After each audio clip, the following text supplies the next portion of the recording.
Jiang Chen is reborn 20 years ago in the Dragon Kingdom, awakening the system for the analysis of all things. Jiang Chen exclaims, "What? The Dragon Kingdom does not yet possess its own fifth-generation fighter jet. Let us analyze the F-22 aircraft." Jiang Chen continues, "What? The aerospace engine is too challenging. Let us analyze the controllable nuclear fusion aerospace engine." He adds, "What? You wish to gaze upon the moon? What rocket shall we take? Let us analyze the space elevator." Jiang Chen remarks, "What? The United States wishes to reason with us." He asserts, "Allow me to board my aerospace aircraft carrier and enlighten them on what true reason entails." Ultimately, the citizens of the Dragon Kingdom discover, to their astonishment, that we are indeed the embodiment of reason. Chapter 1. Rebirth, commencing with the analysis of the F-22 fighter jet. Students, what you just witnessed was the latest fifth-generation fighter jet, the F-22 from the United States. He inquires, "What feelings does this scene evoke within you?" At Sangnan Industrial University, during a large lecture attended by 3 different majors, over 100 students bow their heads, their spirits somewhat subdued. Their gazes reflect a sense of melancholy. The United States leads the world in fifth-generation fighter jets, bombers, and transport aircraft across all dimensions. Meanwhile, the Dragon Kingdom remains entrenched in the era of third-generation aircraft, with models on the verge of obsolescence. The disparity is so vast that a ratio of 100-to-1 would not be an exaggeration. The suffocating dominance is palpable. Yet, Jiang Chen alone exhibits no change in his expression. Just 5 minutes prior, he had been reborn in the Dragon Kingdom 20 years ago, a time when the nation faced immense challenges. Technology was in its infancy, and many pieces of equipment were acquired through purchase. Not only could they not develop independently, but they also had to endure technological blockades from powerful nations. There were even naval vessels lacking artillery. Tanks were forcibly placed on ships to serve as makeshift cannons. The challenges were formidable. In a familiar university classroom, the old, scarred desks lacked multimedia facilities, and only a standard blackboard remained. The spacious classroom was devoid of air conditioning, with merely a few ceiling fans whirring overhead. Professor Wang, with the technological prowess of the United States, what can we possibly feel? Indeed, we cannot even catch a glimpse of the F-22's rear. How can we consider ourselves capable of confrontation? If a conflict were to arise, we would stand no chance whatsoever. I have heard that the F-22 possesses stealth capabilities undetectable even by national defense radar. It could fly over our heads at night, and we might remain oblivious. A loud bang echoed through the room. Professor Wang Qing, nearing 50, slammed his hands on the podium. The gourd-shaped liquor flask atop the desk swayed. Anger flickered in his gaze. "Do you even comprehend what you are saying? In the face of adversity and the technological blockade from powerful nations, is this truly the attitude you wish to adopt? The F-22 can carry a maximum of 8 munitions, yet the pilots of the Dragon Kingdom can boldly proclaim an 8-for-1 exchange. Yet, you have already lost your fighting spirit before the battle has even commenced." The atmosphere in the classroom became stifling. Many students dared not even breathe loudly, avoiding eye contact with him. After a prolonged silence, Professor Wang appeared to deflate, slumping onto the podium. His tone carried a weight of gravity. "Students, all 3 of your classes are comprised of aviation-related majors. You are the future of the Dragon Kingdom's fighter jets. If you all hold such a mindset, what future does the Dragon Kingdom have? How will you fulfill the path to strengthening the Dragon Kingdom's aviation industry?" Wang Qing sighed heavily, taking a sip from the flask. He shook his head in resignation, falling into silence. The classroom returned to quietude, the atmosphere once again oppressive. "Professor Wang, we do not intend to concede. The United States is simply too formidable. In the past, we harbored illusions of designing a fifth-generation fighter jet to rival the F-22. But upon truly understanding the might of the United States aircraft, we feel utterly powerless. Such technology is beyond the manufacturing capabilities of the Dragon Kingdom. In reality, with world peace, what purpose do we have for crafting such advanced fighter jets? Investing in independent research is wasteful. It would be better to purchase aircraft from other nations instead." How utterly laughable! A voice suddenly rang out from the crowd. Everyone turned to the source of the sound, Jiang Chen, seated in the back. He stood up, his gaze resolute. "What you perceive as peace is merely the result of others' sacrifices. The notion of purchasing foreign aircraft is profoundly absurd. When war truly breaks out, these aircraft will become our Achilles heel. Held tightly in the hands of enemy nations, we may not even have the time to launch them before they become obsolete. Do you truly wish to endure the humiliation of decades past once more?" Jiang Chen took a deep breath, pausing for effect. "I firmly believe that my country will, in the future, stand among the ranks of world powers. The voice of the Eastern Dragon will resonate across the globe. The already quiet classroom fell into an even deeper silence. A gentle breeze rustled the leaves, caressing the hearts of all present. Many students' expressions shifted, revealing confusion, bewilderment, and curiosity. You speak so lightly. Even if the Dragon Kingdom can manufacture fifth-generation fighter jets in 10 years, by that time, the United States may already have sixth- or seventh-generation aircraft, and the outcome will remain unchanged. Neither of us can alter the current reality. At least for now, it is impossible. The future is equally unchangeable. If one among us can even enter one of the 5 major aircraft design institutes, it would be a remarkable achievement. Do you really believe you can gain admission to one of the 5 major design institutes? Have you read too many novels and fancied yourself the protagonist? Who is this person from that major? I don't recall seeing him before. He appears to be from the aviation design major, named Jiang Chen. Many students from the aviation design major lowered their heads in embarrassment. Jiang Chen's outburst today has brought shame upon their field. At the podium, Wang Qing silently observed Jiang Chen, making no remarks or gestures, allowing events to unfold. Jiang Chen parted his lips, preparing to speak, when a voice resonated in his mind.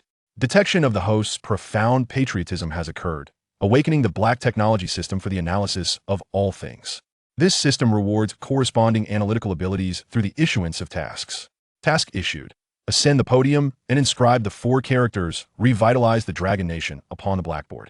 Completion of the task grants the reward of an F-22 fifth-generation fighter jet. Jiang Chen was overjoyed. Finally, the system had arrived. The tasks presented were almost a gift. The system likely felt too embarrassed to offer such rewards directly, as it would tarnish its dignity. Shiguma. Classmate, could you please make way? I need to pass through. The nearby student was momentarily taken aback, casting a peculiar glance at Jiang Chen. Reacting instinctively, he stood aside. Thank you. Jiang Chen offered a slight smile. Under the scrutiny of numerous curious gazes, he strode confidently towards the podium. Is Jiang Chen really losing his mind? Why is he suddenly heading to the podium? Clearly, he can no longer bear the embarrassment, infuriated and preparing to leave prematurely. No way, with such a fragile ego, he still wishes to show off in class? What a fool. Who knows? This guy has always been invisible. What madness has overtaken him today? He's here to illustrate the 5th-generation fighter for you. What do you expect? This remark elicited laughter from many. Jiang Chen, unfazed, approached Professor Wang Qing. Professor Wang, may I borrow the blackboard? Wang Qing was momentarily startled, his expression one of confusion. All right, go ahead. His initial impression of the young man was relatively favorable. To make such a statement was certainly superior to many present. Jiang Chen picked up the chalk, closing his eyes as he faced the blackboard. He paused, and the atmosphere came to a standstill. An eerie silence enveloped the room, with all eyes fixed upon Jiang Chen. Was he out of his mind? What on earth was he about to do? In the next moment, Jiang Chen moved. His eyes opened, now imbued with intensity. The chalk in his hand resembled a lance, exuding grandeur. The sound of chalk scraping against the blackboard reverberated throughout the classroom, drawing everyone's gaze to the tip of the chalk as they moved in unison. Wang Qing regarded Jiang Chen with increasing curiosity. What exactly was this young man about to write? As Jiang Chen completed his final stroke, he tossed the chalk high into the air, where it fell into the chalk box, snapping in two. Revitalize the Dragon Nation. Wang Qing raised an eyebrow, looking towards Jiang Chen, and nodded with a smile. Several students in the audience responded with boos. Wow, after all that, you just wanted to write this? Did you think you were so impressive? You've stripped down to show us this? Seriously, I'm impressed by your audacity. You scared me.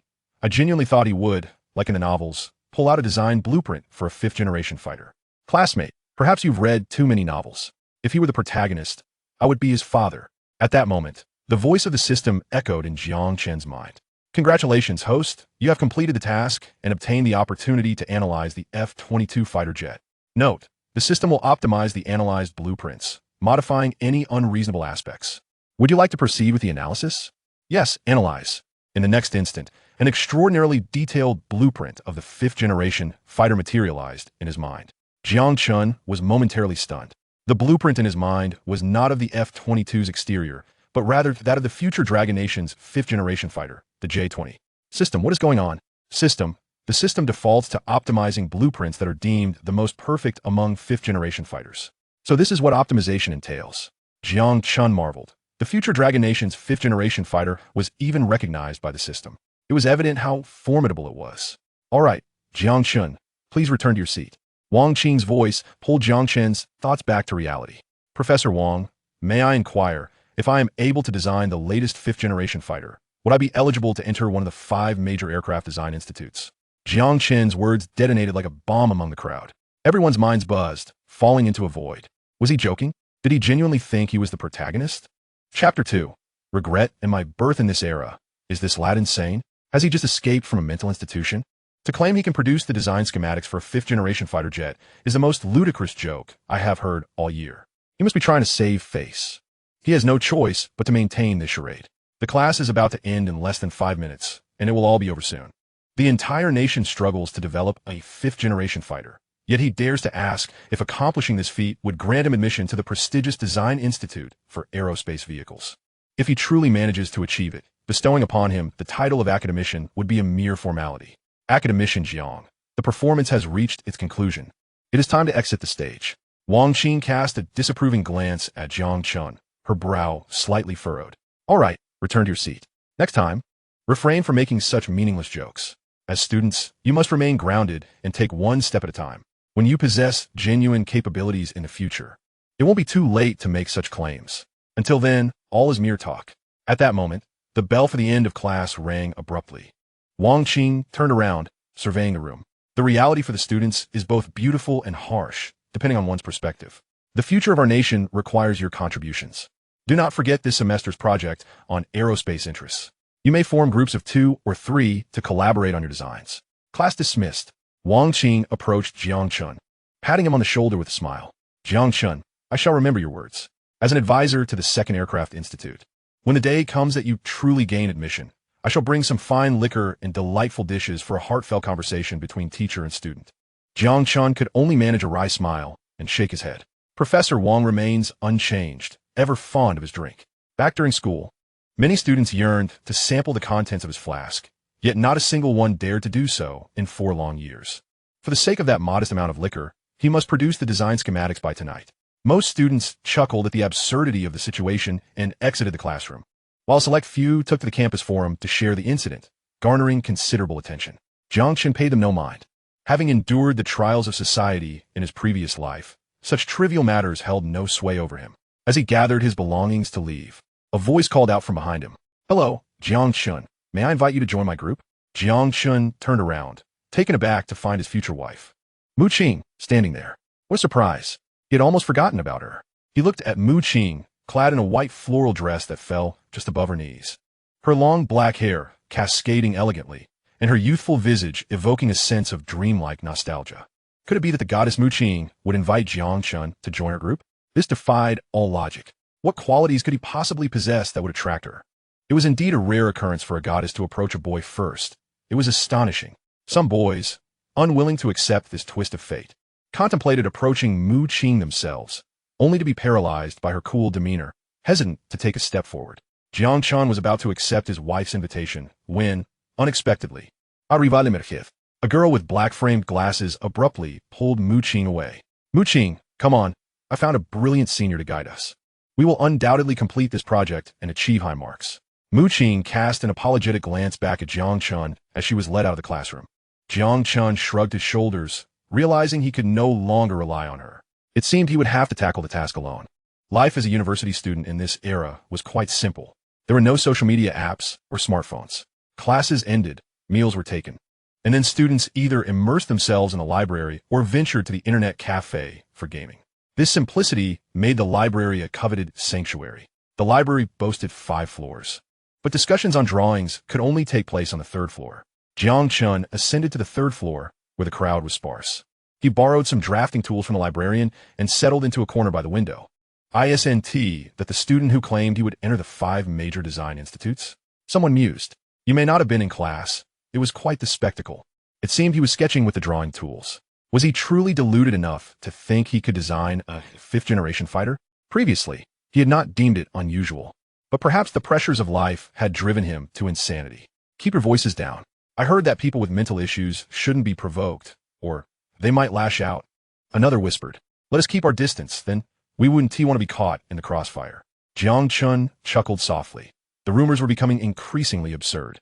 He chose to ignore them, focusing instead on the designs in his mind, which flowed effortlessly onto the page. In just 10 minutes, more students began to fill the third floor. Many cast curious glances at Jiang Chen, and upon hearing the murmurs, chose to sit far away, fearing he might erupt unexpectedly and cause harm. As a result, for tables around him remained unoccupied. At that moment, a voice broke through Jiang Chen's concentration. Jiang Chen, you're here at the library too. He looked up to see Mu Qing, now dressed in a blue dress with her hair flowing freely. In her youth, she was undeniably beautiful. Accompanying her were 4 others, 2 boys and 2 girls from their class, who appeared disinterested in engaging with Jiang Chen, eager to leave. Yes, I plan to work on Professor Wang's assignment, Jiang Chen replied. Mu Qing smiled, pointing to the adjacent space. What a coincidence. Our Group S spot is just a little beside yours. At that moment, Jiang Yin, the girl in glasses, shot Jiang Chen a glance, awkwardly smiling as she pulled Mu Qing aside. There S space over there. Should we sit a bit further away? Upon entering, they had already heard rumors about Jiang Chen's supposed mental instability. Mu Qing frowned slightly. Isn't it irresponsible for them to speak like that? I'm sitting next to Jiang Chen today to prove them wrong. Jiang Yin stole a glance at Jiang Chen. Mu Qing, what could possibly interest you about him? I truly don't understand. Mu Qing smiled mysteriously. Do you believe in the concept of reincarnation? Jiang Yin pouted, furrowing her brow. Such things are impossible. This isn't a novel. What does it have to do with your interest in Jiang Chen? Mu Qing grinned. All right then, I'll sit beside Jiang Chen by myself. You all can go about your business. Jiang Yin hesitated, glancing between Mu Qing and their classmates nearby.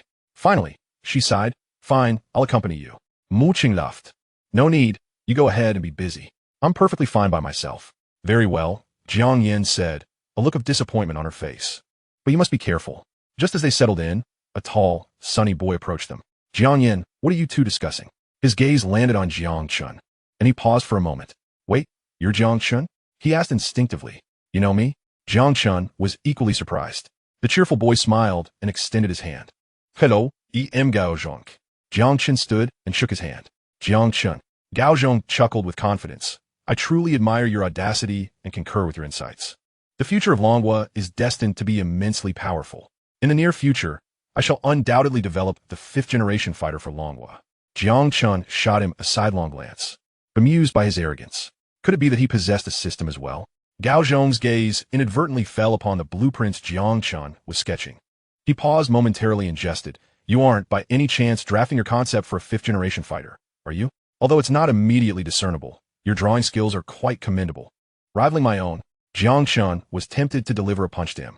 Gao Zhong's voice was not loud, yet the surrounding students heard him clearly, many adopting expressions of disdain.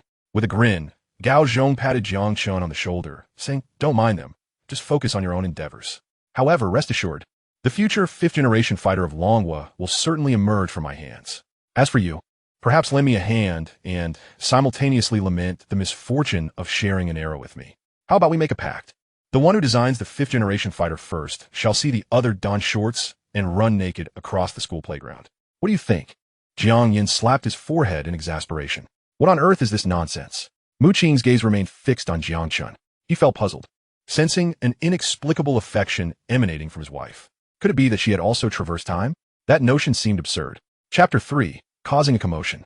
In the future, Mu Qing would become the youngest fighter engineer in Longhua, making significant contributions to the nation. However, this would also lead to prolonged separations from Jiang Chen, sometimes due to research projects that kept them apart for extended periods. Consequently, their emotional connection had dulled considerably. It wasn't a matter of disinterest. Rather, the time spent together was far less than in their youth. Mu Qing settled beside Jiang Chen, who found himself in a state of confusion. Their college romance had not been characterized by such distance. His wife had always been aloof, and it had taken considerable effort to forge their bond. But now, after his rebirth, he felt as if her gaze held affection for him. Could it be that his personal charm had been enhanced by some system? It certainly seemed plausible. Nonetheless, he resolved not to jest about his wife. Jiang Chen calmed himself, allowing his thoughts to drift back into his mind, and his hands began to move instinctively. He entered a peculiar state, seemingly separated from the external world, untouched by any distractions. As the moonlight deepened, the library's doors closed promptly at 10 o'clock. Around 9:30, students began packing their books and leaving, and the third floor grew significantly quieter. Even the sound of pages turning was now distinctly audible. Jiang Chen continued to sketch rapidly. A stack of completed drawings piled beside him. This scene captured the attention of many students, including several from the afternoon class. Look, Jiang Chen is still sitting there. It's been hours, and he hasn't even gone to the restroom. With all those papers piled up, could they possibly be design blueprints? One student scoffed, "What are you kidding? Do you really think he could design a fifth-generation fighter? I never said that. I'm merely curious about how he manages to pretend to be so diligent." It was baffling. His hands had not ceased their motion for hours. Who knows? He probably has something off about him. He's quite different from others. One student, taking a deep breath, mustered the courage to stealthily approach Jiang Chen. The moment he laid eyes on the drawings, he was instantly taken aback, his eyes widening in shock as he glanced at his companions. "What on earth is he doing?" they exclaimed incredulously. "Could he be playing tricks on us?" They pondered, deciding to investigate further. "If he is, we'll teach him a lesson." The group, intrigued, gathered behind Jiang Chen. At that moment, he was completely absorbed in his world of blueprints, seemingly inhabiting another realm entirely. Could he be drawing fighter jet designs? One student speculated, eyes wide with astonishment. "Viu Ye, you're also one of the top students in our aircraft engineering program. What type of fighter jet is Jiang Chen illustrating? Its design is so futuristic." Wu Ge shook his head in disbelief. "I can't tell at all. It looks nothing like the models we've been taught in school. Even the design principles are beyond my comprehension. I've never seen a fighter jet with such a form." "Wu Ge, are you joking with us? You can't understand it either?" Wu Ge felt despondent, saying, "I truly have no clue. The concepts on this page are far too intricate." A collective gasp of amazement echoed through the group as they stared at Jiang Chen, their eyes wide with disbelief. If even Wu Ge found it profound, perhaps Jiang Chen was genuinely on the verge of designing a fifth-generation fighter. They quickly dismissed the ridiculous notion. The commotion caught Mu Qing's attention, prompting her to rise and approach. Upon gazing at the blueprints, her eyes widened, and she couldn't help but gasp in awe. What a beautiful fighter jet design.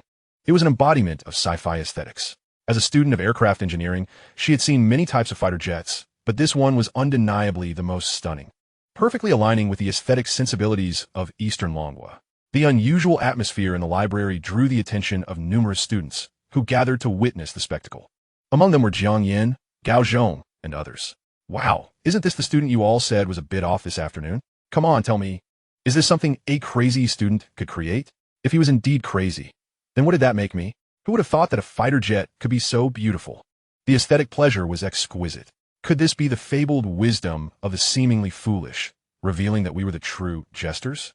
An awkward silence ensued as everyone shook their heads, their faces flushed, remaining mute. Not a single person could comprehend it. "Gao Zhong, surely you can understand this, right?" Jiang Chen's work was met with a sudden halt as Jiang Yin glanced at Gao Zhong, her voice trailing off. She observed Gao Zhong, his hands trembling with excitement. "It's breathtaking, absolutely breathtaking. A fighter jet can embody such elegance. It feels even more beautiful than the F-22. How on earth did Jiang Chen achieve this?" The remark from Gao Zhong prompted others to take notice, inhaling sharply in astonishment. The design before them was indeed more beautiful than the F-22, and by a considerable margin. At that moment, someone in the crowd suddenly inquired, if Jiang Chen can produce this blueprint, could he gain admission to one of the top 5 design institutes? Setting aside the question of the blueprints, just the composition of this design was enough to indicate that, as a sophomore, he was undoubtedly among the best our school had to offer. Gaining admission to one of the top 5 design institutes upon graduation would be a certainty. A collective envy washed over the onlookers as they gazed at Jiang Chen, for those institutes were the coveted sanctuaries of research for all aspiring aviation professionals. An increasing number of students gathered, enveloping the entire 3rd floor. The library staff, noticing this unusual occurrence, approached to investigate. "The library is about to close. What are you all doing here? Shouldn't you be heading back to your dorms to rest?" admonished one of the staff. "Please keep your voice down. You're disturbing Jiang Chen while he's drawing," a student quietly reproached. "What is happening here?" The administrator appeared bewildered as he squeezed into the crowd to ascertain the situation. Upon catching sight of the drawings, his expression froze in astonishment, his eyes widening to an extraordinary degree, mouth agape in disbelief. "This is absurd. A library administrator is not a position just anyone can hold. It is typically filled by retired teachers with significantly more experience than students." Momentarily dazed, he realized something was amiss and immediately contacted the dean of the college. Later that night, in the dean's office, Dean Shen Ming and several professors were seated on the sofa, engaged in a meeting, with Wang Qing also present. "The current situation in the country is exceedingly grim. Many talented individuals are moving abroad. As educators, we must diligently work on the ideological development of our students. We cannot be in the business of nurturing talent for other nations, remarked the dean. The professors nodded in agreement. Dean, we have been striving in this regard, but the effects are not particularly evident. The influx of foreign liberal culture is overwhelming. Many students are oblivious to the dangers involved and rush abroad without a second thought. No amount of persuasion seems to work. It's infuriating. With a deep sigh, Chun Ming replied, we must exert our utmost effort to convince them. And if they remain unyielding, there's little we can do. By the way, Professor Wang, I heard something intriguing happen in class today. A student claimed he wants to design a fifth-generation fighter jet and join one of the 5 major design institutes. Wang Qing chuckled. That's indeed true. This student possesses a commendable mindset, showing courage to stand against the entire class and firmly uphold his views. However, his ambitions are somewhat unrealistic, fueled only by youthful enthusiasm. Chun Ming smiled. Youth is often accompanied by such fervor. It's only natural to dream of becoming the chief engineer of a national project. We should guide, rather than suppress, this passion. You're doing exceptionally well in this regard. Who knows? Perhaps one day he will indeed design a 5th-generation fighter jet for our nation, right before your eyes. Wang Qing mused. If that happens, I shall warmly welcome him, offering a couple of drinks and some small dishes for a celebratory feast. Laughter erupted among those present. At that moment, the office phone rang. Chun Ming rose to answer it. What is it? The voice of the administrator came through, filled with excitement. Dean, something significant has occurred at the library. You must come and see. Chun Ming's first thought was of a student in distress. Is anyone hurt? No, it's not about an injury. Rather, a student has drawn a design for a fighter jet, and now a throng of students has gathered at the library. Chun Ming let out a breath of relief. Thank goodness no one is hurt. Otherwise, it would be a serious issue. It's merely a fighter jet design. If it draws a crowd, just maintain some order. The administrator responded urgently. That's not the issue. It's the design itself. After teaching for over 30 years, I have never seen such a blueprint. I've seen 3rd-generation fighter designs, and this one is vastly superior. It could potentially be a 4th-generation design. You must come see for yourself. What? Chun Ming exclaimed. Are you saying this is a 4th-generation design, and it was created by a student? How is that even possible? Are you joking, Lao Zhang? The administrator replied anxiously. I'm not certain if it's a 4th-generation design, but it is undoubtedly far beyond any 3rd-generation blueprint. I can't comprehend it, which is why I called you. It would be best to notify a few relevant professors to come as well. All right, I will head over immediately. You keep the situation under control.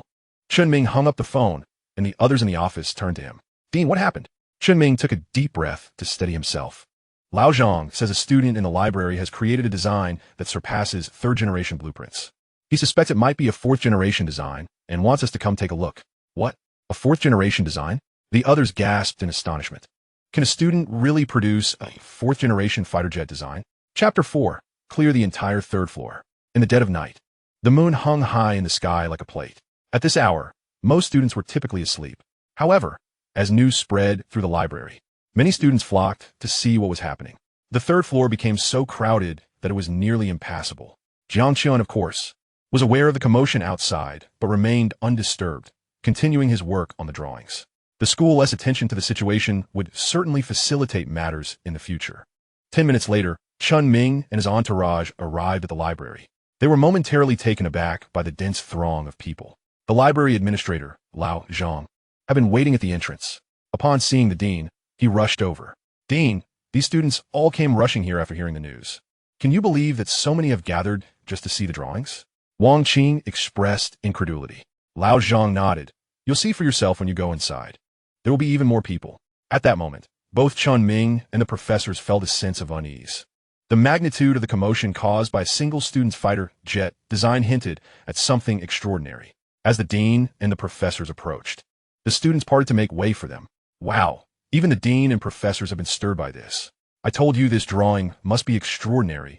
Otherwise, why would the dean come? Are you suggesting this drawing could actually be a legitimate fighter jet design? How could that be possible?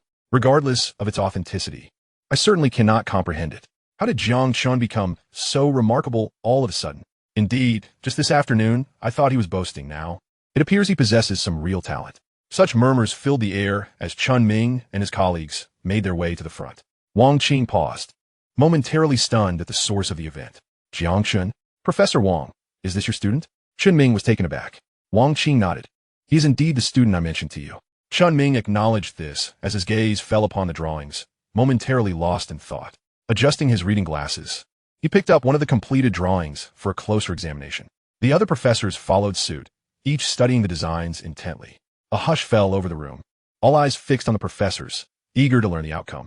This, Chun Ming's voice broke the silence, hands trembling and breath quickening. His expression was one of astonishment as he scrutinized the design in his hands. He had never encountered such an immaculate blueprint before. The structural layout of the fighter jet was unprecedented. The fact that such a masterpiece originated from a student was simply unfathomable. The professors, having reviewed the blueprints, displayed expressions of shock. The total length of the aircraft reached an astonishing 203 meters, with a wingspan of 1,268 meters and a total height of 445 meters. The maximum takeoff weight was an impressive 37,000 kg, comparable to the fifth-generation aircraft of certain foreign nations.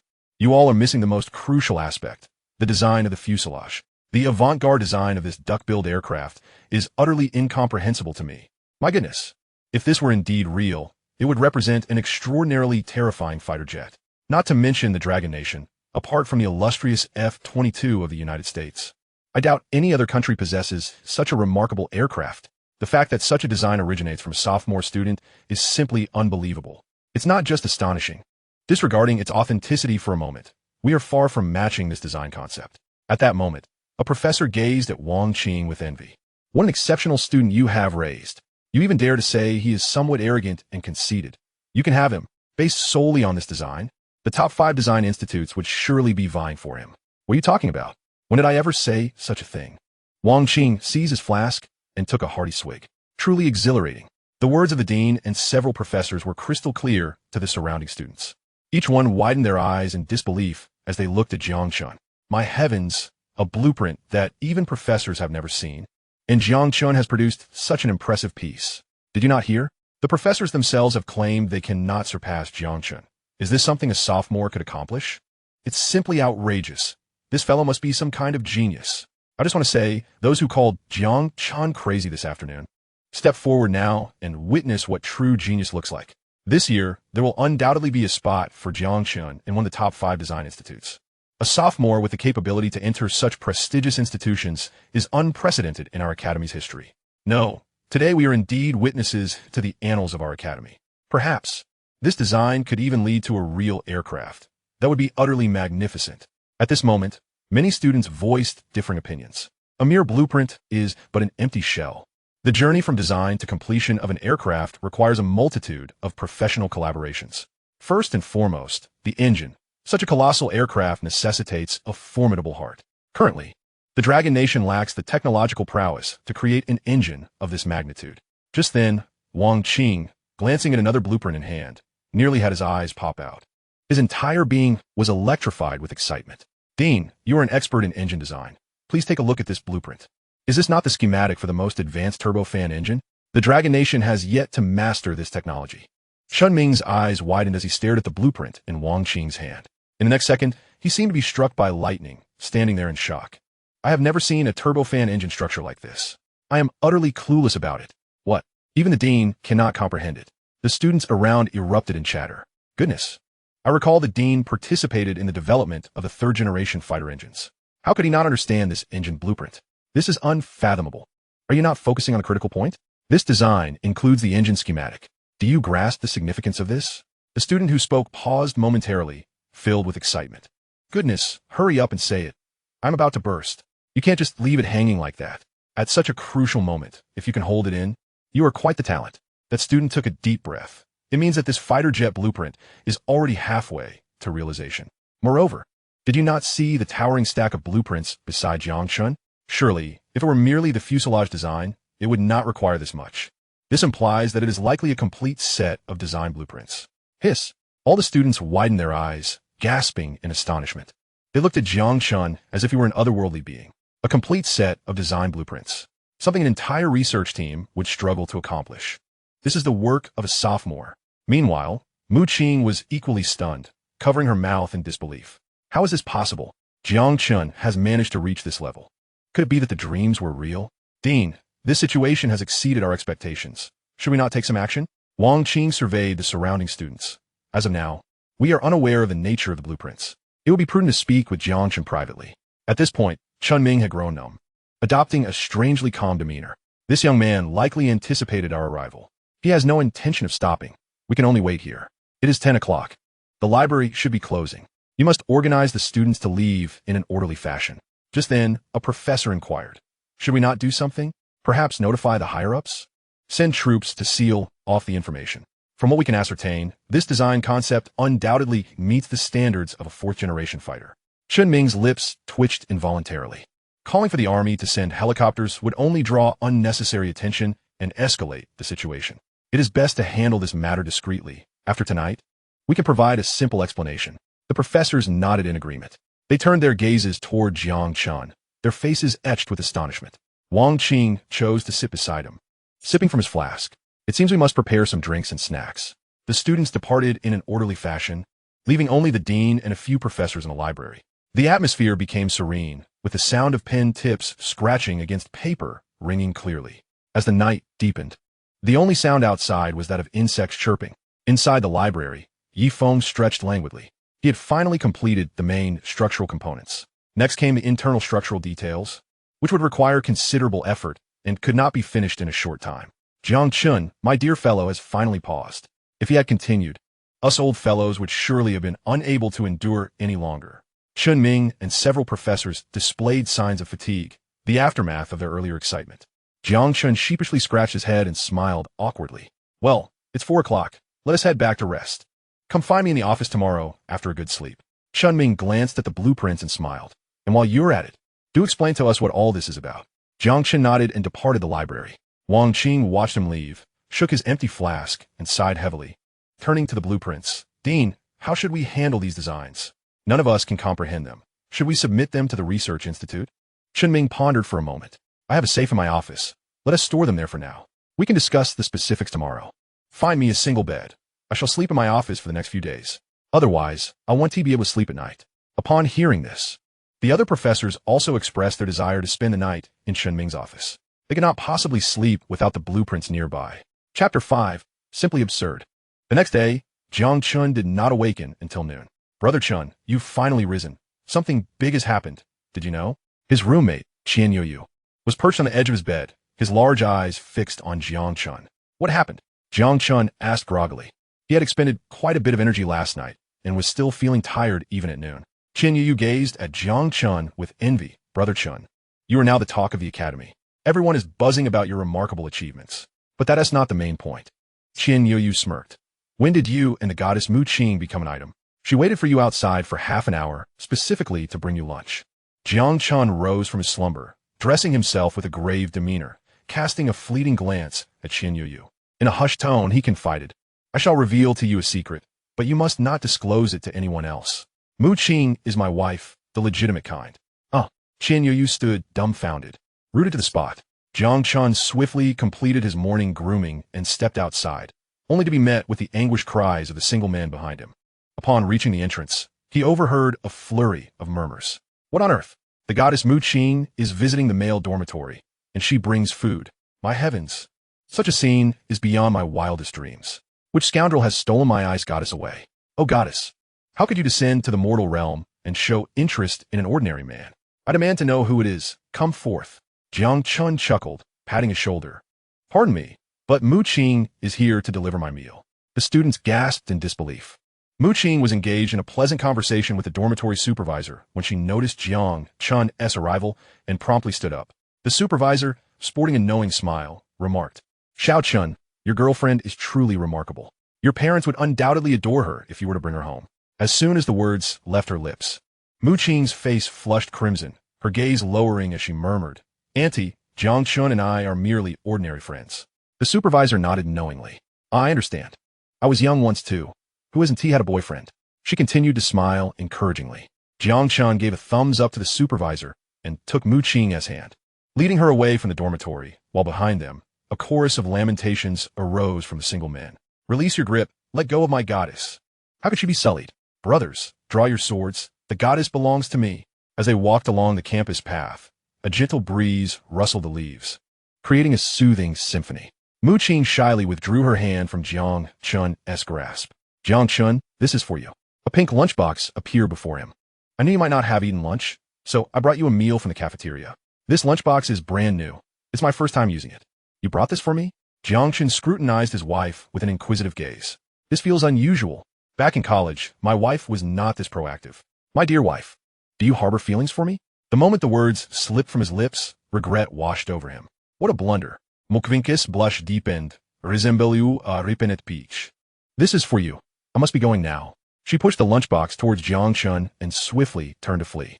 Jiang Chen pouted slightly, bemused. I know every detail about you, my dear wife. Why be shy? Yet, as he gazed at Mu Qing's retreating figure, a wave of nostalgia washed over him. Returning to the beginning feels wonderful. This time, I shall ensure to marry you, but I must first focus on my career. Clutching a lunchbox, Jiang Chen whistled as he strolled along Maple Leaf Road. Surprisingly, the lunchbox bore an uncanny resemblance to the ones from the past. How nostalgic. Mu Qing, her cheeks still flushed, leaned against a maple tree, catching her breath. A gentle breeze tousled her hair, adding a touch of elegance to her appearance. Why was I not the least bit averse earlier? In fact, I felt a surge of happiness. Could it be the result of that dream I had recently? The thought caused her cheeks to redden once more, as if stained by blood. I should consult a psychologist. In the office of the head of the department, Jiang Chen entered and was momentarily taken aback by the sight before him. This was not an office. It resembled a communal dormitory.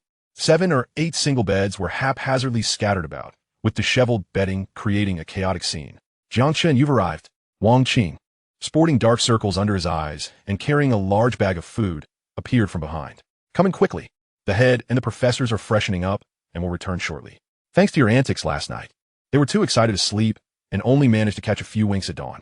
Wang Qing settled down, taking a sip from his flask, his spirits visibly lifted. Please, have a seat. The head will join us shortly. 10 minutes later, Jiang Chen found himself sharing lunch with the head and several professors. Having had little interaction with the head in his previous life, Jiang Chen knew little about him. Jiang Chen, that lunchbox looks splendid. Is it a gift from your girlfriend? Youth is indeed a blessing. Old Jiang, spare us the flattery. If it weren't for me, you'd probably still be single, interjected another professor. Nonsense. I was quite the catch of my day. There were countless female classmates who secretly admired me. Enough chatter. Let us eat. We have serious matters to discuss later, said the head, urging everyone to focus on their meal. After lunch, the atmosphere shifted to one of seriousness. Silence enveloped the room as everyone's gaze settled on Jiang Chen, the ceiling fan whirring overhead, circulating a cool breeze. Head, esteemed professors, if you have inquiries, do not hesitate to ask. I am quite accommodating, Jiang Chen offered with a sincere smile. Chen Ming broke the silence. Xiao Chen, what was the situation with yesterday's blueprints? How did you create those designs? The professors regarded Jiang Chen with keen interest. Jiang Chen replied, I have always held a fascination for fighter jets. The blueprints were derived from my self-study and some online research papers. As for their accuracy, I cannot be certain. After all, designing a 5th-generation fighter jet is quite challenging. What? 5th-generation fighter jet? The group leapt to their feet, astonished, staring at Jiang Chen in disbelief. What did you just say? Please repeat that. Jiang Chen, momentarily taken aback, responded, I mentioned it's somewhat challenging. Chen Ming felt a surge of urgency, his heart racing. Did you just say you designed a 5th-generation fighter jet? As the words left Jiang Chen's lips, an eerie silence fell over the office. The professors stared at him, their eyes wide with astonishment, as if he were a mythical creature. Are you serious? You actually designed a 5th-generation fighter jet, akin to the F-22 stealth fighter of the United States? Jiang Chen nodded affirmatively. Indeed, this is impossible, Chen Ming refuted. I, along with several professors, reviewed your blueprints last night. The design is undoubtedly top-notch, yet the blueprints make no mention of stealth aerospace materials. This technology is not yet mastered by our nation. How could you possibly accomplish the design of a 5th-generation fighter? Jiang Chen replied calmly, I have yet to devise the synthesis technology for stealth aerospace materials. After all, one night is hardly sufficient time. Even a deity could not achieve that. Chen Ming's eyes widened in disbelief. You mean to say you can formulate the material synthesis technology plan? Of course, it's quite simple, Jiang Chen replied nonchalantly. Someone coughed, spitting out their drink. You call this simple? A nation spent a decade accomplishing what you claim to be easy. Jiang Chen's words pierced through the hearts of the gathered professors like a dagger, stirring the pot of disbelief. The office fell into an uncanny silence, leaving the professors at a loss for words. Jiang Chen's unconventional approach had completely disrupted the flow of the conversation. Ahem. Chun Ming cleared his throat twice, attempting to break the awkward tension. Jiang Chen, your design blueprints truly represent a fifth-generation fighter. Are they robust enough to withstand scrutiny from experts? Jiang Chen replied confidently, absolutely. You may construct models based on the existing blueprints and conduct aerodynamic experiments. The results will speak for themselves. The professors nodded in agreement, at least from their preliminary assessments. The blueprints exhibited no apparent flaws. Of course, it was possible that their expertise was insufficient to discern any hidden issues. Jiang Chen, could you elaborate on the expected performance of your aircraft? How does it compare to the latest F-22 from the beautiful nation? Compare? Jiang Chen chuckled. The esteemed individuals exchanged glances, their expressions suggesting disbelief. Could it be that his aircraft outperformed the F-22? That is certainly the case. Jiang Chen began to expound on the performance of the J-2 fighter. Let us first discuss maneuverability. The incorporation of canards significantly enhances the overall agility of the fighter, providing exceptional control at high angles of attack. The F-22 cannot compete with this aircraft in terms of over-the-top maneuverability. Furthermore, the wing loading of my fighter reaches an impressive 340 kilograms. Can the F-22 achieve that? The distinguished gentlemen shook their heads, internally lamenting, "We're not even privy to the F-22's specifications. How could we possibly know?" Now, regarding weight, the F-22 weighs 29 tons, while mine comes in at 25 tons. Therein lies the difference. The professors nodded in understanding, diligently taking notes. Jiang Chen then turned to Wang Qing. "I'm parched. Could you pour me some wine?" Wang Qing momentarily hesitated, but instinctively handed the wine jug to Jiang Chen, resembling a humble scholar eager for knowledge. Jiang Chen took a hearty swig, only to grimace as the fiery liquid scorched his throat. Disappointment washed over him. The long-anticipated drink was merely high-proof liquor. With a look of disdain, he returned the jug to Wang Qing. "Professor Wang, please use some of the funds for better quality wine. This is rather unpleasant." Wang Qing nodded. "Shall we continue?" Jiang Chen glanced at the others, their expressions surprisingly unified. "Very well, let us proceed." Jiang Chen continued. "Now let us discuss the air-to-air missiles on my fighter. With a 60G overload capacity, the F-22 would be rendered impotent in comparison." "What? A 60G overload air-to-air missile? Surely you're jesting." The esteemed individuals were momentarily taken aback. The Dragon country still relied on dual-barrel 23mm cannons for their aircraft. And here Jiang Chen was introducing a 60G overload missile. "Woohoo, let's take off." From that moment on, Jiang Chen showcased his prowess. Maximum range, 500 kilometers, with 2 external fuel tanks. Combat radius, 2,000 km. Maximum speed, Mach 2. He repeatedly reshaped the professor's perceptions, as if forcibly opening the doors to a new realm of understanding. This was not merely a fighter jet. It was a veritable airborne behemoth. After half an hour, the professors finally exhaled in relief, their hearts having raced throughout the presentation. Jiang Chen's performance had raised no significant suspicions thus far. After all, no nation would willingly jeopardize such priceless blueprints by introducing them into Dragon Country. It seemed an ill-advised gamble. As summer approached, the weather turned warm. The professors took a moment to rest, their hearts finally settling into a more tranquil rhythm. Leisurely sipping tea, their spirits appeared to lift. "By the way, Jiang Chen, how long will it take to finalize the subsequent blueprints?" Chun Ming inquired, sipping his tea. "About a month," Jiang Chen replied. "What? A month?" Chun Ming involuntarily shuddered, his teacup clinking against its ceramic counterpart.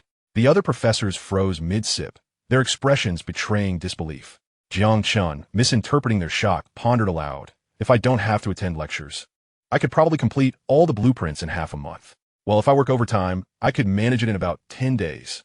The professors burst into laughter, unable to contain themselves, tea spraying forth like a fountain. Their eyes widened in astonishment as they looked at Jiang Chen. "How long did you say?" "About 10 days. If someone brings me meals, I could possibly finish even a day or two sooner." Jiang Chen inquired with genuine concern. "Dean, professors, are you all right?" The esteemed individuals came back to their senses, awkwardly wiping the spilled tea. "Oh, it's nothing, just a basic occurrence." Yes. We used to enjoy such playful antics back in our school days. Nostalgia for student life. No need to worry." Jiang Chen couldn't help but smirk at their bravado. They were hardly as impenetrable as they believed. Chapter 6. Reporting Xiao Chun. "There is another matter on which we must seek your counsel." Chun Ming looked at Jiang Chen, hesitating to broach the subject. "It concerns the blueprints." We wish to submit these designs to the state for further research. The government will provide you with appropriate compensation. Of course, the blueprints are yours. Ultimately, it depends on your wishes. The professor's gazes turned toward Jiang Chen, their eyes brimming with anticipation as they awaited his response. Jiang Chen smiled. Dean, I can unconditionally submit the blueprints to the state. I require no compensation whatsoever. The state allows me to live comfortably on this land, and I wish to contribute something in return. Ming was taken aback. Jiang Chen, are you truly willing to forego everything? Do you comprehend the significance of designing the F-22 blueprints? Wang Qing interjected. Jiang Chen, you may not realize how crucial your design is. Should experimental success occur, it could save the Dragon Country a decade or two in development time, along with astronomical human, material, and financial resources. The government's compensation would be beyond your imagination. Are you truly willing to relinquish it? Jiang Chen replied nonchalantly. Professor Wang, I understand perfectly. I can draft a statement relinquishing the F-22 blueprints. I do not require any compensation or rewards from the state.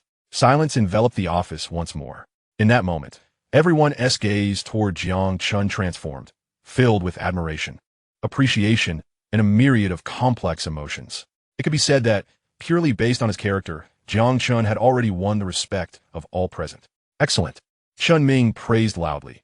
If the youth of Dragon Country all possess your mindset, how could we not be strong? Professor Wang, you have raised an exceptional student. Wang Qing smiled at Jiang Chen, expressing his contentment. Dean, I cannot take credit. All of this is due to Jiang Chen's own capabilities. Hearing this, the other professors nodded in agreement, sincerely praising Jiang Chen. This student of Jiang Chen can independently design the F-22 blueprints. Just this alone sets him apart from us. Indeed, he is merely 20 years old. By the time he reaches our age, he will likely be at the forefront of aerospace research in Dragon Country. I have faith that Jiang Chen will become a leading figure in the nation's aviation endeavors. Absolutely, I share that belief. Seeing Jiang Chen feels like witnessing the future of Dragon Country. All right, let us refrain from excessive praise. Otherwise, this young man might get too carried away. Wang Qing joked, reveling in the joy of hearing his colleagues commend their student. In the realm of academia, it is seldom that one professor concedes to another. Thus, everyone covertly vies for superiority among the students. Whenever a remarkable student emerges in a particular discipline, professors almost instinctively flock to their colleagues' offices to boast, not for any other reason than to enhance their own prestige. Old Wang, I must offer you a critique. This is clearly a case of reaping benefits while pretending to be modest. Ming turned to Jiang Chen with a smile, saying, as the dean of the college, I represent the nation in expressing gratitude for your contributions. Naturally, we must also seek the rewards that are due to us. After all, why not take what is rightfully ours? Wouldn't you agree? Jiang Chen smiled, but said little in response. Ming continued, in the future, you are welcome to attend any courses offered by the college, or even choose not to attend at all. However, I have one stipulation. You must not fail any courses each semester, understood? Jiang Chen nodded. Understood, Dean. Ming acknowledged him with a nod. In a moment, Professor Wang will provide you with a suitable rationale, allowing you to have your own studio, making it convenient for you to draft your designs. Given the current environment, we must prioritize your safety and maintain confidentiality regarding your research. I hope you understand this. Upon hearing this, Jiang Chen nodded in agreement. Dean, that would be best. After all, I am still a student and wish not to disrupt my life excessively. I simply aspire to lead a tranquil existence and contribute a little to my country. These words elevated Jiang Chen's standing in the eyes of everyone present. While many in the room might not be swayed by wealth, the notion of relinquishing fame is something few could achieve. Moreover, Jiang Chen was merely a 20-year-old youth, in the prime of ambition, yet possessed of such talent. To remain humble while excelling is indeed a rare virtue. Jiang Chen, I apologize for any discomfort this may cause you. Ming sighed.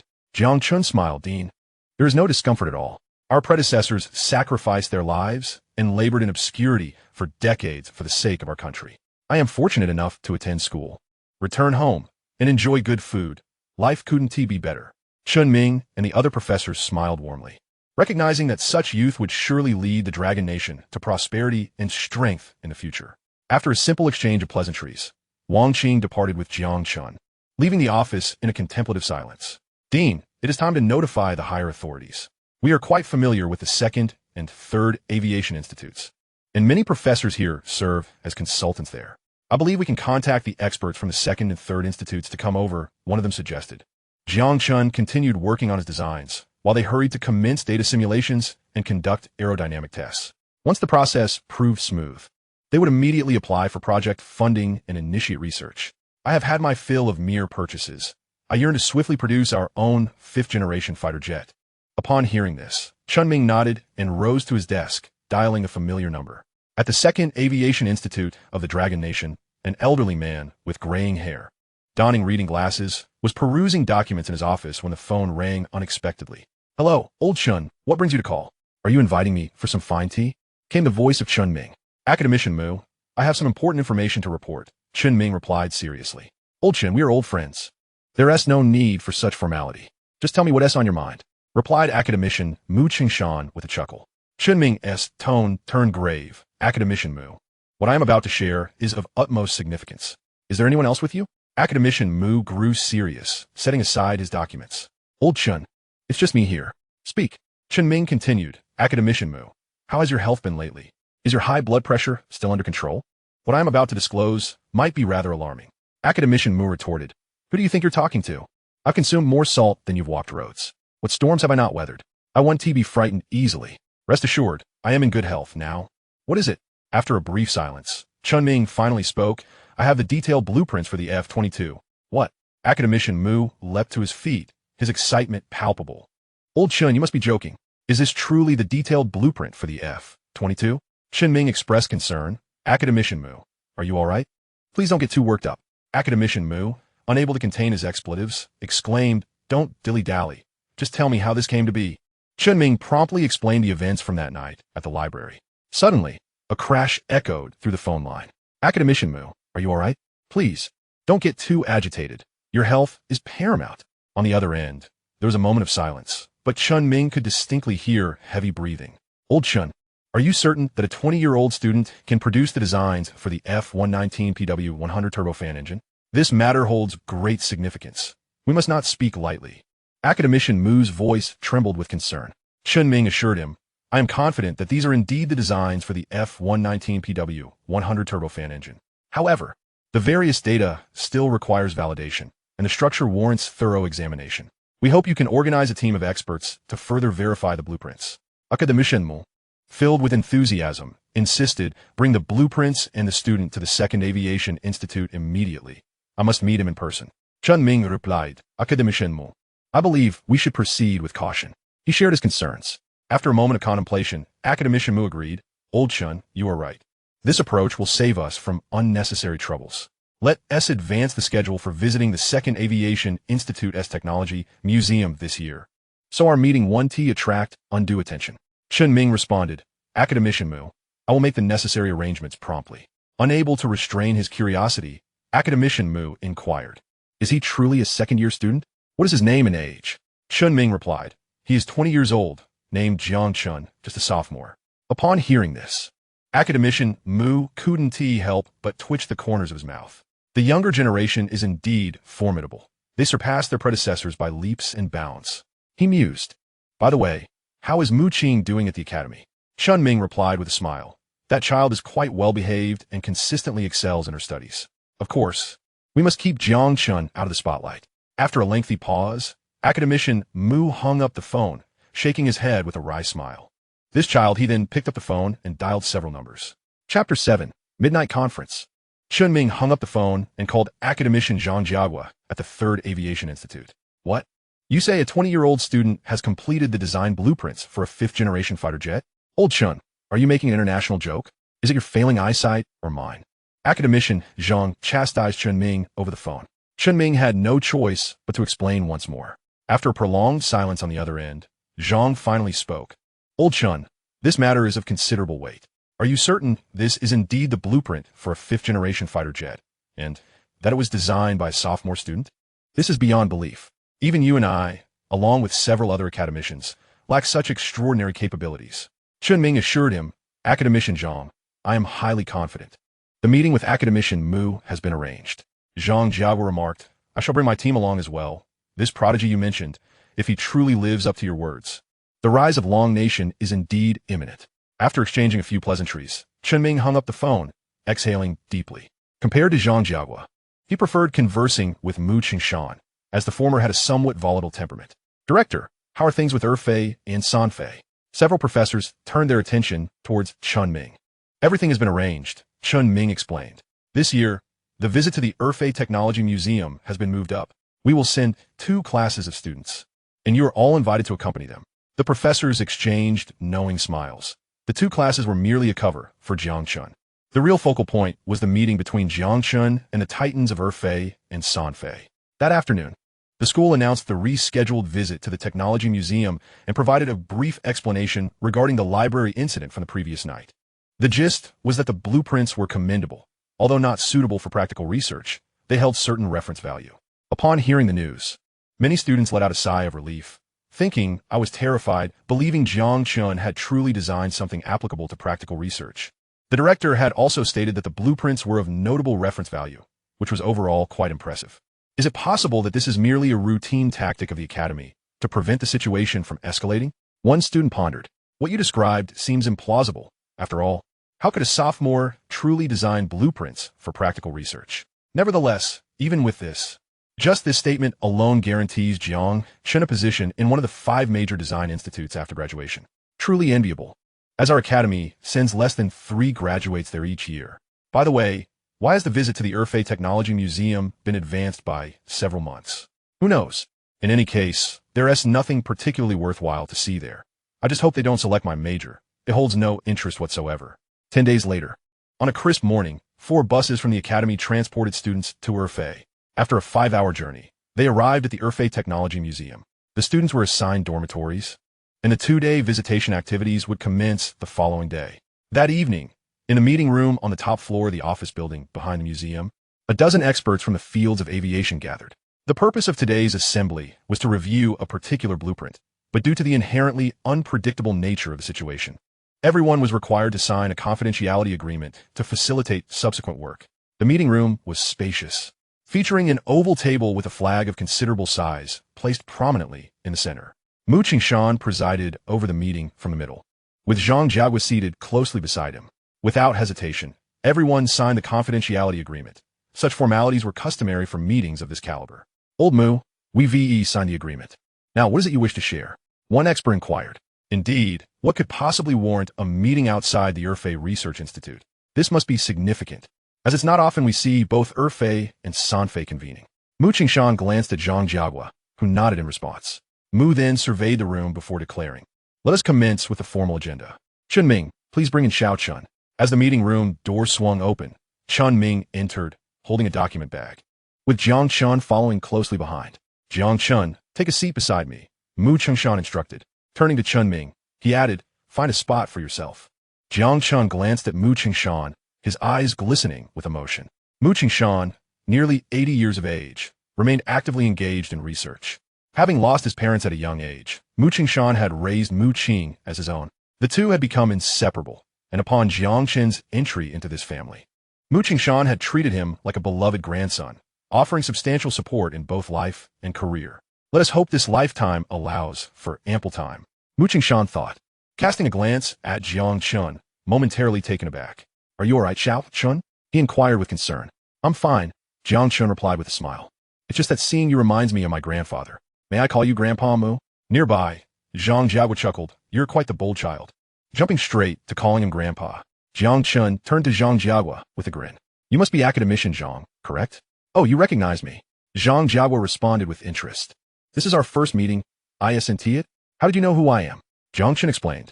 "The director informed me that today's gathering is for the experts from Fei and Fei. Since you're seated next to Grandpa Mu, it naturally follows that you must be academician Zhang."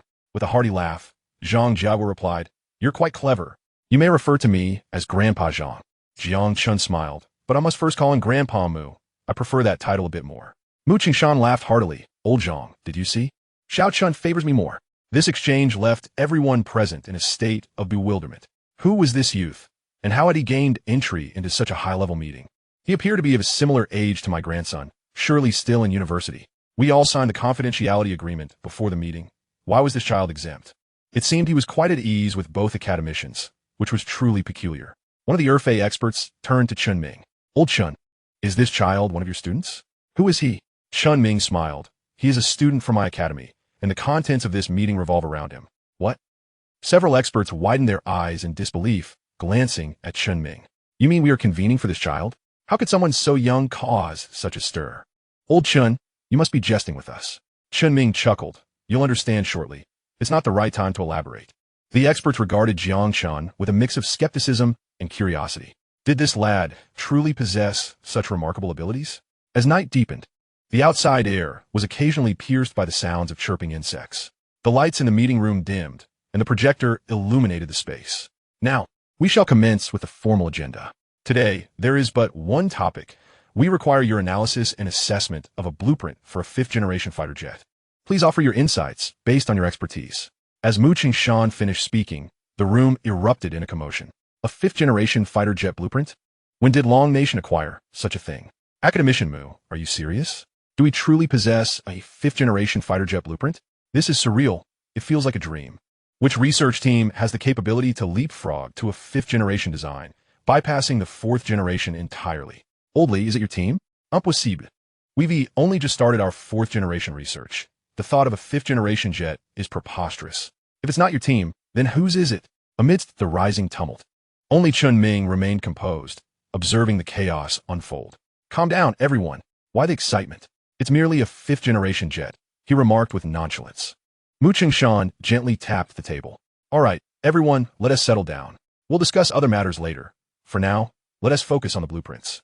All eyes turned towards the projector.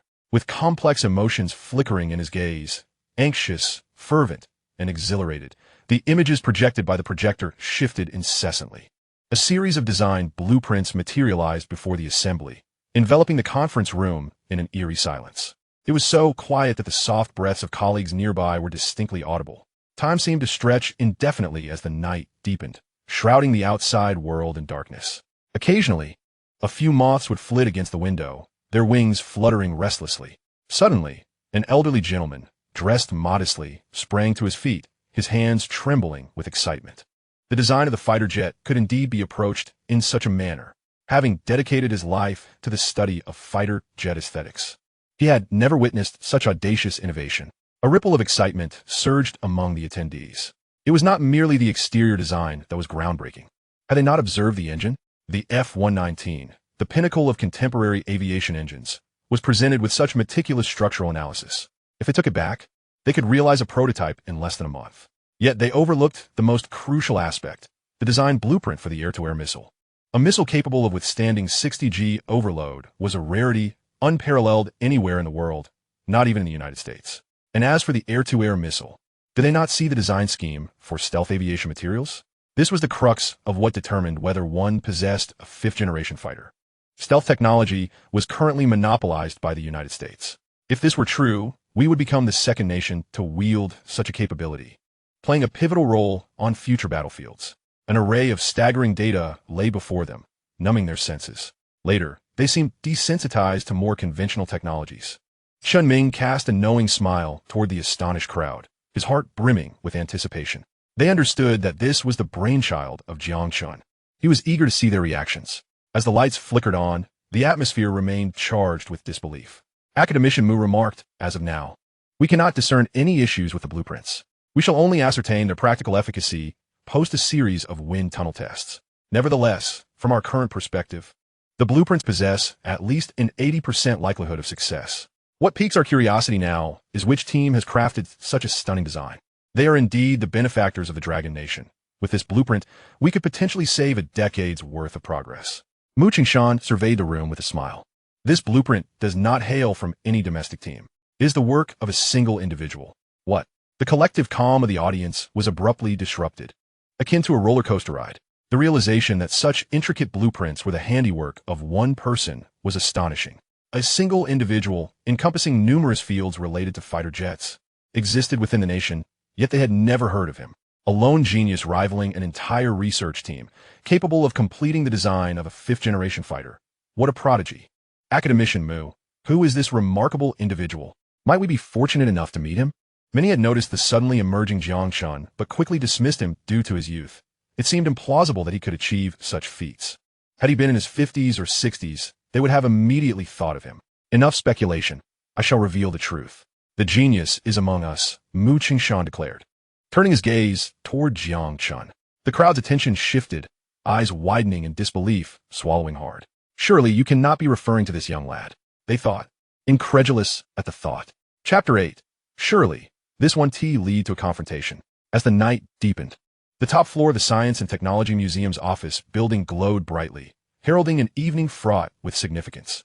Mu Chengshan addressed Jiang Chen. The young man seated beside me is the designer of the fifth-generation fighter blueprints, Jiang Chen. Silence engulfed the room, an eerie stillness. All eyes widened, fixated on Jiang Chen. How could it be that this youth, not yet 20, was the architect of such advanced designs? Immediately, voices arose in skepticism. Academician Mu, you must be jesting. This child likely lacks even a fundamental understanding of aircraft principles. How could he possibly devise such a sophisticated, advanced, and comprehensive set of fifth-generation fighter blueprints? Not even the entire assembly could achieve such a feat. To claim that a mere child accomplished all this is beyond belief. Mu Qingshan's expression turned grave. Do I appear to be jesting? Chun Ming can corroborate this. He and several professors witnessed Jiang Chen as he meticulously crafted these blueprints. Prior to the meeting, Zhang Academician and I assessed Jiang Chen on the content of the blueprints. The core principles, even we struggled to grasp. Yet Jiang Chen understood them clearly. Do you believe we are all trifling with you? The atmosphere thickened with seriousness as Mu Qingshan scanned the room. It is time to revise your perceptions. Society is evolving, and the youth are progressing. It will not be long before the new generation is equipped with the latest knowledge, ready to undertake the responsibilities you once held. The conference room fell silent once more, the attendees lost in contemplation. At that moment, an older expert rose, his eyes gleaming with excitement as he addressed Jiang Chen. Did you truly design these blueprints? Jiang Chen nodded affirmatively. The elder's body quivered with elation as he burst into laughter. Excellent, excellent. The future of the Dragon Nation is promising. Others in the room smiled with relief as they turned their gazes toward Jiang Chen, accepting this newfound reality. Clearly, the youth surpassed them by leaps and bounds.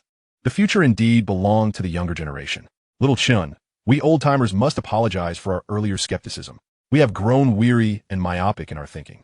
We now truly rely on your generation. They had once fretted over the frailty of youth, doubting their ability to bear the weight of responsibility. Yet upon seeing Jiang Chen, they felt reassured. The younger generation was indeed assuming the mantle of this nation's burdens. The elders were the true treasures of the Dragon Nation.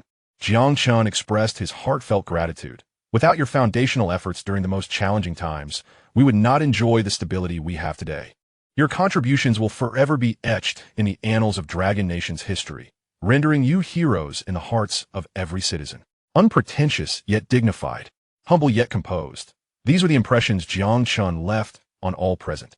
At a mere 20 years of age, to exhibit such virtues was truly exceptional. Mu Qingshan and Zhang Jiagua exchanged approving nods toward Jiang Chen. His performance had captivated each individual in attendance. They would become the formidable support for Jiang Chen's research journey, ensuring a smoother path ahead. With the atmosphere lightened, discussions flowed naturally around Jiang Chen, touching on familial matters, future aspirations, and even preferences in romantic partners. Several older gentlemen, despite Mu Qingshan's attempts to restrain them, were eager to play matchmakers for Jiang Chen. Jiang Chen, I propose you forego traditional academic institutions. Your capabilities far surpass what any academy could teach you. Join the 3rd Aviation Institute directly. I shall personally mentor you, Zhang Jiagua declared with a sly grin. The esteemed experts from Sanfei immediately echoed in agreement. Indeed, Xiao Chun should come to Sanfei. Remaining at the academy would be a sheer waste of your talents. With academician Zhang personally mentoring you, it is certain that you will eventually take the reins at Sanfei. You might even become the youngest chief engineer in Longhua. Moreover, Sanfei boasts numerous young female researchers, providing ample opportunity for engaging interactions. However, Mu Qingshan and the prominent figures from Erfei were decidedly displeased. How dare they? They had yet to even open their mouths to recruit talent, and the guests had already taken the initiative. It felt as though they were taking advantage of Erfei's perceived lack of manpower. I say, old Zhang, can you maintain some decorum? What do you mean Xiao Chen would only flourish at Sanfei? Is it possible that Erfei pales in comparison to Sanfei? Mu Qingshan smiled at Jiang Chen, saying, Xiao Chen, just consider the very name Sanfei. It is evident that it cannot rival Erfei. Coming to Erfei is undoubtedly the wisest choice. As for the academy, it would merely squander your time. I've heard that you share a close bond with Mu Qing. Once she graduates, she will surely join Erfei. Wouldn't it be delightful to work in the same place? Jiang Chen chuckled. He certainly had to look after his wife's grandfather. After all, they were family. Meanwhile, Zhang Jiagua was left flabbergasted. Goodness, he never imagined that Mu Qingshan held a granddaughter as a trump card. A miscalculation indeed. Grandpa Mu, for now. I still wish to remain at the academy to accompany Mu Qing in completing our studies. After graduation, I will certainly join Fei. It makes no difference to me where I am. As long as the system assigns tasks for the blueprints, I am content. I do not wish to miss out on the romantic moments of campus life with my wife. Having a second chance at life allows me to rectify many past regrets. Zhang Jiagua sighed regretfully. Old Mu, let's focus on our discussion. Bringing up your granddaughter feels a bit underhanded. Mu Qingshan laughed heartily. If you have the capability, why not have your son produce a granddaughter for you? I have a granddaughter. What can you do about it? Zhang Jiagua's face turned a shade of green with frustration, wishing he could rush home to urge his son to have a granddaughter. Jiang Chen smiled as he observed the scene before him. Years later, Mu Qing would likely become the youngest aircraft engineer in Longhua, largely due to Mu Qingshan's guidance. Ultimately, they reached a consensus that Jiang Chen would remain at the academy to continue his studies, necessitating covert protection. After all, Jiang Chen was now a prized asset, and any harm that befell him would lead to irreparable regret. Chapter 9. Establishing a research group and applying for research funding. After the meeting concluded, Mu Qingshan and Zhang Jiagua lingered in the now-quiet conference room. Old Mu, time waits for no one. We must expedite the project. Each day we delay, Longhua falls further behind in the realm of aerial warfare. The establishment of a research group and the application for project funding cannot be postponed. Mu Qingshan contemplated for a moment before nodding, releasing a long sigh. Currently, funding is critically needed across various research sectors nationwide, and the pressure from the state is immense. Once we apply for funding, it will be in the billions. Standing by the window, he gazed at the moonlit night sky, sighing deeply. What troubles you? Zhang Jiagua inquired. I worry that if we encounter obstacles at any stage, the required funds will multiply exponentially. We are gambling everything on Jiang Chen. Zhang Jiagua nodded. Why didn't you voice this concern during the meeting? Mu Qingshan smiled wryly. I was concerned about placing undue pressure on Jiang Chen, as he is young and filled with passion and fervor, the very qualities that signify the future of our nation. We, as veterans, can shoulder some of that burden.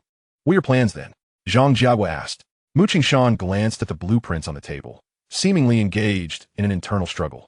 Ultimately, he exhaled deeply. I choose to place my faith in Jiang Chen. However, should we fail, the blame should not fall upon him. I will apply to become the project's chief engineer. Tomorrow morning, you and I will visit the ministry to speak directly with the leadership. Even if we must remain there, we will secure the funding. Simultaneously, the simulation data and aerodynamic experiments at Fei and Sanfei should proceed in tandem. We must possess more leverage to secure additional research funding. Zhang Jiagua nodded. Then we shall proceed as you suggest.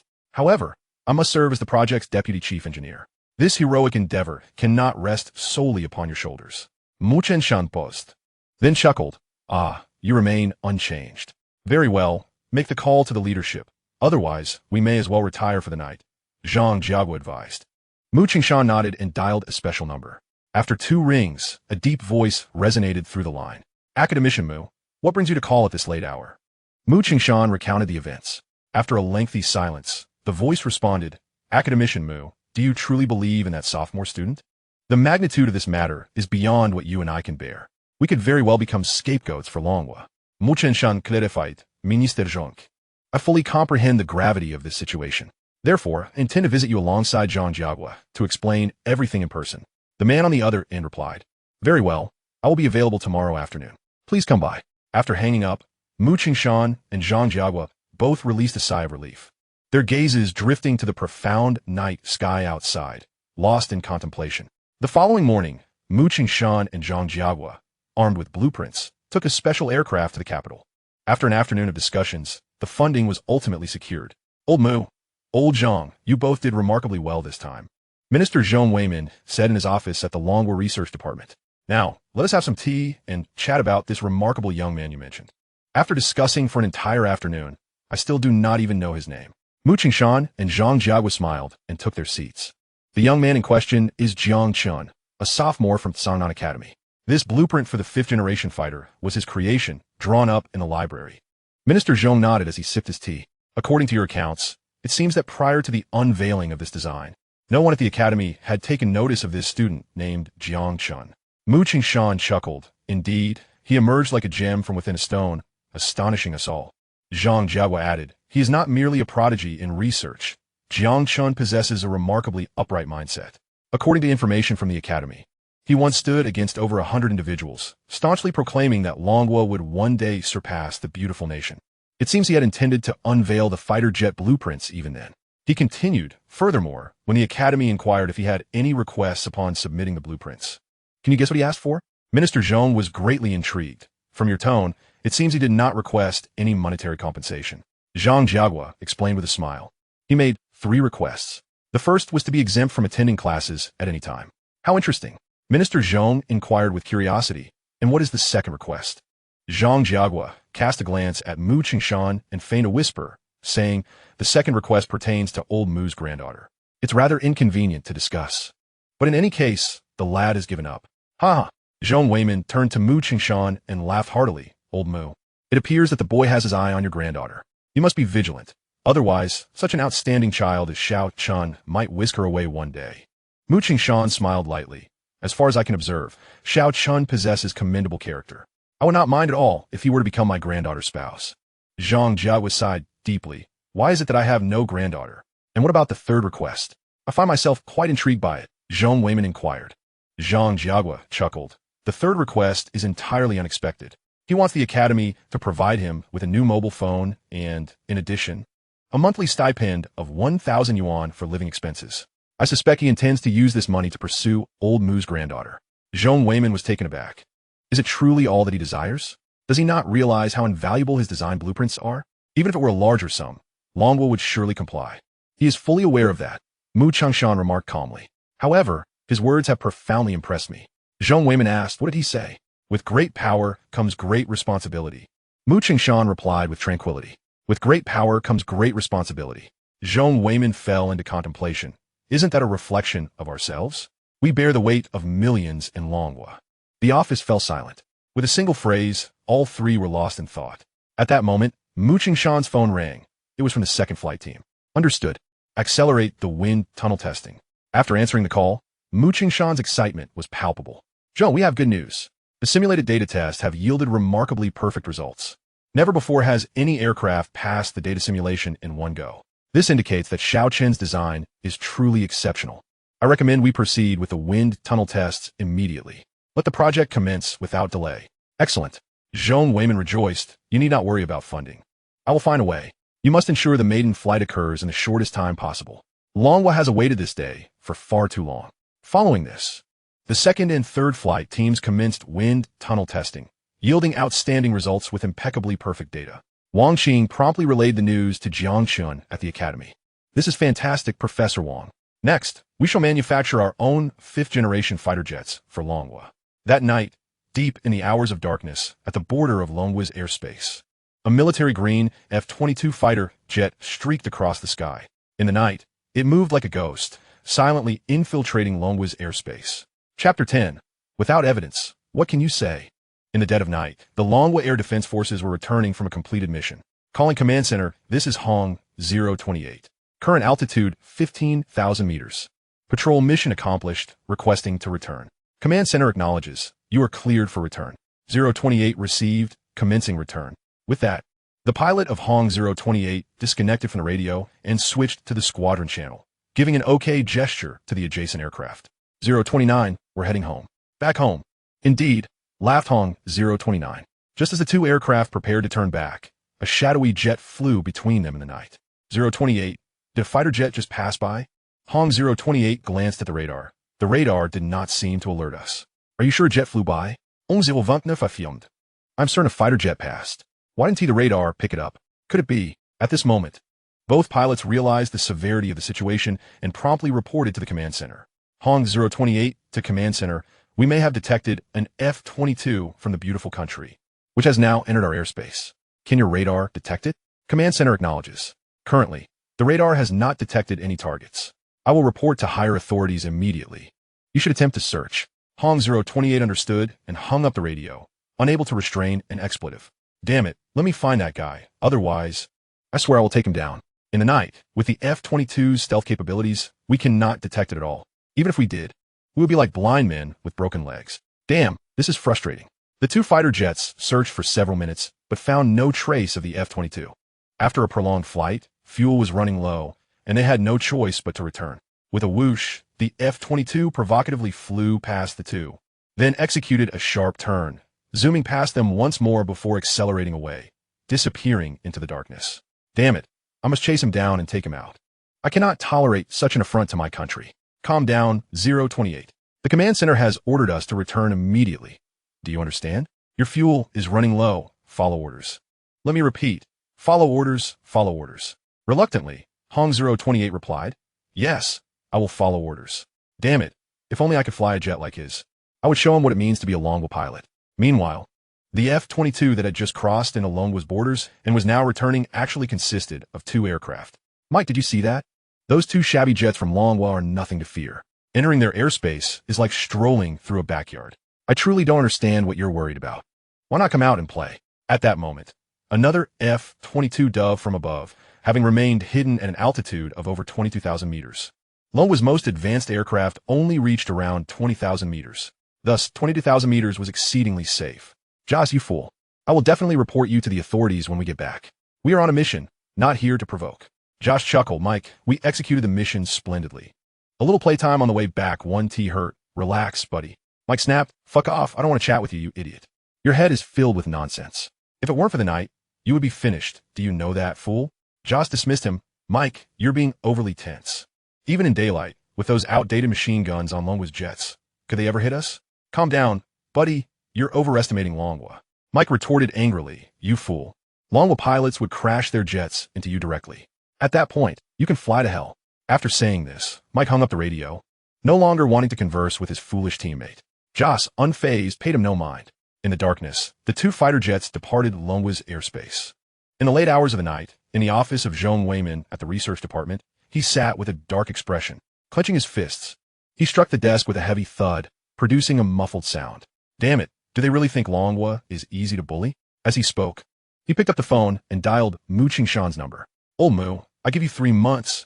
I want to see the 5th-generation fighter jets of Longwa. If you can't procure them, then you all can just get lost. With a decisive click, he hung up the phone. After a moment of contemplation, he picked up the receiver once more. Hello, is this the Ministry of Foreign Affairs? You lot, why can't you go to the beautiful nation's Ministry of Foreign Affairs and give them a good scolding? I just want to vent my frustrations. Another sharp click, and he hung up again. Zhong Weiman felt an overwhelming sense of helplessness as he sat down, lost in thought. The night was pitch black, devoid of the moon's light, resembling an invisible net that enveloped the entire land of Longwa. Time slipped away, and before long, the sun began to rise, its first rays piercing the dark horizon, bringing a glimmer of hope to Longwa. The entire nation awakened from the shadows. At the Longwa embassy in the beautiful nation, diplomat Wu Weigua was in the midst of negotiations with diplomat Thomas at the Ministry of Foreign Affairs. Thomas, do not overstep your bounds. What were the two F-22 fighter jets doing in our airspace last night? Are you looking for a war? Wu Weigua questioned, his anger palpable. Thomas, however, wore a relaxed expression. Wu, such accusations cannot be made lightly. We did not send any aircraft into your airspace. Our beautiful nation stands as a guardian of world peace. How can we possibly commit such an act? Without evidence, please refrain from making unfounded claims. Wu Weigua retorted, Thomas, our pilots witnessed this firsthand. How dare you still argue? Such claims are merely your word against ours. Please provide evidence. If your pilots detected our aircraft, you could have shot them down. Why didn't you? Because you were fabricating lies, Thomas replied coolly. As I said, please present your evidence. Otherwise, I must ask you to leave. Fuming, Wu Weigua's face turned crimson.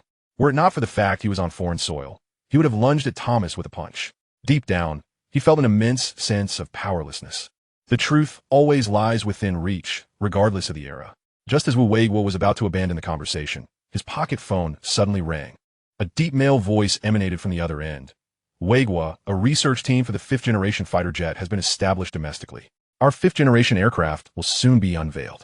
Wu Weigua's expression shifted, momentarily touched, but he quickly regained his composure, donning the furious demeanor once more. Hanging up, he turned to Thomas. Thomas, you said that if your nation's aircraft were found in Longwa, we could shoot them down? Thomas smiled, of course, as we are all nations that cherish peace. Intruding upon another's territory must incur consequences.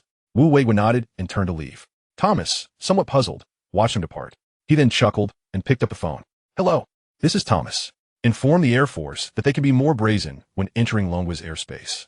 Every so often, they should provoke Longwa, reminding them who truly holds dominion over the world. Chapter 11. Wind Tunnel Testing, officially entering the manufacturing phase.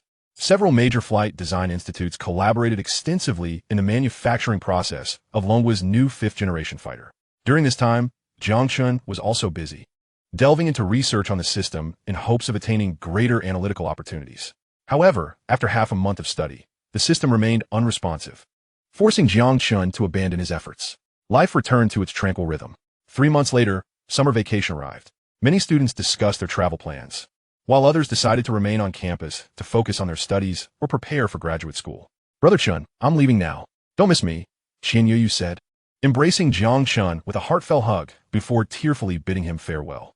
The dormitory felt empty with only Jiang Chen left behind. At that moment, his phone rang. Seeing it was his parents calling, a smile spread across his face. He recalled that during his university years, his family's circumstances were rather modest, living in a rented house. Particularly during the year of his graduation, his father worked in a factory manufacturing parts, serving as a machinist. An accident occurred while he was saving a colleague, resulting in a heavy object injuring one of his legs, leaving him disabled. The medical expenses were borne by the family, as they simply could not afford to rely on others. His father, with a smile, dismissed the situation. The family's finances plummeted. His mother took on 2 jobs to help make ends meet, which ultimately took a toll on her health. Additionally, his 10-year younger sister had to drop out of school for a year to work. Fortunately, after Jiang Chen graduated, things improved. His sister returned to school and eventually enrolled in a prestigious university. Nevertheless, his father's disability remained a lingering concern in Jiang Chen's heart. In this life, he vowed to prevent such occurrences. Hello, Xiao Chun, when are you coming back? Your father and I will take a leave to pick you up at the station. His mother, Jiang Hui, spoke on the other end, her tone akin to that of any concerned mother. Mom, I'll be arriving on the train tomorrow evening. Jiang Chen replied with a smile. Jiang Hui's joy was evident as she continued. Great. Your father and I will pick you up. We'll arrange a blind date for you. We have some lovely girls from the countryside, very suitable, knowing their backgrounds. Jiang Chen's lips twitched involuntarily.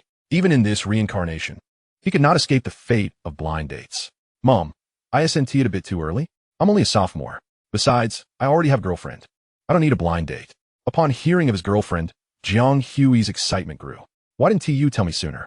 Is she from your university? What does she look like? What is her family like? Is she pleasant to talk to? You should bring her home from me to meet. Enough with the questions. Came the voice of his father, Jiang Hansheng, who took over the phone. After a brief silence, he inquired, how's school? Do you have enough money? Jiang Chen paused. These words were all too familiar. He could predict his father's next statement. If he needed more, they would send him money. As a boy should always have some cash on hand, especially when dating, which costs money. As expected, the next moment, Jiang Hansheng said, if you need more, we can send you money. A boy should always have money on him, especially when dating. Jiang Chen felt a wave of nostalgia wash over him. He could not recall the last time he had heard this phrase. Dad, I have enough. The school gives me 1,000 yuan scholarship every month. Jiang Hansheng replied with a grunt, passing the phone back to Jiang Hui. Son, your father and I are waiting for you to come home. Remember to bring your girlfriend along. Jiang Chen replied, Mom, can I not come home? No, she insisted. After exchanging a few more pleasantries, Jiang Chen hung up the phone. Gazing out the window, feeling a bit awkward, living second life truly felt wonderful. Many regrets can still be remedied. Suddenly, a voice echoed in his mind. System. Task issued. Let Mu Qing impersonate a girlfriend and return home to gain parental approval. Reward. An opportunity to analyze the N-225 Dream transport aircraft. Jiang Chen's eyes brightened. After a moment of silence, he was taken aback by such a grand surprise. However, convincing his wife to return home posed a considerable challenge. Chapter 12. The task is daunting, and time is of the essence. Asking Mu Qing to masquerade as a girlfriend is not merely a trivial request. The relationship had not yet progressed to that level. It was far more challenging than deciphering the schematics of a fifth-generation fighter jet. For a moment, he found himself at a loss on how to proceed. This era lacks the openness of the future.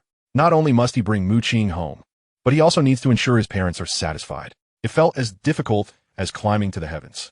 After an afternoon of contemplation, Jiang Chen had yet to arrive at a conclusion. Just then, Chun Ming called, mentioning he had matters to discuss with him. Reluctantly, he decided to put this issue on hold. If all else fails, he might have to muster the courage and push forward.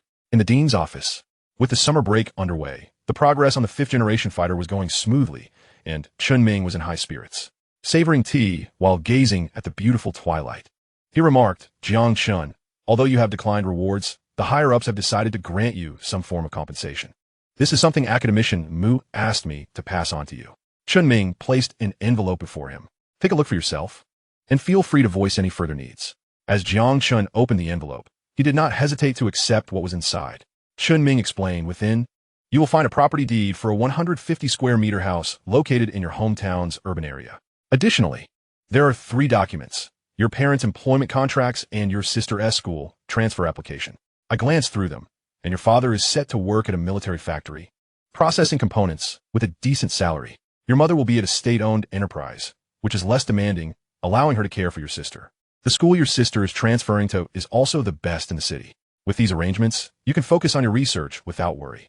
Jiang Chen nodded, recognizing the importance of these developments. This meant that his father, Jiang Hansheng, might avoid misfortune, and perhaps his sister could gain admission to a better university. Then, Jiang Chen paused, noticing another document in the envelope, a crimson certificate along with a badge engraved with the emblem of a fighter jet. "This is your honorary professor certificate and the badge bestowed upon you by Academician Mu," Chen Ming remarked, looking at Jiang Chen with envy. "Do not underestimate this badge. It is not something everyone possesses. Only those who have made significant contributions to national aerospace projects can earn it. I find myself rather envious." Jiang Chen smiled, carefully placing the items aside, and then turned to the dean. "Actually, I have a small request, though I feel somewhat embarrassed to bring it up." Chen Ming looked momentarily surprised before chuckling. "There is no need for embarrassment. Feel free to ask for anything. I'm not boasting. Even if you wanted the academy to assign you a girlfriend, it wouldn't be an issue." Jiang Chen's eyes gleamed with intrigue. "Is it really possible to assign a girlfriend?" Chen Ming's expression shifted slightly. Well, 5 minutes later, he rested his chin on his hand, deep in thought. "Is this matter truly that significant?" Jiang Chen nodded earnestly. "It is exceedingly important. It directly influences my state of mind. Recently, I have been researching large transport aircraft, such as the N-225. With a sudden thud, Chen Ming toppled over along with his chair. "Are you all right, Dean?" Jiang Chen rushed forward to assist him. Chen Ming waved him off, standing up with wide eyes, astonished. "What did you just say? What are you currently researching?" Jiang Chen reiterated, "The large transport aircraft N-225. Chen Ming gasped audibly. "You mean the one with a maximum takeoff weight of 640 tons and a cargo capacity of 250 tons? That is far more complex than a fighter jet, especially regarding the high bypass ratio turbofan engines. Only 2 countries currently possess the technology for it. Are you truly capable of designing it?" Jiang Chen nodded. "I have a few leads and expect to make breakthroughs soon. Therefore, I cannot afford any distractions." "Do you realize how serious this issue is?" He had no choice. Since he could not resolve the problem himself, he decided to delegate it to someone else. Chen Ming's expression grew serious, and after a moment of silence, he said, "Rest assured, I will make arrangements for you." "How difficult can it be to have Mu Qing impersonate a girlfriend on a trip home? But it can only be for 3 days. Any longer is not feasible." Jiang Chen smiled. 3 days will be sufficient." That evening, Chen Ming called Academician Mu Qingshan. He couldn't very well disclose the matter to Mu Qing directly. He preferred to pass the issue on to someone capable of resolving it. "Academician Mu, here, the situation." Jiang Chen, in an attempt to avoid blind dates, falsely claimed that Mu Qing is his girlfriend. "Could you possibly assist him?"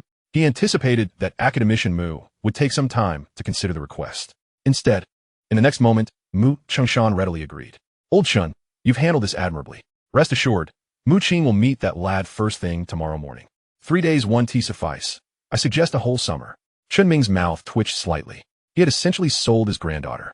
Academician Mu had quite the vision. Chen Ming hurriedly called Jiang Chen that night. "Mu Qing will be waiting at your door promptly tomorrow morning." The following morning, Jiang Chen packed his belongings and had just reached the dormitory entrance when the dormitory supervisor beamed at him. "Xiao Chen, impressive. You are taking her home to meet the in-laws already. I knew you were capable." Jiang Chen chuckled, scratching his head. Upon stepping outside, he was momentarily struck dumb. Under the shade of the trees stood Mu Qing, clad in a long white dress that brushed against her knees, her straight black hair cascading down, paired with canvas sneakers. A gentle breeze rustled, evoking a refreshing feeling akin to spring. Jiang Chen found himself momentarily entranced. "My wife is truly beautiful. Jiang Chen, Academician Chen sent me." Mu Qing said, her voice suddenly dropping to a whisper. I'm here to be your girlfriend. Jiang Chen mentally scolded himself. How could he not get used to addressing her properly? Thank you, Mu Qing. I genuinely appreciate your help. Otherwise, I would be in quite the predicament. Once we return to school, I'll treat you to a meal. You must enjoy spicy hot pot, mapo tofu, and oil-braised shrimp. What else do you like? Oh, spicy diced chicken and stir-fried beef rice noodles? Mu Qing stared at him in astonishment. How do you know I enjoy these dishes? Did my grandfather tell you? Jiang Chen joked. Do you believe we might have been a couple in a past life? In this life, I've come back with memories to find you. Mu Qing's cheeks flushed anew, shedding any remnants of her icy demeanor, revealing a girl with a warm heart. Seeing this scene, Jiang Chen felt a wave of nostalgia. It had been far too long since he had witnessed such a radiant expression from her after Grandfather Mu's passing. How he missed it. The two of them, dragging their luggage, walked along the college road. The road was flanked by rows of maple trees. A gentle breeze swept through, causing a few leaves to flutter down intermittently, resembling a scene straight out of comic. Jiang Chen, are we on the verge of acquiring our own fifth-generation fighter jet? Mu Qing suddenly inquired. Jiang Chen paused for a moment, turning his gaze toward her. Rest assured, I have also signed a confidentiality agreement, Mu Qing replied with a smile. Initially, I had planned to develop our own fifth-generation aircraft for Longhua after graduation. I never anticipated you would seize the opportunity first. To be honest, I feel a bit miffed, but I'm even more elated. You have helped me fulfill my wish ahead of time. Mukving humit achir faltun. Seemingly unfazed by the nervousness of returning home with Jiang Chen. Jiang Chen smiled. In this lifetime, I will protect you well. By the way, you claim to be my partner from a previous life. Then tell me, what other hobbies do I have? This is a bit tricky. Let me ponder for a moment. I doubt you know. You must have heard it from my grandfather. You always like to hug a doll while sleeping. Your favorite color is white. You enjoy science fiction films, yet you yearn for a beautiful love story. You may appear frosty on the outside, but your heart is ablaze. You love climbing mountains, admiring scenery, and capturing life's moments with your camera. Oh, and you have a mole on your backside. Mu Qing was taken aback, her face turning as red as a monkey's bottom. She promptly chased after Jiang Chen, delivering a flurry of playful punches. Quick, tell me how you know about that. My grandfather doesn't even know. You stop right there. As your partner from a previous life, isn't it only natural for me to know about your mole? Jiang Chen retorted, not hesitating to flee. My wife is about to explode. I cannot provoke her. Mu Qing stomped her foot in frustration as she pursued him. Many boys nearby were left dumbfounded by the scene. Am I hallucinating? Is that Jiang Chen walking with the goddess, carrying luggage together? Not just walking together. Did you not hear? Jiang Chen even knows about the mole on the goddess's backside. Goodness, they can't possibly have played cards together already. Can they? Fellow warriors, draw your swords. Let us vanquish Jiang Chen, the scoundrel, and reclaim the goddess. Chapter 13. No need to buy a house. Jiang Chen's family resided in a small county in the southern city. In this era, a train ride took 7 to 8 hours. Due to Mu Qing's presence, Jiang Chen deliberately exchanged his ticket for a sleeper. If he were alone, he typically opted for a seat ticket. By 5 in the afternoon, the two arrived in the southern city, where Jiang Chen's family came to pick them up by taxi. Despite being only 10 years old, Jiang Qingyan possessed a remarkably mature and endearing personality, exuding a feeling of being wise beyond her years. Upon seeing Jiang Qingyan, Mu Qing instantly took a liking to her. Throughout the journey, the two engaged in delightful conversation, creating a sense of camaraderie as if they had known each other for ages. Sister Mu Qing, why do I feel like you don't resemble my brother's girlfriend? Jiang Qingyan suddenly asked in the car. Jiang Chen's heart sank. Could this little girl be onto something? He discreetly glanced at his parents' reactions, relieved to see them merely smiling, not taking it seriously. Qingyan, why do you feel that way? I am indeed your brother's genuine girlfriend, Mu Qing replied, smiling at Jiang Chen. Her gaze, imbued with a hint of affection, suggested something more.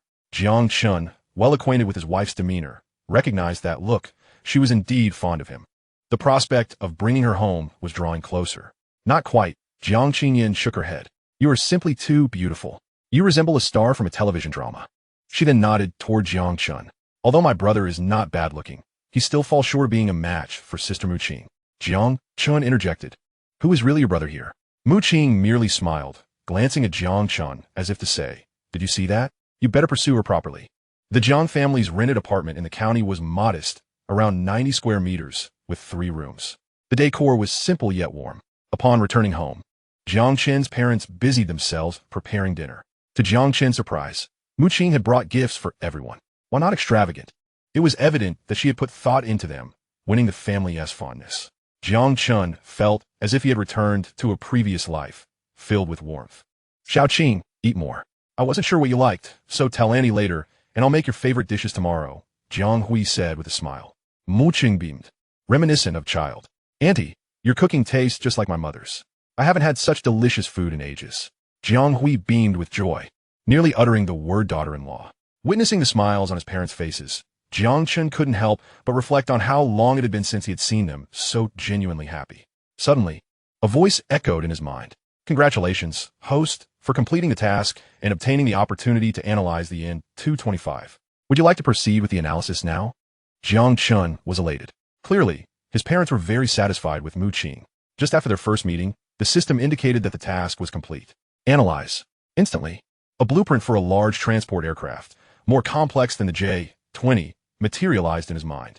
Unlike the supersonic fighter jets, the most challenging aspect of large transport aircraft lay within their heart, the engines. From his memories, even 20 years later, Longwa's large transport aircraft, dubbed the Fat Girl, ranked only 6th worldwide, with a takeoff weight of 220 tons and a payload of 66 tons, powered by the D-30 KPII turbofan engine. However, with the ongoing advancements in domestic engines, this model had been replaced by a Longwa engine, yielding greater thrust and higher payload capacity. Yet, it still paled in comparison to the N-225, the largest transport aircraft in the entire Blue Star. Do not be deceived by the seemingly high payload of 66 tons. It cannot even accommodate a main battle tank. The N-225, with its colossal aviation engines, boasted a takeoff weight of 640 tons and a maximum cargo capacity of 250 tons. Truly formidable statistics. If one possessed 100 and 225s, they could deploy an entire armored regiment of mechanized tanks to the front lines before a battle commenced, a terrifying prospect. System, blueprint optimization complete. Staring at the blueprint in his mind, Jiang Chen was momentarily stunned. This was clearly the Fat Girl model. With only 3 rooms in the Jiang household, Jiang Qingyin's room was quite small, accommodating only one person. Thus, Mu Qing had to share a room with Jiang Chen, while he made do with a makeshift bed in his parents' room. The room was quiet. Xiao Chen, Jiang Hui said, lying on the bed and gazing at the ceiling. Mu Qing is a good girl. You must not let her down. Even if you don't end up together, you mustn't hurt her. Jiang Chen was taken aback, nodding in understanding. I understand. At that moment, Jiang Hanxing chimed in. I think we should prepare a house for the kids. Let's buy a place in the city for them. Jiang Hui calmly replied, it's time to buy a house. After saving for another year or 2, we should get a bigger one. What if, in the end, the child ends up with Mu Qing? It would indeed be a joy that springs from the depths of my heart. Jiang Chen was taken aback, realizing he had overlooked something significant. He hastily rose and exited the room. Just as he stepped outside, he encountered Mu Qing, who was fetching water. Clad in adorable cartoon-patterned pajamas, she appeared exceedingly charming. They both paused for a moment, momentarily stunned. I'm just getting something, Jiang Chen said, scratching his head awkwardly. Mu Qing, blushing, lowered her gaze. I'm just getting some water, she replied. Jiang Chen nodded. Your pajamas are quite cute. With that, he hurriedly returned indoors. Upon retrieving a folder, Jiang Chen re-entered the room. Mom and Dad, you need not purchase a house for me. A house is essential, Jiang Hui explained. In the future, when you start your own family, you will undoubtedly need to live separately from us. How wonderful it would be to have your own home. Indeed, Xiao Chen. Jiang Hanxing added, do not fret about finances. Your mother and I have saved quite a bit over the years. We can manage the down payment together. Mom, Dad, that is not what I meant, Jiang Chen interjected, pulling out a crimson booklet from the folder. With a resounding thud, he placed it before his parents. This is a property in the finest community in our city, Huayuan community. We'll be moving to our new home in a couple of days. Silence enveloped the room, a peculiar stillness settling in. Jiang Hanxing and Jiang Hui exchanged wide-eyed glances, bewildered. What sort of joke is this, Xiao Chen? How could you possibly own a house in Huayuan community? Jiang Hui feigned disbelief, yet her hands reached out earnestly for the property deed. Jiang Hanxing leaned in closer. Upon inspection, their eyes bulged with astonishment, and they swallowed hard, staring incredulously at Jiang Chen.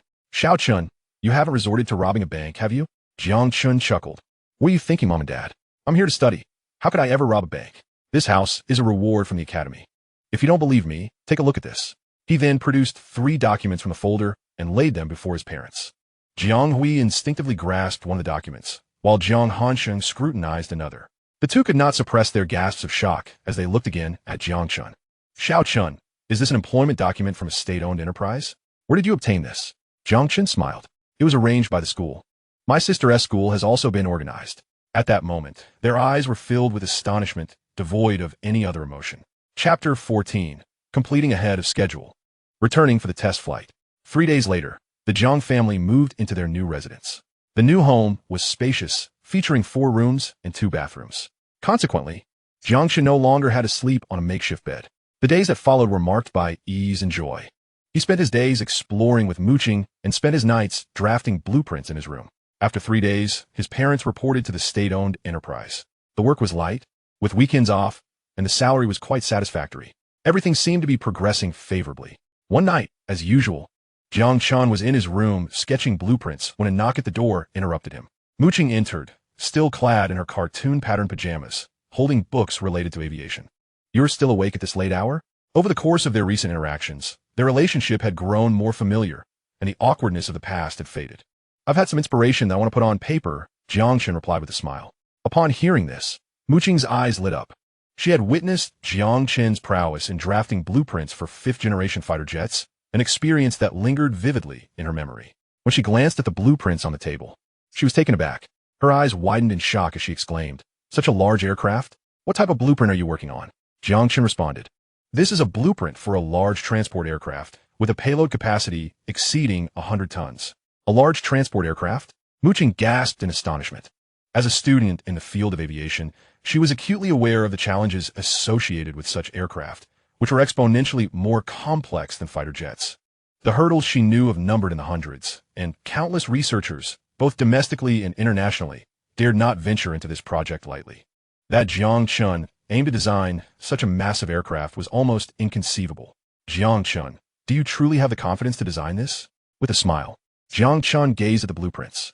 "Let us give it a shot. The field of transport aircraft in Longhua is entirely vacant. In future battlefields, large transport aircraft will hold an irreplaceable position, crucial for both military and logistical purposes. Longhua must fill this void." Muqing found herself at a loss for words to describe the young man before her. Beneath his youthful visage lay such grand ambitions, igniting an indescribable thrill within her. "Jiang Chen, go for it. I believe you can do it." Muqing chuckled lightly, standing by the window, gazing into the night. She stretched, inhaling the cool night air, her graceful figure illuminated by the soft glow of the lights. "Jiang Chen, if you truly design this hefty transport aircraft in the future, may I give it an adorable name?" Jiang Chen stood up, joining her by the window, and peered into the deep night sky. "Of course. What name do you have in mind?" Turning her head with a playful smile, Muqing suggested, "How about calling it Chubby Girl?" Jiang Chen was momentarily taken aback. "Chubby Girl? Years from now, Wu Tilonghua's large transport aircraft also be referred to as Chubby Girl?" It felt as though nothing had truly changed. Perhaps it was merely a coincidence, or perhaps it signified something deeper. "Jiang Chen, are you all right?" Muqing blinked her large eyes. "Is Chubby Girl not a nice name?" Jiang Chen returned to reality, gazing out the window, a faint smile gracing his lips. "Chubby Girl is quite delightful. Let's go with that." The moonlight cast a fairy tale-like glow upon their faces, and the room fell into a tranquil silence, as if they could hear each other as heartbeats. "Jiang Chen, I've actually always been." Suddenly, Jiang Chen's phone rang, the ringtone indicating a call from Muqing Shan. Glancing at Muqing, he answered, "Hello, Grandpa Mu." On the other end, Muqing Shan's excited voice resonated. "Jiang Chen, we have completed it. Our very own 5th-generation fighter jet." Jiang Chen was elated. "Really? That is fantastic. The progress is astonishing." Muqing Shan laughed heartily. "I never anticipated this day would arrive so swiftly. It feels like a dream." He continued, "We are about to conduct the first test flight. The leaders will be present, and I will send someone to fetch you." "All right, Grandpa Mu," Jiang Chen replied. At that moment, Muqing Shan remembered his granddaughter. "Is Muqing doing well? I'd like to chat with her for a moment." Jiang Chen passed the phone to Muqing, signaling her to keep the matter of Chubby Girl to herself. Muqing, ever astute, nodded with a smile. "Grandpa, am I still your granddaughter? You haven't called me in ages. Don't you fear Jiang Chen might sell me off? Tonight is destined to be an exhilarating evening. Many have received invitations to the maiden flight of the 5th-generation fighter jet. In Dean Shinming's office, he assures Academician Mu, I will definitely attend. This is a day I have long dreamt of witnessing, and it is paramount that I bear witness in person. The wait for this day has been interminable. At Wang Qing's residence, as Jiang Chen's mentor, he too finds himself involved in the project and has also been invited. Professor Wang, you are invited to participate in the maiden flight of the fifth-generation fighter jet in 3 days. Are you available? Wang Qing is momentarily taken aback, then elated. I am available. Absolutely available. Can I really attend? The voice on the phone replies, yes, but you must sign a confidentiality agreement. Wang Qing eagerly responds, I will sign. I would sign 100 confidentiality agreements if necessary. After hanging up, his emotions remain in a state of tumult. He takes a deep swig of liquor. Is this day truly upon us? Similar scenes unfold in the homes of various professors, each one brimming with excitement upon receiving the news. They can barely contain their eagerness to set off that very night towards the flight test center. 3 days later, at the second flight's test site, the nation's foremost research experts gather. Each holds a red flag, harboring heartfelt wishes for the Dragon Nation, as they await the unveiling of the new fifth-generation fighter jet. Unexpectedly, not only representatives from the second flight, but also academicians Mu Qingshan and others from the third, first, and fourth flights, including academician Jing Wenhao and academician Lu Xianghua, are present. Where's our young hero? Why hasn't he arrived yet? Academician Jing Wenhao exclaims. We 3 old men are eager to meet Jiang Chen.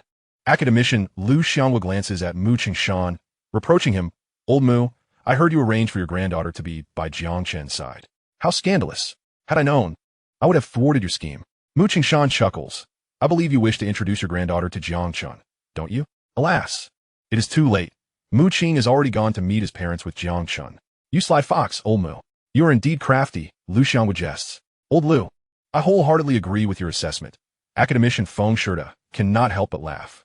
Old Mu, back in school, you're always full of tricks. Old Zhang Jiagua sighs with a rueful smile. What could I do? I have no granddaughter.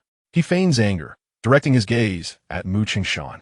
I say, Old Mu, why hasn't your granddaughter's fiancé arrived yet? Didn't you send someone to fetch him? Mu Qingshan laughs heartily. I just contacted him. He will arrive shortly. No sooner had he spoken than Jiang Chen, Chun Ming, and Wang Qing appear at the test site. Hiss, hiss, hiss. Upon catching sight of Jiang Chen for the first time, academicians Jing Wenhao and others widen their eyes, unable to suppress their astonishment. He is remarkably youthful. Is this the genius behind the new fifth-generation fighter jet? Academician Jing Wenhao gasps, incredulity etched on his face. Lu Xianghua and the others mirror his astonishment, their jaws nearly dropping to the ground. This lad is even younger than I imagined. No wonder Old Mu was so anxious. How infuriating. Old Zhang, you should have informed me sooner. Otherwise, I would have ensured Old Mu's plans fell through. I missed out on a fine grandson-in-law, and my heart aches. Mu Qingshan beams with pride, reveling in the expressions of his friends. Look, there's my future grandson-in-law. Tell me, isn't he impressive? After Jiang Chen and his companions arrive, they're surrounded by a throng of academicians, who converse with him as though he were a precious gem. Their eyes gleam with admiration, as if he might be whisked away at any moment by these esteemed scholars. Who is that young man? Why is he so familiar with several academicians? Someone wonders. I've never seen him before. Could he be a new student of academician Mu?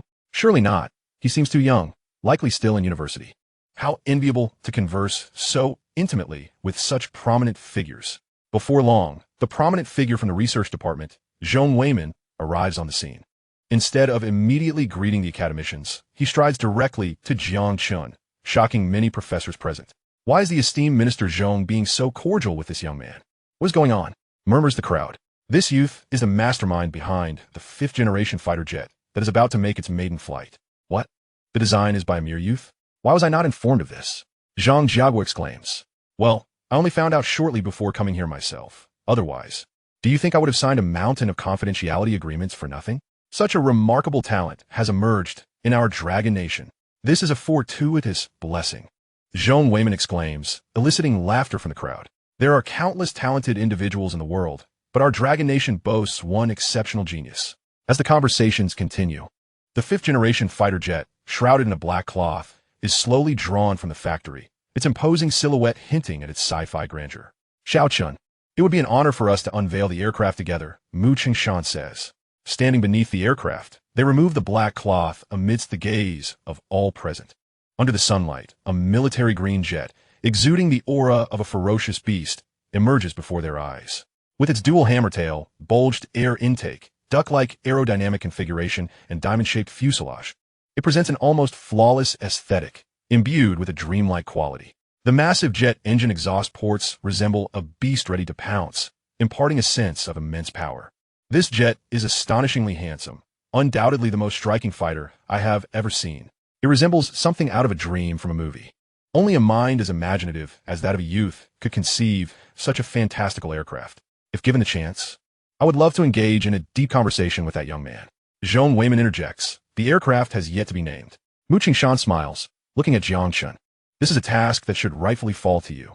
This fifth-generation fighter jet is entirely your creation. No one is more qualified than you. Mu Qingshan nods in agreement. Turning to Jiang Chen. Xiao Chen, the floor is yours. Jiang Chen nods, already having an idea in mind. Only one name can awaken the spirit of our Dragon Nation's aircraft, a name that strikes fear into the hearts of our enemies. Minister Zhong, I propose we call it the J2 Egg, with the codename Weilong, symbolizing the mighty dragon of the East. With the emergence of the Weilong, the world shall tremble. Zhong Weiman expresses his admiration. Then let it be codename Weilong. It is time for the world to take notice. The academicians nod in satisfaction, gazing upon the J2 Egg as if envisioning a great dragon, roaring forth into the skies, soaring freely, unbound by any constraints. This is the true embodiment of the majestic Easter dragon. Originally, a new aircraft model would require extensive testing before attempting long-distance flights. However, due to the J2 Egg's nearly flawless performance, its data was deemed exemplary, with hardly any modifications necessary. Consequently, it was swiftly equipped with munitions for long-distance flight testing. One afternoon, under a clear and sunny sky, the National Defense Air Force stationed the J2 Egg for its inaugural live-fire long-distance test flight. As ground crew conducted final checks on the aircraft, the command center received an urgent alert. Red 030, calling command center. We have detected an F-22 fighter jet from the United States about to enter our airspace. Please issue the operational order. With a resounding bang, Air Force General Yin Zhenghua slammed his hand on the table. This is the third time this month. This is utterly intolerable. He glanced at academician Mu Qingshan beside him. Academician Mu, shall we deploy the J2 Egg? Let us show them what we're made of. We're not afraid of them. After a moment of contemplation, academician Mu acknowledged that, given the J2 Egg's impeccable performance, it was indeed combat ready. However, the fact that there was only one J2 Egg in the country rendered its deployment sensitive. I will consult with higher authorities, he said. General Yin nodded, calming down slightly, as he understood the J2 Egg's significance. A minute later, Mu Qingshan returned to the command center. Proceed. Orders have been given from above. Deploy the J2 Egg. This will also serve as a test for it. First, issue a warning. If the American aircraft continues to encroach, lock onto it with fire control radar. Engage with 60G overload air-to-air missiles and bring that invader down. General Yin's lips twitched slightly. It seemed the researchers had even more volatile tempers than his own. Lin Zheng, he called. Yes, General, a pilot stepped forward. You are the only one who has piloted the J2 Egg. Do you have confidence in driving the enemy aircraft away from our airspace? Ensure the mission is completed. Understood. Action. The J2 Egg roared into the sky, vanishing into the horizon. At the edge of Dragon Country's airspace, an altitude of 10,000 meters, the view resembled an endless expanse of blue ocean. Two third-generation fighters from Dragon Country were in pursuit of an F-22. This is Dragon Country's Air Force. You are approaching our airspace. Immediately withdraw, or we will intercept you. The warning was repeated. Inside the F-22, the American pilots were laughing at the situation, showing no intention of retreating. Mike, you should come down and have some fun. Tease those old planes from Dragon Country. Look at them issuing warnings. Do they really think their junk can catch us? Joss, you idiot. If you want to die, go ahead. I'm not playing with you. You will pay for your foolishness. Mike, you're just too cautious. You don't even know what you're afraid of. We are America. I don't understand your fear. Could it be that Dragon Country has fifth-generation fighters? Enough of this. I'm heading deeper into Dragon Country's airspace to have some fun with their pilots. Suddenly, a sleek black aircraft streaked across the sky like a phantom. Chapter 16. No evidence. Speak cautiously. At the U.S. Embassy in Dragon Country, in the ambassador's office, Wu Weigua was intently reviewing documents when the office door was flung open. A furious blonde foreigner stormed in. It was the American diplomat, Thomas. Wu, your countrymen are despicable. Their hearts are filled with malice. Wu Weigua, perplexed, had no idea what was happening, but he felt a sense of satisfaction seeing Thomas so enraged. Thomas, please be mindful of your position.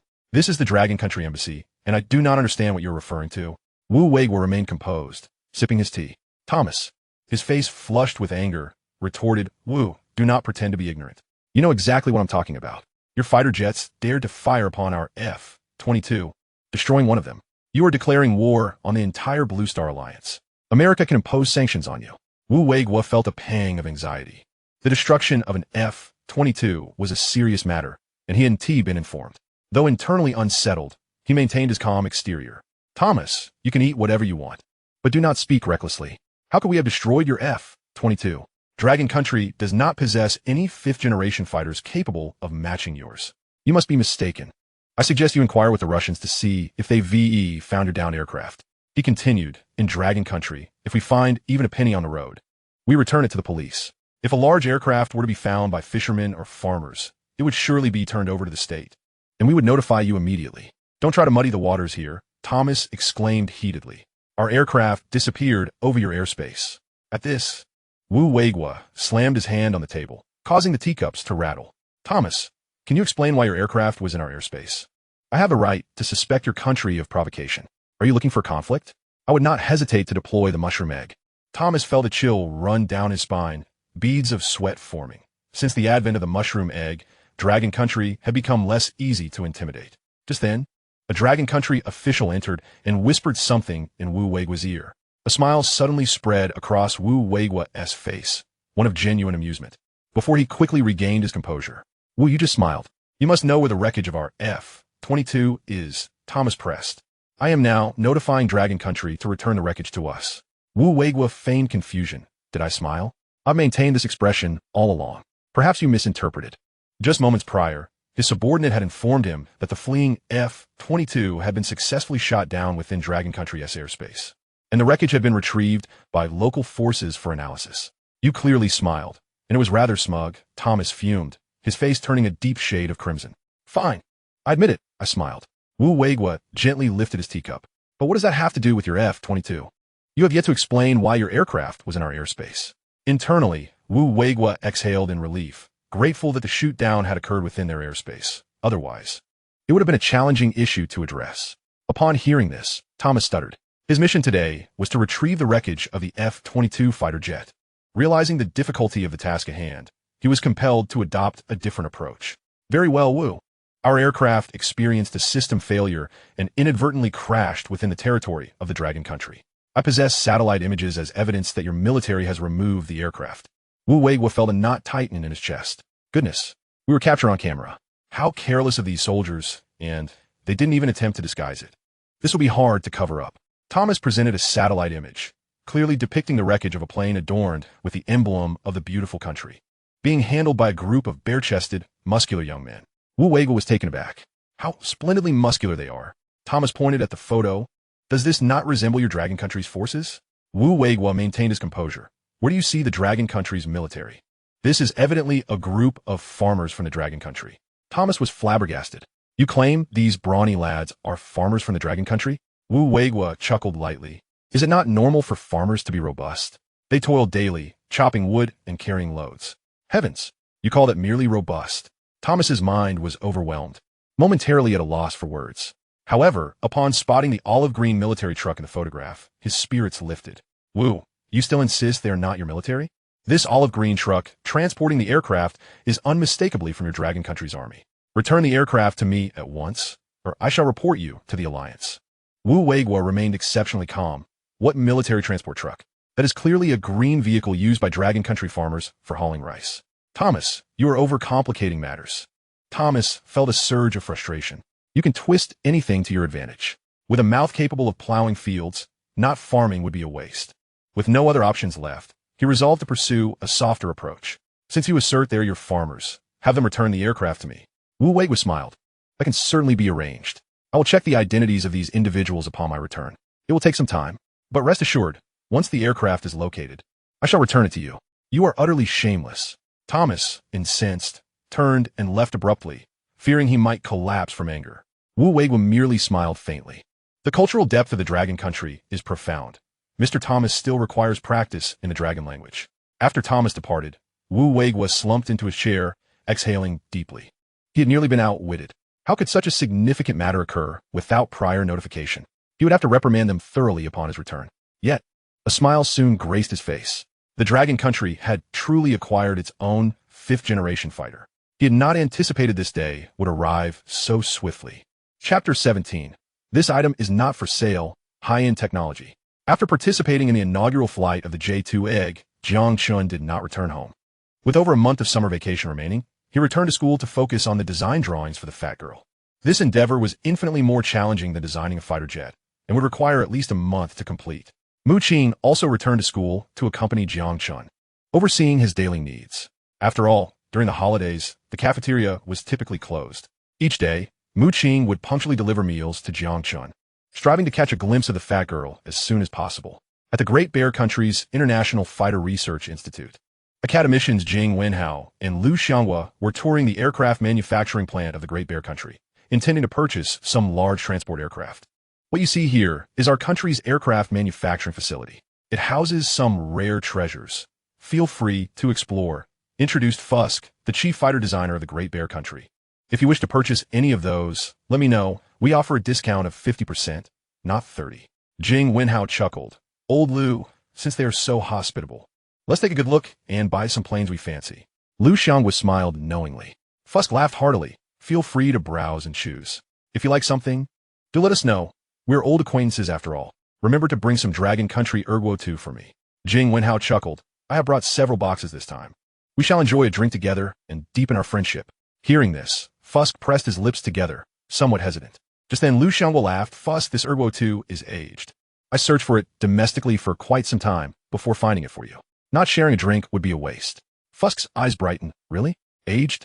Jing Wenhao smiled. All of it is over 10 years old. Excellent wine. Good, as expected of a good friend from the Dragon Country. Fusk laughed. Once we finish the tour, we shall have a drink together. Jing Wenhao and Liu Xianghua exchanged glances, sharing a knowing smile. Fusk, what aircraft is concealed beneath that black cloth? Why is it covered?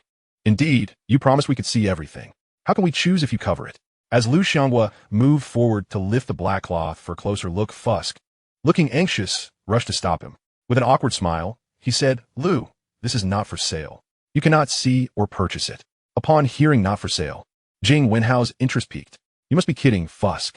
Why display something that is not for sale? Isn't that just tantalizing us? Precisely, Liu Xianghua pretended to be angry.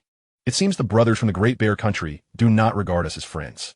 Fine, let us take the good wine back. Fusk became flustered. No, dear friend from the Dragon Country, he said, looking troubled.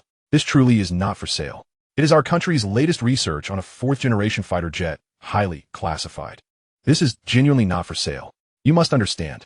Upon hearing it was a fourth-generation fighter, Jing Wenhao and Liu Xianghua instantly lost interest. What a mediocre fighter jet. Is a fourth-generation aircraft so precious? The Great Bear Country is not all that impressive. Old Liu, a fourth-generation fighter, is uninteresting. Let's explore other options. Liu Xianghua smiled. Indeed, it's quite dull, not even a fifth-generation aircraft. How dare they hide it? I thought it was something rare. Let's move on, they said. Witnessing this, Fusk was left dumbfounded. He gazed in disbelief at their departing figures. Friend from the Dragon Country, this is a fourth-generation fighter. A fourth-generation aircraft. You actually dismiss it? Is there some misunderstanding? Has the Dragon Country become so absurd? Unbeknownst to them, Jing Wenhao and Liu Xianghua's attention had shifted to a gigantic transport aircraft, their eyes gleaming with excitement. This was precisely the aim of their visit. The Iliashan large transport aircraft, measuring 659 meters in length, 476 meters in height, with a wingspan of 505 meters and a wing area of 300 square meters. It has an empty weight of 70 tons and a maximum takeoff weight of 170 tons. The maximum fuel weight is 70 tons, with a maximum cruising speed of 850 kilometers per hour and a cruising speed ranging from 750 to 800 kilometers per hour. All these specifications are exceptionally flawless. This acquisition would perfectly fill the void left by the transport aircraft in the Dragon Kingdom. Fofsky, are you willing to sell this? Surely. It cannot be considered a non-sale item. Fofsky's eyes lit up, and he hurriedly approached. This is indeed for sale, and the price is negotiable, absolutely favorable. How many does the Dragon Kingdom intend to procure? Jing Wenhao smiled. There's no rush. We can leisurely discuss it over a meal. However, I do have one inquiry. The Dragon Kingdom also intends to research transport aircraft. Perhaps we could exchange some technical insights. Fofsky shook his head repeatedly. No. The Dragon Kingdom possesses a complete void in transport aircraft technology. There is nothing of value to discuss. Furthermore, it is utterly impossible for the Dragon Kingdom to develop its own transport aircraft. The technological complexity of this beast is far beyond the reach of your nation. Even with 20 years, you would not be able to achieve it. You are merely squandering time and resources. It would be far more practical to purchase our transport aircraft. Upon hearing this, Jiang Wenhao exhibited no displeasure. Instead, he radiated confidence. Fovsky, you misunderstand the Dragon Kingdom. Once you truly comprehend the capabilities of our nation and its scientific research, you would not make such assertions. Fovsky Chakil, no, King. It is precisely because I understand the technological landscape of your nation that I dare to voice such opinions. Even if we were to sell you the transport aircraft, should you dismantle it for study, merely the engines alone would provide you with enough material for 2 decades of research. You will never be able to develop your own large transport aircraft. Abandon this foolish and laughable notion. The funds expended on research will be better spent on acquiring our transport aircraft, a far more pragmatic choice. In the end, Jiang Wenhao refrained from further argument. Any additional explanations would be futile, unable to alter another's perspective. Only through action could all be substantiated. Old Liu, let us return and commence our own transport aircraft development. Let them witness whether the Dragon Kingdom can indeed succeed. Subsequently, Jiang Wenhao and Liu Xianghua intoxicated Fovsky at the banquet. Originally priced at $100 million per aircraft, they ultimately secured 35 aircraft for $1 billion, a staggering reduction of over 2/3. Jing, I genuinely regard you as a friend, Fovsky mumbled, his head resting on the table, surrounded by 4 or 5 bottles of Ergot. The Dragon Kingdom cannot produce large transport aircraft. It is a sheer waste of time. Abandon this absurd and laughable idea. Jiang Wenhao and Liu Xianghua's faces flushed slightly, yet their minds remained sharp. Fovsky, you will never grasp the strength of the hundreds of millions of citizens in the Dragon Kingdom. You will also never comprehend the extent to which our scientific community is willing to sacrifice for the nation's strength. You know nothing of the Dragon Kingdom, its people, or its research. Chapter 18. Grandfather, please do not be too excited. In the late hours of the night, within the study of the Mu Qingshan residence in the capital. Grandfather, why do you wear such a troubled expression again? Have you encountered yet another vexing matter? The 5th-generation fighter jet has been successfully developed, hasn't it? In recent days, Mu Qing had returned home, intending to keep her grandfather company for a few days while standing behind him, offering a gentle back massage. Mu Qingshan set down the documents in his hands with a deep sigh. The success of the 5th-generation fighter jet is solely due to Jiang Chen's efforts. Had it been left to us old men, the Dragon Kingdom would have been delayed for many more years. Mu Qing smiled to console him. Grandfather, we have successfully developed it now, haven't we? Jiang Chen's achievement is also a victory for the Dragon Kingdom. Alas, Mu Qingshan sighed deeply. My worry does not stem from this. My concern lies in the other voids within the Dragon Kingdom's aviation sector. Although the Weilong No. 1 is formidable, its combat roles are limited as it is classified as a heavy fighter. For the Dragon Kingdom to become powerful, we must comprehensively enhance various types of aircraft, such as bombers, lightweight fighters for short-range air combat, and large transport aircraft that play a crucial role in the lead-up to battle. These are all key factors influencing the battlefield. Upon hearing the mention of large transport aircraft, Mu Qing's eyes brightened. She playfully remarked, Grandfather, take your time. Who knows? We might just develop them all one day. Jiang Chen is exceptionally clever, isn't he? Oh, you. Mu Qingshan lifted his teacup. Go and fetch me a cup of water. Of course, Grandfather. Mu Qing scampered off. Mu Qingshan continued, that boy Xiao Chun is indeed very intelligent. He was able to complete the Weilong design alone, and perhaps he will soon develop a lightweight fighter as well. However, regarding the technologies of stealth bombers and large transport aircraft, our country is completely at a loss. Even Jiang Chen may find it challenging. For the time being, we can only acquire them from abroad to temporarily fill this gap. Ultimately, we are constrained. As Mu Qing set the water cup on the table, she exclaimed, Grandfather, what if we had the design blueprints? Extremely detailed blueprints, akin to Jiang Chen's illustrations of the long way. We could commence manufacturing directly. Mu Qingshan smiled. If we truly had detailed design blueprints like those of the Weilong, I am confident we could persuade the higher-ups to initiate research. It is indeed a miracle that such an event has occurred even once. Could it be that another extraordinary occurrence, akin to Jiang Chen, might manifest? Very well, you should retire for the night. I have matters to attend to. Mu Qing smiled mysteriously. Grandfather, I cannot ascertain whether another miracle like Jiang Chen will arise, but there is no doubt that Jiang Chen is a miracle in himself. Please wait a moment. I shall return shortly to alleviate your heart's affliction. Mu Qing turned and retreated to her room to call Jiang Chen. In the study, Mu Qingshan gazed quizzically in the direction of his granddaughter's departure. shaking his head with a resigned smile. This girl has surely been brainwashed by that lad Chen. It seems she will soon be beyond my grasp. Mu Qingshan chuckled softly and resumed his work. The study fell into silence, the wall clock ticking rhythmically, filling the air with its steady sound. Suddenly, Mu Qing burst through the study door, her excitement palpable. "Grandfather, I am back to cure your heart's ailment. You mischievous girl. Do you intend to give your grandfather a fright?" Mu Qingshan replied, somewhat exasperated. "How do you plan to treat me? Are you expecting Jiang Chen to provide a blueprint for me? That would certainly place him in a difficult position." Mu Qing smiled. "Grandfather, have you measured your blood pressure recently? Is it still normal?" Mu Qingshan paused, puzzled. "What are you up to, girl?" Mu Qing beamed. "I have some monumental news to share. However, you must take care not to let your heart be overly stimulated, for that would lead to complications with your high blood pressure. You impudent girl, what great storms has your grandfather not weathered? He will be fine." Mu Qingshan was momentarily taken aback. Why does that sound so familiar? It seems to echo what I heard during my last conversation with Chun Ming regarding Jiang Chen. How peculiar. Could it be? He swallowed hard, his eyes widening as he stared at Mu Qing. "Girl, please allow your grandfather to take a blood pressure medication first. Take your time." Mu Qingshan retrieved the medication from his drawer, swallowing it before returning his gaze to Mu Qing. He whispered, "My dear, is there some new development from Jiang Chen?" Mu Qing smiled. "Grandfather, you have guessed correctly. Jiang Chen stated that in just over half a month, he will complete the design for the strategic heavy transport aircraft." Silence. A profound silence enveloped the room. Mu Qingshan's eyes widened in shock as he looked at Mu Qing, his hands trembling slightly as he spoke.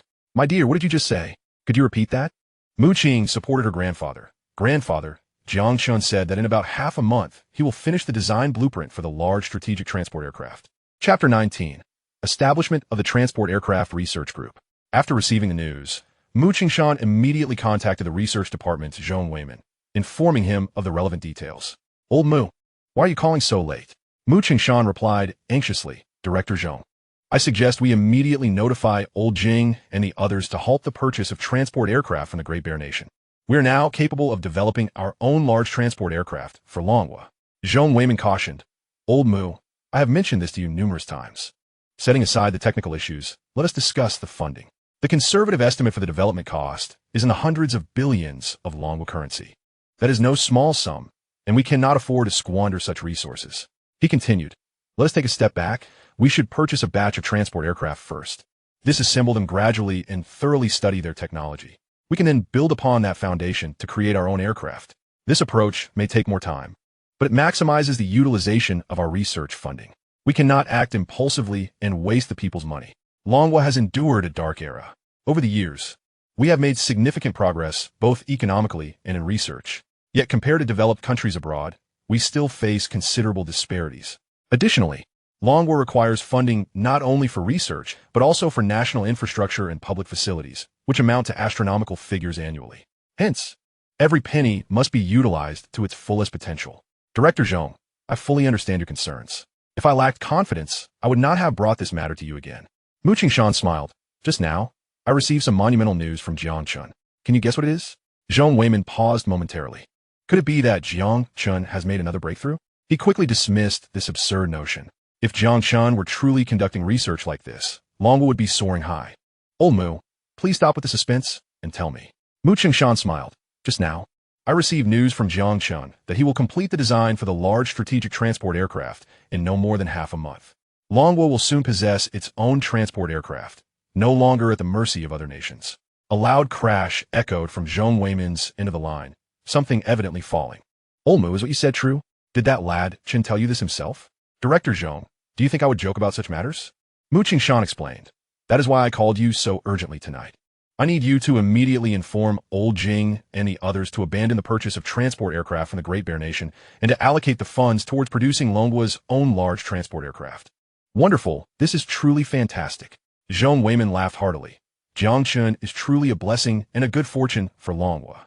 Since his emergence, it seems he has brought nothing but good tidings. This time, he has astonished us once again. A genius. He is simply a genius. I will promptly notify Old Jing and the others. You will coordinate with Jiang Chen. I will arrange for more personnel to ensure Jiang Chen's safety in secret. Even if something were to happen to me, Jiang Chen must remain unharmed. He is the future of Longhua."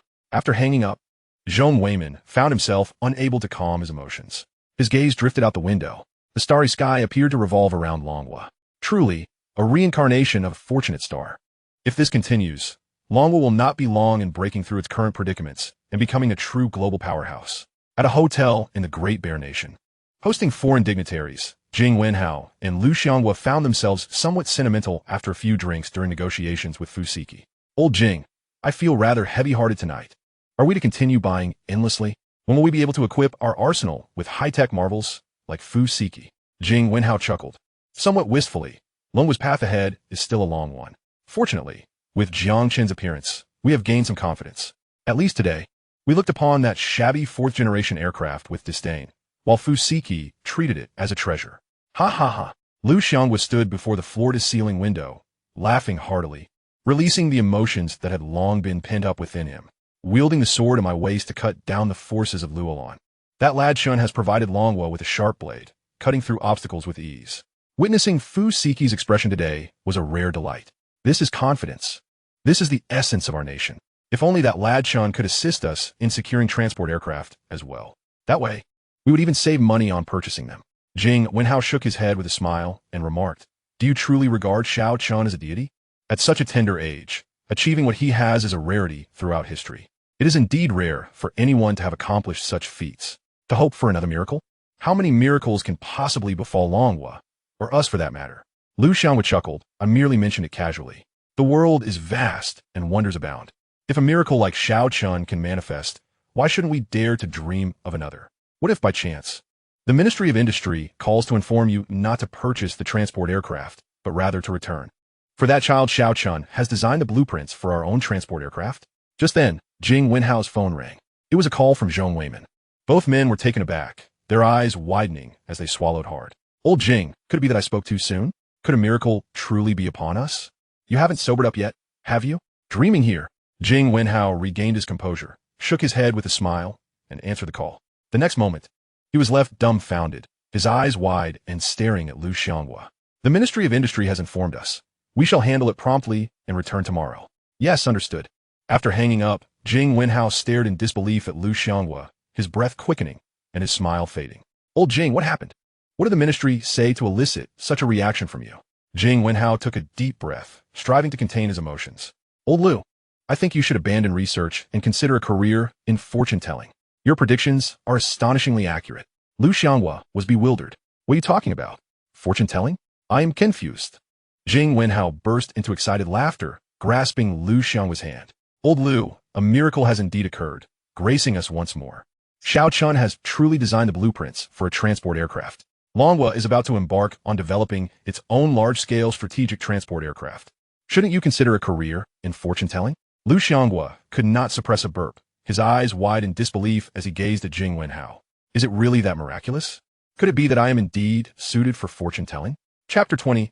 I have a suggestion. The next day, early in the morning, Jiang Chen was secretly escorted to the Second Aviation Institute by Chun Ming, Wang Qing, and others.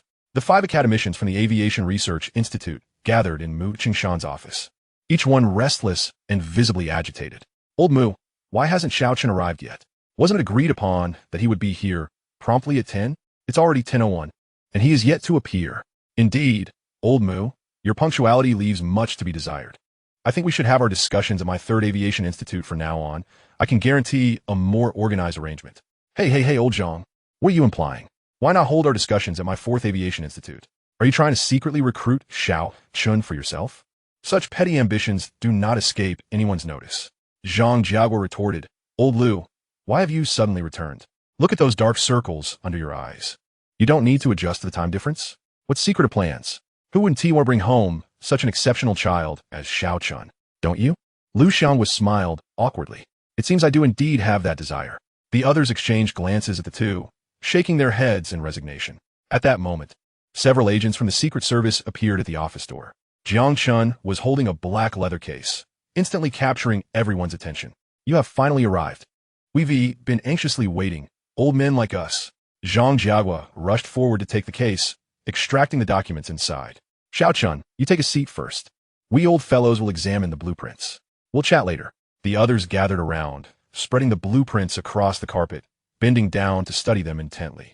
Witnessing this, Jiang Chen smiled and sat down, casually picking up a book on aerodynamics to read. It was summer, and the weather was exceedingly hot. No matter how vigorously the ceiling fan whirled, it could not dispel the heat. Time passed, and suddenly, Mu Chengshan burst into laughter. This is truly a masterpiece. The high bypass engine of the large transport aircraft is astonishingly intricate, a product of the times, the culmination of wisdom. Lu Xiangwa sighed. It is not merely complex. If we were to research this ourselves, it would take us decades to fully grasp. It embodies the essence of various disciplines, absolutely not something easily produced. Jing Wenhao gazed at the blueprints in his hands trembling with excitement. Xiao Chun is indeed a genius. How on earth did you manage to create such detailed plans? Jiang Chen set down his book with a smile. All of this knowledge comes from my studies. In truth, many concepts are interconnected.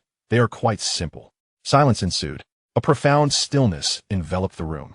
The 5 academicians froze, their mouths twitching slightly as they looked at Jiang Chen with incredulity.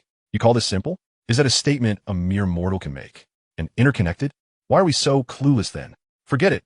Let us continue studying the blueprints. Engaging in conversation with this lad is merely self-inflicted misery. Zhang Jiaguo nodded in agreement. Old Lu, you make a valid point. This boy is beyond human comprehension. One must always be prepared to endure a barrage of blows. It's a dual assault on both mind and body, truly inhumane. There is no joy to be found here. This boy is a freak. There is no comparison. The other academicians nodded in collective agreement. They could be considered rare geniuses, having dedicated years to research, with knowledge and expertise few in the country could rival. Yet, compared to Jiang Chen, they felt utterly insignificant, experiencing firsthand the humbling sensation of striving against the might of innate talent. The 5 academicians returned their focus to the blueprints, delving into their studies with renewed fervor. Half an hour later, they stood up, exchanging glances and nodding at one another, struggling to contain their excitement as they approached Jiang Chen. Xiao Chun, do you truly believe you can complete all the design blueprints within half a month? Mu Qingshan asked earnestly. Jiang Chen nodded. Grandpa Mu, I assure you I can complete them within half a month. You need not worry about that. However, I do have a concern. What is it? Speak freely. We are all among friends here. Share your thoughts, and we shall provide our insights. Jing Wenhao encouraged. Jiang Chen nodded, surveying the room before articulating his considerations.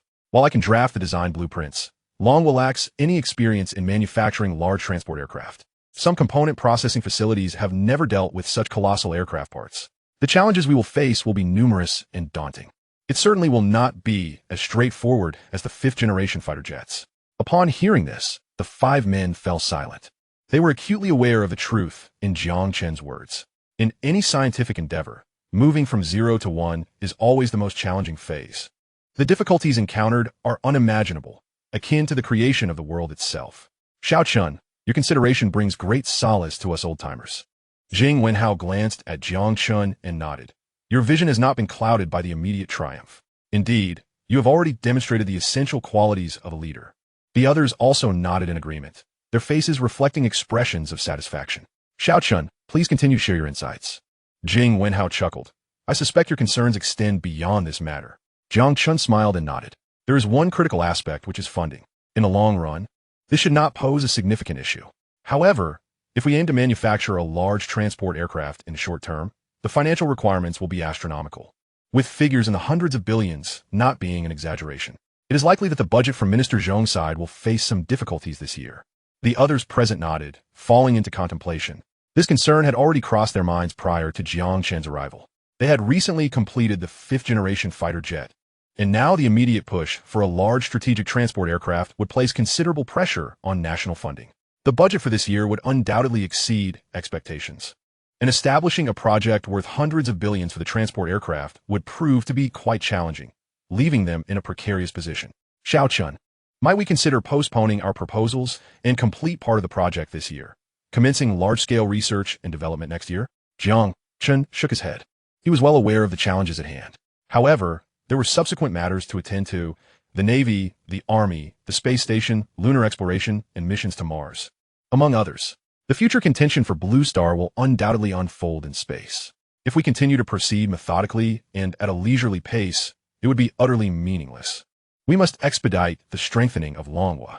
In fact, I possess a method to address the funding issue, though I fear you may find it difficult to accept.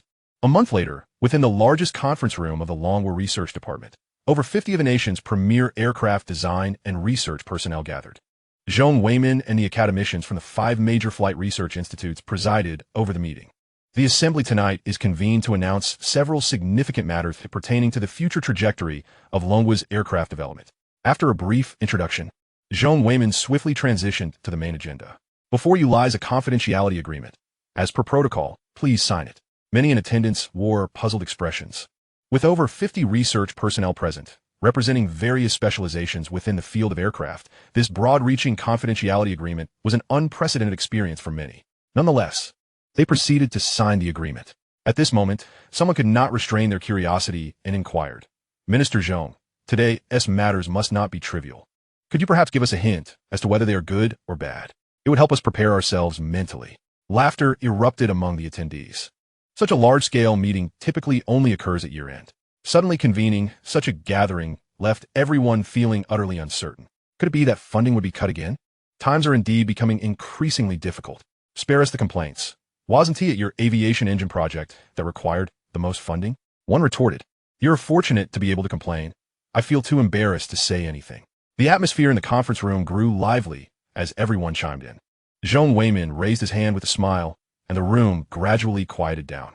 "You may now direct your attention to the projector behind me. After viewing, we will delve into the main topic." As he spoke, the lights dimmed. Design blueprints appeared on the projector screen, revealing the designs for the large strategic transport aircraft, affectionately dubbed Fat Girl. In the next moment, an eerie silence enveloped the entire room. Eyes widened in shock as everyone gazed at the blueprints before them. An indescribable thrill coursing through their veins. Chapter 21. Impossible, absolutely impossible. Minister Zhong, is this truly the design blueprint for the large strategic transport aircraft? What? The design blueprint for a strategic transport aircraft? Surely you're mistaken. Longwa seems to lack any research in this field. How could such blueprints exist? An older expert adjusted his glasses. "I assure you, I am not mistaken. This is unmistakably the design blueprint for a large transport aircraft. And not just any large transport aircraft. The sheer size indicates it possesses a transport capacity exceeding 100 tons. Upon hearing this, the entire assembly gasped in astonishment, their eyes fixated on the projector, brimming with excitement and fervor. A transport aircraft of such capacity soaring through the skies would be akin to a great rock. With an overall length of 84 meters, a wingspan of 884 meters, and a height of 181 meters. This was the first time they had encountered a design blueprint for an aircraft of such magnitude. Apart from transport aircraft, few could boast such an expansive wingspan. Moreover, it was fitted with 6 turbofan engines. My heavens! 6 turbofan engines. What a colossal machine this would be. In the world, there may be only the and 225 that rivals such dimensions. Could it be that a secret research institute within the country is developing this technology? That seems implausible. We are all core technical personnel in the field of aircraft. Even if such an esteemed research institute existed, we would have the right to be informed. How could there have been no prior indication before the appearance of these blueprints? Minister Zhong, what is the meaning of this? Who designed this blueprint? All the experts turned their eager gazes toward Zhong Weimin, their eyes alight with anticipation for an answer. Zhong Weimin lightly tapped the table and spoke calmly. "This is the first matter of the day. As you can see from the blueprints displayed on the projector, I trust that with your expertise, you recognize the significance of this design. This blueprint has been reviewed by 5 academicians and has been deemed flawless. Longwa is set to commence the manufacturing of its very own large strategic transport aircraft." As soon as these words were uttered, the conference room plunged into an uncanny silence, so profound that one could hear the heartbeat and breath of those nearby. "Wonderful! At long last, we have reached this day," exclaimed one of the experts, overwhelmed with excitement. Longwa is about to embark on the development of its own large transport aircraft. The realization that this day had arrived so swiftly felt surreal. This is no dream. I wouldn't dare to even imagine such a thing. If this is a dream, please let me not awaken until I witness Longwa's great bird soaring through the skies. With Jiang Chen having contributed the 5th-generation fighter jet and now this transport aircraft blueprint emerging, Longwa is indeed blessed with extraordinary talent. Is it conceivable that this blueprint was also designed by Jiang Chen? Impossible. It has been but a short time since the 5th-generation fighter jet. Even Jiang Chen could not achieve this feat at that moment. An older, somewhat frail researcher with graying hair stood up, trembling slightly. "Minister Zhong, may I inquire as to who the designer of this blueprint is? We, the old-timers, wish to meet him. To think we would see this day in our lifetimes is truly remarkable." The conference room fell silent once more, the atmosphere tinged with a sense of nostalgia. Longwa had been suppressed in the aviation sector for far too long, and many had begun to grow accustomed to this oppression, contemplating retirement from their careers. Yet today, they glimpsed hope and saw dawn breaking on the horizon. To create such a monumental design blueprint required nothing less than a superlative team. However, aside from the 5 major design institutes in our country, are there teams larger than ours? Yet, this design is not attributed to our 2nd Aviation Design Institute, nor to our 3rd. You gaze at me in such a manner, which is not the case for the 4th either. The 5 major design institutes have collectively stated that they have not participated in any related projects. In truth, the researchers responsible for this blueprint are well known to us. Recently, we have all encountered them, and someone even mentioned their name not long ago. Everyone's eyes widened as they exchanged glances, inquiring amongst themselves. Yet, no one could arrive at a conclusion. We all know them and have met them, but how could we lack any impression? Indeed, just moments ago Suddenly, one person's eyes widened, exclaiming, "Could it be that child, Jiang Chen?" At this proclamation, dissenting opinions immediately arose. How could that be? Jiang Chen only just completed the fighter jet design. Now you tell me that he also single-handedly completed the design for this large transport aircraft? That notion is utterly preposterous. Many nodded in agreement. Indeed, to finish a fighter jet design at the mere age of 20 is already a myth in the Dragon Nation. To conceive the transport aircraft design next, even if one were to study from the womb, would be impossible, wouldn't it? I too find it implausible. Why do you all fail to think critically? Most maintained a skeptical stance, yet one individual offered a contrasting viewpoint. Why not? Before Jiang Chen designed the 5th-generation fighter, could you have imagined that it was the work of a mere 20-year-old? Could you have foreseen that our nation could complete the manufacturing of the 5th-generation fighter in a matter of months, traversing a path that took other countries over a decade?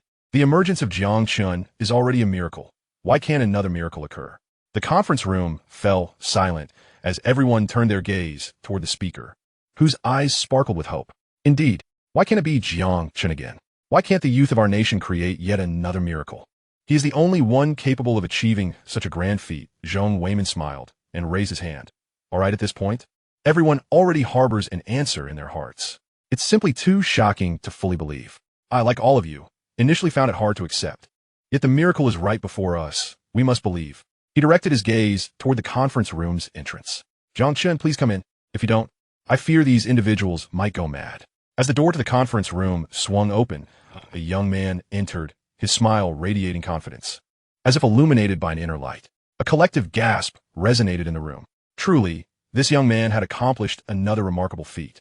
He demonstrated through his actions that the term impossible could indeed be rewritten, and that miracle would soon become commonplace. For he was a living miracle. Heavens! It truly is Jiang Chen who completed this design. I should have realized it sooner. Only this young man could transform the extraordinary into the ordinary. The Dragon Nation's possession of such a youth is a tremendous fortune, a great blessing for its citizens. Chapter 22.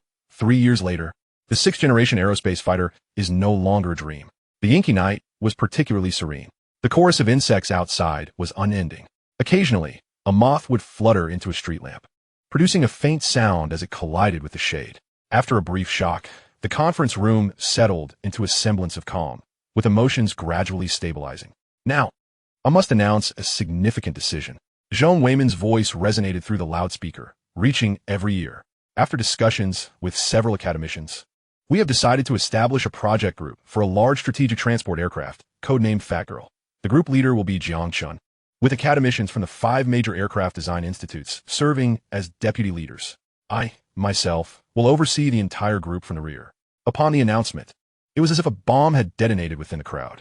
The appointment of academicians from the 5 major institutes as deputy leaders was unprecedented in the Dragon Nation. That Zhong Weiman would personally take charge and be responsible for the entire group was a display of an extraordinarily lavish lineup, unparalleled in the annals of our nation's history. It seemed they aimed to cultivate Jiang Chen, facilitating his rapid growth through this project. A 20-year-old leading a national-level top-tier project. Such a phenomenon has never been witnessed in the history of the Dragon Nation, nor in the global scientific community. Could it be that today we are to witness history? Talent emerges in every generation, each leading the way for centuries. In the near future, Jiang Chen is destined to become a new generation leader, leaving an indelible mark in the chronicles of the Dragon Nation.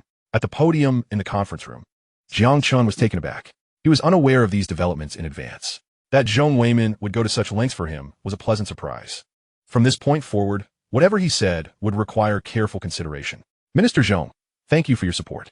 Zhong Weimin chuckled. What thanks? I must express gratitude on behalf of the Dragon Nation. Your emergence allows me to leave my mark in the annals of our history. Several academicians, including Jing Wenhao, smiled at Jiang Chen. Xiao Chun, we old men all support you. Remember, no matter how difficult the road ahead, we will stand behind you, offering you our unconditional trust. Pursue your endeavors boldly, without hesitation. Youth is the time for passion and audacity. If not now, when will you be daring? As a young man, one must engage in grand undertakings. Jiang Chen nodded. Thank you, everyone, for your support. I assure you, within 3 years, the Dragon Nation will undergo a remarkable transformation. Zhong Weimin nodded. At the end of the meeting, you will announce that matter. Rest assured, it will merely be a formality. Do not concern yourself with others' doubts. He surveyed all those present. Now, we shall proceed to vote on this significant research project.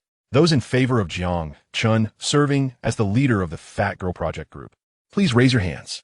As the words fell, over 50 individuals in the conference room unanimously raised their right hands, some even enthusiastically lifting both hands. No one besides Jiang Chen could adequately fill this role. While we are all experts in various fields of aviation, Jiang Chen is the true expert in the realm of large strategic aircraft. This position rightfully belongs to him. A youth leads the charge. The youth of the Dragon Nation strides across the world, whose understanding of scientific pursuits remains profound. One day of success will enlighten the world. The conference room staff did not even need to count the votes. Unanimous approval was achieved. Next, there's another important matter that requires Group Leader Jiang to announce to everyone. Before that, I must share something you may not be aware of. Zhong Weimin scanned the room and spoke calmly. Before the meeting commenced, I and Group Leader Jiang debated a matter for quite some time. Ultimately, I was persuaded by Group Leader Jiang. My initial intention was for this project to proceed slowly due to budget constraints. I simply could not allocate funds for such a massive project this year. However, Group Leader Jiang insisted on completing it by year-end. To be frank, when I heard that, I thought either I was losing my mind or Group Leader Jiang was. In the end, it seems we were both a bit mad. Next, upon hearing the words of Team Leader Jiang, I hope you all will remain composed. Zhong Weimin nodded, signaling Jiang Chen to commence. Jiang Chen adjusted the microphone, and all eyes in the room converged upon him. The greater the ability, the greater the responsibility. This moment truly encapsulated the essence of that phrase. The attendees were all esteemed figures in the realm of scientific research. Today, I shall boldly unveil my own plan. Taking a deep breath, Jiang Chen declared, due to the current financial constraints faced by the Dragon Nation's scientific research, I propose to sell our latest 5th-generation fighter jets to foreign markets. The moment his words fell, an uproar ensued. Many voices chimed in with their opinions. Team Leader Jiang, this is the Dragon Nation's trump card. Are we really considering a sale? After all the effort put into developing our 5th-generation jets, do we not owe it to ourselves to hold on to them for a few more years until we have new aircraft to offer? That is indeed the most advanced 5th-generation fighter. Perhaps we should reconsider. Yes, we haven't even begun to fully utilize our own 5th-generation jets. Silence, please, and allow Team Leader Jiang to finish a statement. Zhong Weimin interjected. The room fell silent once more. Jiang Chen smiled. I understand your concerns.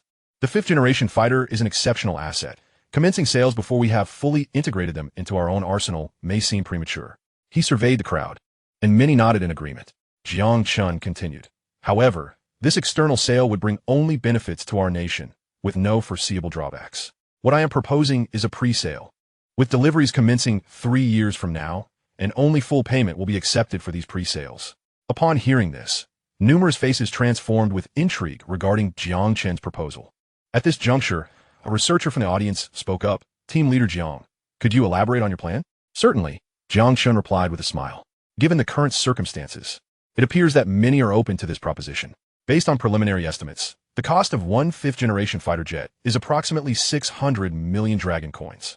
With a manufacturing plant's annual output being around 15 jets, if we engage 5 such plants, our annual production would amount to 75 jets. Over 3 years, that totals to 225 jets, albeit this is a conservative estimate. I will refrain from delving into costs, as I believe you can all ascertain that for yourselves. What I wish to discuss is the selling price. Currently, only the Dragon Nation and the beautiful nation possess the technology for 5th-generation fighters. I am confident that numerous countries will be eager to purchase this aircraft. Doubling the price is merely standard practice, and tripling it is not out of the question. This way, We not only secure funding for our large transport aircraft project, but also acquire a significant sum to begin equipping our own forces. I must emphasize that the pre-sale will only start delivering 3 years hence. I firmly believe that by then, the Dragon Nation may very well possess its own 6th-generation aircraft, a space combat craft. The hearts of Jing Wenhao and the others raced, left momentarily dumbfounded. Was such excitement truly necessary? Chapter 23. First Guy, your heart is indeed rather dark. Following the significant meeting in the research department, preparations for the 5th-generation fighter sales plan commenced. Academicians Jing Wenhao and Liu Xianghua, possessing rich diplomatic and research experience, were appointed as the leaders of the sales initiative. They led the Dragon Nation sales team to participate in the International Equipment Exhibition for the first time, aiming to expedite the sale of 5th-generation fighters and swiftly commence the large transport aircraft project. On Blue Star, the International Equipment Exhibition is a notably vibrant event, held monthly with the aim of facilitating equipment purchases among nations to bolster their defense capabilities, serving as a battleground for major powers. Previously, the Dragon Nation attended these exhibitions solely to procure equipment. This was the first occasion they came to sell, drawing considerable attention. The exhibition venue was located in the Great Bear Nation due to its advanced weaponry and the overproduction of military equipment, which necessitated sales to revive manufacturing. The Dragon Nation's 5th-generation jets were transported through their own channels to the exhibition site.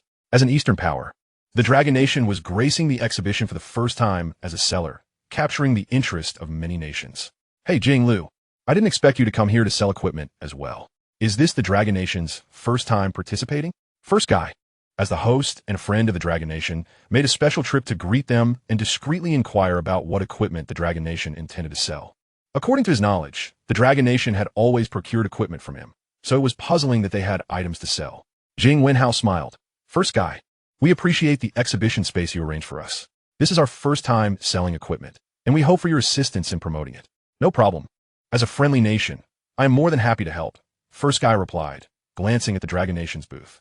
He quietly remarked, Jing, I must admit, I find it difficult to understand why you chose to set up your booth directly opposite the beautiful nation. Your equipment is already inferior. Wouldn't that be unwise? Hearing this, Liu Xianghua smiled. First Guy, my friend, we are well aware of that. Thank you for your concern. But have you heard the ancient saying from the Dragon Nation? When faced with strength, become stronger. When faced with weakness, become weaker. When met with setbacks, strive harder. When faced with adversity, become braver. First Guy looked perplexed. Liu, what does that mean? Your language is truly enigmatic. At this moment, Jing Wenhao elucidated. The meaning of this saying is that one can only grow stronger by engaging with the formidable, gaining strength through combat. First Guy nodded in understanding. While I grasp the meaning, I personally disagree. It is quite possible that you may perish in your first encounter with a strong opponent, leaving little chance for growth thereafter. Every exhibition, the beautiful nation's equipment sells exceptionally well. As a friend, I strongly advise against exhibiting opposite them. Given the state of the Dragon Nation's weaponry technology, it is likely that you will not sell even a single unit. Take my advice. I can arrange for you a different exhibition space, First Guy urged. Jing Wenhao smiled. The Dragon Nation appreciates the goodwill of the Great Bear Nation. We are quite fond of this exhibition space and do not wish to change. Meanwhile, Liu Xianghua interjected, shifting the topic. Mr. First Guy, may I inquire about what fine equipment the Great Bear Nation intends to sell this time? At this, First Guy beamed with pride. As your friend, I shall let you in on a little secret. Aside from our regular equipment sales, we will also be offering 4th-generation fighter jets. Upon hearing 4th-generation fighter jets, Jing Wenhao and his companion couldn't help but chuckle, sensing that such antiquated technology was hardly impressive. That's quite good. 4th-generation jets are certainly commendable. Jing Wenhao remarked with a smile. First Guy was taken aback. Why does it feel like you're not reacting as expected? You should be rushing to place orders. After all, they are 4th-generation jets. He pondered for a moment, recalling an old saying from the Dragon Nation. Desire creates intrigue. Could it be that this was a stratagem devised by the Dragon Nation? He sought to lower the price. Observing Jing Wenhao's nonchalant demeanor, he felt even more assured of his intentions. Let me employ a tactic of provocation. Jing, to be candid, the Camel Nation, the Southern Bamboo, and the Elephant Nation have already expressed their purchasing intentions. This time, we have a limited number of 4th-generation aircraft to offer. After all, this technology is cutting-edge and not easily manufactured. You understand my point, don't you? This strategy will undoubtedly suppress the competition. Longwell must be anxious, allowing us to raise the price. It is simply too delightful. Hurry, tell me you want to buy. Beside him, LV Xianghua glanced at Jing Wenhao, and the two shared a knowing smile. They turned their attention back to Fuxi. Fuxi, indeed, the production of fourth-generation aircraft is quite limited. Given the scarcity, and since we share a friendship, it would be best for you to sell to other nations first. Longhua is not in a hurry. Upon hearing this, Fuxi felt a knot form in his stomach. How can you not be anxious? How can I profit from producing so many fourth-generation aircraft? You must be anxious. Otherwise, I will be the one in a bind. My production capacity is high enough to meet your needs. Well, Jing, since you've labeled us as friends, I must reciprocate. I will instruct the factory to increase production. I'll reserve 30 units for you at a unit price of 1 billion long coins. This price is fair, considering our friendship. 1 billion long coins. Jing Wenhao and LV Xianghua exchanged glances, their lips twitching involuntarily. Goodness, selling a fourth-generation aircraft for 1 billion long coins. My fifth-generation aircraft cost only 600 million long coins to produce and sell for 12 billion. This Fuxi fellow is truly shrewd. If it weren't for the fifth-generation aircraft, I would have been at his mercy. It seems I must raise the price of the fifth-generation aircraft as well. This money is almost too easy to earn. Fuxi noticed the silence from Jing Wenhao and his companion and felt a surge of joy. Surely, they are tempted by this alluring price. A mere aircraft yielding a profit of 700 million. I'm still too kind-hearted. My conscience is not sufficiently ruthless. Jing, after all, your Longhua lacks fourth-generation aircraft. This price is still quite reasonable. You certainly won't suffer losses. Not suffering losses, my dear. Fuxi, your heart is indeed quite dark. Jing Wenhao smiled faintly on the surface. We will consider it. Fuxi replied, then do take your time to consider. Purchase in bulk and I'll offer you a 10% discount. Time is of the essence, so place your orders promptly. I shall take my leave now. As he turned to depart, Fuxi suddenly pivoted and asked, by the way, what equipment do you intend to sell this time? If you inform me, I can promote it in the Camel Nation. Of course, the Camel Nation is renowned for its wealth, but they want to purchase inferior equipment. Jing Wenhao chuckled. This time we are selling only one piece of equipment. Merely a model of standard aircraft. No advertising required. It is imperative not to disclose to Fuxi that we are selling fifth-generation aircraft. Although we are friendly nations, the reality between countries is one of mutual interests. Once the fifth-generation aircraft is unveiled, the fourth-generation aircraft will struggle to sell. One must always be vigilant against potential underhanded tactics. Upon hearing this, Fuxi nodded. As friends, I can understand your predicament. After all, I have put my fourth-generation aircraft on the market. Apart from a stunning nation as fourth-generation aircraft, other aircraft are difficult to sell. I suspect that Longhua may find it challenging to sell even one unit this time. With this, Fuxi adopted a demeanor of deep sympathy. Thus, as friends of Longhua, and considering this as your first exhibition, if you end up selling nothing, I will buy one fighter jet from Damao Nation to express my sincerity towards Longhua. Jing Wenhao smiled but said nothing. Were it not for Fuxi's and scrupulous nature, he might have felt a pang of guilt. But now, he felt no such burden. He should learn from Fuxi and consider raising the price. Selling at 30 billion long coins per unit? Chapter 24. Buying an aircraft, a rather expensive one. As time passed, only 10 minutes remained until the exhibition began. Various exhibition halls were gradually assembling and preparing. Other halls boasted extravagant lineups, showcasing an array of weaponry, from small firearms to tanks and artillery. Wealthy nations were envious, eager to spend freely and transport the arms home. In contrast, Longhua's exhibition hall appeared somewhat desolate, featuring only a model of an aircraft, shrouded in black cloth, with nothing else on display. Xiaozhang, you understand how significant this exhibition is for Longhua. As the leader of our sales team, our goal is a unit price of 12 billion. Of course, the higher, the better. Do you understand? Jing Wenhao reminded. The 5-member sales team was seated together, one short-haired middle-aged man nodding earnestly. Rest assured, Academician Jing, our fifth-generation aircraft holds significant advantages. As long as we confirm that the stunning nation is not selling fifth-generation aircraft, we can raise the price. If they do sell fifth-generation aircraft, we will engage in a price war. The stunning nation will surely be no match for us. Jing Wenhao nodded, then whispered, be particularly cautious of the wealthy patrons from the Camel Nation. They're your primary targets. Strike hard. Upon hearing this, Zhao Qiu smiled knowingly. If we don't exploit, it would be a missed opportunity. Once this village passes, there won't be this shop. At that moment, an elderly foreigner approached, greeting them with a smile. Jing, LV, long time no see. It has been decades since we last met after your return to your homeland. Jing Wenhao and his companion looked up, their brows slightly furrowed. Blake, I didn't expect to see you here. Busy, my friend. Blake chuckled. We are university alumni after all. Don't give me that expression upon seeing me. LV Xianghua retorted angrily. Blake, you're not welcome here. Please leave immediately. Blake sneered. Don't be like that, my friend. How many years have passed since that incident at the university? You still remember it? The people of Longhua are truly petty.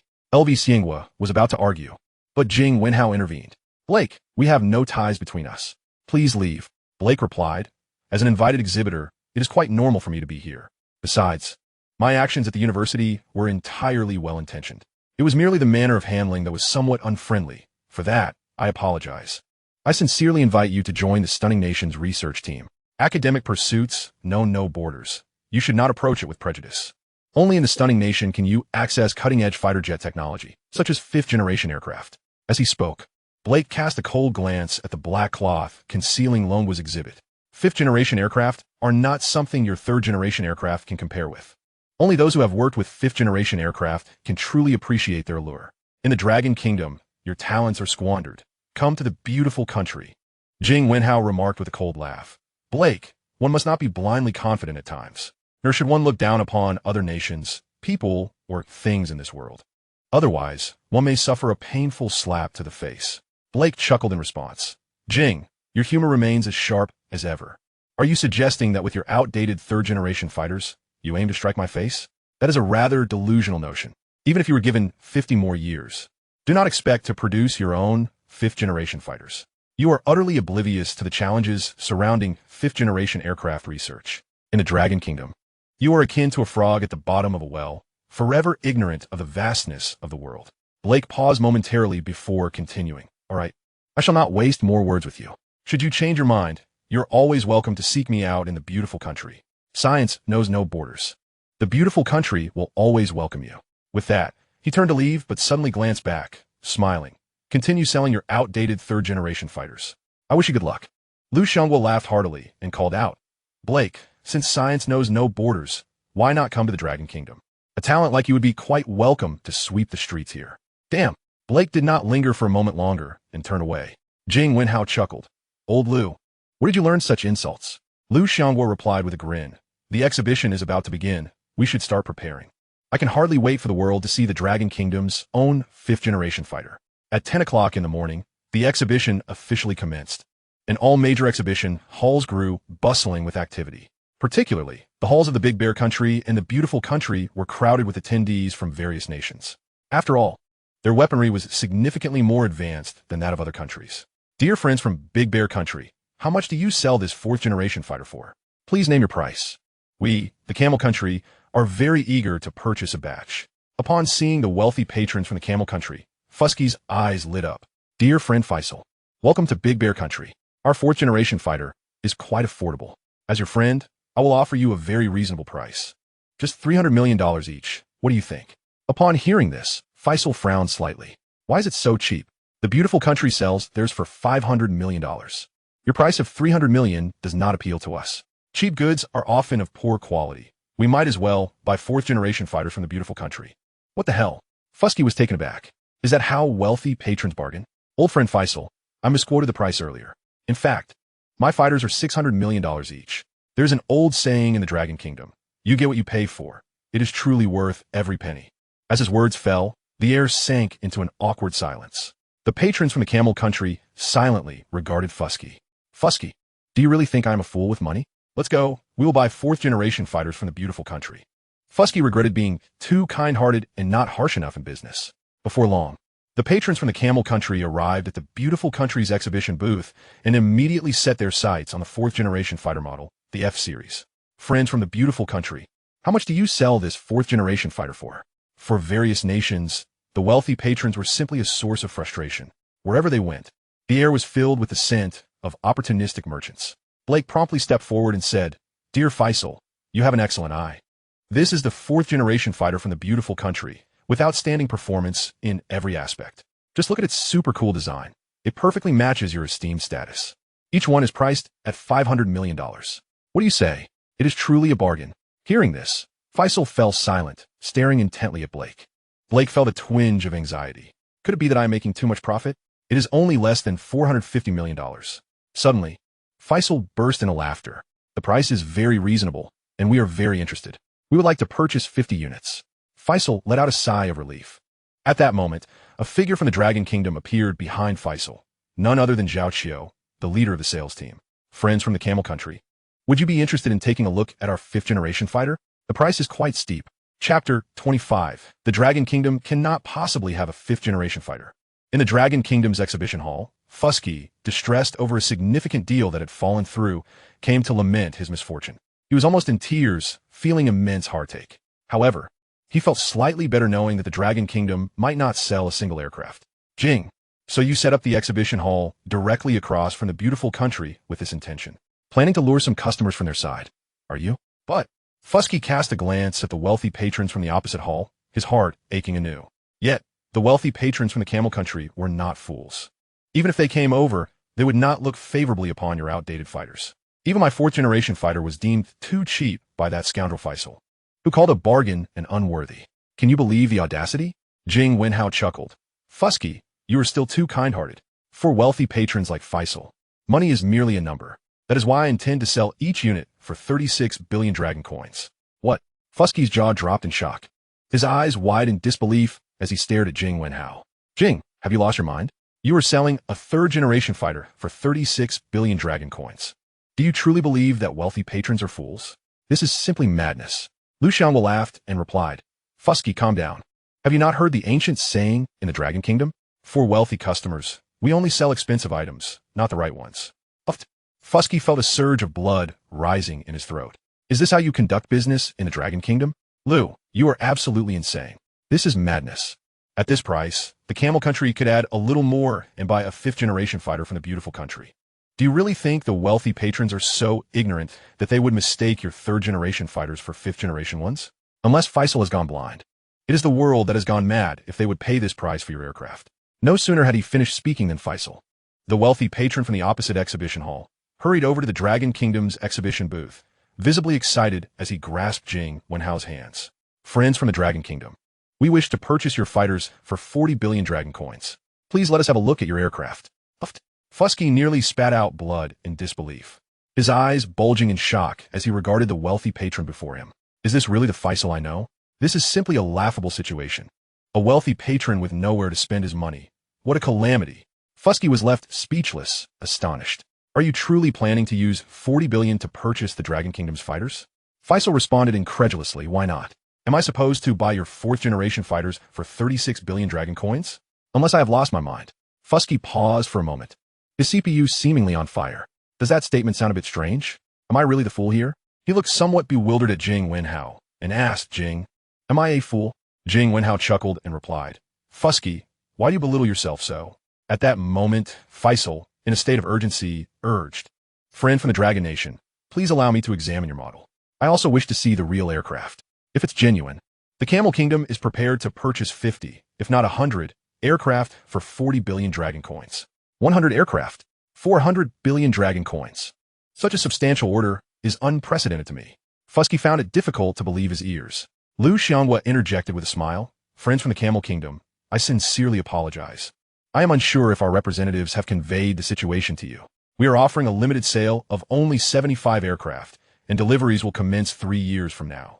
Faisal pressed on, they have informed me, and we are willing to accept these terms. Beside them, Fusky once again questioned his existence, feeling as though the world had gone mad. One party was refusing to profit and opting for limited sales, while another was amenable to a 3-year wait for delivery. My goodness, what has happened to this world? Is this how transactions are conducted now? Just as Fusky grappled with his thoughts, Jing Wenhao approached the model with a smile, ready to unveil it. Suddenly, Blake from the beautiful nation stormed over, fuming, Jing, your Dragon Nation is committing fraud. I never expected you would resort to such despicable tactics to sabotage my transaction. The Dragon people are utterly shameless. Jing Wenhao furrowed his brow, speaking in a low tone. Blake, please mind your tone. I must interpret your words as a provocation against the Dragon Nation. Blake showed no signs of retreat, raising his voice further. What I'm stating is merely the truth.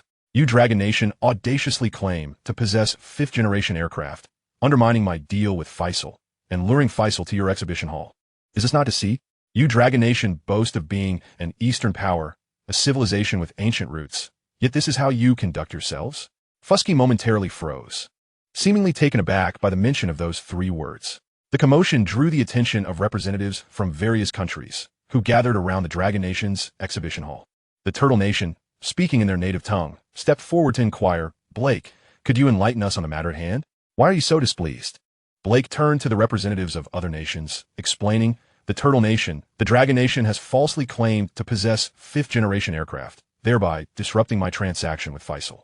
This behavior amounts to fraud, and I propose that the Great Bear Nation disallow the Dragon Nation's exhibition. Otherwise, we shall collectively withdraw from this showcase." Chapter 26. The Dragon Nation is no longer what it once was. The South Korean representative remarked, "Such a situation is indeed alarming. The Dragon Nation is exceedingly treacherous, openly violating the alliance's rules. I recommend expelling the Dragon Nation from the exhibition." The Indian representative added, "My country and the Dragon Nation are both regarded as ancient civilizations. This is a blatant insult to us." The Elephant Nation commented, "If the Dragon Nation claims to have fifth-generation aircraft, does that mean my Elephant Nation should possess sixth-generation ones?" The Gallic Rooster remarked, "The Dragon Nation's flagrant disregard for alliance regulations warrants their expulsion from the exhibition." The Turtle Nation interjected, "My great Turtle Nation does not even have its own fourth-generation aircraft. How could the Dragon Nation possibly possess fifth-generation ones? This is nothing short of joke. Friends from the Camel Kingdom, do you truly believe this?" Liu Xianghua attempted to interject, but was halted by Jiang Wenhao. At that moment, Blake seemed to feel victorious, confidently approaching Fusky. "Fusky," he said, "as the host nation of this exhibition, shouldn't you take action regarding this matter? We cannot condone the Dragon Nation's behavior." Upon hearing this, Fusky appeared troubled, glancing at Jiang Wenhao for support. "Jing, if this matter is indeed as you say, then I can only—" Jiang Wenhao raised his hand, interrupting Fusky, his gaze piercing as he addressed Blake. "Blake, I must remind you of one crucial fact. The Dragon Nation is no longer the same Dragon Nation of decades past. By slandering the Dragon Nation, you will make an enemy of an entire nation, of millions of its citizens." As he spoke, Jiang Wenhao took a step forward, facing Blake with an intense expression. "Should you dare to insult my Dragon Nation again, I will ensure that blood is shed here and now." Blake instinctively recoiled, taking several steps back to steady himself, fear and tension evident in his eyes. "Madman, Jing, you are a lunatic. You were always a lunatic at school, a complete and utter madman." "I refuse to converse with a madman." Blake steadied his racing heart, shifting his gaze back to Fusky. "Fusky, I believe it would be best for you to handle this matter. I hope you can provide us with a fair response." Fusky found himself in a quandary once more, unsure of how to proceed. Meanwhile, Liu Xianghua turned to Fusky with a reassuring smile, saying, "Do not worry, my friend. The Dragon Nation would never put its allies in a difficult position." With that, he cast a derisive glance around, regarding the scene before him as nothing but a farce. He slowly approached the model, raising his voice, "Ladies and gentlemen, behold the Dragon Nation's fifth-generation fighter, the Weilong." With a swift motion, he unveiled the model of the Dragon Nation's fifth-generation aircraft. In that instant, the previously boisterous exhibition hall fell into an eerie silence. All eyes were fixated on the model of the fifth-generation fighter, filled with shock and disbelief. The Dragon Nation had indeed achieved the remarkable feat of developing its own fifth-generation aircraft, becoming the second country in the world, after the beautiful nation, to do so independently. What this signifies was clear to all present. The Dragon Nation was no longer the same entity it once was. It was poised to transform into the Easter Dragon, an aerial dominator on the global stage. Beside them, Fusky's eyes nearly bulged from their sockets, his mind struggling to comprehend the astonishing turn of events.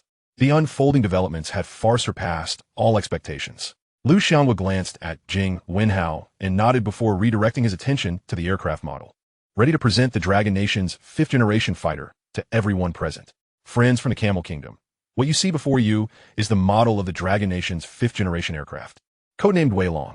This is the latest fighter developed by the Dragon Nation, with specifications that match the beautiful nation's F-22.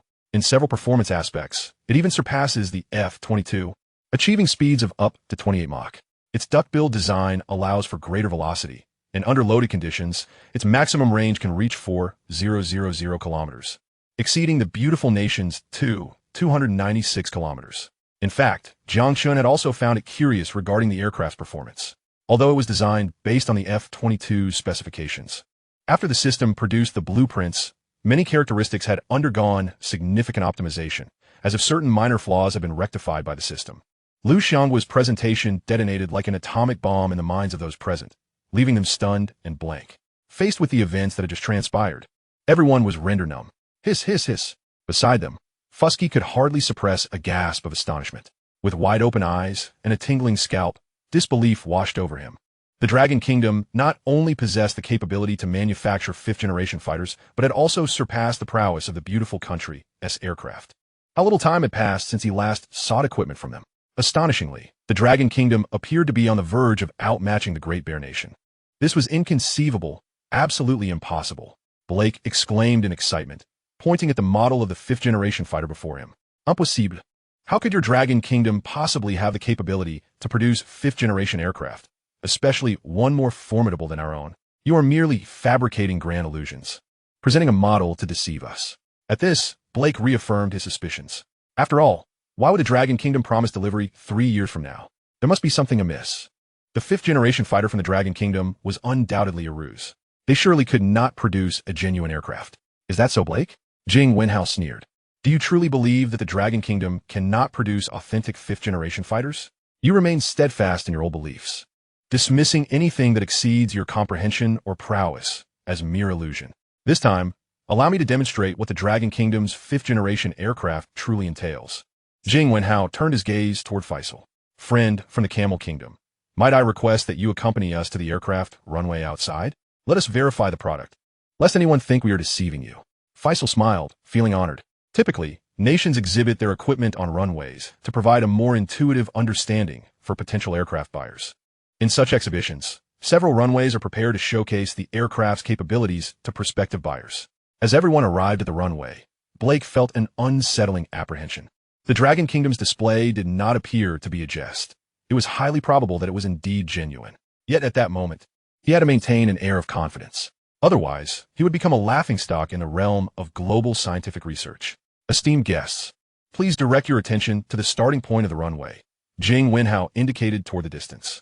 As all eyes followed his gesture, a combat aircraft draped in a black cloth was unveiled. The futuristic design of the Dragon Kingdom's fifth-generation fighter captivated all present, instantly electrifying the atmosphere. Oh my heavens! This is the most astonishing fighter jet I have ever seen.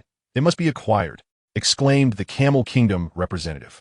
The Dragon Kingdom has produced such a remarkable fifth-generation aircraft. This cannot stand. I must procure an identical one for our southern bamboo nation. This way, it will be ours, and we can accuse the Dragon Kingdom of imitation, declared the representative from the Foot Basin country. Foolish. Those who recognize the times are wise. I must seek an opportunity to apologize to the Dragon Kingdom, lamented the representative from the third country. I, too, as a civilization with ancient roots, can produce fifth-generation fighters just as the Dragon Kingdom can, added another. Chapter 27. The Eastern Dragon's Roar. Blake watched in disbelief as the aircraft was gradually towed out. He instinctively took a few steps back, frantically shouting, "Impossible! How could the Dragon Kingdom possess its own fifth-generation fighter in such a short span? This must be a fabrication. This aircraft is undoubtedly a sham. They must have merely altered the appearance of a third-generation fighter, as its specifications could never meet the standards of a fifth-generation aircraft. Yes, that must be it. This fifth-generation fighter is fake." At this moment, all present were merely spectators, for the existence of the Dragon Kingdom's fifth-generation fighter had become an undeniable fact. A superpower would not jest about such matters. Otherwise, it would bring shame upon the nation. Jiang Chen chuckled coldly. Is that so? You still believe this is a counterfeit fifth-generation fighter? Blake, do you genuinely think that only your nation possesses a fifth-generation technology? While you pride yourself on your supremacy, other nations are quietly closing the gap, and before long, they may well surpass you. Today, I shall let you hear the roar of the Dragon Kingdom from the east. Jiang Chen waved toward the distant fifth-generation fighter. The Dragon Kingdom's pilot immediately received the command, igniting the engines. A tremendous roar erupted, akin to a beast's growl, shaking the very core of those present.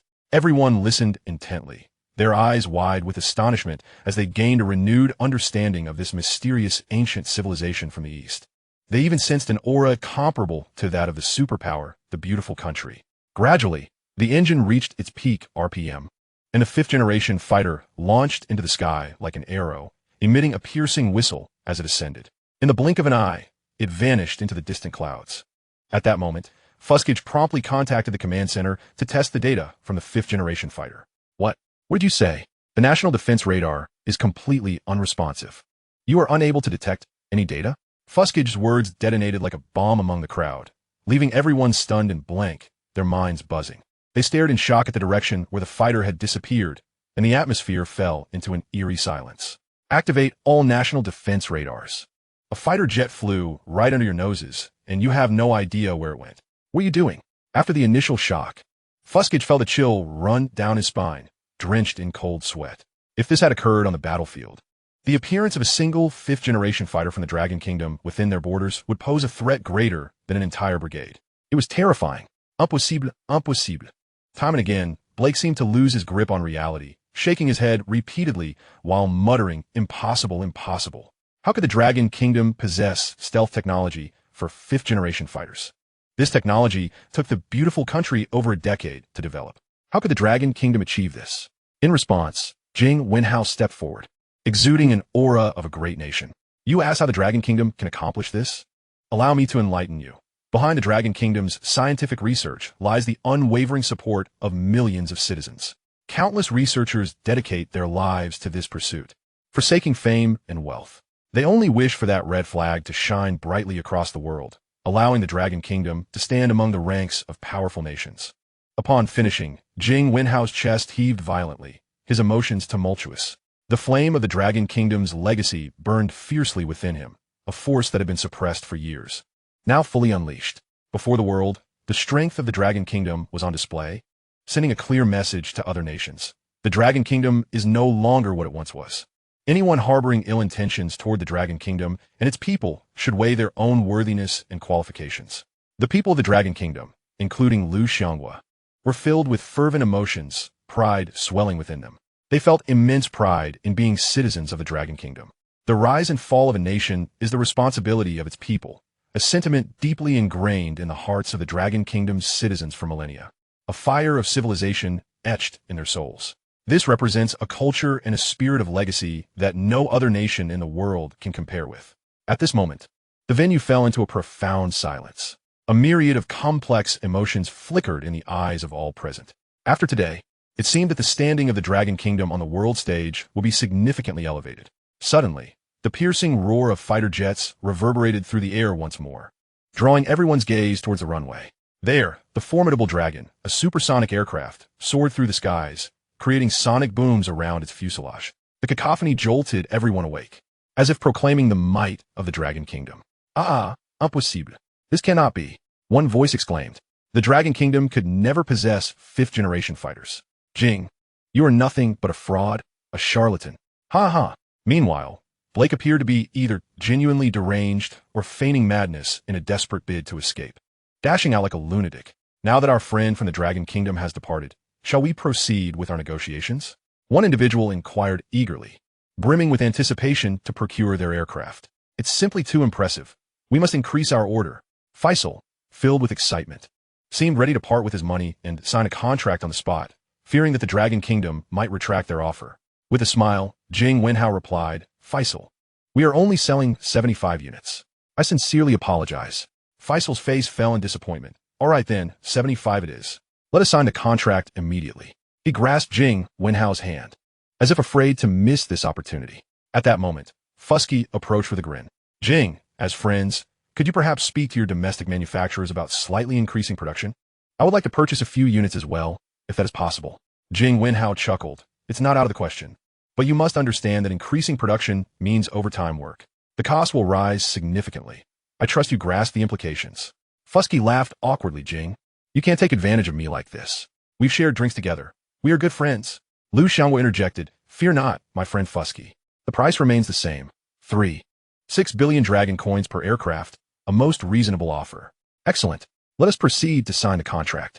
With that, the group returned to the exhibition hall, swiftly finalizing their purchase intentions. Faisal could not afford to linger for even a moment, hastily boarding a private jet back to his homeland, forsaking a meal in his anxiety that the Dragon Kingdom might reconsider. With the introduction of the fifth-generation fighter jets, the exhibition hall of the Dragon Kingdom was teeming with eager attendees. Even though deliveries would not commence for another 3 years, many expressed their desire to purchase. The price momentarily surged to 50 billion dragon coins, only to be flatly rejected by the Dragon Kingdom. Following Jiang Chen's philosophy, rarity equates to value, a principle known as hunger marketing. Jing Wenhao and Liu Xianghua gazed at the orders amounting to trillions in their hands, their smiles unwavering. They could not help but marvel at how effortlessly this money was being earned. Chapter 28, School Opening Gathering. What nonsense are you spouting? September signaled the annual return of students to university campuses, where many youthful faces appeared, brimming with hope, curiosity, and ambition as they embarked on their academic journey. Filled with dreams of a bright future, Jiang Chen also returned to school during this season. Upon entering the dormitory, he was greeted by Qian Yuyu, who rushed forward for a big hug. Brother Chun, you've finally returned. I missed you so much. You have no idea how I endured this summer without you. Jiang Chen, with a look of disdain, pushed the plump fellow away. You, fatty, maintain your distance. Otherwise, my reputation may suffer. He placed his luggage back in its designated spot and took a sip of water. Now, what is it you wish to discuss? Qian Yuyu chuckled. As expected of Brother Chun, you understand me. Otherwise, how could you be my brother? Rubbing his hands together, he approached with feigned charm. Here's the thing, Brother Chun. I spent the summer chatting quite a bit with Jiang Yan. I was thinking of asking her out for a meal when school starts. Maybe catch a movie or go shopping. But guess what? He glanced at Jiang Chen, explaining she decided to bring her friend mooching along for the meal. And I felt awkward being the only guy with two girls. So, could you accompany me? Not going, Jiang Chen replied, setting down his cup and draping an arm over Qian Yoyu's shoulder. You think I don't know what you're up to? First, a meal, then shopping, followed by a movie, and finally hand-holding, kisses, and sleepovers. Wow, Brother Chun, you know the secrets of romance. Qian Yoyu exclaimed, astonished. I spent a fortune learning this from a senior. Had I known you were aware, I wouldn't have wasted my money. Jiang Chen smacked his forehead.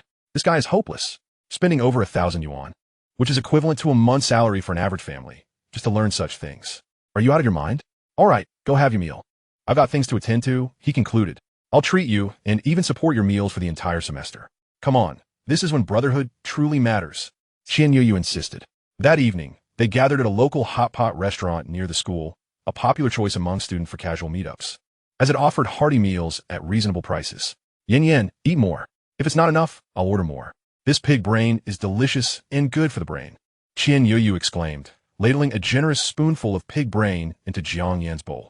I told you not to call me Yen when others are around, Jiang Yan retorted, although her hands busily shared half of the pig brain with mooching. Mooching, you should eat more. Look at how thin you've become over the summer. As a good friend, it pains me to see this. Eat up. Sorry, but mooching doesn't tea like pig brain. I'll pass. Jiang Chen interjected, switching bowls with mooching. Jiang Yan stared wide-eyed at the two. How did you know mooching doesn't like pig brain? I didn't even know that. I not only know that mooching dislikes pig brain, but I also know you don't like spicy snacks, Jiang Chen stated, tossing a large piece of beef into mooching's bowl. How do you know that? Mooching must have told you. Jiang Yan glared at Jiang Chen. Jiang Chen, savoring a piece of meat, relished the authenticity of the food in this era. What is the next step? After graduation, I'm planning to marry her, right? Isn't that right, Mooching? Mooching's face flushed crimson as she kicked Jiang Chen under the table. Jiang Yan, he's just joking. The atmosphere at the dining table was light and cheerful. After a satisfying meal, they all leaned back in their chairs, too full to move. Do you think our Dragon Kingdom will ever possess its own fifth-generation fighter jets? Qian Yuyu suddenly pondered aloud. Indeed, when will we have our own fifth-generation fighters? Jiang Yan echoed, raising her voice slightly as she glanced at Jiang Chen and Mooching. The future of the Dragon Kingdom's fifth-generation fighters depends on you two. Jiang Chen smiled. It will happen. That day will come swiftly. Soon, we shall possess our very own fifth-generation fighters. And Mooching's eyes sparkled with light, her sweet smile directed towards Jiang Chen. I, too, harbor the belief that Longwo will soon possess its own fifth-generation fighter jet, one that surpasses even that of the beautiful nation. At this moment, a cold laugh resonated from a nearby group, seemingly comprised of students from neighboring academies.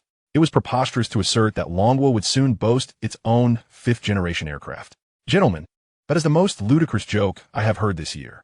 Wouldn't you agree? The young man who spoke, flanked by 2 other males and 3 females, erupted into laughter. Baga, who would have thought that while we were out enjoying hot pot, someone would be telling jokes? Quite amusing indeed. What is the beautiful nation, after all, but the center of the world? Their fifth-generation aircraft are renowned globally. How could Longwa even dream of manufacturing a rivaling fifth-generation jet? It is nothing short of a fantasy, a dream that is too far-fetched to entertain. Qian Yuyu wore an irked expression. Are you all out of your minds? You are Longwa natives yourselves, yet you look down upon your own country. If you have such disdain, then perhaps you should not reside here. Jiang Chen chimed in. Exactly. If you feel that way, refrain from enjoying Longwa's cuisine. It would be better to feed it to dogs. Muqing cast a worried glance at Jiang Chen. Jiang Chen patted her hand reassuringly and nodded. It's all right. I'm here. With that, Muqing felt a wave of relief wash over her. It was surprising that someone so handsome could possess such a foul mouth. The young man who had initially spoken turned his head towards Jiang Chen's table. Forgive me, but I have already secured an application to study abroad in the beautiful nation. It is certain that I will reside in that land of freedom and strength. If we had a choice, who would choose to be born in this country, which exudes an air of poverty and discomfort? It is truly lacking in every regard and utterly devoid of freedom. The individual named Wang Ba scrutinized Jiang Chen and his companions. If we are not mistaken, you must be from Sangnan Industrial Academy. With individuals like you attempting to produce aircraft for Longhua, it is no wonder that our fighter jets are so feeble. You cannot even produce a decent fourth-generation aircraft, yet you aspire to create one that rivals the beautiful nation's fifth-generation jet. It is utterly delusional. Chapter 29. The hot pot restaurant fell silent. Should we report this situation to our superiors? One of the two undercover personnel assigned to protect Jiang Chen's safety inquired. Let us observe for now. The situation has not escalated to that extent. They had also taken note of Wang Ba's group, but out of a principle of confidentiality. They aimed to avoid drawing unnecessary attention unless Jiang Chen's safety was threatened. However, the words uttered by those students incited anger within me. I longed to confront them and deliver a stern lesson. I cannot fathom how they were raised. Have they forgotten the sacrifices made by the martyrs of Longhua? Sigh. With a population of tens of millions, it is inevitable that a few rebellious souls emerge. In the past, such individuals would have been swiftly dealt with. Enough. Our mission is to protect the target. He is more important than our own lives. As for the rest, one of the undercover agents sneered. I wouldn't mind reporting it to the higher-ups, ensuring these rebellious ingrates never see the light of day in Longhua again. Let them witness firsthand how our nation grows stronger each day. The restaurant was bustling and noisy. Yet the conversation at Jiang Chen's table drew the attention of several nearby patrons, who turned their gazes toward Wang Ba's group. Young man, you're a Longhua citizen. Don't you fear your family's ancestors will rise from their graves upon hearing such words? Another patron interjected. Indeed, as fellow university students, you are nothing but trash in comparison. If you're in our village, you would be expelled from it. Your ancestors will be shamed. The speaker was a middle-aged man with a dragon tattoo and a gold chain, his bald head gleaming. He regarded Jiang Chen and his companions with kindness. You lot are quite to my taste. Rest assured, if they dare to make a move, I will put an end to their rebelliousness. Jiang Chen's group nodded, smiling in appreciation. A bunch of impoverished fools, brutes. Who would dare to lay hands on them? Wang Ba and his companions, rather than retracting, became increasingly arrogant. I am merely stating facts. If that offends your patriotic pride, so be it. I stand by my words. The freedom and strength of the beautiful nation are beyond the comprehension of you ignorant souls. Even if you were given 20 years, you could not produce a fifth-generation aircraft. He brazenly surveyed the room. And let me tell you, even if Longhua manages to produce a fifth-generation fighter jet in 10 or 20 years, I will kneel on the ground and call everyone present grandfather. Upon hearing this, many clenched their fists, their teeth grinding in frustration, yet they felt powerless. The reality was that Longhua could not produce a fifth-generation aircraft, not even in the next decade. Damn it, my temper is flaring, the tattooed bald man said, struggling to contain his anger. I have seen arrogance, but this is something else entirely. I don't even need a fifth-generation fighter. I will make you call me grandfather today. As he spoke, the tattooed man rose, ready to charge forward, but Jiang Chen was quicker, stepping in front to block his path. Muqing, witnessing the scene, stood up immediately, positioning herself beside Jiang Chen. Despite her fear, she gathered her courage to stand with him. Following suit, Jiang Yen and Qian Yuyu also rose to join them. Even the undercover agents nearby stood ready, prepared to intervene should a confrontation arise. Jiang Chen smiled. What are you all doing? I'm not here to fight. Stand behind me. Hearing this, Qian Yuyu and Jiang Yen let out a sigh of relief and took a step back. If a fight broke out, they would surely be at a disadvantage. Yet they were unwavering in their willingness to leap into action. Muqing, however, remained resolute, standing firmly beside Jiang Chen as if ready to battle. Jiang Chen gently ruffled Muqing's hair, assuring her, do not worry, there will be no fighting. He then turned to the tattooed man. Brother, we have no need to sully our hands with these types. It would only bring discomfort. The tattooed man, still agitated, retorted, I cannot tolerate this. I must teach these ingrates a lesson. Just then, A mother and daughter approached, attempting to mediate. Even the kids know not to fight. You, a man in your 30s, should not be so impulsive. With that, she embraced her child to prevent the man from lunging forward again. Daddy, the teacher, says we shouldn't fight. Fighting is not the behavior of a good child. The tattooed man's expression softened, his earlier aggression dissipating. All right, Daddy won't fight. He just speaks loudly. Daddy will buy you a lollipop later. After comforting his daughter, the tattooed man turned to Jiang Chen. I leave this to you. Call me if anything arises. Jiang Chen smiled. Rest assured, I will make him address everyone here as grandfather. A jest, you dare to presume who you are. Wang Ba, with a disdainful countenance, retorted. No one in this world can compel me to call him grandfather. By your measure, it seems I ought to be the one addressing you as grandfather. Jiang Chen let out a cold laugh. Does what you just said still hold weight? If not, I shan't waste my time with an unfilial grandson like you. It is utterly embarrassing. Wang Ba, incensed, exclaimed, Who do you think you're calling a grandson? Jiang Chen grinned. A grandson, of course. You're the one I'm referring to. Wang Ba, reacting almost instinctively, declared, A grandson is addressing you. Before he could fully comprehend the situation, the room erupted in laughter. Surely, this individual must be a fool. I would wager he is indeed a simpleton. Otherwise, he wouldn't so brazenly declare himself a grandson. If I had such a grandson, I would surely rise from the grave in fury. Not merely from the grave, but the coffin lid would be thrown aside. Wang Ba's face flushed crimson as he glared at Jiang Chen. What is the matter? Are you feeling indignant? Today, I shall make you begrudgingly call me grandfather. Jiang Chen glanced at the clock hanging on the wall of the establishment and addressed a waiter. May I inquire if the television on your wall can be turned on? The waiter promptly replied, Yes, it can. Jiang Chen smiled. Would you kindly tune it to the Dragon Country News channel? The waiter nodded vigorously, retrieving a remote control resembling a brick from the front desk drawer. It is worth noting that in those days, ultra-thin LCD televisions were non-existent. The best available were bulky color TVs, often flickering with static during broadcasts. In rural areas, black and white televisions were the norm. Curiosity piqued. Everyone turned their eyes towards the television, utterly unaware of Jiang Chen's intentions. Is he out his mind? What is the point of watching television?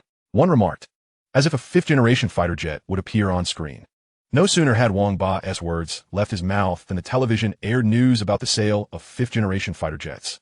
In that instant, the entire hot pot restaurant fell eerily silent. Not a soul uttered a sound. The only audible noises were the bubbling of the hot pot and the voice of the news anchor. All eyes widened in excitement, fixated on the screen. Some even rubbed their eyes and ears, unable to believe the reality before them. Beside them, Wang Ba and his companions appeared as if enchanted, frozen in place, their eyes bulging in disbelief. Is it truly the case that Dragon Country has developed its own fifth-generation fighter? Chapter 30. The project officially launches. My heavens! Dragon Country has indeed produced its own fifth-generation fighter so suddenly. Not just the fifth-generation fighter. Did you not hear? Dragon Country is selling fifth-generation fighters to foreign nations, which implies something significant, as you can surely deduce. Are you implying that Dragon Country possesses even more formidable aircraft? There is a high likelihood of that. Even if not, the technology behind the fifth-generation fighter must be exceptionally mature. Otherwise, they wouldn't be selling it. One wonders which researcher designed this aircraft, as it has not been reported by name. Brother, do you not understand? This is all state secrets. No doubt, it is the work of a national treasure-level scientist, selflessly contributing to Dragon Country. The hot pot restaurant erupted with fervor over this news. Everyone raised their arms in jubilation, chanting, Dragon Country is number one. Dragon Country is number one. Mom, why do they say Dragon Country is number one? A bewildered little girl asked curiously. Her mother patiently smiled and explained, Nyo, it's because Dragon Country has become powerful and impressive. When you grow up, you can also study aircraft and contribute to Dragon Country. Nyo nodded earnestly, yes. I want to study aircraft too. Dragon Country is number one. Her tender voice did not diminish the patriotic fervor that was inherently instilled in her. This is inconceivable. Dragon Country cannot possibly have its own fifth-generation fighter. Wang Ba, unable to accept the scene before him, felt his pride severely wounded. Jiang Chen remarked coldly, You will never comprehend the strength of Dragon Country. You do not even regard yourselves as citizens of Dragon Country and cannot truly appreciate the immense sacrifices made by the martyrs of this land, which allow us to enjoy the hard-won peace of today and the strength of Dragon Country. His voice, though soft, resonated like a great bell, striking at Wang Ba's heart, systematically dismantling his hollow beliefs. The future does not require 20 years, nor even 10. You will soon witness the might of Dragon Country. As his words concluded, the room erupted in enthusiastic applause. All eyes were fixed on Jiang Chen, faces aglow with joy. This young man had articulated their deepest desire, the yearning for the strength of Dragon Country. Let us wait and see. Wang Ba spat defiantly, intending to leave, only to be intercepted by a tattooed, bald man. With fingers snapping, he stated, I say, lad, have you forgotten something? You want to be leaving here today, unless you call him grandfather. Yes, unless you address him as grandfather. You want to be leaving. Where has your arrogance gone? You little rascal? Let your pretty country daddy come rescue you. How delightful. I never expected a hot pot meal would yield an additional grandson. Many patrons of the hot pot restaurant stood and encircled Wang Ba. He and his companions appeared somewhat intimidated, retreating in trepidation. Wang Gu, perhaps we should leave after all, otherwise we might truly be unable to depart from here. Indeed, if it escalates into a fight, we would certainly be at a disadvantage. Wang Gu, let it go. A wise man does not suffer loss in front of him. Calling him grandfather is no big deal. Wang Ba, his face darkened, glared at Jiang Chen. After a long pause, he finally muttered 2 words, grandfather. Speak louder. Have you not eaten? The bald tattooed man admonished. Wang Ba gritted his teeth, closed his eyes, and bellowed, grandfather. Having finished, he departed in disgrace. The room erupted into applause, all directed at Jiang Chen. Young man, you are quite to my liking. This round of hot pot is on me. Jiang Chen smiled. Thank you, brother. After a hearty meal, Qian Yuyu took Jiang Yin out shopping, while Jiang Chen walked back to school with Mu Qing. At 8 in the evening, the roads in this era were not as bustling as in the future, with only a few cars occasionally passing by. Beneath the streetlight, their shadows intertwined. The surroundings were tranquil, occasionally punctuated by the sound of moths colliding with the lampshade. Jiang Chen, how did you know today news about the sale of fighter jets will be reported? My grandfather informed me. The progress of the fighter jet sale has been quite smooth. The transport aircraft project is about to officially commence. I may be rather busy in the near future. Jiang Chen, with his hands clasped behind his head, spoke calmly. Jiang Chen Mu Qing halted, her eyes widening as she gazed at him. Jiang Chen was taken aback, stopping to look at her. What's wrong? Are you feeling unwell? Mu Qing shook her head, her gaze evasive. Jiang Chen, I like you. The last part of her declaration dwindled to the size of a mosquito. Mu Qing, overcome with shyness, lowered her head. Under the soft glow of the lights, she appeared enchanting and captivating. Jiang Chen found himself momentarily entranced, rendered speechless.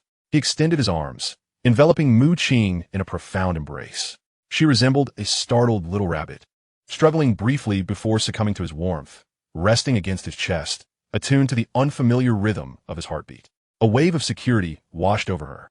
Jiang Chen, I shall strive diligently, endeavoring to keep pace with you as we work together for the Dragon Nation, she declared earnestly. Jiang Chen smiled. Then you must put forth great effort. My growth is exceedingly rapid. I plan to completely overhaul the air combat system of the Dragon Nation within 3 years, placing us at the forefront of the world and showcasing the might of the Eastern Dragon to all. Mu Qing gazed up at Jiang Chen with wide eyes, acutely aware of the warmth emanating from his breath. 3 years? But I want to even have graduated from my Master S program by then.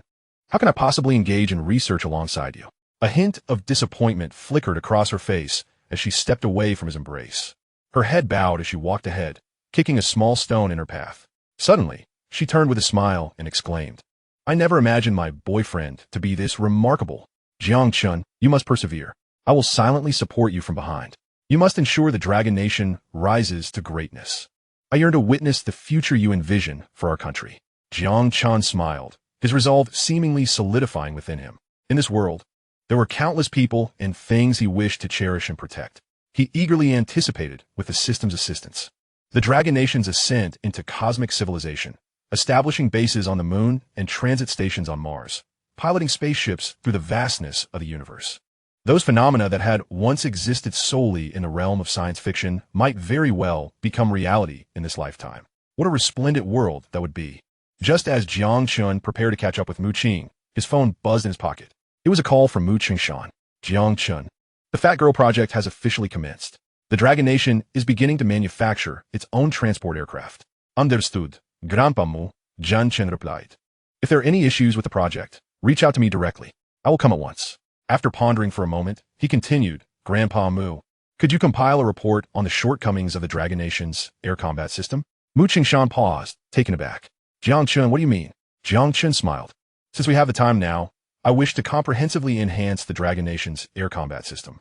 A sharp intake of breath was heard on the other end of the line as Mu Qingshan remained silent for a considerable time. All right, I will expedite the compilation. He reassured Jiang Chen, don't overexert yourself. The Dragon Nation still has old-timers like me. It's not yet time for you to risk everything. Otherwise, what purpose do we old folks serve? Take care of your health. Only with good health can there be hope for the future. Understood, Grandpa Mu. After hanging up, Jiang Chen caught up with Mu Qing. That was Grandpa on the phone, wasn't it? What did you discuss? Confidential matters, cannot disclose, he replied playfully. All right then. It must be another grand project. Jiang Chen, when do you think the Dragon Nation will reach the moon? Soon, it won't be long now. Hand in hand. The pair disappeared at the end of the road. Chapter 31, Welcome Party. It must be said that Mu Qingshan's efficiency was remarkable. The following morning, Professor Wang arrived at the dormitory with a folder, delivering it to Jiang Chen. During class, Jiang Chen reviewed the current state of the Dragon Nation's air combat system, which could only be described as dismal. The primary aircraft types, fighter jets, interceptors, and attack planes, were universally outdated. One could only imagine the immense effort exerted by the predecessors to establish a formidable air combat system for the Dragon Nation, paving the way for its future strength. The immediate goal was to refine the various types of fighter jets in the Dragon Nation's arsenal, gradually expanding into other domains, land and naval equipment, before ultimately reaching for the stars. The road ahead was long, but the Dragon Nation would dominate every field in the future. Restrictions on ships? Limitations on lithography machines? All of this would cease to exist in due time. The plans were grand, yet reality remained somewhat stark. The specifics of implementation depended entirely on the tasks assigned by the system, which Jiang Chen still struggled to comprehend.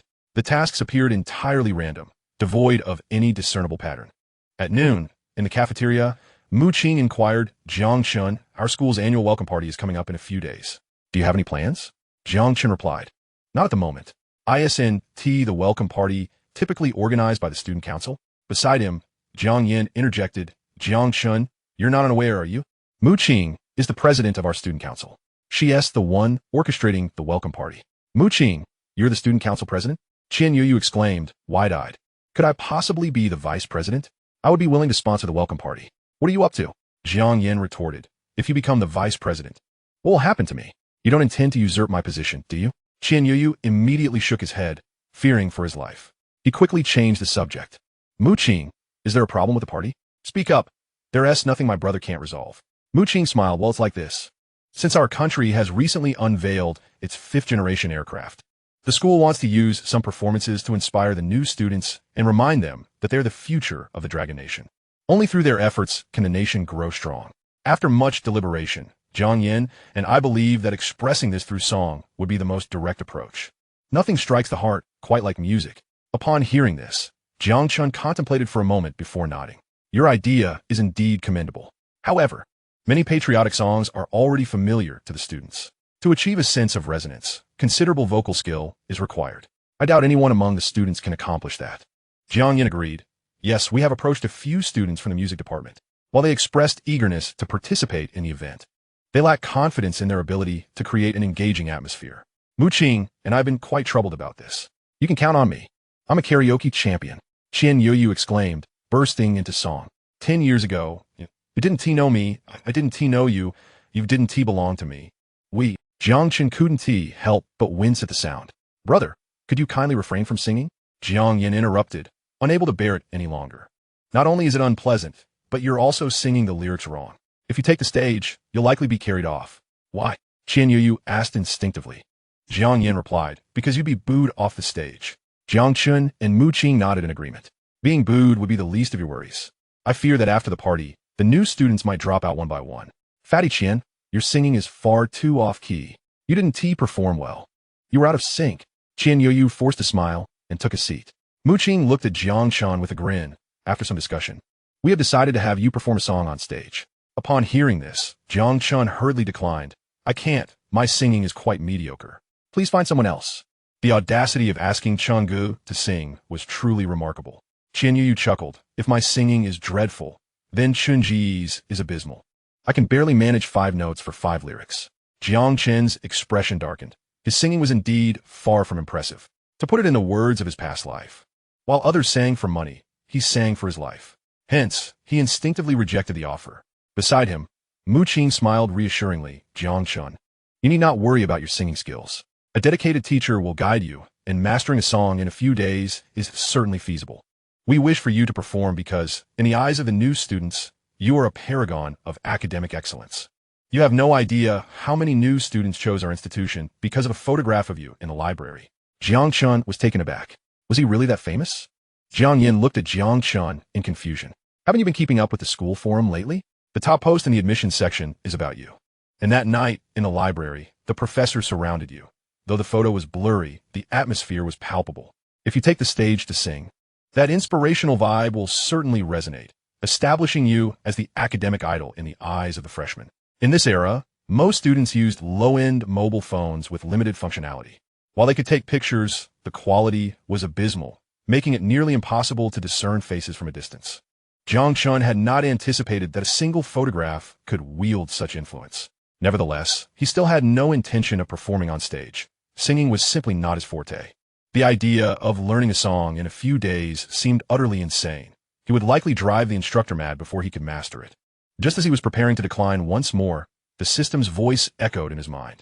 The host is required to sing a song at the welcoming party, inspiring all new students and evoking a sense of patriotism. Completing this task will yield rewards, including an opportunity to acquire the B-2 bomber. Jiang Chen's heart soared with joy. He hadn't expected such fortune to arrive so suddenly. Now that the system had issued a task, he had no choice but to comply. After all, overcoming difficulties was part of the journey. Jiang Yin, I think you should refrain from putting Chungu in a difficult position, Qian Yu interjected. You really haven't heard Chungu sing, have you? Once you do, you'll understand the true meaning of torment. Let him off the hook. For both his and the freshman's sake, this is a matter of life and death. Mu Qing declared, I will handle the singing for the newcomers' party. Please help me find a teacher from the music department. Since the new students are so enthusiastic, we must show our appreciation. In disbelief, Qian Yu stared at Jiang Chen. Are you really going to go through with this? Chapter 32, The Grueling Practice Sessions. With the decision made, Mu Qing promptly arranged for a music teacher to assist Jiang Chen in his singing practice. That very evening, they began rehearsing at the venue for the party. However, the situation quickly spiraled out of control. The event was being held on the sports field, where the stage was still under construction. In this era, university stages were quite rudimentary. Just a platform with a red carpet, some lighting, and sound equipment sufficed. It could be set up in just a couple of days. Numerous students from other performances were also rehearsing nearby, but upon hearing Jiang Chen singing, they were left in utter despair. His voice echoed like an incantation, hauntingly enchanting, yet unbearably discordant. Oh heavens, take me away. This is simply intolerable. They lamented. This is not just unbearable. It is sheer torture. Who on earth thought it wise to have Jiang Chen sing? This is a matter of life and death. Don't hold me back. I am ready to confront Jiang Chen.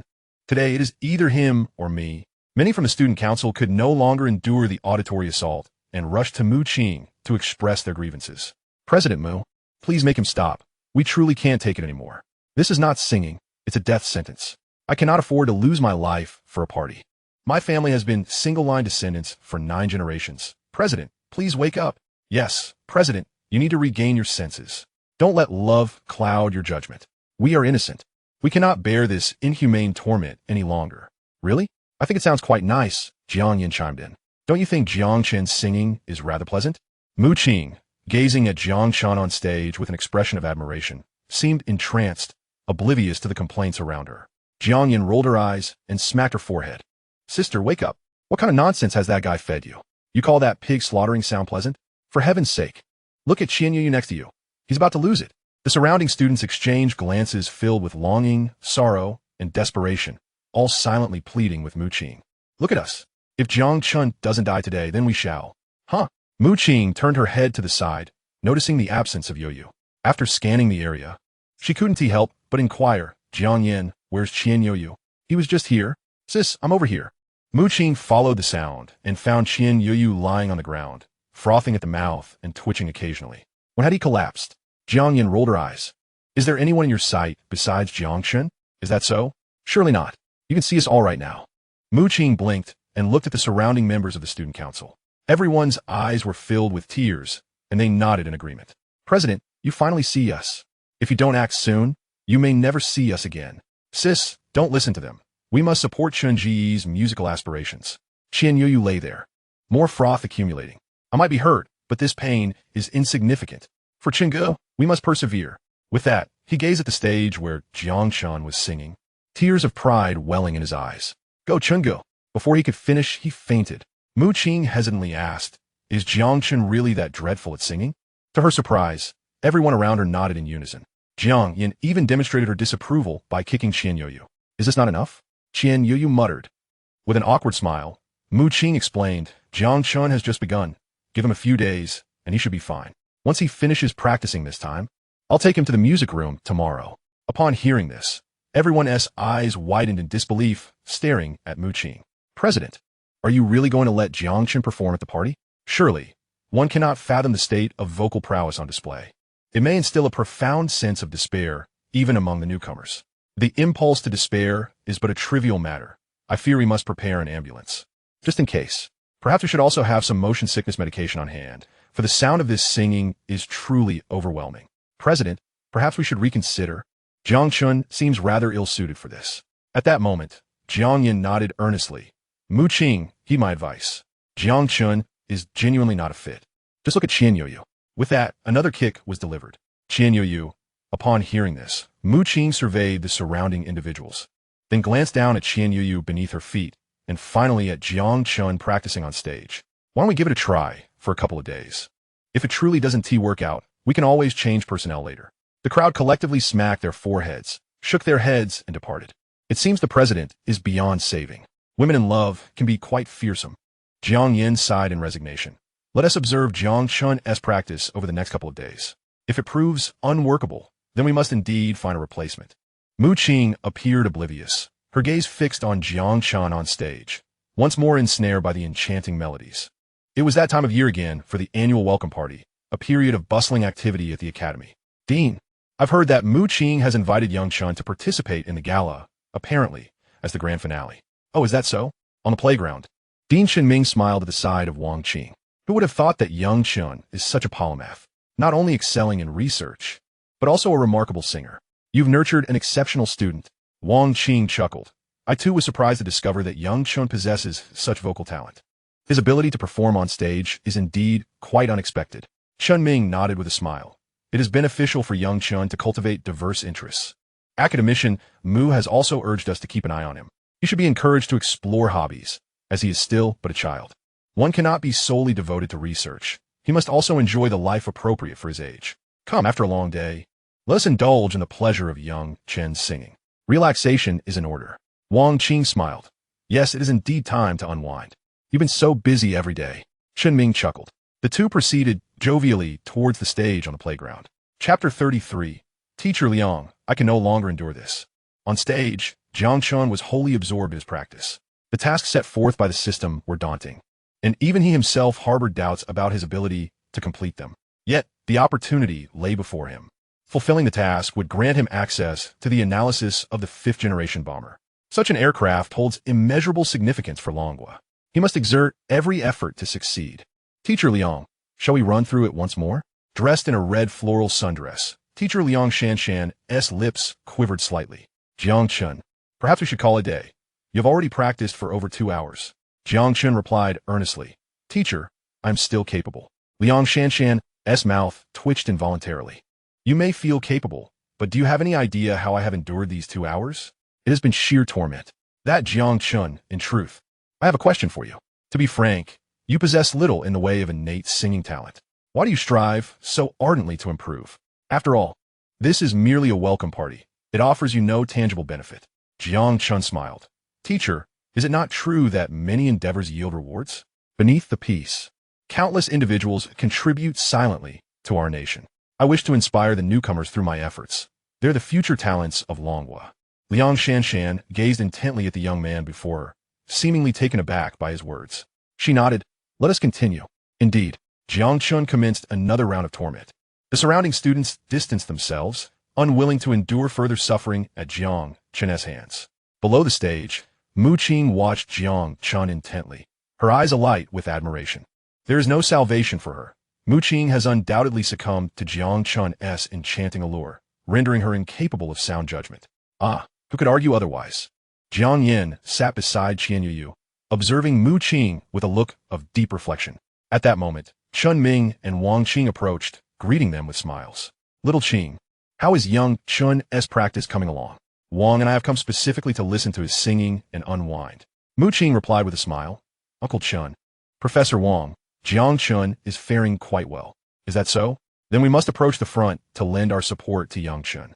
Wang Qing remarked cheerfully. Chun Ming nodded, smiling. Professor Wang is correct. Let us encourage him. It will also allow us to hear young Chun's South vocal aptitude up close. Dean, Professor Wang, I advise you to reconsider your earlier decision. Jiang Yin earnestly interjected. Indeed, caution is warranted. I suggest you remain here. Qian Yuyu chimed in. This is precisely within the protective barrier. Stepping closer could be perilous. Brother Chun's singing may be somewhat unique. You might find it challenging to endure. These two children possess a remarkable sense of humor. Chun Ming chuckled. We harbor no illusions regarding young Chun's abilities. Rest assured, Professor Wang and I are well aware. With that, the two made their way toward the stage. Jiang Yin and Qian Yuyu exchanged resigned glances. Yin, do you think we should consider withdrawing from school? I hope the dean remains in good health and returns alive. Otherwise, there will be no one to sign our withdrawal applications. May the heavens protect our poor principal. Jiang Yin, Amit Ba. Qian Yuyu, Amit Ba. Mu Qing. 10 minutes later, Chun Ming and Wang Qing returned, faces darkened. They exchanged a glance with Mu Qing and sighed deeply. Little Qing, perhaps it would be best to replace young Chun. Recruiting students for the academy is no simple task. We cannot allow newcomers to be frightened away before classes even commence. Wang Qing glanced at the stage with an odd expression, instinctively taking a step back. Mu Qing, young Chun's singing is truly difficult to articulate. It seems unfair to young Chun to have him sing. Perhaps we should let it go. With that, the two, heads bowed beneath a cloud of crows, departed the playground in a dismal mood. 20 minutes later, Liang Shanshan could no longer endure the torment and decided to return for a rest. Mu Qing, I can assist you no further. I must return to rest for 3 days, as my aunt has arrived from the countryside. You should be grateful for my efforts. Jiang Yin, Qian Yuyu, Mu Qing. The next morning, bright and early, Jiang Chen was already practicing his singing beneath the dormitory building. Immediately, the residents of the surrounding dormitories were filled with lamentations. It was unbearable. Brother Chun, esteemed sir, I implore you to temper your volume. This is intolerable. Is this truly academia? It feels more like a hell on earth. Mother and father, I wish to return home. I cannot endure this. Someone bring me a knife. I seek self-termination. Add me to the mix, for heaven's sake. I feel like I'm losing my mind. Jiang Chen lamented with a hint of embarrassment as he turned away. Hastily departing, he was fearful that if he lingered too long, someone might rush down and eliminate him. Was it really that harsh? Alone on the playground, he gazed up at the azure sky adorned with fluffy clouds and let out a heavy sigh. With less than 5 days remaining, he realized that if things continued this way, he wouldn't even be able to sing a complete song, let alone strike a chord with all the new students. What was he to do? Lying on the grass, he fell into deep contemplation. What could he possibly be pondering, arriving at the playground so early to reflect on life? Mu Qing, clad in a flowing dress and holding a cup of soy milk, took a seat beside him with a bun. You haven't had breakfast, have you? Let us not think about anything. Let us have breakfast first, and then we can ponder together. Jiang Chen smiled and sat up, accepting the breakfast with gratitude. How did you know I was here? He inquired. Mu Qing chuckled. Your morning escapades have spread all over the academy forum. That's how I found out you were here. Jiang Chen chuckled softly as she whispered. Why don't we just give up? He replied with a grin. We absolutely cannot give up now. I have compelling reasons to persist. Not only must I take the stage, but I must also perform exceptionally well. As he spoke, a wave of discouragement washed over him. Things are just not going smoothly at the moment. I need to think of a solution. Mu Qing gazed at Jiang Chen, her face radiating joy as she nodded earnestly. Difficulties are merely temporary. They can always be resolved. This is what my grandfather taught me, and I believe you can do it. Jiang Chen forced a smile. You have such unwavering faith in me. Indeed, Mu Qing affirmed with a decisive nod. It's just a song. You eat first. I'll arrange for teacher Liang this morning. Soon, we will head to the music classroom to practice. Chapter 34. A new song in the music classroom that morning, sunlight streamed through the windows, illuminating the floating dust particles in the air. Jiang Chen, if this continues, you may not achieve your expectations, teacher Liang Shanshan suggested. I propose we explore a different approach. It might yield unexpected results. After a morning of practice, while Jiang Chen had made some progress, it was clear that he still had a considerable distance to go before he could move people with his singing. At least, it was impossible in such a short time. Teacher Liang, you're the expert in this area. Do you have any good suggestions? Jiang Chen asked earnestly.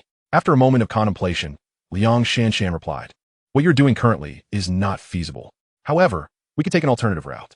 Since your vocal skills are lacking, we can focus on the song itself. Selecting an uplifting piece, or even a brand new song, might have a more profound impact. Nothing resonates better than a completely fresh song, provided it is of sufficient quality. Otherwise, it may backfire. Hearing this, Mu Qing interjected her thoughts. Teacher, completing a new song design in such a short time seems utterly impossible. Liang Shanshan sighed deeply.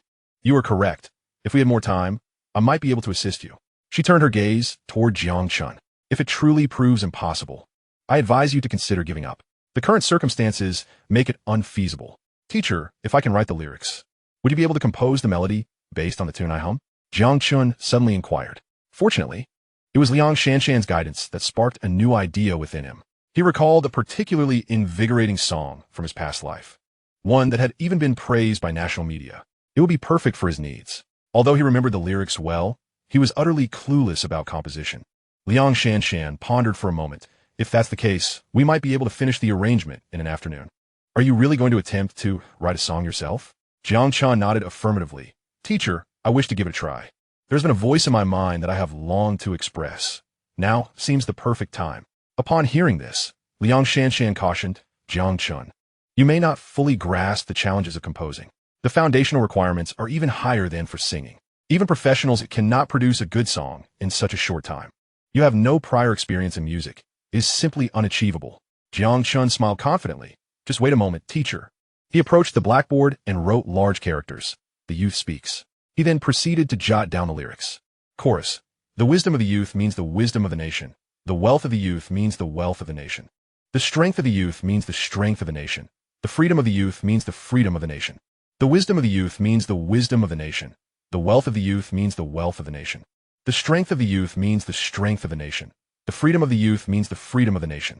Liang Shanshan's eyes widened as she stared at the lyrics on the blackboard, murmuring to herself, the wisdom of the youth means the wisdom of the nation. The wealth of the youth means the wealth of the nation. These brief lines of lyrics intriguingly connected the youth with the fate of the nation. The resilience, dreams, and unwavering positivity of the youth, coupled with their hopes and faith for the future of their country, encapsulated the aspirations of a generation. Good heavens! Merely contemplating this was exhilarating. Such galvanizing lyrics existed in the world. Beside him, Mu Qing clenched her hands in excitement, unable to contain her joy. The youth shall have their own. The youth shall be wild. Like mountains and rivers, they stand tall, daring to measure the sun and moon. Today, it is solely us. The youth, daring to question heaven and earth, showcasing their brilliance. So this was the world that resided within him, brimming with fervor, hope, and an insatiable yearning for the future. No wonder he could achieve the seemingly impossible and accomplish one miracle after another. It was only today that I began to see the world through his eyes. A gentle breeze stirred outside, lifting the curtains to reveal a graceful dance, as if the wind itself was celebrating the lyrics before them. The music classroom fell into a hush, with the sound of the ceiling fan whirling overhead. The crisp sound of chalk against the blackboard echoed in the silence. With each stroke of his pen, Jiang Chen unveiled new surprises. Time slipped away unnoticed. Jiang Chen finally set down the chalk, gazing at the blackboard filled with densely packed lyrics, and let out a sigh of relief. Perhaps he lacked musical talent in his previous life, yet he held on to the memories of several popular songs. The Youth Speaks was indeed among them. Teacher, I have completed it, Jiang Chen announced as he turned around. Liang Shanshan and Mu Qing remained silent, their hands tightly clasped, their eyes fixed on the lyrics on the blackboard, their expressions betraying their excitement. These lyrics were remarkably stirring. Each line conveyed the indomitable spirit of youth, illustrating the intricate connection between the fate of the nation and the destiny of its youth. The youth are indeed the future of the country. Liang Shanshan regained her composure, her eyes wide with disbelief as she looked at Jiang Chen. Jiang Chen, did you come up with these lyrics all by yourself? Jiang Chen nodded, yes. These are my thoughts from the depths of my heart. Perhaps it could resonate with the new students. Indeed, it is more than capable of doing so. Liang Shanshan gazed at the lyrics before her, her excitement palpable. Jiang Chen, I owe you an apology. I once doubted your intentions for participating in the evening gala. Now, having seen your lyrics, I finally comprehend the world within you. It was my narrow-mindedness. Turning to Jiang Chen, She earnestly expressed, Jiang Chen, I sincerely hope you will allow me to compose the music for this song, not for any other reason, but to draw a conclusion to my own youthful aspirations. Beside them, Mu Qing remained silent, wearing a smile as she quietly observed Jiang Chen. No matter what decision he made, she would support him. Teacher Liang, that would be a great help, Jiang Chen replied with a smile. I hope you can help me bring the melody that resides in my heart to life. Upon hearing this, Liang Shanshan was filled with joy. Excellent. I shall ensure that the melody of your heart resonates with the youth of Longhua. After a simple lunch, the three immersed themselves in the arrangement process. Throughout the afternoon, Liang Shanshan was profoundly moved by the world Jiang Chen had encapsulated within his music. Such a passionate and uplifting melody emanated from this young man. What truly lay within his heart? Her curiosity piqued. The arrangement progressed smoothly, and by evening, Liang Shanshan had not even taken a moment to eat, rushing off with the score to work on the accompaniment. They agreed to practice with the accompaniment the following day. That night, Jiang Chen returned to the dormitory, utterly exhausted, collapsing onto his bed. Chenggu, you finally returned. Qian Yu leaned against the bed, saying, after a day of deep contemplation, I've devised a brilliant plan. Let us find a celebrity to sing behind you while you merely open your mouth in the front. Problem solved. Fine, do as you see fit, Jiang Chen replied before drifting off into slumber. There was no other choice. After all, I am the intellectual and financial backbone of our group. In critical moments, it still relies on me. Now, who should I find to be that celebrity? Chapter 35. The existence of the pinnacle of popular music. 3 days later, at 6 in the evening, with less than an hour until the gala commenced, a considerable number of students had gathered on the playground. Upon learning that Jiang Chen would be participating in the evening gala, academicians Mu Qingshan and Zhang Jiagua arrived at the scene with Professor Chen Ming. The presence of these distinguished academicians stirred a wave of excitement among the freshmen. Many students who had initially planned to skip the gala rushed to the playground, eager to witness the esteemed academicians in person. In that era, students regarded not various celebrities as their idols, but rather the diligent national researchers. The freshmen viewed these figures as role models, aspiring to become talented individuals like the older generation of researchers, contributing their efforts to their country and society. At the front of the stage, upon hearing of Mu Qingshan's arrival, Jiang Chen and Mu Qing hurried to meet him, sparking astonishment among many students. Who is that senior? How can he be chatting so familiarly with Academician Mu? It seems they are quite acquainted. How enviable. If only I could converse with Academician Mu for a few moments. Has anyone told me the name of that beautiful senior? I wish to get to know her. Junior, just think about it. You should give up on this ridiculous notion. Standing next to her is Jiang Chen, her boyfriend. Besides, did you see Academician Mu? That is her grandfather. They're already meeting the family. You're just starting to think about getting to know her. Isn't that a bit late? Wow, doesn't this senior seem to be at the pinnacle of life? Just be envious. Everyone's journey is different. Perhaps you and I could also become talented individuals in the future. Xiao Chun, perform well. And I will accompany Dean Xian to the viewing platform. All right, Grandpa Mu will go prepare. Mu Qingshan and Zhang Jiagua, accompanied by Chen Ming, settled into their seats at the viewing platform. They began chatting about Jiang Chen's current situation. Old Chen, how is Xiao Chen these days? Both kids have been busy with the gala preparations, but it seems relatively calm.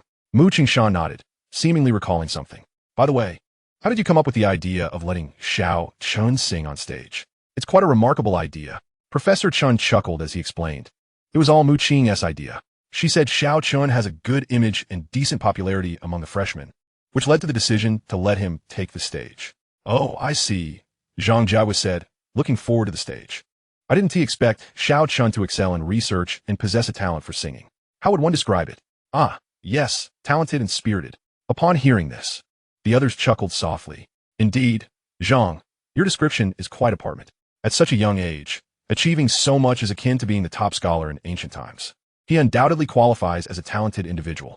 However, Professor Chen interjected with an awkward smile. You may not be aware, but Xiao Chen's singing may not be very pleasant to the ears.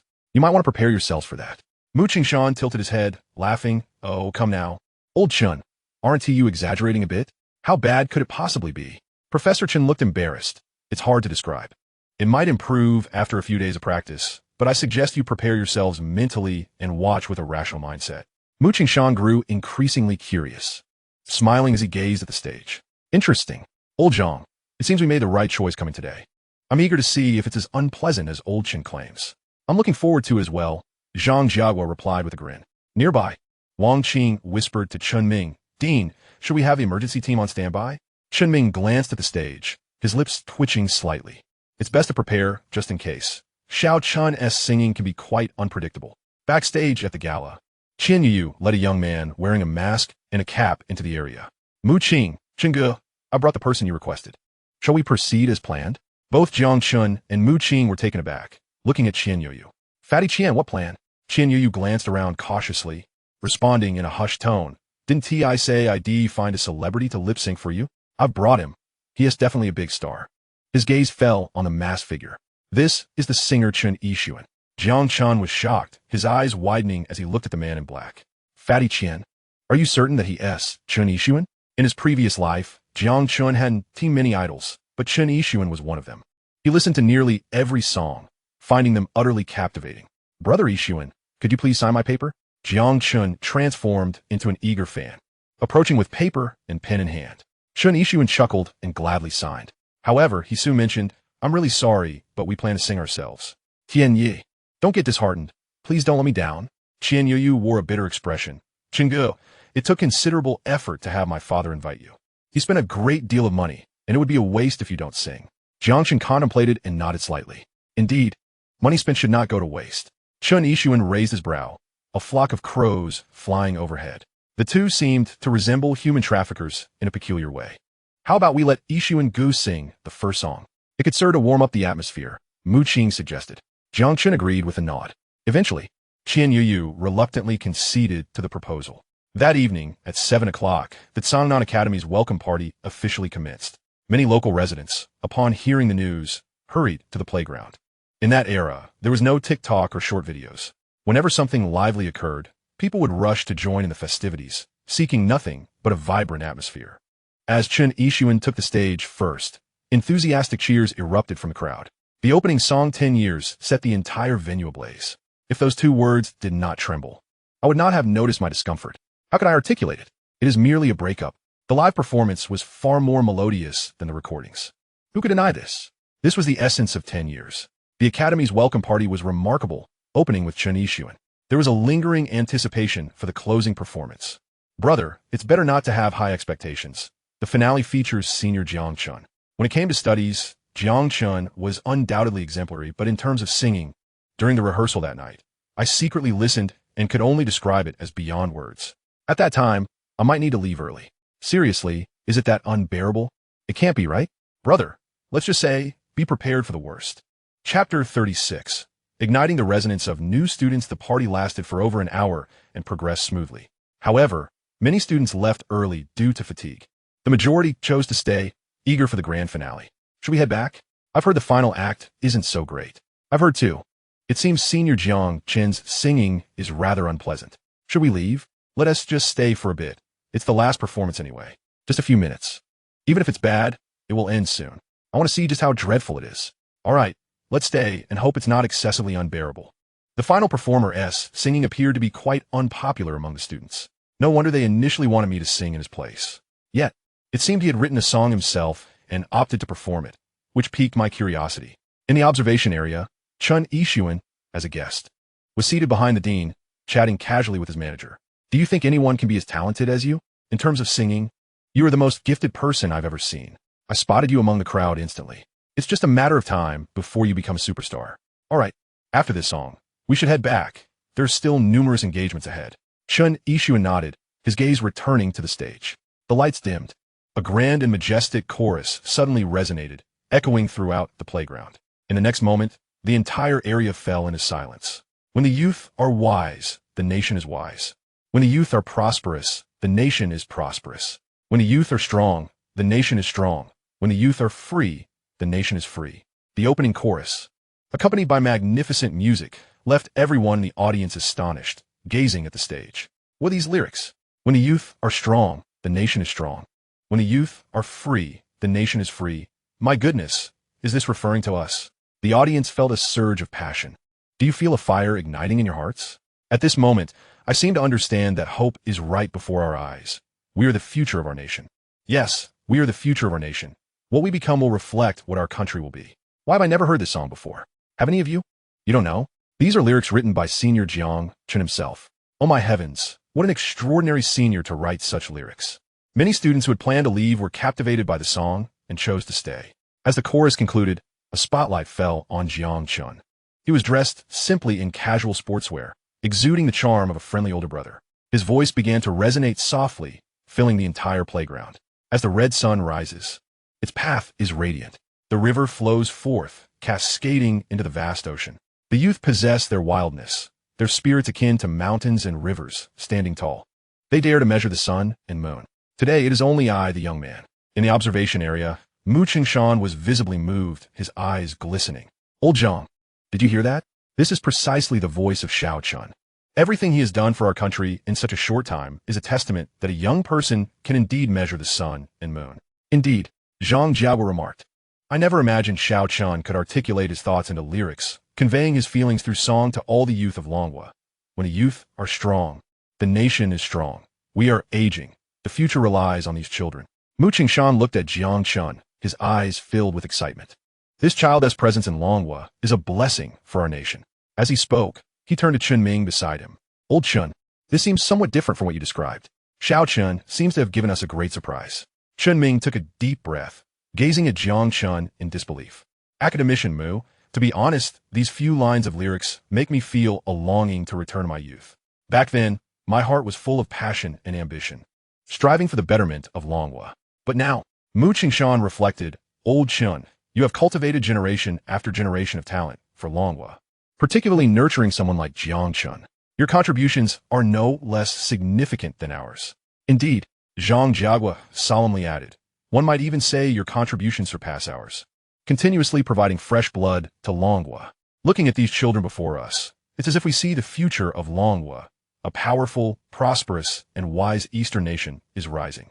We are all witnesses to history. Wang Qing suddenly smiled. I initially thought Jiang Chen would sing as poorly as he did a few days ago. I never expected he was preparing a grand surprise for us. On stage, Jiang Chen, the song god, continued. Every lyric resonated with the hearts of the youth present, articulating their innermost desires. The atmosphere was completely ignited, even more fervent than during Chen Yixuan's opening. The youth possess their wildness. Their hearts shine like the sun, radiant and bold. The youth of Huaxia, spirited and ambitious, strive to become pillars of strength. We shall not waste our youth. The song not only ignited the students, but also rekindled the flame within Chen Yixuan's heart. Aching, this is the first time I've heard such inspiring lyrics. It feels as if I've returned to my youth, filled with zeal. No matter the obstacles ahead, they are insignificant. Chen Yixuan's gaze was fixed on the stage, seemingly lost in memories. Aching was profoundly moved. At that time, you resembled the students on stage, full of vigor, a youthful luminary. In the vast sea of humanity, your brilliance was unmistakable. It was clear that you were destined for the entertainment industry.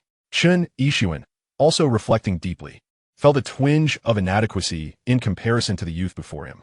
The lyrics encapsulated the world within his heart. What kind of expansive spirit must one possess to embrace the world seen through his eyes? Alas, after tonight, it won't be long before this song reverberates throughout the Dragon Kingdom. Each lyric will strike a chord with the hearts of the populace. Aching whispered a seemingly unrelated remark. Perhaps this is the diverse significance of existence for every individual. The melodious voice continued to resonate, carried by the evening breeze, drifting into every dormitory. More and more students, drawn by the news, gathered. Some even excitedly raised red flags. In the darkness, a beam of light illuminated the red flag, glowing like a spark in the night, akin to a beacon of hope during life's dimmest hours, guiding the way forward. No matter how dark the path ahead may seem, there is always a crimson glow to illuminate your journey. The end of the road leads to a resplendent avenue. Congratulations, host, for completing your task. You have earned an opportunity to analyze the B-2 bomber. On stage, Jiang Chen smiled. Everything was worthwhile. Go forth, Dragon Kingdom. Chapter 37, Drafting the Bomber Blueprints. After the gala concluded, Chen Yixuan promptly posted a message on social media. Tonight, he had heard the most unforgettable song of his life. In those days, social media was not widely prevalent, allowing only updates within a limited circle of friends, which did not create much of stir. However, the official forum of Songnan Academy erupted with fervor. Many students accessed the college computers to partake in the discussions. Unfortunately, using the meager internet connection was a struggle. At that time, it cost 0.15 yuan per minute, while pork was only 3 yuan per pound. Accessing the internet on mobile phones was a privilege reserved for the affluent. Furthermore, the connection was painfully slow, requiring an hour or two just to refresh a single page. Consequently, more students opted for internet cafes, where they could surf the web for free with relatively decent speed. Jiang Chen even uploaded the song to the school forum. Numerous students who had missed the gala rushed to internet cafes to download it onto their phones. Within a single night, the entire student body was looping the song. Discussions erupted between dormitories. Who downloaded senior Jiang Chen's song? Let us connect via Bluetooth and share it. I'll send it to you. I waited in line at the internet cafe for over an hour to download it. Share it with me too. I want to listen on repeat tonight. Setting it as my ringtone would be so cool. I swear by my backside, this is the most exhilarating song I've ever heard. It will definitely become a sensation. Absolutely. Every youth in the Dragon Kingdom must hear it to cleanse their souls. Due to the underdeveloped internet at that time, the song remained largely confined within the academy. The outside world was completely unaware of its existence. 3 days passed, and aside from the ubiquitous ringtone echoing through the halls, the students seemed to radiate a newfound vitality. They walked with a spring in their step, their eyes sparkling with light. Jiang Chen became a campus celebrity, with numerous students seeking his autograph. Akin to a star in public. In the midst of this, Jiang Chen busied himself over the past 3 days, diligently drafting the blueprints for the B-2 bomber, hoping to expedite its completion in tandem with the transport aircraft project. In the Dragon Kingdom, the research department. Director Zhong, you summoned me for a reason? Zhong Weiman appeared somewhat perturbed, his brow furrowed. He glanced at Mu Qingshan and sighed deeply. After the announcement regarding the fifth-generation aircraft, a multitude of spies had emerged, relentlessly probing into Dragon Kingdom's confidential information and jeopardizing its stability. While we could manage such situations by apprehending the spies, a new predicament has arisen. Zhong Weiman opened his drawer and produced a report. Take a look. You'll understand the situation. Mu Qingshan took the document and scrutinized it intently. Mere seconds passed before his brow furrowed deeply. With a heavy fist, he struck the table, producing a dull thud. This is utterly outrageous. To employ such despicable means to stifle the Dragon Kingdom's development is shameless. Zhong Weiman gestured for him to sit. Old Mu, please calm down. I called you here to discuss the progress of the transport aircraft and to deliberate on a task from above. Mu Qingshan, still irate, sat down.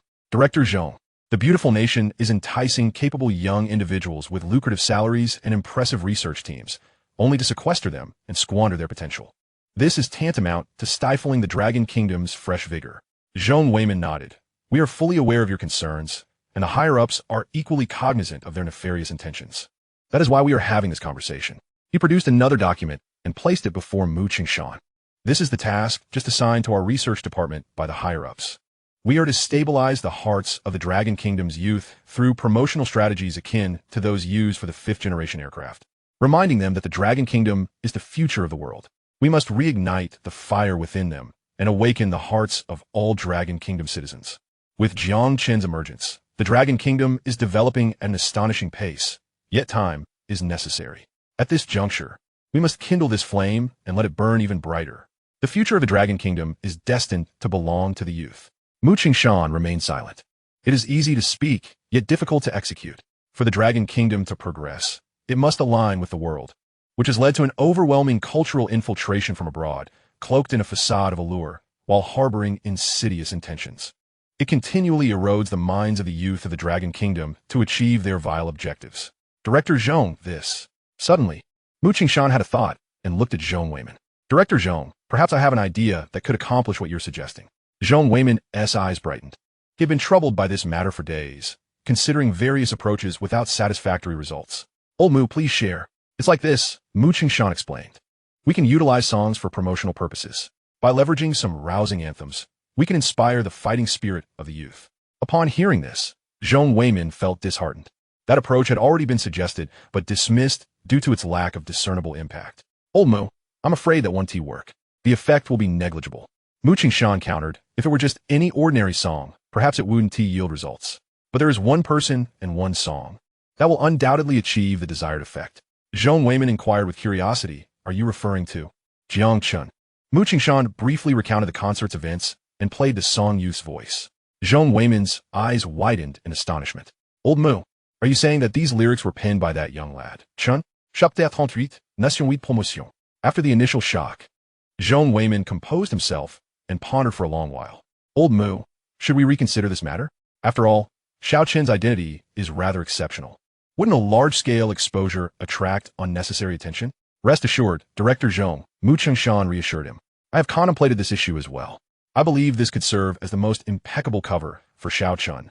Elevating him into a beloved star could indeed draw some scrutiny. Yet who would suspect that a popular young singer could be the future chief engineer of Longhua? Mu Chengshan jested.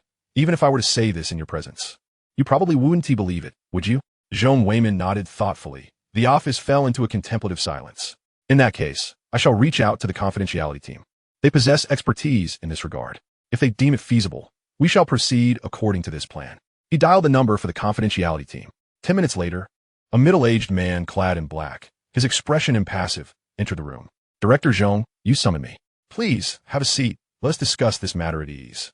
The middle-aged man nodded to Academician Mu before taking a seat. Who? I have a matter to consult you about. Zhong Weiman succinctly outlined Jiang Chen's current situation. Hu frowned slightly. Director Zhong, given the present circumstances, Jiang Chen's position is exceedingly secure.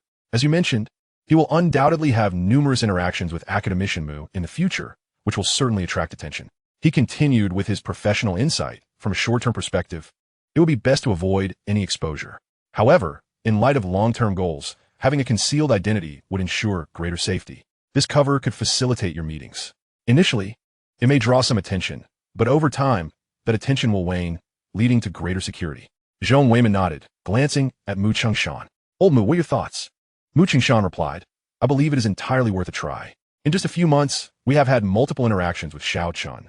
Although we have been discreet, the risks remain substantial. This could serve a dual purpose. Very well, let us proceed with that. Zhong Weiman turned to Hu. You will be directly responsible for Jiang Chen as confidentiality and disguise efforts moving forward. Regardless of the sacrifices involved, his safety must be ensured. Hu sprang to his feet. Saluting, understood, I will ensure the mission is accomplished. After Hu departed, only Zhong Weiman and Mu Chengshan remained in the office. Director, was that not the leader of the third group from the Confidentiality 12 Task Force? Zhong Weiman confirmed. Indeed, he reports directly to me. This directive comes from above. Jiang Chen is of paramount importance to Longhua. We must intensify protective measures. Mu Chengshan joked, even in my absence, I must ensure that nothing befalls this child, Xiao Chen. I have another suggestion. Since we aim to package him as a representative of youth, we might as well bestow upon him a title, which would lend greater credibility. Zhong Weiman chuckled. Old Mu, you're quite transparent in your efforts to secure benefits for your future son-in-law. Mu Chengshan laughed heartily. Nonsense. I assure you, I am not. Enough of your pretense. I have an idea. What about the title of Outstanding Youth of the Nation? Zhong Weiman, curious, replied. I feel a bit embarrassed to grant such an honor to Jiang Chen. If it weren't for the concern of exposure, I would have readily agreed to present it to the academician. He added, Jiang Chen's contributions to Longhua are entirely deserving of the title of academician. The two exchanged knowing smiles, their spirits buoyed. Subsequently, Mu Chengshan made a special call to inform Jiang Chen of this development. Jiang Chen had no objections, as he was not required to manage any of it. His primary focus was to complete the bomber design blueprints as soon as possible. On the same day, members of the national news team and music producers arrived at the academy to shoot a music video, garnering a throng of students' attention. Wow, ISNT, that the national news channel? Why have they suddenly come to our campus? From the insignia, it appears to be true. ISNT, that Senior Jiang Chen? It seems they are filming something. Surely you must know. The national news channel intends to promote Youth Speaks nationwide, allowing more young people in Longhua to hear this song. It's a wonderful opportunity, both for Longhua and its youth. We can also do our part to help promote it. Indeed, we should ignite that spark within more young people in Longhua. As the filming progressed, more students gathered around, with many eagerly participating in promotional efforts, sharing updates about the shoot online, creating a significant buzz. Is it true? The national news channel is actually filming a promotional video for a song at the academy? Unbelievable. Is there truly a song so captivating that it warrants national attention? Friends upstairs, I'll send you the song title. You should download it and give it a listen. It's absolutely enchanting. I've heard it too. This song is unlike any other. It's truly unique. We must support it. How could such a marvelous song exist?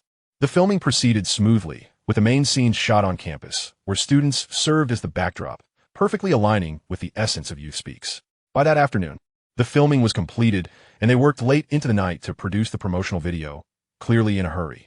The following day, The promotional video premiered during prime time on various television stations. In those times, social networks were not yet developed, and 80% of the nation tuned in to watch television during prime hours, making it the primary medium for promotion. At noon in the academy cafeteria, students eagerly inquired, "When will the promotional video air? Why haven't we seen it yet?" Many students, like fish drawn to the only large television hanging from the cafeteria's ceiling, watched intently while eating, anticipating the video's debut. The television station informed me that it will air precisely at noon across major channels. Jiang Chen glanced at the time. Just 3 minutes to go. Jiang Chen is now a superstar. Mu Qing, are you not the least bit anxious? What if other girls pursue Jiang Chen? Jiang Yin pretended to scan the room, noticing several girls glancing their way. You should be on guard. Mu Qing's face flushed crimson. Her gaze lowered as she nervously fiddled with her fingers. Yin, what are you talking about? I'm not worried at all. She stole a furtive glance at Jiang Chen, who remained silent but offered a reassuring look. At that moment, it was exactly noon. The television screen shifted, and Jiang Chen appeared. Chapter 39, Mom, I'm on TV. It's airing. It's airing. The promotional video is live. Finally, it's on. This meal took half an hour. Who knew Senior Jiang Chen would look so handsome on TV? He is already very handsome in person. If it weren't for Mu Qing already having him, I'd definitely have tried my luck. The transformation of Youth Speaks into a promotional video adds so much depth. Indeed, who would have guessed that Senior Jiang Chen would become a nationwide sensation through a single song? Describing Senior Jiang Chen as a polymath would not be an exaggeration. As the melodious strains of a song emanated from the television, numerous students began to join in, their voices harmonizing with the lyrics, which sparked an infectious enthusiasm. More and more students were drawn into the chorus, their eyes gleaming with aspiration, their hearts filled with patriotic fervor, and their hands poised to embrace the future. They exuberantly celebrated their youth, casting envious glances at Jiang Chen, dreaming of becoming the focal point of attention like him, eager to contribute to the prosperity of the Dragon Kingdom. Perhaps, on some future day, when faced with the myriad challenges of life, they would recall this moment in their minds. It is possible that today's fervor would inspire them to transcend despair and stride toward the light. With bright prospects ahead, may they return forever young. Brother Chen, you're quite the star now. Will you abandon me? Qian Yuyu lamented with a frown. Jiang Chen nodded earnestly. Perhaps. If someone were to sponsor my snacks for a month. No problem. Don't mention just a month's worth of snacks. I'll support you for a lifetime. My good brother, Qian Yuyu declared confidently, thumping his chest. Jiang Yin and Mu Qing eagerly joined in, requesting monthly snack sponsorships, to which Qian Yuyu readily acquiesced. Witnessing such a scene, Jiang Chen smiled, realizing that this life was filled with an abundance of unique stories. At home, Jiang Hanqing was engrossed in watching television. Suddenly, a promotional video featuring youths appeared on the screen. The young man depicted bore an uncanny resemblance to Xiao Chun. Alarmed, he rushed to the kitchen and called out to his wife, who was busy cooking.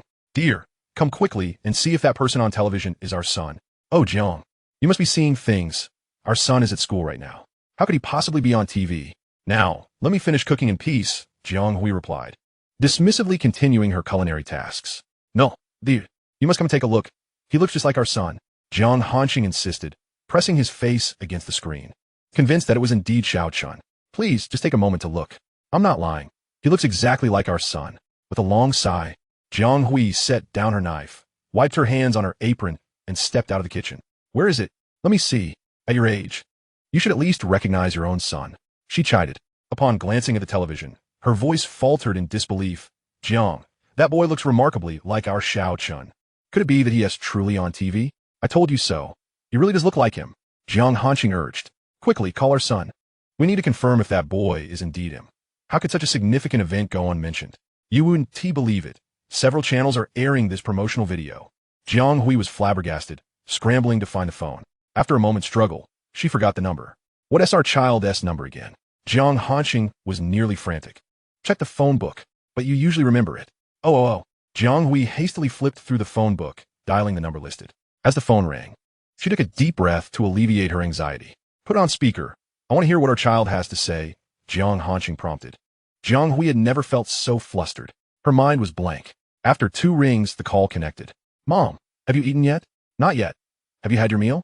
Jiang Chen replied, I just finished eating. How are you and Dad at home? We're all well. Everything is fine. How are you at school? Zhang Yuan quailed. All is well, but you should ask about the important matters. I'm almost dying of anxiety. Jiang Hanqing interjected urgently. Right. Let us get to the important stuff. Jiang Hui swallowed hard. Xiao Chun, your dad, just mentioned that he saw you on TV. Was that promotional video really about you? Meanwhile, Jiang Hanqing leaned in closer to the phone, eager for a reply. That was indeed me. The country is filming a promotional video, and they chose me because the song I wrote was exceptional. Jiang Hui suddenly shrieked with excitement. Xiao Chun, that was really you. At first, I didn't believe your dad when he told me. My son is on TV. I must call your uncle and the others. Our Jiang family has someone on television. This is truly a point of pride for your mother. All right, take care of yourself at the academy. Goodbye. Jiang Chen attempted to say more, but the call was abruptly ended. He chuckled resignedly. Back at home, after hanging up, Jiang Hui immediately began calling relatives, her laughter ringing out continuously. Jiang Hanqing maintained a beaming smile, listening attentively. Hello, is this uncle? Xiao Chun is on TV. Yes, turn on the television. You can see him on every channel. Indeed, that child has made us proud.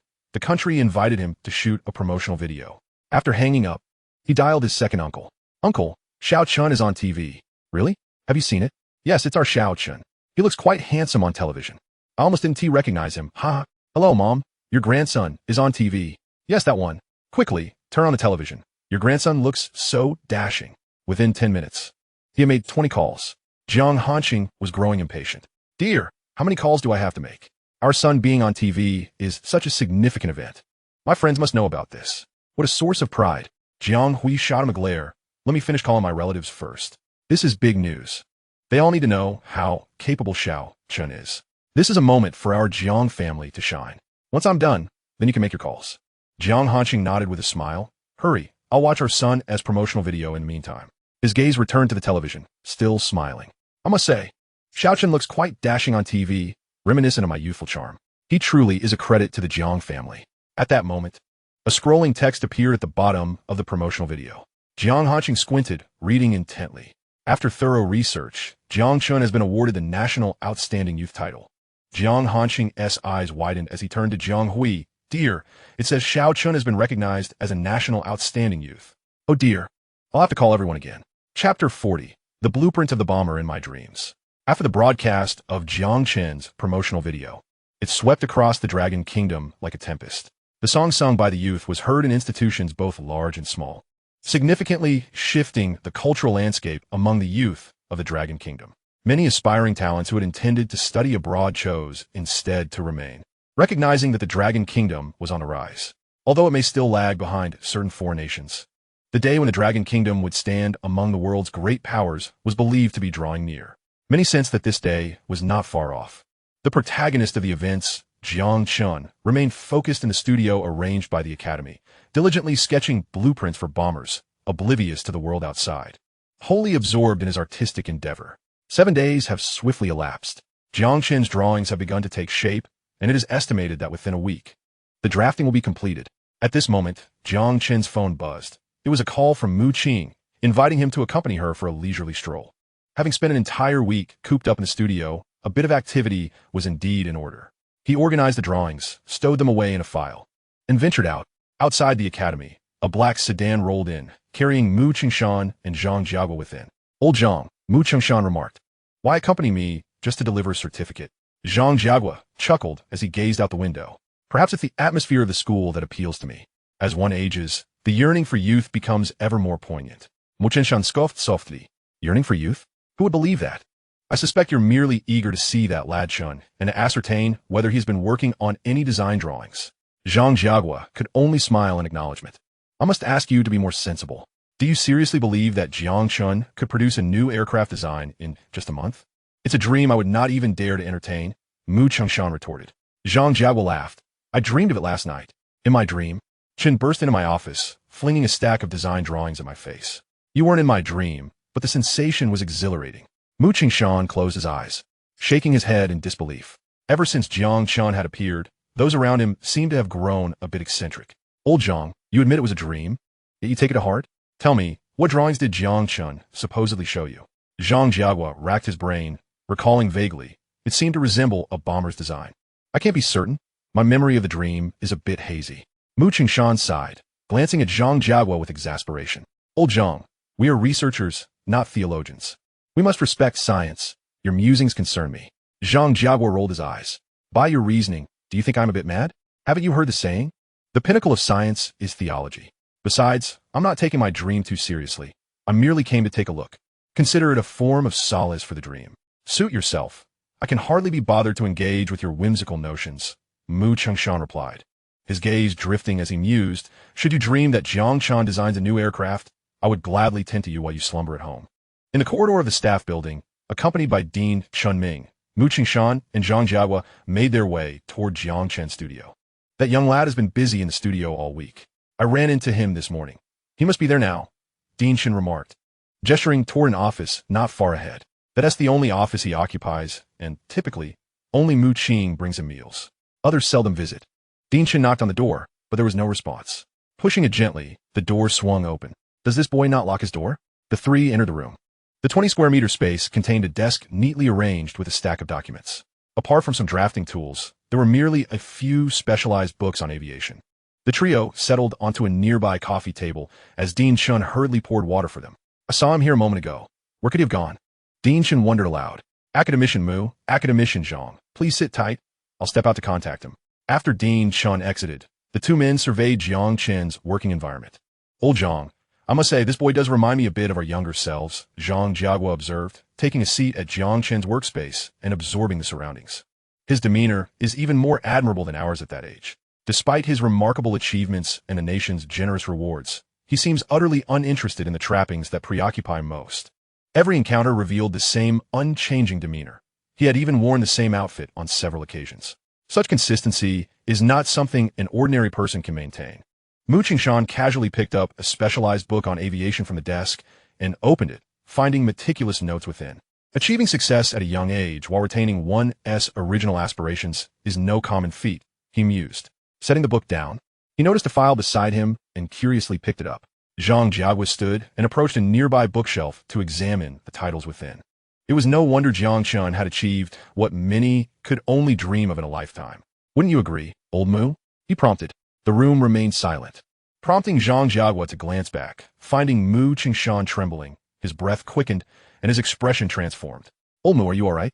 Do you feel unwell? Zhang Jiahua inquired with concern. Mu Chengshan seemed oblivious, his gaze fixated on the paper in his hands.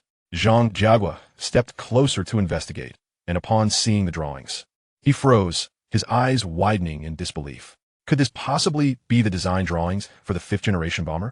He stammered, astonished. At that moment, Mu Chengshan spoke, his tone laced with astonishment. It seems likely. Those three short words detonated in Zhang Jiahua's mind like a bomb, leaving him in a state of utter vacuity. His eyes bulged, and he swallowed hard, incredulous. Could it be that my dream has come to fruition? A faint smile flickered across Mu Chengshan's face. If this is not a dream, then it is indeed real. What you envisioned has manifested into reality. It was almost absurd. Not merely absurd, Zhang Jiahua exclaimed, excitement coursing through him as he paced back and forth, occasionally touching his face, running his fingers along the wall, and feeling the coolness of the paper. The sensation reminded him that this was no dream. It was all real. That young lad had transformed the visions of his dreams into tangible reality. Could he possibly possess magical abilities? Zhang Jiahua mused, marveling at the boy's extraordinary talents. He held up one of the drawings to the sunlight, streaming through the window, revealing the silhouette of a massive bomber, brimming with futuristic sci-fi aesthetics, casting a reflection upon his face. It is truly remarkable that a single individual can achieve such greatness. I would readily believe he is a deity. Mu Chengshan gazed out the window, a satisfied smile gracing his lips. The Dragon Nation is on the brink of monumental transformation. Chapter 41. I propose we pursue both projects simultaneously. Dean Chen returned to the room after making a phone call, only to be greeted by a peculiar sight. The two esteemed academicians were grinning foolishly at the papers in their hands. With this design drawing in hand, our aircraft system will become increasingly refined. Just thinking about it is a source of immense joy. I never anticipated that a visit to the academy would yield such a surprise. I suppose I must come more often. Perhaps you should dream more often. That would be wise, Zhang Jiahua suggested. Indeed, for future dreams, we ought to broaden our horizons, perhaps even to include spacecraft. Yomaka kumpalimpuin. Chun Ming, intrigued, approached to inquire. Academician Mu, Academician Zhang, what brings you here? The two turned and burst into laughter.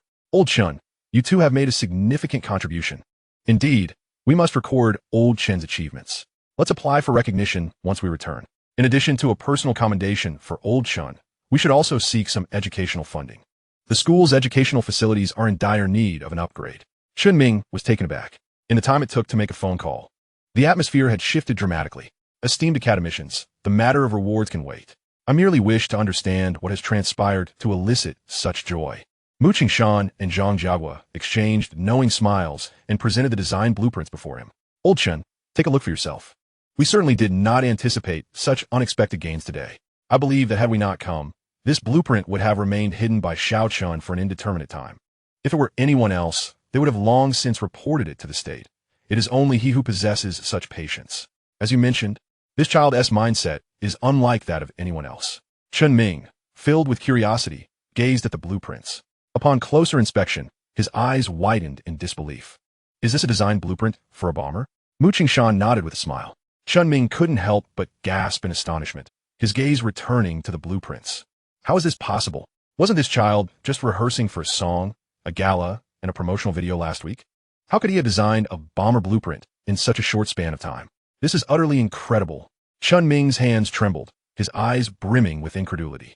He turned to Academician Mu, asking once more, is all of this real? I'm not dreaming, am I? Mu Qingshan and Zhang Jiagua exchanged amused glances. See, he bears the same expression, as if he believes he is dreaming. You were wearing that same expression just a moment ago. Who would dare to believe such an outrageous event without witnessing it firsthand? In less than a month, he has accomplished in a short time what took other countries over a decade. If he were to claim he is an alien departing from Blue Star in a spaceship, I would likely believe him. At this moment, Chen Ming gradually began to accept the absurdity of the situation. Truly, it is as the saying goes, one would never believe it without witnessing it with their own eyes. Within this modest room, miracles were being birthed one after another. This room is destined to become a witness to the history of Longhua alongside Jiang Chen and will be preserved for posterity. By the way, when will Xiao Chen return? Mu Qingshan inquired. He will be back shortly. He is taking a stroll with Xiao Qing. Chen Ming replied enviously. It seems that Director Mu had the foresight to designate Xiao Chen as his granddaughter's future husband early on. How enviable. Unfortunately, I do not have a granddaughter. Zhang Jiagua complained. Among us, it is only the surname Mu that is so cunning and crafty, always managing to reap the greatest benefits. Oh. You make me sound like a villain, Mu Qingshan boasted modestly. I am merely a grandfather wishing to find a good match for my granddaughter. At that moment, the door swung open, and Jiang Chen and Mu Qing entered. Grandpa, Mu Qing exclaimed, linking her arm with his. What brings you here? Mu Qingshan feigned anger. Why aren't you visiting your grandpa? Am I no longer allowed to come see you, now that you have a boyfriend? Mu Qing giggled, playfully shaking his arm. How could I ever forget you? You are my most beloved grandpa. Nearby, Zhang Jiagua looked on enviously. If only I could have a granddaughter like Mu Qing. Mu Qing smiled and linked her arm with Zhang Jiagua's. Grandpa Zhang, you make it sound as if I am not your granddaughter. I'm a bit upset now. Zhang Jiagua laughed heartily, looking at Jiang Chen. In the future, if you dare to bully my granddaughter, I will certainly seek you out to settle the score. Jiang Chen chuckled. All right, it's time to discuss serious matters. Returning to a calm demeanor, Mu Qingshan said, Old Chen. Xiao Qing, please step outside for a moment. Jiang Chen and I need to discuss something. Chen Ming nodded and exited the room with Mu Qing, leaving the atmosphere noticeably quieter. Mu Qingshan and Zhang Jiagua exchanged intentionally stern glances at Jiang Chen, pointing at the blueprints on the table. You, young man, explain yourself. Have we not come today? How long did you plan to keep this from us? Zhang Jiagua added, visibly upset. Do you realize how serious your negligence is? Such an important blueprint left on the table, and you didn't even close the door when you left? Your lack of safety awareness is quite concerning. We must reprimand you. Indeed, safety, Mu Qingshan interjected, looking at Zhang Jiagua. Were you performing here? Can we not be on the same wavelength? Zhang Jiagua seemed oblivious to Mu Qingshan's gaze, continuing, I will arrange a safety seminar for you later, and perhaps procure a safe for my place, understand? Jiang Chen's forehead glistened with beads of sweat. He nodded earnestly. 10 minutes later, after a detailed explanation from Jiang Chen, Mu Qingshan and Zhang Jiagua nodded in satisfaction. Based on your current progress, how much longer until you can complete the blueprints? Mu Qingshan inquired. Jiang Chen contemplated for a moment. It may take a bit longer. Perhaps about a week. A bit longer, you say? Mu Qingshan's voice faltered, his eyes widening as he fixed his gaze on Jiang Chen. How long? Jiang Chen replied. A week. Hiss. Mu Qingshan and Zhang Jiagua could not suppress their gasps of surprise. They had anticipated a swift outcome, but never expected it to be this quick. Xiao Chun, this is truly overwhelming. Mu Qingshan sighed repeatedly, shaking his head. It feels as though we old fellows have become utterly useless. One person is accomplishing the work of us all. Zhang Jiagua echoed the sentiment with a rueful smile. While it is delightful to soon possess a fifth-generation bomber, it is somewhat disheartening to realize our own limitations. Getting older truly renders one less capable. Jiang Chen smiled. Grandpa Mu, Grandpa Zhang, I still need your assistance. My plan is to develop the transport aircraft and the bomber concurrently. Mu Qingshan, what? Zhang Jiagua. Could you not drop such bombshells suddenly? My heart can scarcely bear it. Chapter 42. Emergency meeting, personnel assembled. The next day at the National Research Department, 5 academicians gathered in Zhong Weiman's office. Such an assembly is a rare occurrence, happening perhaps once or twice a year, drawing considerable attention from those outside. Old Mu, what is the urgent matter that required you to summon everyone here so mysteriously? With the pressing demands of the Fat Girl Project, what could not be discussed over the phone? Meeting in person is such a waste of time. Indeed, I'm so busy I could use a doppelganger. Time is of the essence. Zhang Jiagua calmly sipped his tea, seemingly looking forward to the reactions of everyone present. Old Mu, now that everyone is here, please enlighten us. Zhong Weiman prompted. Mu Qingshan nodded with a smile. Before we delve into the matter, given how busy you all have been, I advise you to prepare some emergency medication for any old ailments that may resurface. We wouldn't want anyone to suffer a scare later on. The attendees were momentarily taken aback. Turning to the calm Zhang Jiagua beside him, he inquired, Old Zhang, do you happen to know something as well? What clandestine activities have you two been engaged in? Could it be that there is new intelligence from Jiang Chen's side? Old Liu, seemingly lost in thought, was reminded that only a short while had passed since the transport aircraft project commenced. That young lad, Chun, has been preoccupied with evening galas and promotional films. He hardly has time for research. He truly needs a break. Then why are these two behaving so mysteriously? The gaze of several individuals fell upon Mu Qingshan. Old Mu, if there is something to share, do speak up. Otherwise, I fear my heart may give way. My hypertension is rising. With a smile, Mu Qingshan produced a folder and placed it before them. Take a look for yourselves. Under their scrutiny, Zhong Weiman opened the folder and laid out the blueprints on the table. This is a blueprint? Jing Wenhao exclaimed, astonished as he glanced at the designs. Mu Qingshan nodded affirmatively. The blueprints were divided into 4 parts, which they began to pass around. In the golden month of September, the weather remained sweltering. During an era when air conditioning was not yet commonplace, only a handful of large enterprises had installed such luxuries. Zhong Weiman's office was no different. Although it had air conditioning, it remained off, enveloped in a perpetual stillness. Only the ceiling fan whirred, offering a modicum of relief from the oppressive heat. This, Jing Wenhao stuttered, his hands trembling as he spoke. Old Mu, where did you procure this blueprint? It can't possibly be the 5th-generation stealth bomber from the beautiful country. What? A 5th-generation bomber? Let me see that blueprint. Liu Xianghua exclaimed, eyes wide in disbelief as he gasped. Indeed, it was a blueprint for a bomber. His hands trembled uncontrollably, treating the documents as if they were precious treasures. To their astonishment, it truly was a blueprint for a 5th-generation bomber. Old Liu, hurry and show me that blueprint. Academician Feng Shida from the 4th Aviation Institute took the blueprint, scrutinizing it with utmost seriousness. Wow, he inhaled sharply, momentarily lost in thought as his mind went blank. Old Mu, what on earth is happening? How do you possess the blueprint for a 5th-generation bomber? To my knowledge, only the beautiful country has such aircraft. How did you acquire it? Zhong Weiman, not being a researcher himself, understood the significance of bombers to Longhua, but failed to grasp just how monumental this discovery was. Mu Qingshan chuckled. Would you believe me if I said I obtained this from Xiao Chun?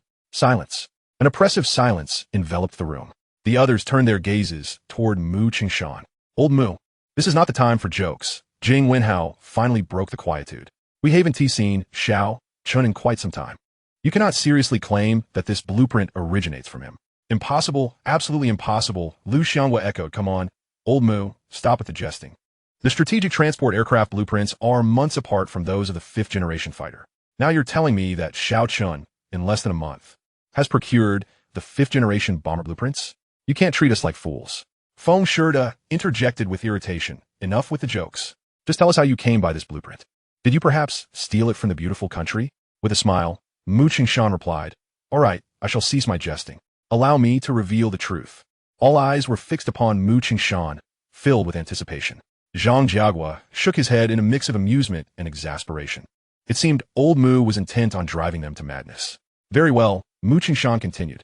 I acquired this blueprint yesterday when I went to the academy with old Jiang to meet Xiao Chun. I assure you, I'm not deceiving you. It genuinely comes from him. If you do not believe me, you are welcome to inquire yourselves. Silence. A profound silence engulfed the room. Jing Wenhao and the others stared at Mu Qingshan, their expressions a mixture of disbelief and incredulity.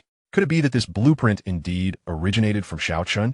Jing Wenhao spoke, his tone laced with skepticism. Yet he knew all too well that at this moment, Mu Qingshan would not be jesting. The likelihood was high that it was true, though it was difficult to accept. Even with the blueprint laid before them, it was hard to fathom. It was simply too outrageous. Completing the blueprint for a fifth-generation bomber in less than a month? How could other nations possibly compete? It was utterly audacious. Mu Qingshan turned to Zhang Jiagua. You may ask old Zhang. He was there too. The others looked at Zhang Jiagua, eager for confirmation. Zhang Jiagua simply nodded, which spoke volumes. Gasping in disbelief, the others could not help but inhale sharply, their hands trembling, excitement coursing through them. Gazing at the blueprint before them, their eyes glistened with unshed tears. Incredible. Xiao Chun actually completed the bomber design in just 1 month. It feels like a dream. Is this truly real? Among them, Liu Xianghua was the most exhilarated. His primary focus at the 4th Aviation Institute had always been bombers. Ever since joining, he had dedicated his life to researching bombers. While he had achieved certain milestones, they paled in comparison to his aspirations. At this moment, his lifelong goal lay before him, and tears of joy streamed down his face. He held the blueprint, as if cradling his very existence. Never did he imagine that this day would come so soon. Mu Qingshan patted his shoulder, letting out a deep sigh. Old Liu, you should rejoice. Longhua is soon to possess its own 5th-generation bomber. The others joined in to offer their comfort. Gradually, Liu Xianghua's excitement began to settle. Now that the matter of the blueprints has been clarified, I called you all here for another reason. Mu Qingshan surveyed the room.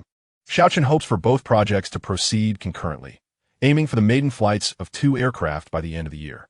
He mentioned that the subsequent tasks would only grow more demanding, and he fears we might not keep pace. Zhong Weimin gasped in shock. Liu Xianghua exclaimed in disbelief. Jing Wenhao and Feng Shirda shared similar sentiments. This is simply too overwhelming. My heart can hardly bear it. Old Mu, if both projects are to commence simultaneously, the pressure will be immense. Jing Wenhao voiced his concerns. Given the current situation, the 1st Aviation Institute must fully ensure the production of the 5th-generation fighter, while simultaneously managing the progress of the large transport aircraft. The factory has already implemented a 24-hour shift system. If we were to add another project, it would be overwhelming. The circumstances at the 3rd Aviation Institute were not much different. Zhang Jiagua furrowed his brow. It is slightly better than the 1st Institute, but taking on another project would still be quite the challenge. The others nodded in agreement. Their situations were largely the same. In less than 6 months, they were tasked with the 5th-generation fighter, followed closely by the transport aircraft. Now, it is indeed a bomber. The progress other nations have made over the past 2 or 3 decades is now expected to be achieved within this year, which undeniably places immense pressure on us. Zhong Weimin bitterly smiled within. Previously, we were in a state of urgency, yearning for projects. Now, with projects finally arriving, it would be absurd to falter in our execution. In my personal opinion, both projects must be launched simultaneously. Xiao Chun has contributed so much for the Dragon Nation, completing the most arduous segments. It would be rather unreasonable for us to falter at such a critical juncture. What are your thoughts, everyone? Jing Wenhao spoke first. Minister Zhong, my perspective aligns closely with yours. The significant challenges have already been addressed by Xiao Chun. We must overcome these minor hurdles. However, a detailed plan must be presented to avoid chaos in our haste. Lao Mu, what is your viewpoint? Mu Qingshan chuckled. Actually, Xiao Chun is well aware of our difficulties. What I am about to propose is his suggestion, which you may wish to consider. Several individuals felt a jolt of surprise. They had not anticipated that Jiang Chen had already contemplated this ahead of them. Mu Qingshan began. Given the current circumstances, both our researchers and the factories are under considerable strain. Xiao Chun has already contemplated this, hence his suggestion is as follows. Taking a deep breath, he surveyed the room. The words he was about to utter required more courage than he himself possessed. Xiao Chun proposes that we recruit graduate students and undergraduates from across the nation. He would lead the team personally, conducting projects while simultaneously providing instruction.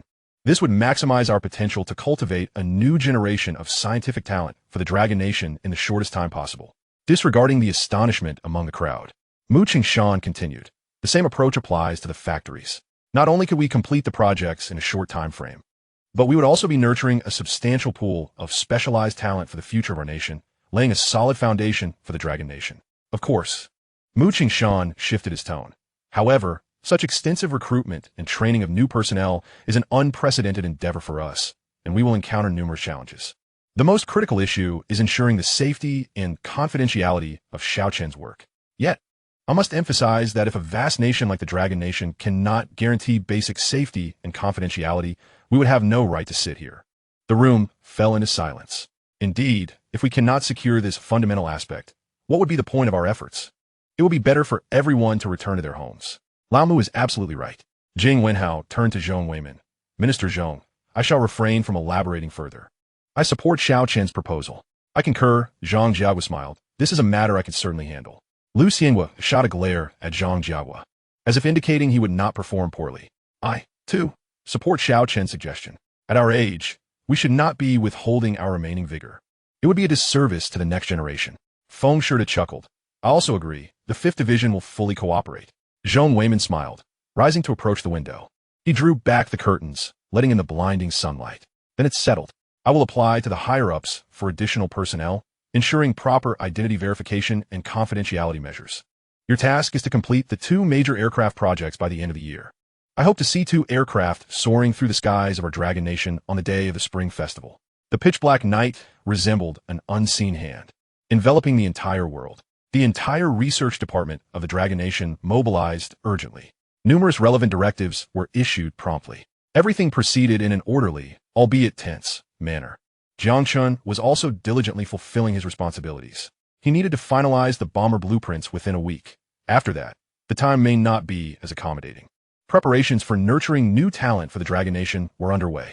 Jiang Chen had intended to remain behind the scenes, quietly drafting the blueprints for the country, considering the increasingly advanced blueprints granted by the system as rewards. It was evident that the current research foundation of the Dragon Nation was already struggling to cope with these designs. What lay ahead would be even more formidable. If the project were delayed due to insufficient foundational researchers, it would not be a scenario he wished to witness. The best course of action, given the current lack of intense project demands, was to cultivate a new generation of researchers for the Dragon Nation. Another significant reason was that while the new batch of researchers might lack experience, they were untainted by prior knowledge, akin to a fresh sponge, ready to absorb new information. Jiang Chen aimed to impart the latest knowledge to them. Before long, this new cadre might surpass many seasoned veterans. This group would become a turning point for the Dragon Nation, contributing to the continuous cultivation of advanced talents, echoing the enduring legacy of thousands of years of heritage. The day after the directives were issued, universities nationwide with aviation-related programs received notifications. A select group of outstanding students will be prioritized from the 3rd and 4th year cohorts, and students could enthusiastically volunteer to participate through layers of selection. Only then would they officially enter various major aircraft design institutes. Sangnan Academy, renowned for its prestigious aviation program, also received the relevant notification, sparking a wave of discussion within the institution. Have you heard? The research department is spearheading a selection of outstanding students from universities nationwide for further training. Those who pass will have the opportunity to become researchers at the National Aircraft Design Institutes. Really? It can't be that easy to join a National Aircraft Design Institute. The selection must be quite challenging. Someone like me, with only average knowledge, surely won't make the cut. You're mistaken. This selection is somewhat different. It reportedly involves basic knowledge, focusing more on cultivation, with top-notch researchers as instructors. We will be exposed to the latest fighter jet knowledge. I heard there's a high chance we might be involved in the 5th-generation aircraft project. What? A 5th-generation aircraft project? Then I absolutely must sign up. It's just a selection. I'm not inferior to anyone else. If I don't make it, so be it. The situation at Sangnan Academy mirrored that of universities across the nation. A significant number of 3rd and 4th year students rushed to register for the selection. Chengge, are you going to register for the research department selection? I hear the benefits are quite promising, and the future prospects look good. In the dormitory, Qian Yu held a registration form, contemplating it with uncertainty. Jiang Chen smiled. I recommend you give it a try. Qian Yu, feeling helpless, replied, Chengge, isn't life about making money? But my family is quite wealthy. I could live comfortably without exerting myself. Why should I strive? Jiang Chen took the registration form and wrote down Qian Yu's name. Fatty, life is not solely about money. There are many pursuits far more significant than wealth. The prosperity and stability of our nation, the strength of the Dragon Nation. These are the aspirations we, the youth, ought to realize. Qian Yuyu nodded with a smile. Chingu, a broader perspective truly changes everything. Then I will sign up as well. Are you going? If not, why don't you join me? I could use your support. Jiang Chen chuckled. There will be opportunities for you to lean on me. Chapter 44. The youth is always full of passion. The nationwide selection continued for over a month. Aside from a few rigorous qualifications, the primary focus lies on investigating the students' backgrounds. In the future, they will be engaging with the most pivotal research projects of the Dragon Nation. Should an infiltrator blend in among the 500,000, it would result in significant losses for the Dragon Nation. Simultaneously, Jiang Chen's personal safety would also be at risk. At noon, in the cafeteria, Brother Chen, why wasn't I selected? Qian Yuyu lamented, his face etched with disappointment. The examiner claimed that he was too restless, unfit for research work. The braised pork he loved so much lay before him, yet he found no appetite. You're better off than I am. I'm in a worse predicament. Jiang Yin interjected, resting her chin on her hands, a sense of despair enveloping her. With a heavy sigh, she continued, why did I fail in the final round? I answered splendidly. How could I not be chosen? It's infuriating. My enthusiasm has nowhere to be expressed. With a loud clap of her chopsticks, she turned to Mu Qing, offering an apologetic glance. I am sorry, Qingqing. I can't join you in building the spacecraft. Jiang Chen felt a twinge of embarrassment. Just a mention of a spacecraft heightens expectations. No wonder you were eliminated in the final round. Mu Qing smiled reassuringly. It's all right. Once I finish designing the spacecraft, I'll invite you to board. Together, we'll explore the moon and catch a few jade rabbits for fun. Jiang Yan's spirits lifted instantly as she nodded earnestly. I will definitely come aboard your designed spacecraft, Brother Chen. Qian Yuyu, with a mischievous glint in his eye, looked at Jiang Chen eagerly. I also wish to ride the spacecraft. In the future, can I board the one you design? We could traverse the cosmos and honeymoon on Mars.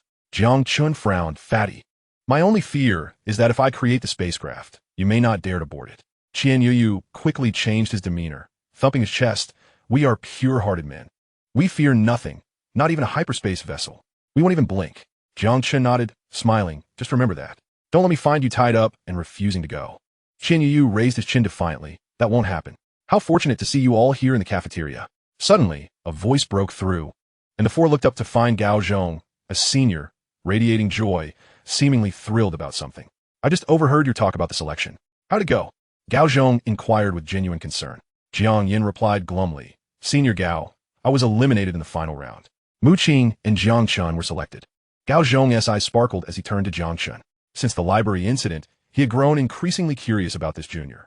I had a feeling you would pass the selection, Jiang Chen. After all, your detailed drawings of the F-22 fighter jet, despite some inaccuracies, were incredibly impressive. Jiang Chen smiled faintly, but said nothing. Well then, enjoy your meal. I have matters to attend to and must take my leave. Gao Zhong smiled at Jiang Chen and Mu Qing. All three of you passed the selection. We'll see each other at the Aircraft Design Institute. It will provide some support. Best of luck. Jiang Yin watched Gao Zhong's retreating figure, a faint sense of disappointment settling in. Even Senior Gao got selected, she sighed. Qian Yuyu patted her shoulder. I share your disappointment too. Shall we go out for hot pot tonight? Jiang Yan's eyes lit up. Yes, one meal, one tea suffice. At least 3. Qian Yuyu retorted indignantly. 3 meals, 1 tea do. We need at least 5. Feeling better now? Jiang Yin nodded. I'm no longer disheartened. Jiang Chen and Mu Qing exchanged knowing smiles, shaking their heads. Truly a lively bunch. Later that night, the four lay on the grass of the playground after their hot pot feast. A cool breeze gently caressed their youthful faces, diminishing their constraints and amplifying their sense of freedom. Brother Chen, Sister Mu Qing, you both are heading to the National Aircraft Design Institute. What will I do? Am I destined to stay at home, inheriting the family business and languishing? Qian Yu pondered seriously, gazing at the stars above, reaching out as if to grasp them. I yearn to venture beyond this realm, to explore the vastness of space. I long to soar among the blue skies and white clouds, like a bird. I wish to witness the splendor of this world and gaze upon the deep blue planet beneath my feet. Unfortunately, I lack the intellect to fulfill my dreams like you. Just as he was about to retract his outstretched hand, another hand placed itself atop his. He turned in surprise to find Jiang Yin beside him. I will accompany you. We shall strive together. Leaning against him, Jiang Yin savored the tranquility of the moment. Whether you choose to explore the depths of space or merely gaze upon the blue planet, I will be by your side, supporting you until old age and beyond, helping you realize your dreams. Qian Yu was momentarily taken aback, his voice trembling with emotion. Just to clarify, I have sand in my eyes, not tears. All right, I am genuinely crying. He buried his face in Jiang Yen's embrace, seeking comfort. You are the second woman, apart from my mother, who has mocked our dreams. Jiang Yen merely smiled. Jiang Chen and Mu Qing exchanged bemused glances. 5 minutes later, as emotions began to settle, Jiang Chen gazed at the night sky. Yu, creating aircraft and spacecraft doesn't necessarily require entry into the Aircraft Design Institute. In the future, you could consider starting your own tech company, building your own rockets, spacecraft, and satellites. You can still achieve your dreams. Qian Yu sat up abruptly, his eyes sparkling with hope. Is that truly possible? Jiang Chen nodded. The future of the Dragon Nation holds boundless possibilities. Unbeknownst to Jiang Chen, a mere suggestion would lead to the emergence of a space technology giant in the Dragon Nation 2 decades hence, contributing immensely to its aerospace endeavors. Chapter 45. We are brothers. I am here for you. In the late hours at the research department, the 5 academicians gathered in Zhong Weiman's office. The moon outside shone brightly, casting a beautiful glow through the curtains into the room. Tomorrow marked the day for Xiao Chun to meet the newly recruited 100 university students. I took the liberty of consulting the higher-ups about certain matters to support Xiao Chun. Please take this along for him. The 5 present expressed curiosity about the item. After all, they would provide backing for Jiang Chen. Could there be anything more formidable than that? Zhong Weiman smiled knowingly. I understand your thoughts. This is something Xiao Chun rightfully deserves. I've just been waiting for the right moment, and I believe there's no better time than now. Rising, he retrieved a document bag adorned with a celebratory red ribbon from the bottom drawer of his desk and placed it before the others. The 5 stared in astonishment, their eyes widening in disbelief at Zhong Weiman. I'm sure you're even more familiar with this than I am. Take it to him tomorrow. The 5 exchanged glances at the document bag, a mix of shock and joy evident on their faces. This item arrived just in time, proving far more beneficial to Jiang Chen than all 5 of them combined.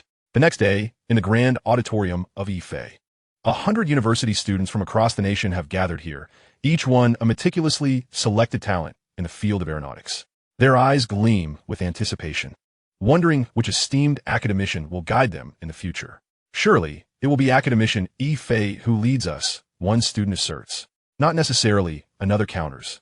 I have a fondness for academician Mu Qingshan from the 2nd Institute. I truly hope he will be our mentor. Academician Zhang from the 3rd Institute is commendable as well. I enjoyed reading his research papers during our time in college. If we follow your reasoning, wouldn't it be splendid if all 5 prominent academicians were to mentor us?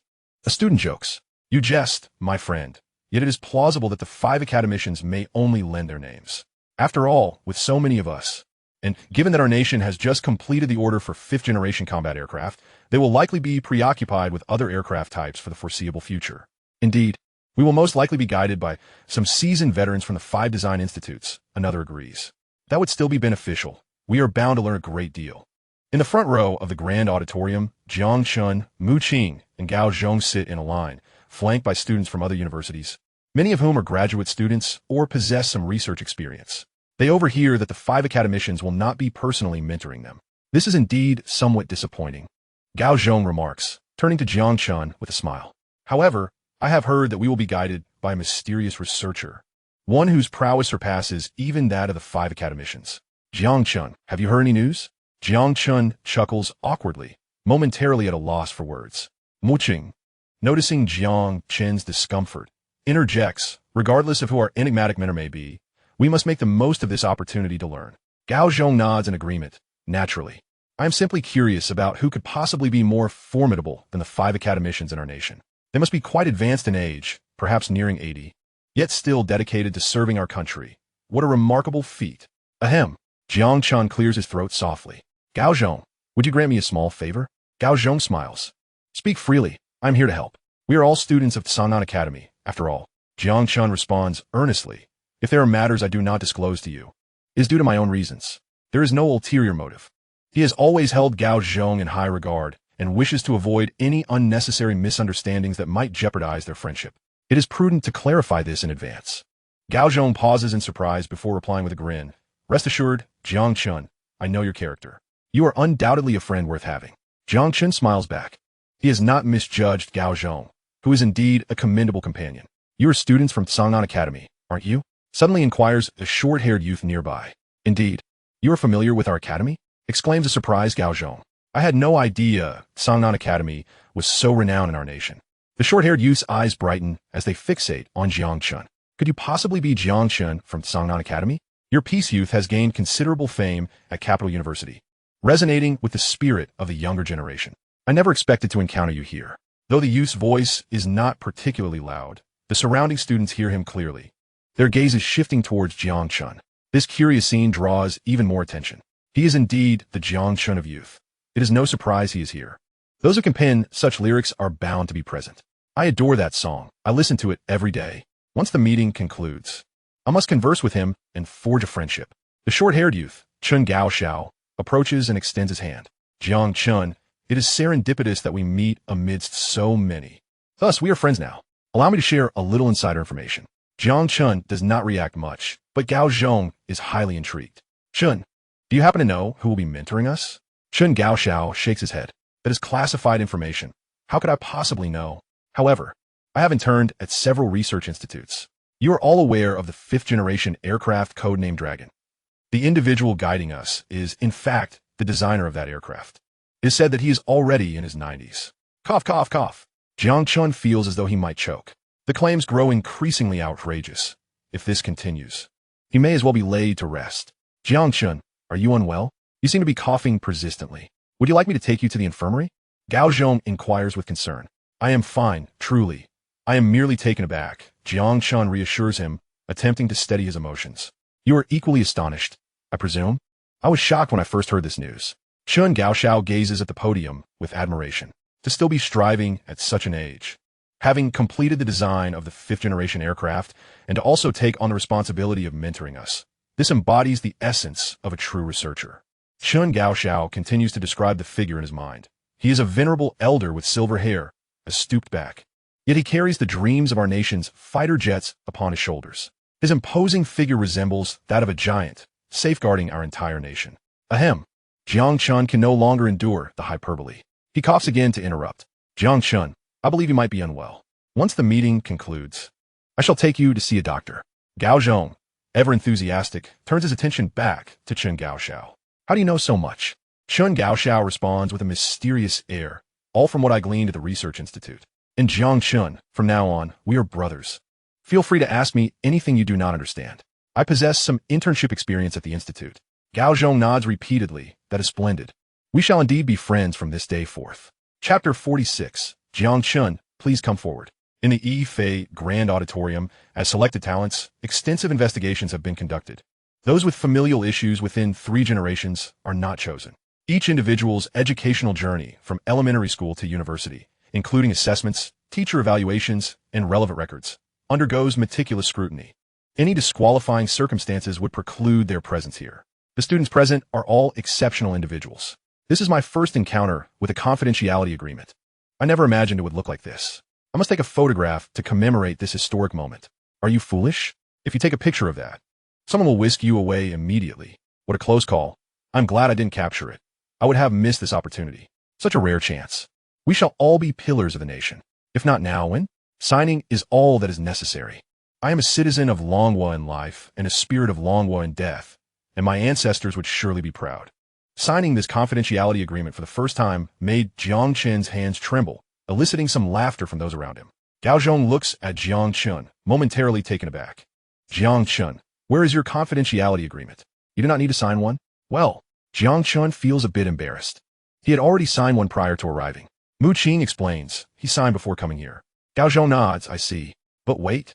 Chen Gaoxiao gazed at the contents of the confidentiality agreement with a hint of perplexity. Logically, individuals in our situation should not be required to sign the utmost confidentiality pact, which is typically reserved for the nation's most paramount secrets. How could it possibly surface here? Gao Zhong instinctively inquired, Chen Gaoxiao, have you ever signed a confidentiality agreement before? Contemplating while stroking his chin, Chen Gaoxiao recalled having signed ordinary confidentiality agreements in the past, which paled in comparison to the utmost confidentiality agreement before them. Suddenly, a spark of realization illuminated his expression. I understand now. It must be related to our mentor. His identity is likely extraordinarily formidable, warranting the signing of such a high-level confidentiality agreement. Gao Zhong's eyes gleamed with excitement. I see it now as well. The 5 academicians represent the overt strength of Longhua, while that mysterious figure embodies the hidden prowess, akin to a legendary monk. Indeed, Chen Gaoxiao's eyes sparkled, his demeanor brimming with enthusiasm. We may potentially become disciples of that legendary monk. Jiang Chen, perplexed, interjected, "Will you comprehend?" Gao Zhong exclaimed with fervor. Following the narrative conventions of novels, the 5 academicians are merely the public face of Longhua's strength, while the enigmatic figure is a hidden powerhouse. Precisely. Chen Gaoxiao's excitement was palpable. At this moment, Mu Qing cast a knowing glance at Jiang Chen, whispering, "It seems as Chen Gaoxiao is quite familiar with you." Jiang Chen shot her a glance, muttering to himself that she was just short of burying him alive. He pondered whether to play a prank on Chen Gaoxiao to vent his frustration. At that moment, the 5 academicians appeared on the observation platform, prompting an immediate hush throughout the venue. All students turned their attention to the 5 esteemed scholars, their eyes filled with nervousness, excitement, and a tinge of anticipation. "Dear students, I am delighted to welcome you here," Jing Wenhao began, surveying the audience below. "Those who stand before us are the creme de la creme, the chosen few of Longhua's future pillars. On behalf of the 5 design institutes, I extend a warm welcome to your arrival." The room erupted into thunderous applause, many students rising to their feet, their hands red from enthusiastic clapping, eager to express their fervor. Gao Zhong and Chen Gaoxiao were no exception. "Wow, it's the 5 academicians. This is my first time seeing them in person," Gao Zhong exclaimed. "Me too. Previously, I had only seen their photographs online. I never expected them to be so amiable in person. It seemed there was no one else present apart from the 5 academicians. Where is that legendary monk? Chen Gaoxiao, are you certain you're not mistaken? Impossible. The news cannot be erroneous. Perhaps the esteemed figure is simply too advanced in years, requiring additional time to arrive. He should be here shortly." Jiang Chen remained nonchalant. Gao Zhong nodded enthusiastically. "Do you think the esteemed figure is still accepting disciples? I could take care of his daily needs." Chen Gaoxiao scoffed as if, "With your demeanor, he wouldn't consider you. If he were to accept anyone, it would be someone as handsome and intelligent as me. Let us be real. Can you even cook? I doubt it. Can you do laundry? I bet you can't wash it properly. If anyone is to be accepted, it will be someone like me. Honestly, I doubt either of you will be chosen." Jiang Chen remarked coolly. Chen Gaoxiao turned to Jiang Chen. "Why do you assume the esteemed figure dislikes loquaciousness? You're not the esteemed figure." Gao Zhong nodded. "Jiang Chen, I must issue a stern reprimand. Do not make unfounded assumptions about the esteemed figure's character. It is an immense disrespect." "Exactly, precisely," Chen Gaoxiao chimed in. Jiang Chen merely sighed in silence. On the observation platform, Mu Chengshan raised his hand, and the room fell silent. "I know you're all quite excited, so I shall not prolong the introduction and will get straight to the point." His gaze swept across the assembly, and he smiled. "I am aware of your eagerness to discover who your mentor for the upcoming projects will be. While the 5 of us are keen to guide you, regrettably, it is not us." This statement sent waves of astonishment rippling through the crowd. If not the 5 academicians, then who could it be? It was obvious. Who else but the designer of the 5th-generation fighter jet? Oh my goodness. Are we truly going to witness the esteemed figure's true visage? I can hardly contain my excitement.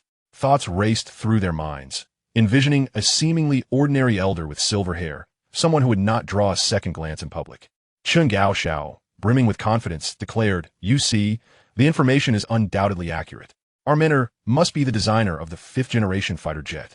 Gao Zhong nodded in agreement. "Indeed, I am eagerly anticipating, akin to a legendary monk." Jiang Chen remained unperturbed. Mu Qing observed the unfolding events with a quiet smile. "Now, let's invite your mentor to speak." Jing Wenhao grinned as he surveyed the audience. "In fact, he has been among you all along. Among us? How could that be possible?" They had all scanned the room earlier, and none had noticed an elderly figure. "Everyone, look closely. There must be something we overlooked." "It's impossible. There are just over 100 of us. Surely we would have noticed an extra elderly individual." It was indeed perplexing. Academician Jing would not deceive them. Chen Gaoxiao began searching around. "Don't just sit there. Help us look. How could the esteemed figure be among us without anyone noticing?" Gao Zhong also began to look around. "This is bizarre. There's no one here. Is Academician Jing perhaps jesting with us?" On the observation platform, Mu Chengshan chuckled. "All right now, let us not keep the children waiting." Jing Wenhao smiled and scanned the audience once more. "Jiang Chen, please come forward. These students are eager to meet you." Chen Gaoxiao's eyes widened in disbelief. "Wait, what? You're the esteemed figure?" Gao Zhong echoed his astonishment. No way. You're truly the esteemed figure. Chapter 47, Exceptionnelle Promotion, Nationale Académicien. Jiang Chen, please step forward. Everyone is eager to meet you. Jing Wenhao's voice resonated throughout the grand hall. The students' eyes darted around. The esteemed figure was named Jiang Chen. That name sounded vaguely familiar. Wait a minute. Isn't that the name of the performer from Yusei? He is indeed called Jiang Chen. Yes, that is why it sounded so familiar. It's Jiang Chen. He seems to be here. Could he possibly be the one? All the students' gazes fixated upon Jiang Chen. Chen Gaoxiao's eyes widened in shock, swallowing hard as he looked at Jiang Chen. Jiang Chen, are you truly our mentor? Gao Zhong also appeared astonished. Jiang Chen, are you joking? Jiang Chen smiled. Rising to his feet, under the watchful eyes of all the students, he ascended the observation platform and took a seat beside Jing Wenhao. Silence enveloped the room, an almost suffocating stillness. All students stared at the observation platform, utterly bewildered, their minds momentarily devoid of thought. Now, please say a few words to everyone. Jing Wenhao encouraged with a smile. Jiang Chen nodded, turning to face the 100-odd students. He felt a slight twinge of nervousness. Hello, everyone. As your mentor, we will be spending a considerable amount of time together in the future. I hope we can cultivate a harmonious relationship. As soon as he finished speaking, a cacophony of voices erupted. Wait, are you seriously letting a student lead us? Can he manage that? I'm already a graduate student. Is it fair to have a sophomore as my mentor? Isn't that a bit excessive? After all the effort to get here, I had expected at least one of the 5 academicians or an experienced researcher to guide us. Who would have thought he was merely a university student? Surely, the 5 esteemed academicians would not jest with us. Perhaps this student possesses remarkable capabilities. Yet, how exceptional can a sophomore truly be? Many present are graduate students, some with extensive research project experience, all surpassing him in merit. What qualifies a sophomore to instruct us? If he indeed were to teach me, I would leave immediately. Gao Zhong swallowed hard, his eyes wide as he turned to Mu Qing. Did you know about this in advance? Mu Qing nodded. Chen Gaoxiao took a deep breath. Gazing at Mu Qing. Tell us, is Jiang Chen the designer of the 5th-generation fighter? Chen Gaoxiao, are you out of your mind? How could Jiang Chen possibly be? Silence. Chen Gaoxiao turned to Gao Zhong, speaking earnestly.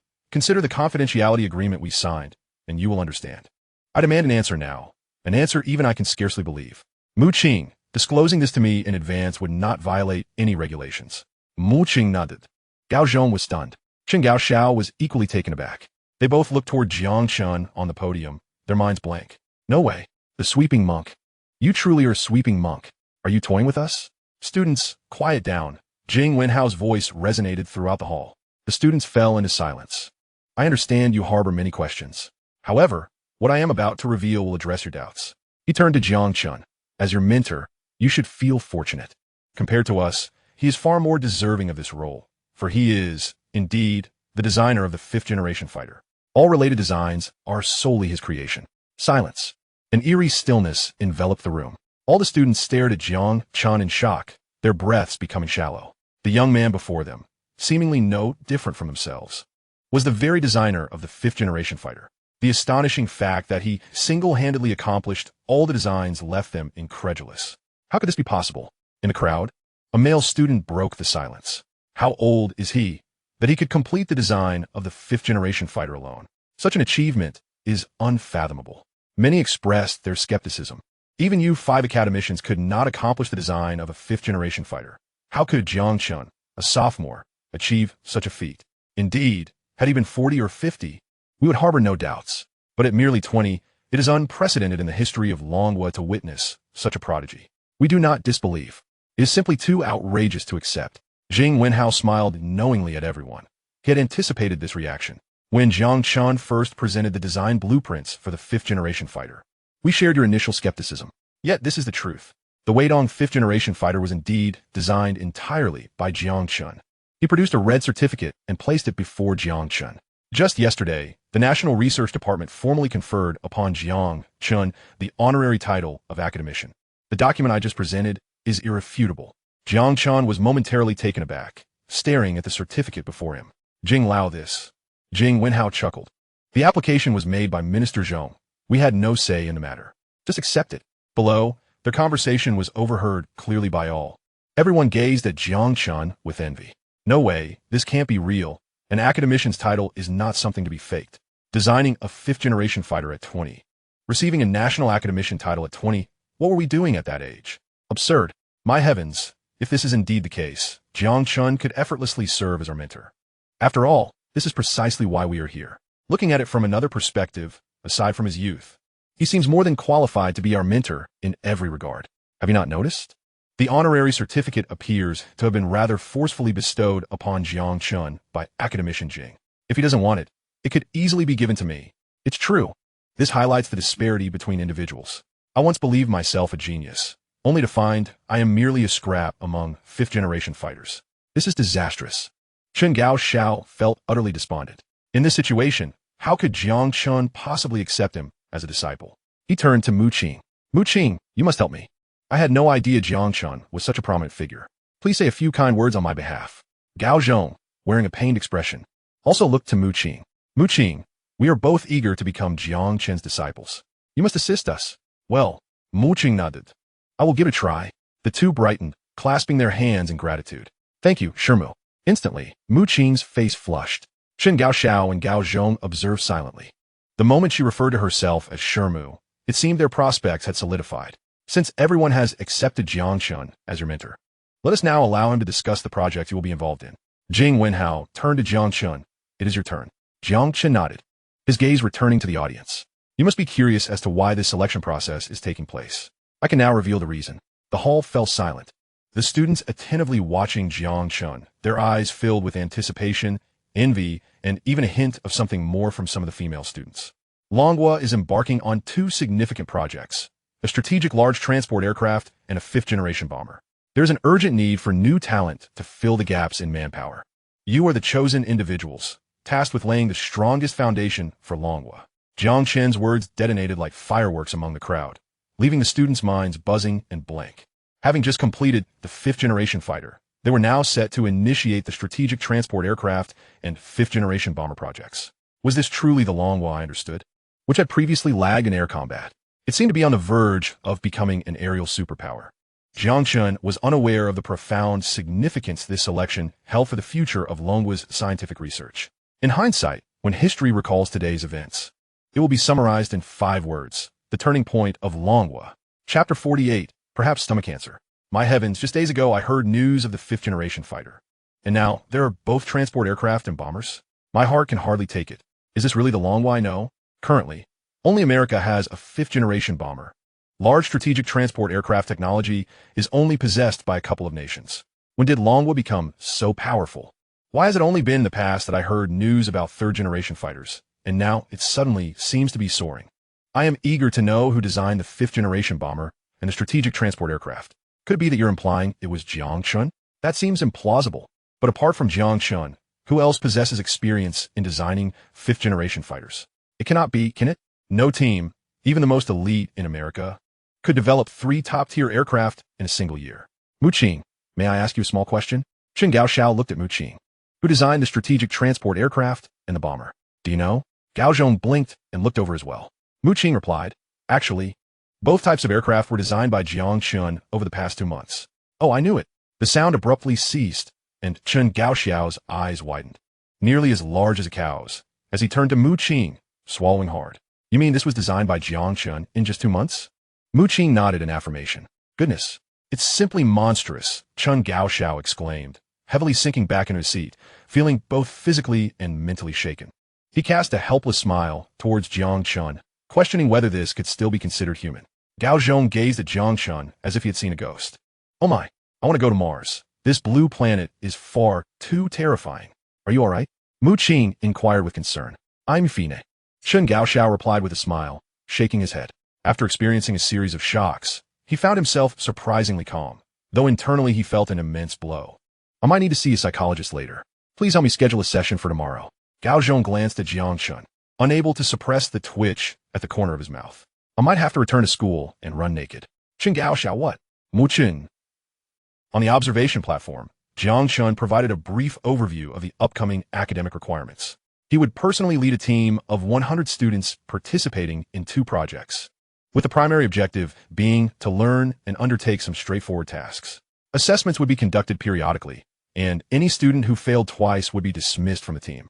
Many students immediately felt a sense of urgency, understanding well that they were not here to idle away their time. They were all acutely aware of this reality. Do you have any questions? Jiang Chen asked. If not, someone will escort you to the dormitory for rest. Formal classes will commence tomorrow. He surveyed the room, reminding everyone.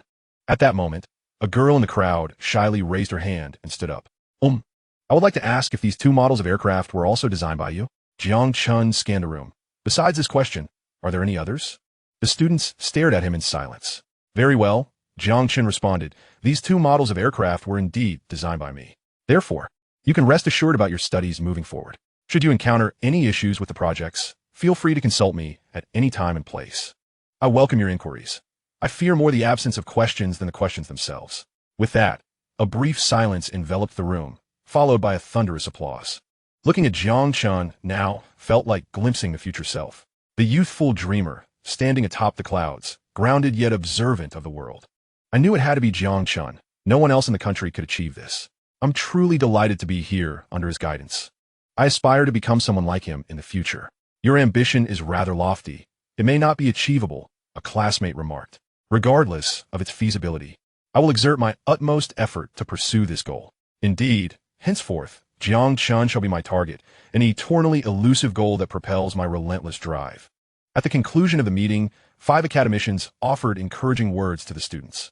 It must be said that in this regard, they far surpassed Jiang Chen. The students, invigorated as though they had been injected with enthusiasm, were eager to commence the project teaching immediately. Following the meeting, the students were assigned to the collective dormitory at Yifei. Jiang Chen and Mu Qing accompanied the 5 academicians to the cafeteria for lunch. Who are those young students dining with the 5 academicians? I've never seen them at Yifei before. What's going on? You don't know? The 5 major design institutes plan to cultivate a new cohort, apparently for some grand project.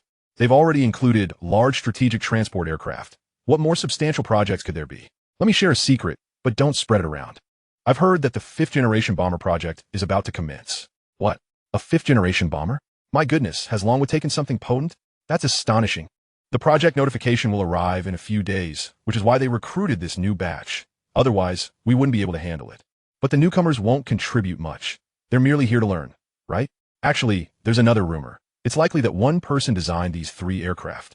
He will lead the team and personally guide these students through the project. If that's true, do we have a chance to meet the designer of these 3 aircraft?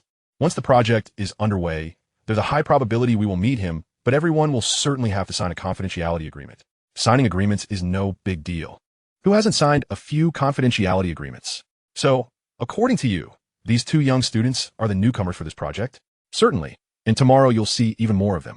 They're the future hope of Longhua, and we should impart as much experience to them as possible. Xiao Chun, with both projects underway. Make sure to take care of yourself, Mu Qingshan advised.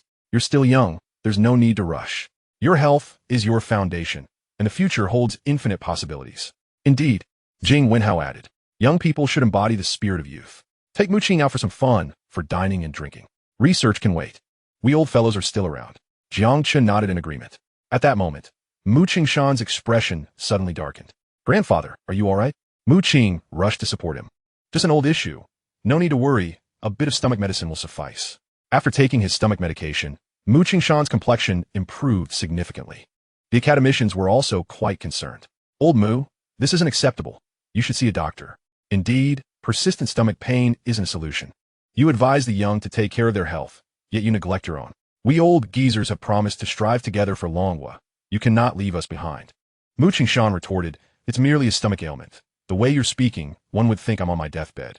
Rest assured, I'm in good health. I was just in a rush this morning and didn't have time for breakfast. Grandfather, you scared me to death.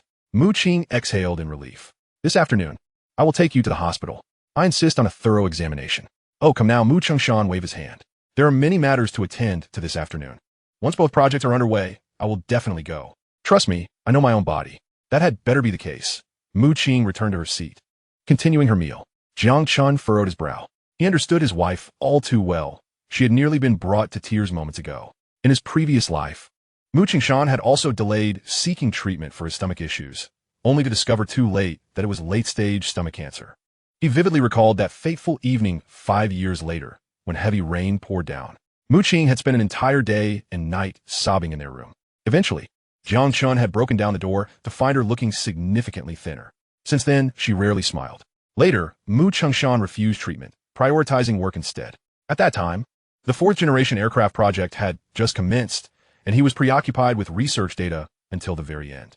He wondered if he would have enough time in this life. Grandfather Mu, I strongly recommend that you visit the hospital immediately. Based on my observations, your stomach pain may not be a simple ailment. It could very well be stomach cancer. Stomach cancer. At this moment, several individuals were momentarily taken aback, their eyes wide as they gazed at Mu Chengshan. Chapter 49. The official meeting of the 5 major design institutes. Beijing People's Hospital. That afternoon, Jiang Chen and his companions arrived in the capital by plane. It must be said that even in this era, the capital exudes a remarkable vibrancy, beginning to resemble a world metropolis. Jiang Chen, I hope Grandpa is all right. Rest assured, everything will be fine. At the entrance of the endoscopy room, Jiang Chen reassured Mu Qing. I can only speculate. You need not be anxious. With current medical technology, as long as it is not late-stage cancer, it can be treated. Mu Qing nodded, her eyes slightly reddened. Don't cry. The results should be out soon. Jiang Chen felt a wave of unease as he looked at Mu Qing. After all, Mu Chengshan was diagnosed with late-stage cancer 5 years later. Would today, 5 years ago, offer a turning point? He cannot guarantee it. The door to the examination room swung open, and Jiang Chen and his companions hurried forward. An elderly doctor with graying hair emerged, smiling at Mu Qing. Xiao Qing, fortunately, you brought academician Mu for the checkup. Otherwise, if it had been a few years later, the situation could have been dire. Dr. Zhang, does that mean my grandfather is not in serious trouble? Mu Qing inquired with concern. Dr. Zhang nodded. It's early-stage gastric cancer. A surgical removal should pose no significant issues. That's wonderful. Grandpa is all right. Mu Qing leaped into Jiang Chen's arms, embracing him tightly. Jiang Chen, did you hear that? Grandpa is fine. He's going to be okay. Jiang Chen responded with a faint smile. I understand, my dear. Feeling a bit awkward, Mu Qing pulled away, blushing. Who is your dear? You call every pretty girl dear, don't you? Not at all. That is simply not the case. Jiang Chen chuckled. We're soulmates from our past lives. I have come specifically to find you in this life. Who would believe you? Mu Qing hummed a cheerful tune. Her mood evidently brightened. Tonight, I'll treat you to spicy hot pot. All right then, I shall have 6 yuan's worth. Jiang Chen chased after her. Jiang Chen, how did you know Grandpa has cancer? I recall it wasn't he detected during last year's checkup. I have already mentioned that we are spouses from a previous life. Isn't it normal for me to know about your grandfather's illness? After all, I even know there is a mole on your backside, let alone this. Do not bring up the mole on my backside again. Otherwise, I will sever ties with you. The following day, Mu Chengshan was admitted to the hospital, with surgery scheduled 3 days later. During this time, Jiang Chen returned to Yifei as classes were about to commence. He needed to arrange his study tasks. On the day of the surgery, several academicians and Zhong Weimin visited the hospital. After 3 hours, the surgery proceeded smoothly. Outside the ward, Old Mu will require some time to rest post-surgery. For now, you will handle the affairs of Yifei. Zhong Weimin turned to Jiang Chen. The higher-ups have decided to officially notify the 5 major pilots in 3 days.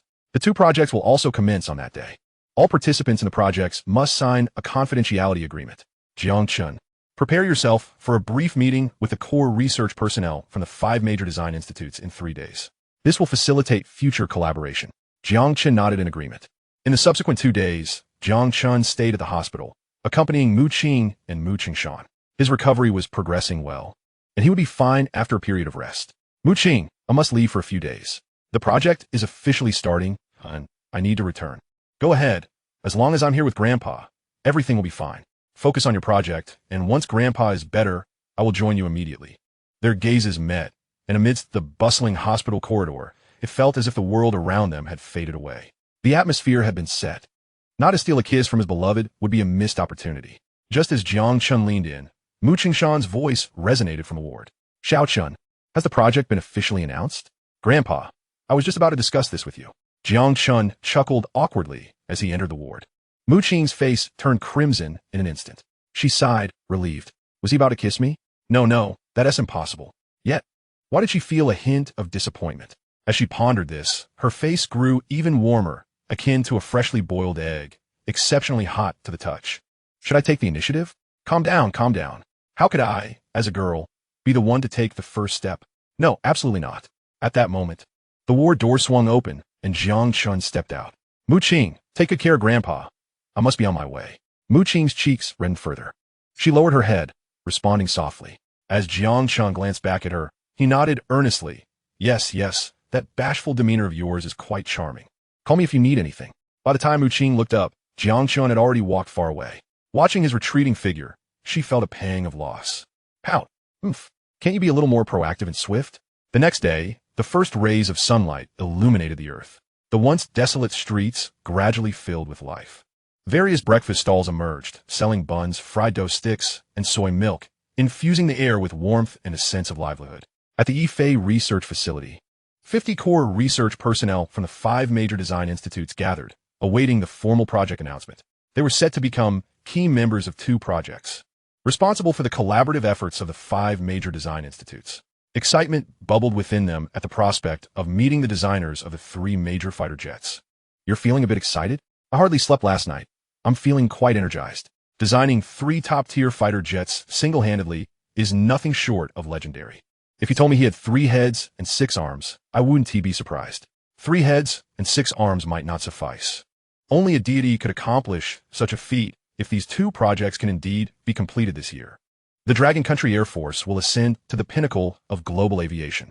Indeed, we will no longer witness Dragon Country pilots sacrificing their lives to intercept enemy aircraft. All right, the academicians are here. Everyone, please refrain from speaking. 4 academicians emerged from the crowd, prompting everyone to part and create a path. When they noticed Jiang Chen trailing behind the last academician, some were momentarily stunned.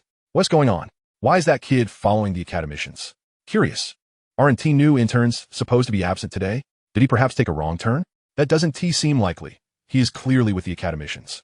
I've seen that student in the cafeteria. He seems to be a classmate of academician Mu's granddaughter. They dined together with several academicians. Ah, I see. He is probably here for a glimpse of the grand occasion. How enviable to have such excellent resources from the start, entering projects of this caliber. Indeed, it's all about fate. Consider how much we've endured to reach this point. All right, we're all part of the Dragon Country research system. Who knows? He might be more talented than us. Don't console yourself too much. Even if he is talented, how extraordinary can he truly be? Enough. Let us keep our grievances brief. It wouldn't do to have the academicians overhear us. Chapter 50. Son, do you comprehend what confidentiality entails? As autumn arrives, it dispels the sweltering heat of summer, ushering in a refreshing coolness.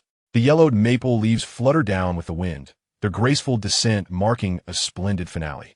Jiang Chen stands at the forefront with 4 esteemed academicians, amidst a crowd that appears somewhat discontented, whispering amongst themselves. Jiang Chen offers a resigned smile, unconcerned by their murmurs. All right, Jing Wenhao's voice resonates throughout the research facility. You are all core research personnel from the 5 major design institutes, many of whom possess experience in managing projects. Today, we gather here, and I trust many of you have heard some news. To cut to the chase, the research department has decided to concurrently launch the Large Strategic Transport Aircraft Project and the 5th-generation bomber project, with plans to complete the maiden flights of both aircraft by the end of this year. After a brief pause, he surveyed the audience. Comrades, you have previously lamented our technological lag. Now, the pinnacle of technology lies before you. It is time for you to strive for this cause. In the future, your names will be etched in the annals of Longhua's aviation history, becoming the unsung heroes of our nation's research endeavors. His words ignited a fervor among the researchers. In this era, society is not yet overwhelmed by superficiality, and life is not merely a pursuit of profit. They harbor grander aspirations to fortify Longhua and achieve significant milestones in the realm of scientific research. At this moment, opportunity is within their grasp, and it is impossible not to feel exhilarated. Suddenly, a voice from the crowd erupted in excitement. Academician Jing, we are well aware of this, but we wish to meet the 2 project leaders. Yes, the architects of the 3 top-tier aircraft, the future builders of Longhua. To partake in such a groundbreaking endeavor is an unforgettable experience. We are eager to see what these legendary figures are truly like. If we cannot meet them, we might find it hard to sleep for several nights. Laughter ensued, lightening the atmosphere. Jing Wenhao chuckled. All right, I understand your eagerness. Let me invite him to say a few words. He turned to Jiang Chen. It's your turn now. With a smile, Jiang Chen stepped forward to address the assembly. Hello, everyone. My name is Jiang Chen. It is a pleasure to meet all of you esteemed predecessors. I hope we can work harmoniously and advance together in our endeavors. As his words echoed, the crowd erupted in astonishment. Isn't Jiang Chen the student from you speak? He is, indeed, the designer of the fifth-generation aircraft. No way. He is so young. How is that possible? This is the most outrageous news I've ever heard since my birth. It's not just outrageous. It's as if my worldview has been shattered. A designer of a fifth-generation aircraft under the age of 20. I feel as if I am dreaming. Good heavens. I expected him to be at least as old as the 5 academicians. Instead, he is merely a university student. Academician Jing, are you pulling our leg? Jing Wenhao chuckled. Do I appear to be jesting? Jiang Chen is not only the designer of 3 aircraft, but also a national honorary academician and an outstanding young person of the nation. Moreover, he independently completed the designs of all 3 aircraft within the past 6 months. Each revelation detonated like a bomb among the audience, leaving the researchers in a daze.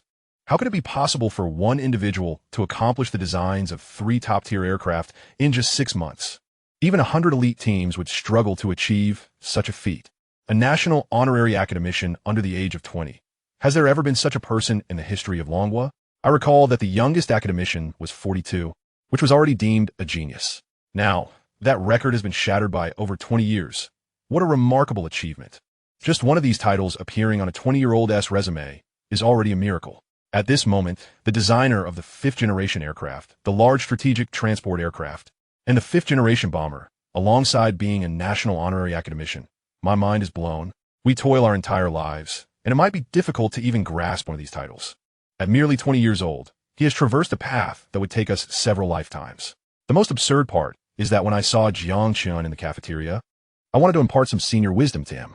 In the time that followed, the crowd gradually absorbed this astonishing reality.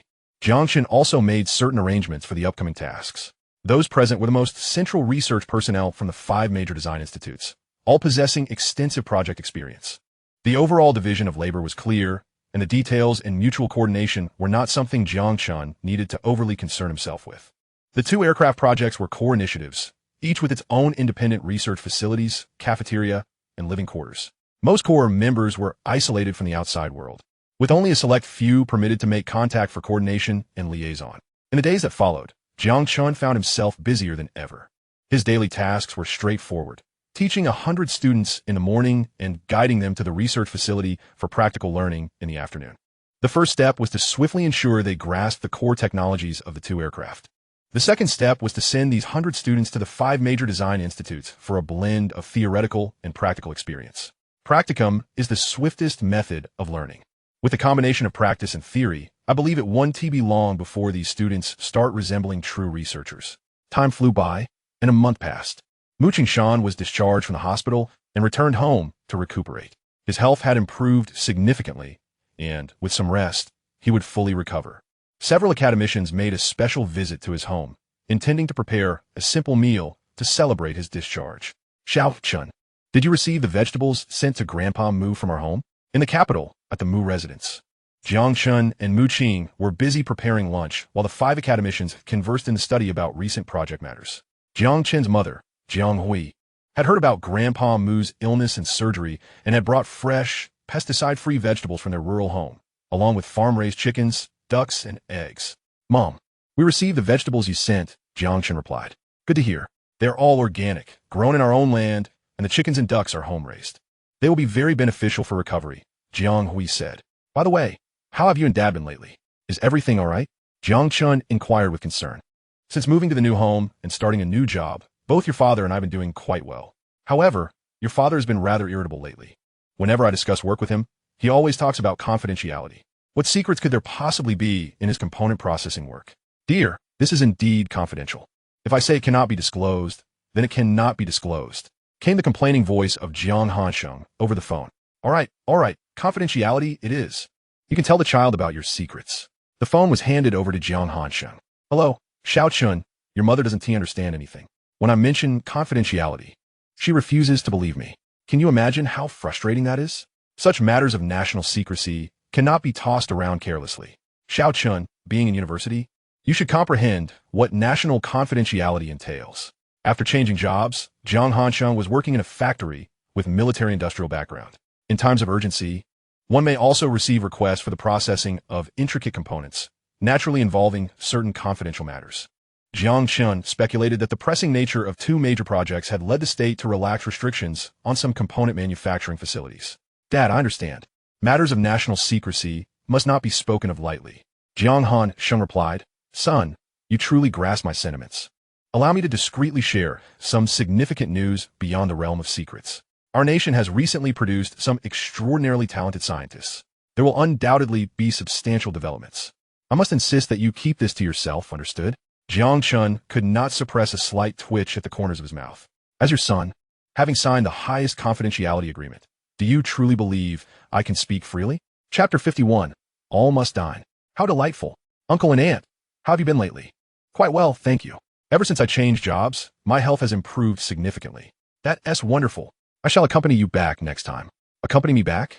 Things have progressed so swiftly that I shall soon be addressing you as wife.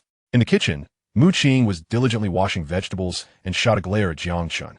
This time, Uncle and Aunt brought so many vegetables. Let us prepare some gifts to show our gratitude. No need for that. We are family, and gratitude is unnecessary. Jiang Chen joined the task of washing vegetables, a scene so familiar. In their past life, after marrying Mu Qing, they spent years like this, washing vegetables, cooking, and enjoying their favorite television shows and films, occasionally dining out for a treat. Naturally, Jiang Chen assisted with washing vegetables and dishes. Yet his culinary skills were another story altogether. He distinctly remembered the two phrases Mu Qing would often utter after they finished washing vegetables. All right, the chef is about to start cooking, and you can go cool off over there. With a long sigh, Jiang Chen lamented his lack of cooking prowess. What is it? Mu Qing inquired with concern. Nothing, Jiang Chen replied with a wry smile. If only I could cook, I would prepare dishes that you love. All right, the Mu Qing began. But Jiang Chen interrupted. You were about to say, all right, the chef is about to start cooking. You can go cool off over there. Mu Qing blinked in surprise, her eyes widening at Jiang Chen. How do you know what I was thinking? Jiang Chen shrugged. As I said, we were married in our past life. It is only natural to understand each other. You might as well be trying to charm a little girl. Mu Qing declared, issuing an eviction notice. Get out. The chef is about to cook. The chef works hard. Farewell, chef. Jiang Chen adhered to the habits of his past life and exited the kitchen. Mu Qing regarded his retreating figure, lost in thought. Could it be? The feeling of being in charge is quite exhilarating. Jiang Chen refrained from engaging in conversation with the several academicians in the study, opting instead to relax and watch television. After becoming accustomed to a flat-screen television, returning to a bulky, static-laden CRT was somewhat disconcerting. Jiang Chen aimlessly flipped through the channels until pausing at the then-popular drama, Deeply in Love Amidst Rain. The rain from that fateful night, when Yi Ping borrowed money, was truly torrential. At that moment, a call from the kitchen interrupted Jiang Chen's reverie. He dashed into the kitchen to find Mu Qing with a bleeding finger. Wait a moment, I'll fetch the first aid kit. It's in the living room. Third drawer of the TV cabinet. Mu Qing was taken aback. How did he even know where her first aid kit was located? Moments later, Jiang Chen returned with the kit in hand. Let's go to the living room. I'll bandage it for you. The wound appeared quite deep, but after some care, the bleeding ceased. How do you know where my first aid kit is? Mu Qing questioned. Jiang Chen opened his mouth to respond, but was silenced by Mu Qing's gesture. Never mind. You will surely say we were married in our past life. One day, I will unravel this mystery. Mu Qing shot him a glance before rising to continue cooking. All right, let us dine out, Jiang Chen suggested. Why go out? This minor injury is nothing. Clad in a white dress and a pink cartoon apron, Mu Qing returned to the kitchen. Jiang Chen shook his head in resignation. If only he could cook, he would gladly take over. Just then, a voice echoed in his mind. System, task activated. Loudly proclaim to your wife, step aside, my dear. Allow your husband to cook. Reward. Opportunity to analyze the Fu Manchu Han Imperial Feast recipe. Jiang Chen was taken aback. What is this? A recipe can be analyzed? System, Be analyzing all system. Please understand the grandeur of my title. Goodness, that's impressive. Jiang Chen entered the kitchen and faced Mu Qing. Why are you back? I'm fine, go out. Step aside. My dear, allow your husband to cook. Mu Qing froze. Jiang Chen grinned, the atmosphere turning slightly awkward. System, congratulations to the host for completing the task. You have obtained the opportunity to analyze the Fu Manchu Han Imperial Feast recipe. Will you analyze it? Analyze. In an instant, Jiang Chen felt as if he had transformed into a master chef. His skills in knife work, flipping pans, and cooking were all second nature to him. Just a glance at the ingredients in the kitchen conjured an entire menu in his mind.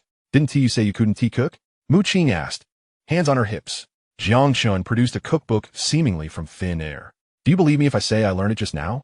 Mu Ink Sumakut Herfordat. Ready to push Jiang Chen out. Mu Qing, just trust me this once. I can design fifth-generation aircraft. Surely cooking a simple meal won't stump me. Grant me this opportunity, and I shall present you with a feast. Jiang Chen clung to the kitchen door, refusing to budge. All right, then you come and cook. Mu Qing tied an apron around Jiang Chen. If it's not delicious, you shall never enter the kitchen again. Understood, my dear, just watch. As Mu Qing left, Jiang Chen gazed at the ingredients before him, marveling at how the regrets of his past life were being rectified in this one. Thanks to the system. Thank you, system. System, a trivial matter. Impressive, Jiang Chen chuckled, recalling the dishes Mu Qing adored. With determination, he ignited the stove, embodying the essence of a chef. If he were to retire in the future, perhaps opening a quaint little restaurant would be a delightful venture. In the study, Mu Qing remarked, "Aren't you supposed to be cooking? Why are you here?" Jiang Chen said he would cook, so I came in, Mu Qing replied, taking a seat beside Mu Qingshan. Jing Wenhao chuckled, "I never knew this kid could cook. He designs fighter jets and can also cook. What a fine young man." Mu Qingshan smiled, his complexion noticeably healthier. "I wonder if his culinary skills are as impressive as his aircraft designs," he mused. "They should be decent," Zhang Jiagua interjected, eagerly anticipating. "Just don't let anyone steal my share. I want to eat more. With your meager skills, I won't bother competing with you," Lu Xiang scoffed. "Dear grandfathers, do not hold your hopes too high," Mu Qing cautioned, placing the cookbook in front of the 5 academicians. Jiang Chen learned to cook just now. The taste will depend on fate. The corners of the 5 academicians' mouths twitched, learning to cook on the spot.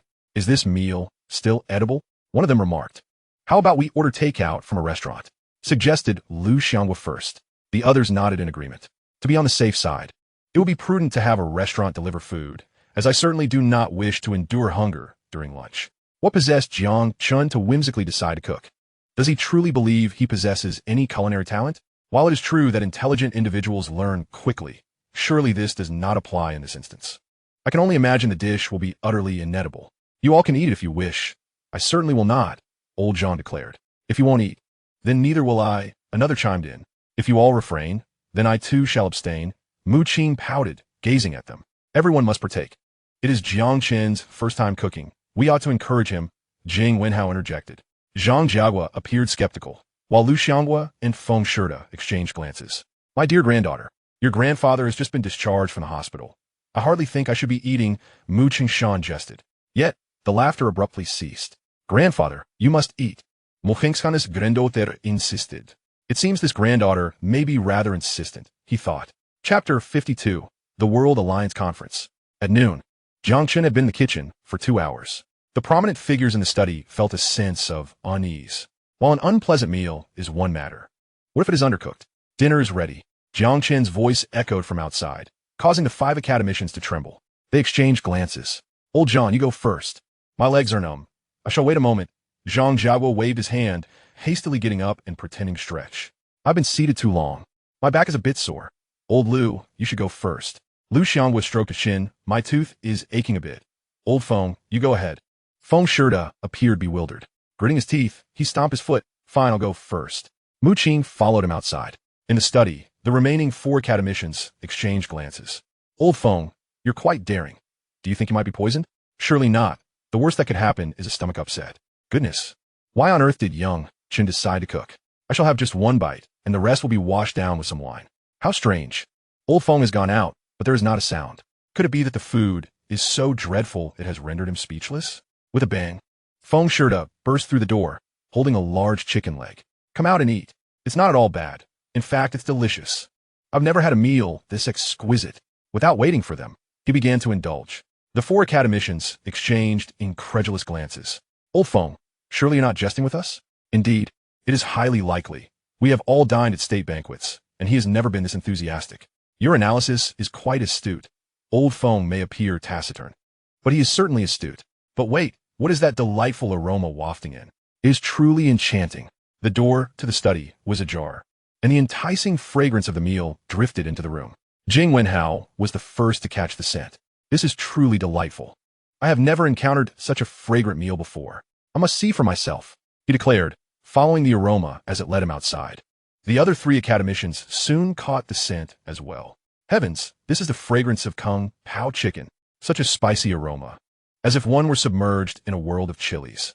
What is this seafood aroma? It feels as though I'm swimming in the ocean, carefree, with dolphins frolicking nearby. This sensation is utterly delightful and utterly appetizing. Oh no, we will miss out if Old Feng devours it all. Lu Xianghua was the first to dash out of the study, followed closely by Mu Qingshan and Zhang Jiagua. Upon entering the living room, the three stood in stunned silence. A table laden with sumptuous dishes awaited them, at least a dozen in total. Feng Shida and Jing Wenhao had already begun to feast. My goodness, this is exquisite. The oil-braised prawns are simply divine.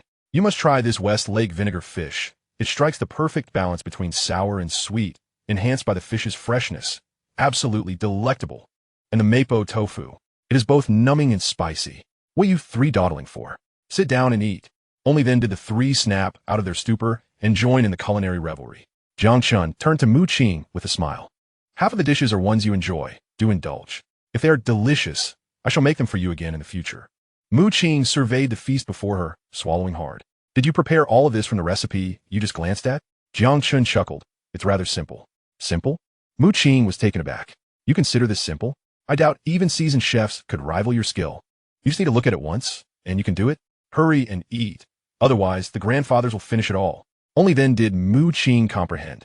Joining the feast. Oh, Jiang Chen, this is the best oil-braised prawn I've ever had. And this braised lion's head is even better than what I've had at restaurants in the capital. My heavens, it's all too delicious. Even the spicy chicken cubes are delightful. The 5 academicians were in a similar state of ecstasy, nearly coming to blows over a single chicken leg. You, old Zhang.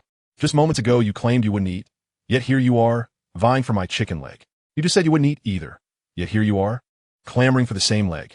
With so many delectable dishes, why must you fight over just one chicken leg? How foolish. Oh my, this tofu is simply exquisite. You must try the chicken soup. It is exceptionally flavorful, unlike anything else. An hour later, nearly all of the dishes had been thoroughly devoured. The 5 academicians leaned back in their chairs, too full to move. I can eat no more. I am utterly stuffed. Old Zhang, you certainly ate the most. It's no wonder you're feeling this way, but I too cannot consume another bite. I am equally full. I cannot eat even a grain of rice. Just then, Jing Wenhao's eyes lit up. There's one prawn left. If you all cannot eat, then I shall take it. The next moment, he was left stunned, as Lu Xianghua was even quicker. By the time he registered what had happened, the prawn had already vanished into Lu Xianghua's stomach. Burp. Now I truly cannot eat another morsel. Jing Wenhao expressed his dismay.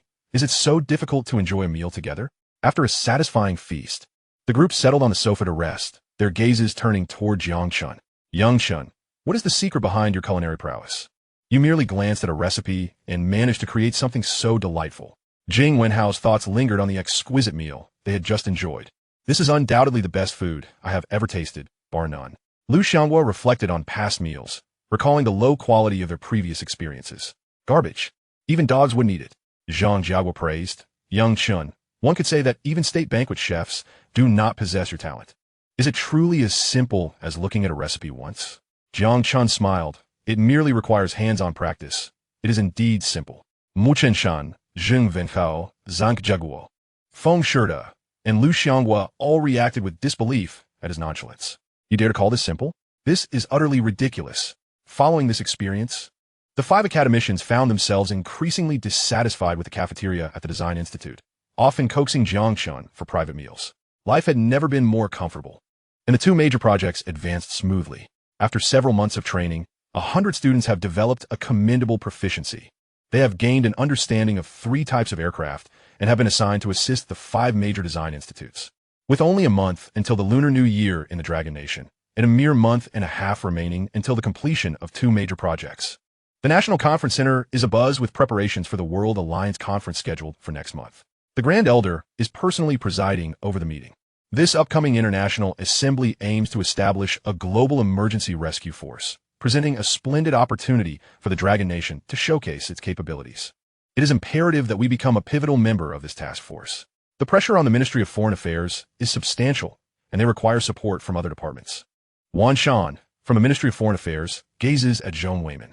I need the research department to release information regarding the development of a large strategic transport aircraft. Ideally, we should complete the test flights before the conference begins. The international relief efforts heavily consider a nation's capacity to transport supplies, and other countries will undoubtedly scrutinize the Dragon Nation in this regard. I must possess sufficient leverage to secure victory in this endeavor. The Grand Elder turns his attention to Zhong Weiman. Is the research department encountering any difficulties? Zhong Weiman responds. There should be any issues releasing news about the transport aircraft. However, completing the test flights within a month is quite ambitious. Nonetheless, we can make an attempt.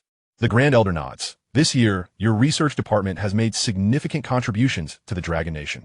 Please extend my gratitude to that young man, Jiang Chen. If possible, I would like to meet him privately. The other ministers are taken aback. The Grand Elder wishes to meet a young man alone, a first in the history of the Dragon Nation. Chapter 53, Urgent Mission. With only a month until the Lunar New Year, the two projects are nearing completion, leaving little to attend to. Jiang Chen seizes the opportunity to return to school to gather his belongings, planning to visit home for the holiday. He purchases a train ticket for the following day. That night, the school has been on winter break for 3 days, and most students have returned home, leaving the campus somewhat desolate. Jiang Chen wanders aimlessly. Everything around him feels so familiar, as if overlapping with a past life. The familiar convenience store by the dormitory, the bathing area behind the cafeteria, and the swimming pool just 50 meters to the left of the college gate, where he had once relieved himself, a common right among many students. Feeling fatigued, he buys a bottle of soda and a few packets of spicy snacks, then sits alone in the playground. Xiao Chun, you haven't gone home yet? Jiang Chen looks up to see Professor Wang Qing, still holding a wine flask and humming a cheerful tune, seemingly in good spirits. Teacher, you haven't gone home either? Jiang Chen wishes to slap himself. He recalls that Wang Qing often spent holidays alone at the school. Many have been curious about this, only to later learn that he had no family. After years of teaching, he had come to regard the school as his home. Dean Xinming had attempted to introduce Wang Qing to potential partners, but at over 40 years of age, with a penchant for alcohol, it proved quite challenging. After graduation, Jiang Chen learned even less about him. Later, he stumbled upon a message in a professional group stating that Wang Qing had been swindled by a foreign agricultural aircraft company called Sci-Fei, entangled in legal troubles thereafter, the details of which remained unknown. Classmates speculated that this was a tactic employed by foreign entities to hinder the Dragon Nation's progress. Jiang Chen surmises that this Sci-Fei foreign company poses considerable issues, certainly not a reputable entity. I'm just one person. It's the same no matter where I go. Wang Qing sits down beside him, setting down the wine flask. Give me a packet of those spicy snacks. Jiang Chen chuckles. Teacher, you said you would welcome me with open arms, yet now you ask for my snacks. Just a moment. Wang Qing rises, brushing off the grass. To me, anywhere can be a welcoming place. Impressive. Jiang Chen grabs the wine flask and takes a hearty swig. Wait, has the wine changed? Wang Qing smiles, reclining as he gazes at the night sky, dressed in slippers, looking utterly relaxed. You, my boy, are quite fortunate. This is a fine brew I acquired from the dean. Jiang Chen's eyes brighten, and he takes another generous gulp. I told you to drink less. This is just 1 gourd of wine. Save some for me. Wang Qing's heart bleeds. He has only had a couple of sips himself. Professor Wang, if a company called Sci-Fei approaches you in the future, you need not engage with them. Simply report them. Wang Qing looks at Jiang Chen, slightly contemplative, and ultimately nods. The night is deep and tranquil. The two gaze at the pitch-black sky, lapsing into silence. The next day, Jiang Chen boards the train home. That evening, at home, all right, you've traveled all day. Go rest and watch some television. Mom, I'm not tired.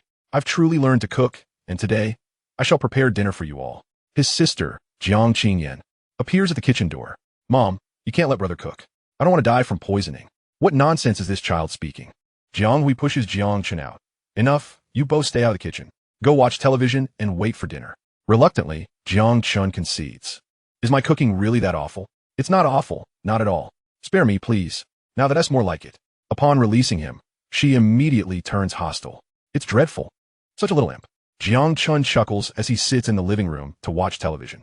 His father, Jiang Hansheng, is watching the national news, which is reporting on breakthroughs in large transport aircraft. Our nation's large strategic transport aircraft has achieved significant advancements. The news transitions to the next item. The World United Nations is forming. Jiang Hansheng turns to Jiang Chen. Xiao Chun, our country is growing ever stronger.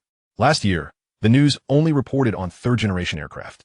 In less than a year, we have news of fifth-generation fighters and large strategic transport aircraft. The effort behind this is unimaginable. Jiang Chen nods. Indeed, the victories of today are the fruits of countless individuals' hard work. Everything is hard-won. Jiang Hansheng looks at Jiang Chen. You're about to enter your junior year, right? Since you're in the aircraft design program, have Have you thought about what you want to do after graduation?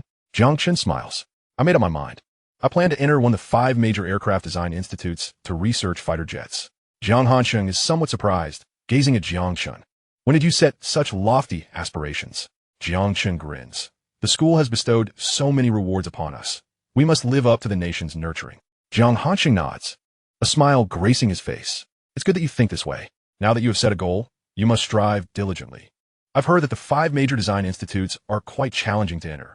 Your school only admits 1 or 2 students each year. The competition is fierce. Jiang Chen pats his chest confidently. Don't worry, Dad. I'm confident I can gain admission to one of the 5 major design institutes, and one day, you'll be flying in an aircraft designed by me. Just don't aim too high, Jiang Hansheng advises earnestly. I don't expect you to design a new model fighter like those behind the scenes on television. Father only hopes that you can exert your utmost effort. Learn from them and contribute or share. Even if a single screw on the fighter jet was designed by you, Father could boast about it for a lifetime. I understand, Dad, and I will do my best. Jiang Chen glanced at the dining table. Mom, is dinner almost ready? How about we enjoy some wine? I brought 2 bottles of fine liquor, Matai. Upon hearing Matai, Jiang Hansheng's eyes sparkled with excitement. Is it really Matai? Where did you get it? Jiang Chen smiled mysteriously. It's from the dean of the school. Care for a drink? Jiang Hansheng glanced toward the kitchen. Just a little. If we drink too much, your mother will scold us. Half an hour later, the 2 bottles of Matai were entirely consumed. Both father and son were slightly tipsy. At that moment, Jiang Chen's phone suddenly rang. It was a call from Jing Wenhao. He returned to his room and answered the phone. Xiao Chun, there's an urgent task. 2 fighter jet projects need to be completed within a month. The person sent to fetch you is already waiting downstairs.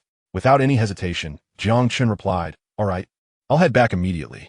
After hanging up, he took a deep breath, his gaze resolute as he exited the room. Dad, Mom, I need to discuss something with you.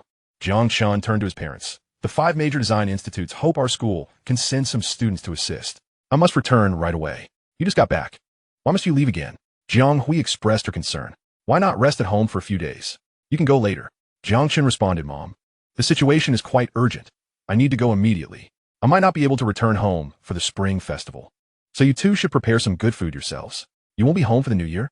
Jiang Hui glanced at Jiang Hansheng. Old Jiang, you should say something. What should I say? Jiang Hansheng looked at Jiang Chen, his gaze firm. Go ahead. Since the country requires your skills, it is an honor for our family. You need not worry about home. We will take care of ourselves. Remember your father's words. Give it your all.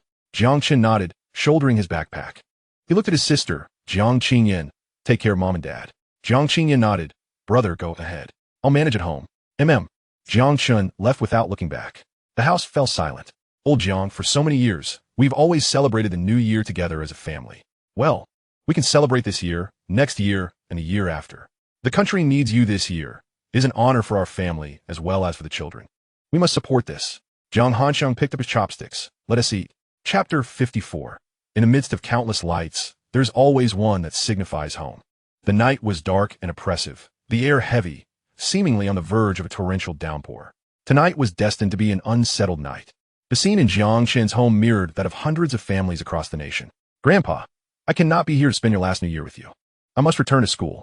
One student knelt by the bedside of a nearly 100-year-old man lying there. What could be more important than your grandfather? The old man inquired.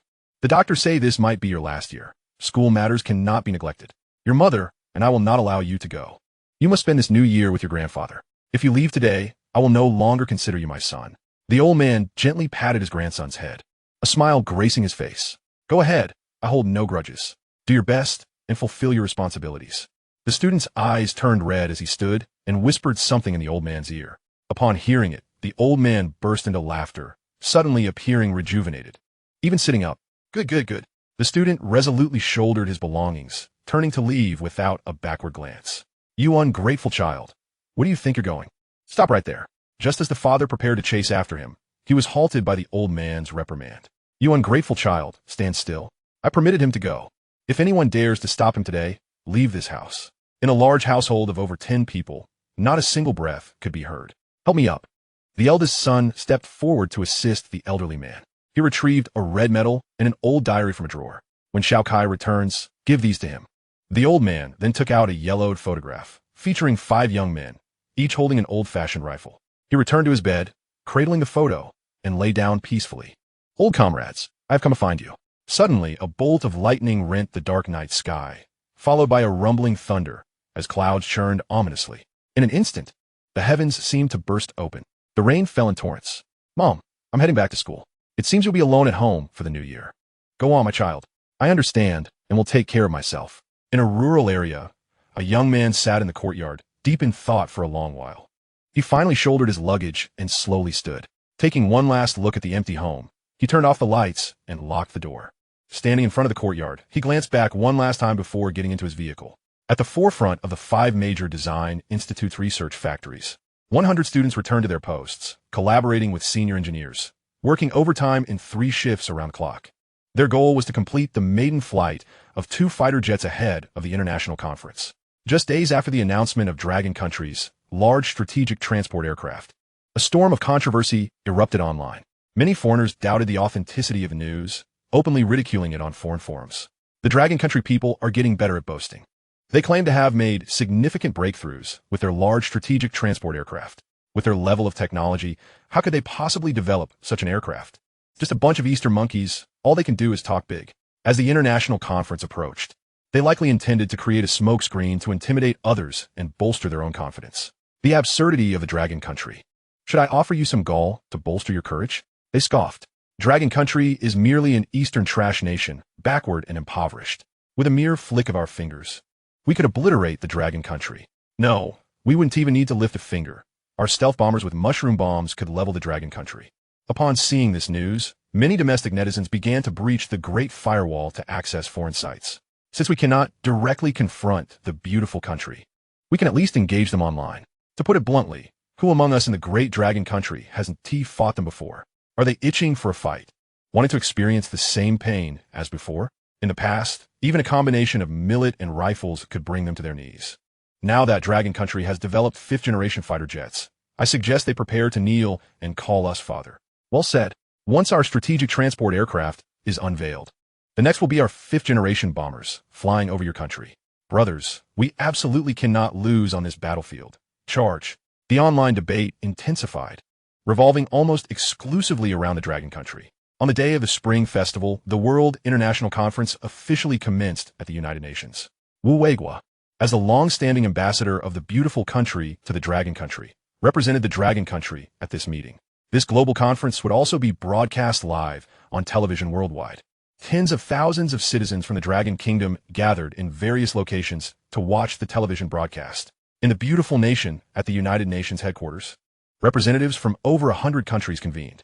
The primary agenda was to deliberate on the establishment of an international joint rescue force.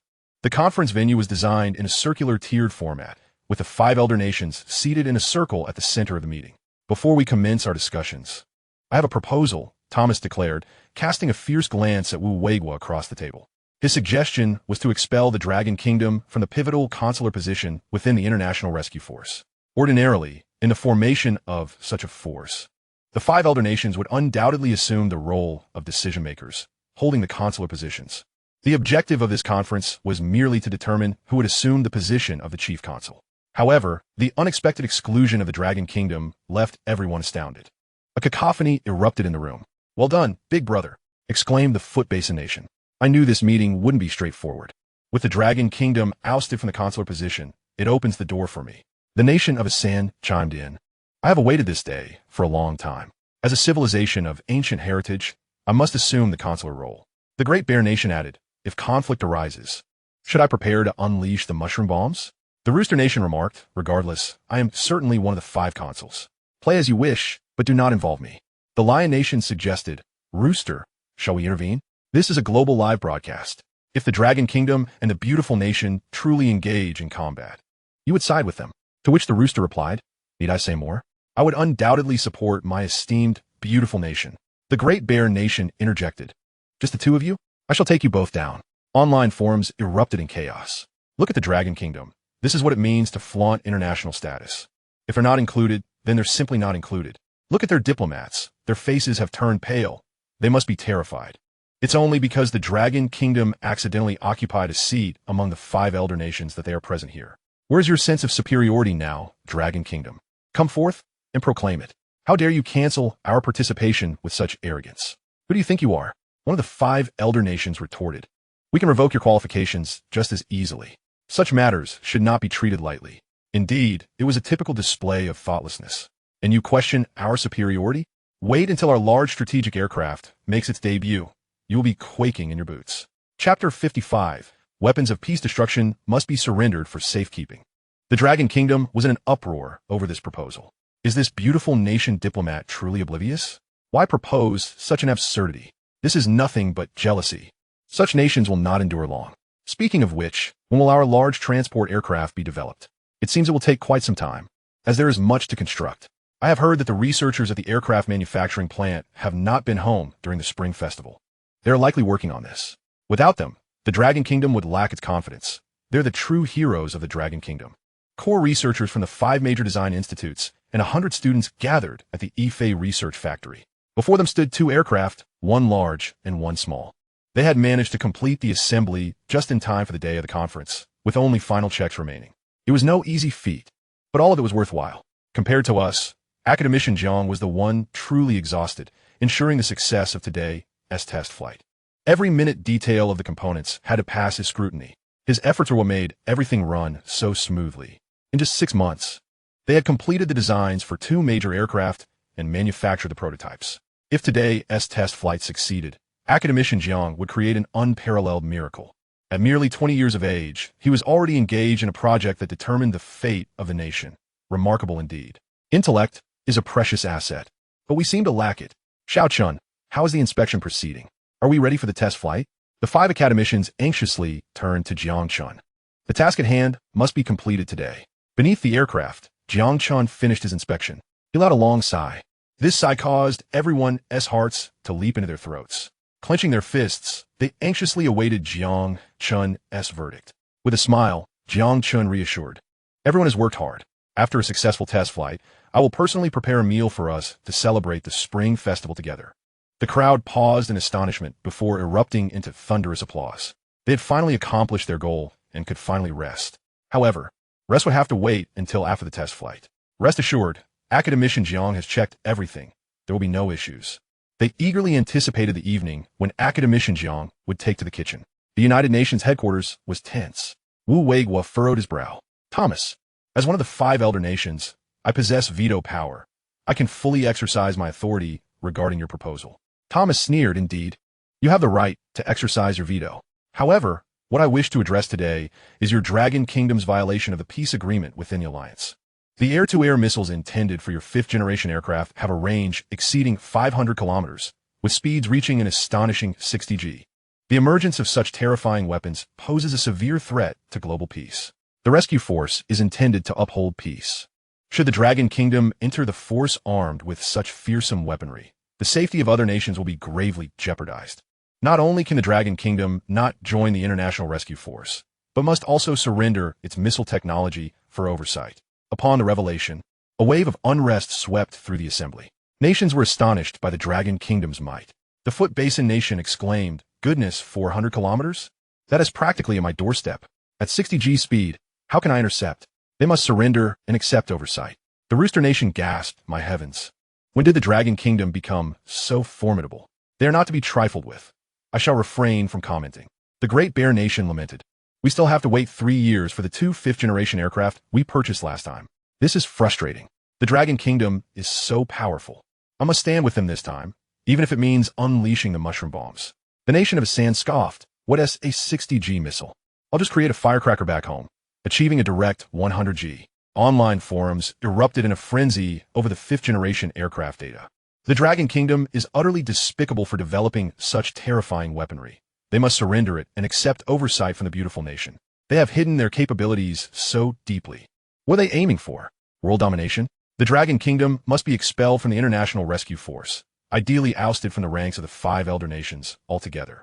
Yes, expelling them from the 5 elder nations is essential for a thorough investigation into the Dragon Kingdom and to ensure they accept our oversight. Dragon Kingdom netizens were growing restless. "You fools must be insane. It's just a 60 G missile. How can that be deemed a weapon of terror?" One user retorted, "Bro, a 60 G air-to-air missile is indeed terrifying. You should look it up.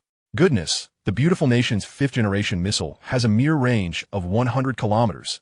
How pitiful. Wait, has our Dragon Kingdom truly reached the forefront of the world? No wonder we incite jealousy." This is going to be problematic. If we are indeed found guilty of violating the Alliance's peace agreement, it could spell trouble. Is there no other way? Creating powerful weaponry can be construed as a violation of the peace agreement. Alas, this is a collective decision we all made. While we may engage in underhanded dealings, we certainly cannot appear overtly defiant. This group of idiots is merely seeking trouble. I must go find some foreign ladies. The brothers upstairs invited me along, for I possess considerable strength. Wu Weigua furrowed his brow, taken aback by the unexpected maneuvering of the beautiful nation in this regard. Yet, such actions alone are insufficient.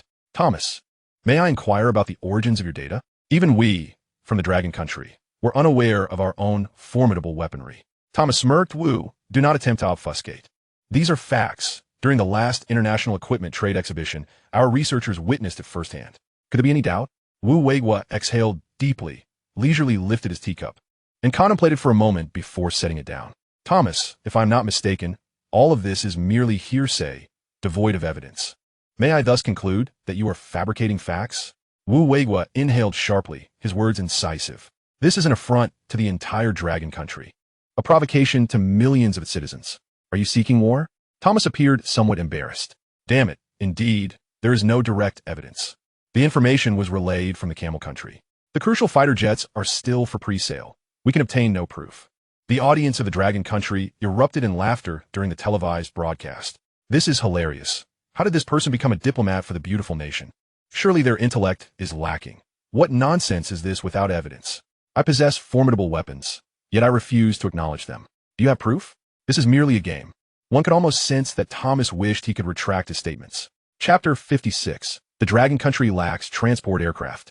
Online forums were ablaze with fury. The people of the Dragon Country are utterly shameless. The truth is evident, yet they refuse to admit it. This only serves to illustrate the duplicitous nature of the Dragon people, those sordid Eastern yellow-skinned individuals. Is Thomas truly so foolish as to not seek evidence, allowing the Dragon Country to escape unscathed? That is classified information. Where do you simpletons expect to find proof? The individual upstairs is a spy from the Dragon Country. Detestable Dragon people are everywhere. At the conference, Joyce, the esteemed elder of the beautiful nation, stood beside Thomas. Thomas, you are the most distinguished diplomat of the beautiful nation. This challenge cannot possibly deter you. The Dragon Country is growing increasingly powerful. We must curtail its influence. This time, we must ensure the Dragon Country is excluded from the International Rescue Force. Thomas nodded confidently. Rest assured, Joyce, I have long devised a strategy to counter the Dragon Country. Large strategic transport aircraft are their Achilles heel. Excellent, Joyce remarked, patting his shoulder. Your temporary setback has not vanquished your spirit. Victory belongs to the beautiful nation. Thomas's gaze returned to Wu Weigua, his confidence restored. Wu, I concede the absence of evidence. However, my proposal remains unchanged. The Dragon Country lacks the qualifications to serve as a consul within the International Rescue Force. Wu Weigua's brow furrowed once more. Watching silently without a word, Thomas smirked as he addressed the assembly. Everyone is acutely aware that, as part of the International Rescue Force, there are occasions when substantial amounts of supplies must be transported across borders in a short time frame. This is only achievable with large strategic transport aircraft. The Dragon Country possesses neither large strategic transport aircraft, nor has it ever procured such from other nations. It fundamentally lacks the capacity for efficient transnational rescue operations. The Dragon Country is entirely unsuitable for inclusion in the International Rescue Force, let alone for the position of consul. Wu Weigua's brow tightened. He lifted his teacup, lost in thought. Among the 5 great elder nations, only the Dragon Country lacks large transport aircraft. He had anticipated that Thomas would exploit this vulnerability. A diplomat from the Great Bear Nation, Rokov, whispered, Wu, the Dragon Country should have procured some of our transport aircraft last time. We wouldn't be in this predicament now. It's too late to buy them now. We might as well prepare for the worst. Wu Weigua couldn't suppress a slight twitch at the corner of his mouth. Are you serious, my Russian brother? The diplomat from the Foot Basin Nation, Giri, chuckled derisively. Now, the Dragon Country is finished. The Foot Basin Nation shall rise as the new elder nation, proclaimed Amir, the diplomat from the Three-Eyed Nation. What the Dragon Country can accomplish, so can we. What the Dragon Country cannot achieve, we will. At this moment, Wu Weigua needed to buy time. He was acutely aware that something remarkable would unfold back home. He lifted his teacup, savoring it slowly. Wu, you are drinking tea again. Your tea-drinking antics always put me in a foul mood. Thomas was visibly incensed. I know you're merely stalling. Your efforts are futile. Even if you were granted another decade, you would still not be able to produce transport aircraft. Wu Weigua maintained his composure. Thomas, is your mind not functioning properly? Am I not simply enjoying my tea? Why complicate matters? I suggest you consult a psychologist. Thomas ground his teeth in frustration. I propose that, moving forward, tea drinking should be prohibited at international meetings. Brother, isn't that a bit excessive? Interjected the Gallic rooster. This individual must be a fool, remarked the Great Bear Nation. How could I possibly associate with such a nation? Perhaps I should switch my allegiance to the Dragon Country. Wu Weigua took a sip from his teacup. I exercise my veto power to reject this proposal. This comical scene brought laughter to the audience in the Dragon Country. Who would have thought that during the festive season, a foreign fool would provide comic relief? The diplomat from a beautiful nation must surely be a primary school graduate, for their intellect is lacking. The dragon diplomats toyed with him. While this moment was indeed enjoyable, we would ultimately have to confront the issue of the absence of strategic transport aircraft. Indeed, the proceedings after this meeting would be challenging. One must trust in the nation. Surely there will be a solution. Online forums erupted with criticism directed at Thomas. Thomas, you fool, the Dragon Country is clearly stalling for time, and you have fallen into their trap. Who can explain how this imbecile became a diplomat with such a mind? I only hope this fool regains his senses quickly and does not afford the Dragon Country a moment's respite. The dragon people are truly insidious, even employing tea as a means of cunning. On the fighter jet test flight runway, 2 aircraft were towed out of the factory and onto the runway. National news personnel had long awaited this moment, ready to report on the maiden flight. Academician Jing, the Ministry of Defense has inquired about the timing of the test flight. Please inform them that the test flight will commence shortly, and they may notify the Ministry of Foreign Affairs. Jing Wenhao turned to Jiang Chen. Are we ready to begin? Jiang Chen nodded. Let's commence. The sooner we complete the test flight, the sooner we can celebrate the new year. Zhang Wujiao smiled. We 5 are all on edge. You, however, seem blissfully unaware of what it means to be nervous. Jiang Chen chuckled, glancing at the large transport aircraft, affectionately dubbed Fat Girl, preparing for takeoff. In the distance, 100 students and core researchers from the 5 major design institutes bore witness to this historic moment. Calling Fat Girl 1, this is the tower. Please take off from runway 3. Fat Girl 1 received, initiating takeoff. Chapter 57. My apologies, I too have transport aircraft. How infuriating that the dragon people continue to sip tea. Do they possess no other capabilities beyond that? I detest the dragon people, their tea, and everything associated with the Dragon Country. Especially that spirit of selfless dedication appears exceedingly disingenuous. One ought to live for oneself. What significance does the nation hold? Indeed, the land of the free, America, epitomizes human rights. What does the Dragon Country amount to? What is that fool Thomas still doing? Attending to serious matters or merely waiting for offspring? Rest assured, the Dragon Country is utterly at a loss this time. The prospects of a large strategic transport aircraft seem bleak. The sentiment among the audience of the Dragon Country is currently one of profound despondency. There is even a sense that they might genuinely be excluded from the international rescue team. This time, it appears quite impossible, no matter how skilled the diplomats.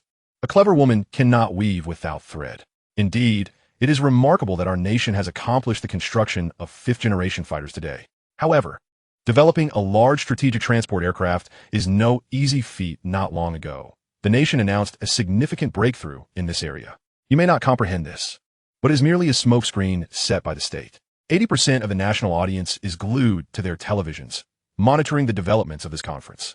At this moment, an urgent news ticker appears at the bottom of the screen. Darling, look at the words above. Does it not say something about the large strategic transport aircraft? In Jiang Chen's home, Jiang Hanqing pointed at the television, somewhat uncertain. Let me see.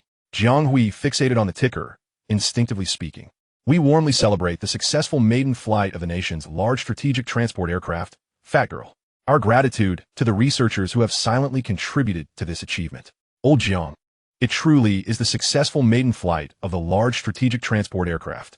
Jiang Hanqing exclaimed, slapping his thigh and leaping up in excitement. Wonderful. Absolutely wonderful. I knew the nation would not simply give up. Now, let us see what those foreign fools have to say. They will be left with nothing but a stinging slap in the face. Jiang Hui eagerly inquired. Our little Chun is also studying aircraft design. Will he become one of the behind-the-scenes researchers mentioned once he graduates? Jiang Hanqing chuckled heartily. My dear, researching fighter jets is not an overnight endeavor. It is a culmination of decades of relentless effort by the Dragon Country that has led to this breakthrough. Little Chun still has a long way to go. He will need years of training before he has a chance. Tens of thousands of viewers in the Dragon Country were elated upon seeing this news. Goodness, this is simply remarkable. Less than a month after the announcement, the large strategic transport aircraft has been developed. This is not merely a significant technological breakthrough. It is a complete overcoming of technological hurdles. My country is truly extraordinary, and I take immense pride in being born on this red soil. Long live our powerful homeland. Long live the mighty Dragon Country. Let us persevere. Many netizens shared this news on foreign platforms, causing a tremendous uproar. The domestic large strategic transport aircraft has successfully completed its maiden flight. My heavens, my country is truly formidable. Not only formidable, but it is also astonishingly impressive. Let's see how those fools respond now. It is regrettable that first-hand information cannot be accessed domestically, yet I remain proud of my country. Once I have completed my studies, I will surely return to serve the motherland. Impossible. This news is undoubtedly false. The Dragon Country cannot develop a strategic transport aircraft. Those deceitful individuals from the Dragon Country think they can fool us so easily.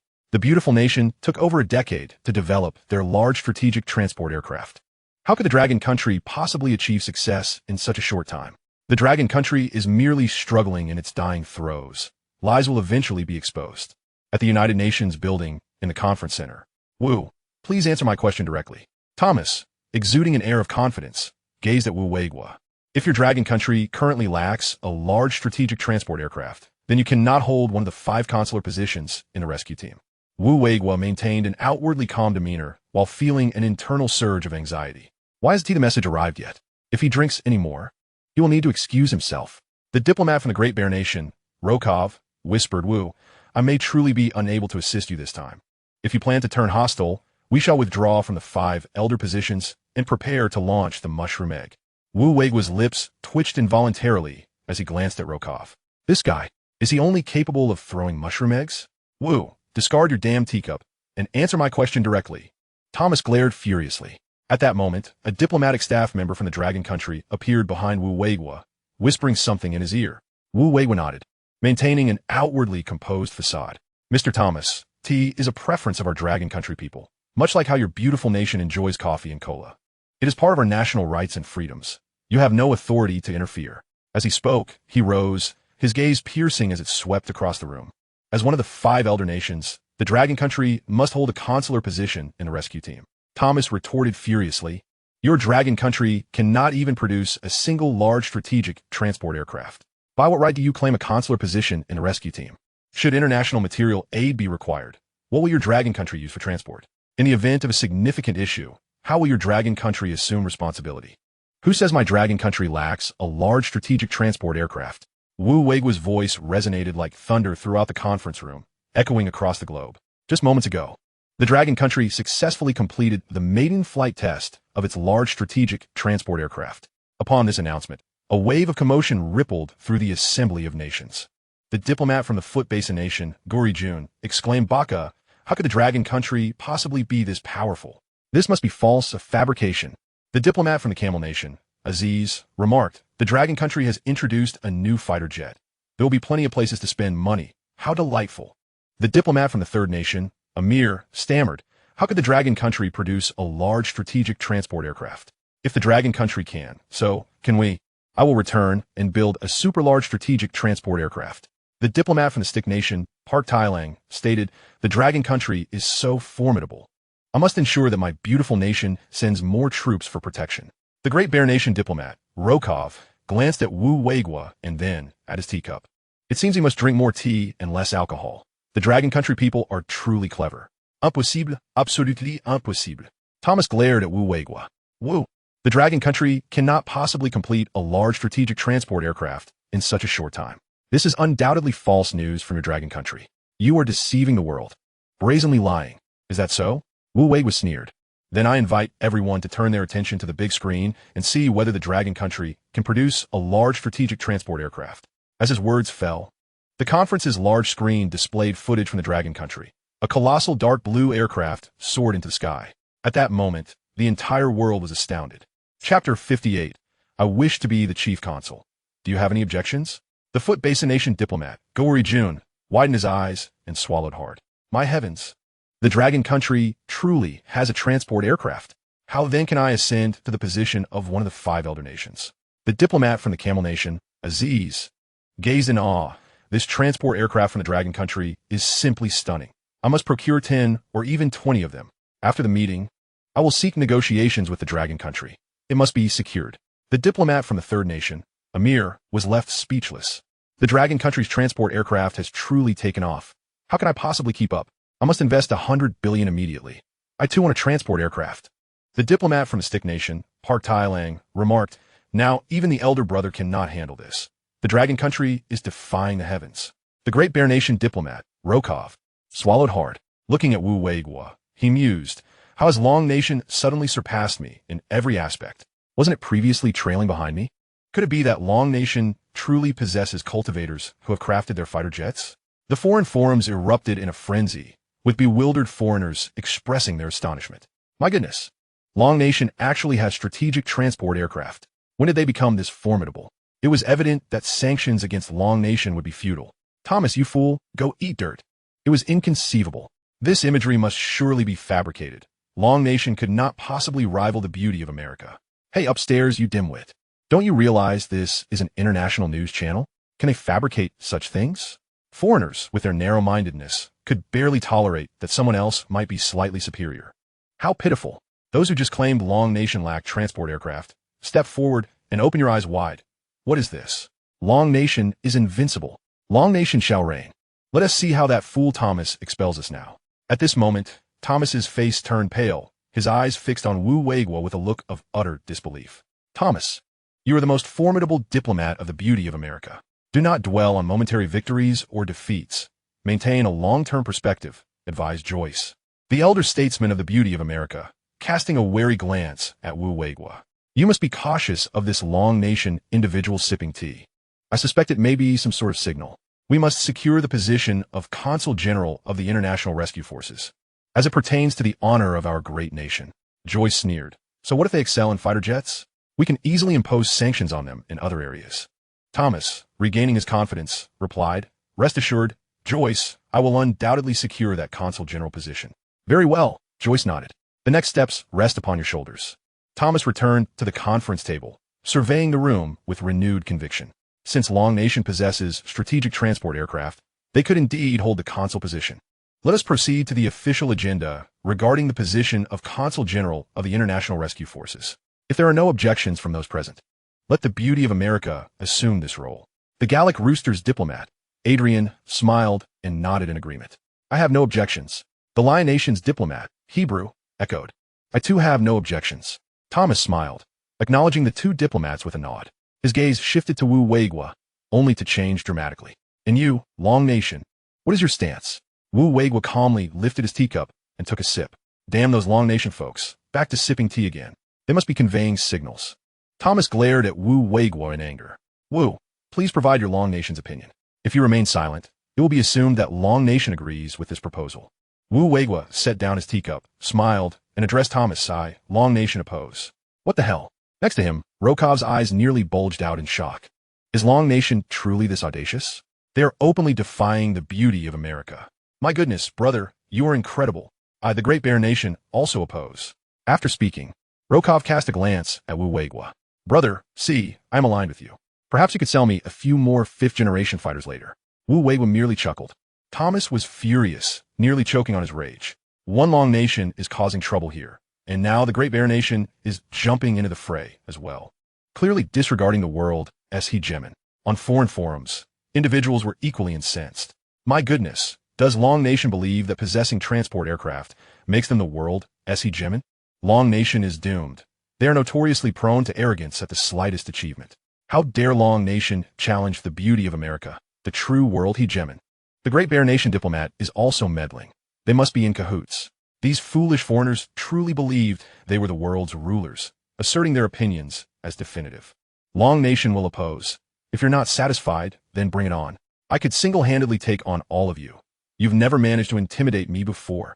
Roko, what are you stirring up? Thomas shot a condescending glance at Rokov. As Consul General of the International Rescue Forces, one's capabilities in rescue operations are rigorously tested. The beauty of America's large transport aircraft boasts a remarkable payload capacity of up to 150 tons. When fully loaded, it can fly over 4,000 kilometers. Your Great Bear Nation's transport aircraft can carry a mere 100 tons. Thomas surveyed the room with a disdainful glance. The other nations present cannot compare to our transport capabilities. The consul general position rightfully belongs to the beauty of America. Not far away, the elder statesman Joyce gestured triumphantly. Thomas truly is the most skilled diplomat of the beauty of America. This time, the consul general position will surely be ours. Subsequently, we can use the pretext of humanitarian aid to pursue further objectives. On foreign forums, the sense of superiority among individuals soared. Long nation fools, do you see this? This is what true national strength looks like. What do you have to show for yourselves? You just developed your strategic transport aircraft. And you think you're the world hegemon? We are the true world hegemon. Granting you a consul position is an acknowledgement of your existence. And you dare oppose us? A payload capacity of 150 tons is something you can achieve? I estimate that your newly developed strategic transport aircraft can barely manage 50 or 60 tons of capacity, falling short even of the Great Bear Nation. We're the people from Long Nation. Come out and speak up. You lot are a bunch of fools. You needed over a decade to achieve a mere 150 tons, while our Long Nation only needed a year. In 3 years at most, our transport capacity will surpass yours. I wonder where your sense of superiority comes from. Indeed, it took you over a decade to develop such a meager contraption, and you still have the audacity to flaunt it. It's infuriating. I yearn to confront these imbeciles head-on and crush them. While those words were spoken, in terms of transport capacity, we currently could not compete. Although we had a veto right, selecting a consul general was inevitable. And it seemed that Long Nation faced a challenging road ahead. Chapter 59, The Majesty of Long Nation. Whoa, what shall we do now? Thomas, that old rascal, clearly came prepared. He insists that our transport aircraft are inadequate. Otherwise, he would let us have the consul general position. Rokov quietly added, of course. If you plan to turn against them, we can just leave the Five Elders Nation. We have enough resources. Wu Weigua's lips twitched involuntarily. Goodness. Is there nothing you can say besides using resources? Wu, do not delay any longer. Even if you were to drain the rivers of Long Nation, it would not change anything. Thomas taunted with a cold smile. Wu Weigua chuckled, but remained silent, instead strategically lifting his teacup. Witnessing this, Thomas's brow twitched uncontrollably. Sipping tea again. Sooner or later, I will throw that teacup at you. Wu, do you have a strategy in mind? Rokov whispered with a grin.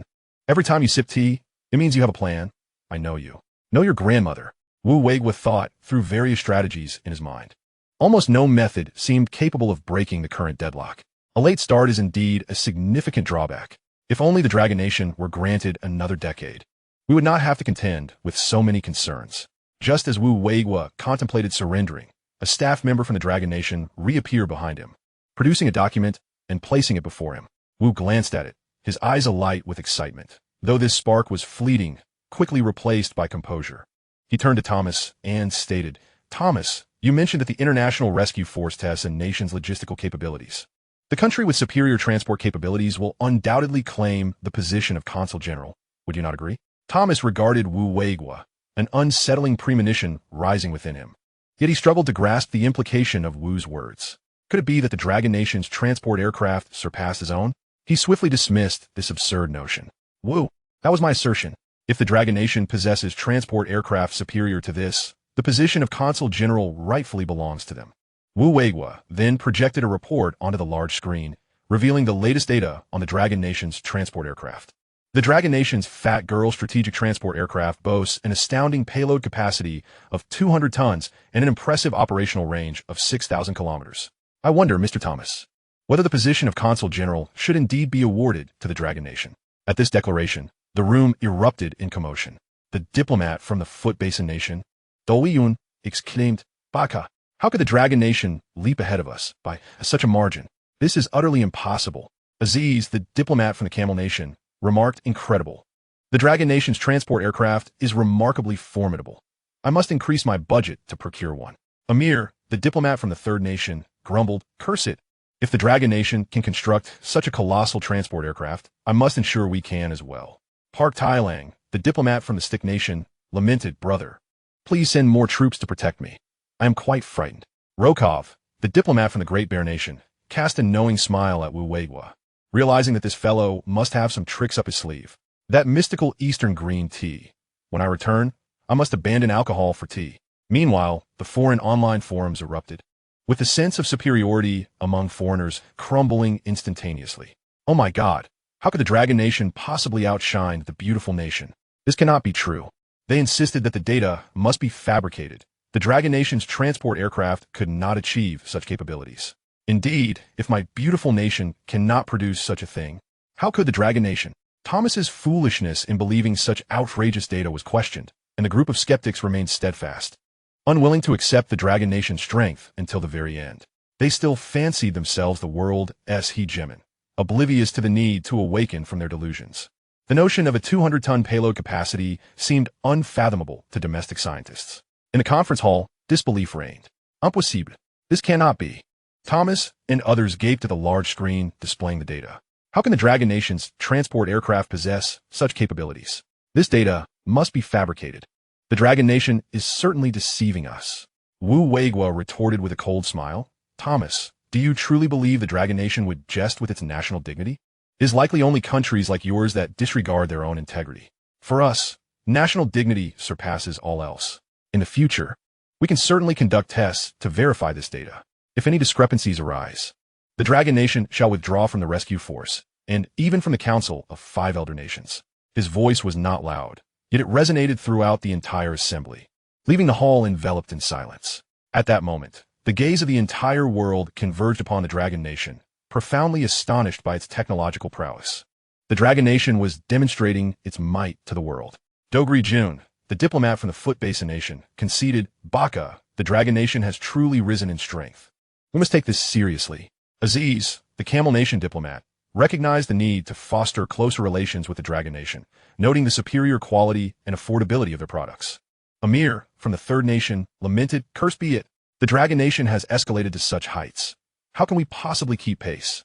Park Thailang, the Stick Nation diplomat, fretted, alas. If even my brother cannot contend with the Dragon Nation, should we consider asking them to send troops for my protection? Rokov, the Great Bear Nation diplomat, reflected. In the past, the Dragon Nation followed my lead. Now, I must align myself with them. It truly feels good to have a big brother. The foreign online forums were ablaze with activity. The foreigners fell silent, while Dragon Nation netizens dominated the discussions. Shout out, where have you all gone silent? The world had finally quieted, bringing a sense of comfort. My nation is indeed remarkable, exceeding all my expectations.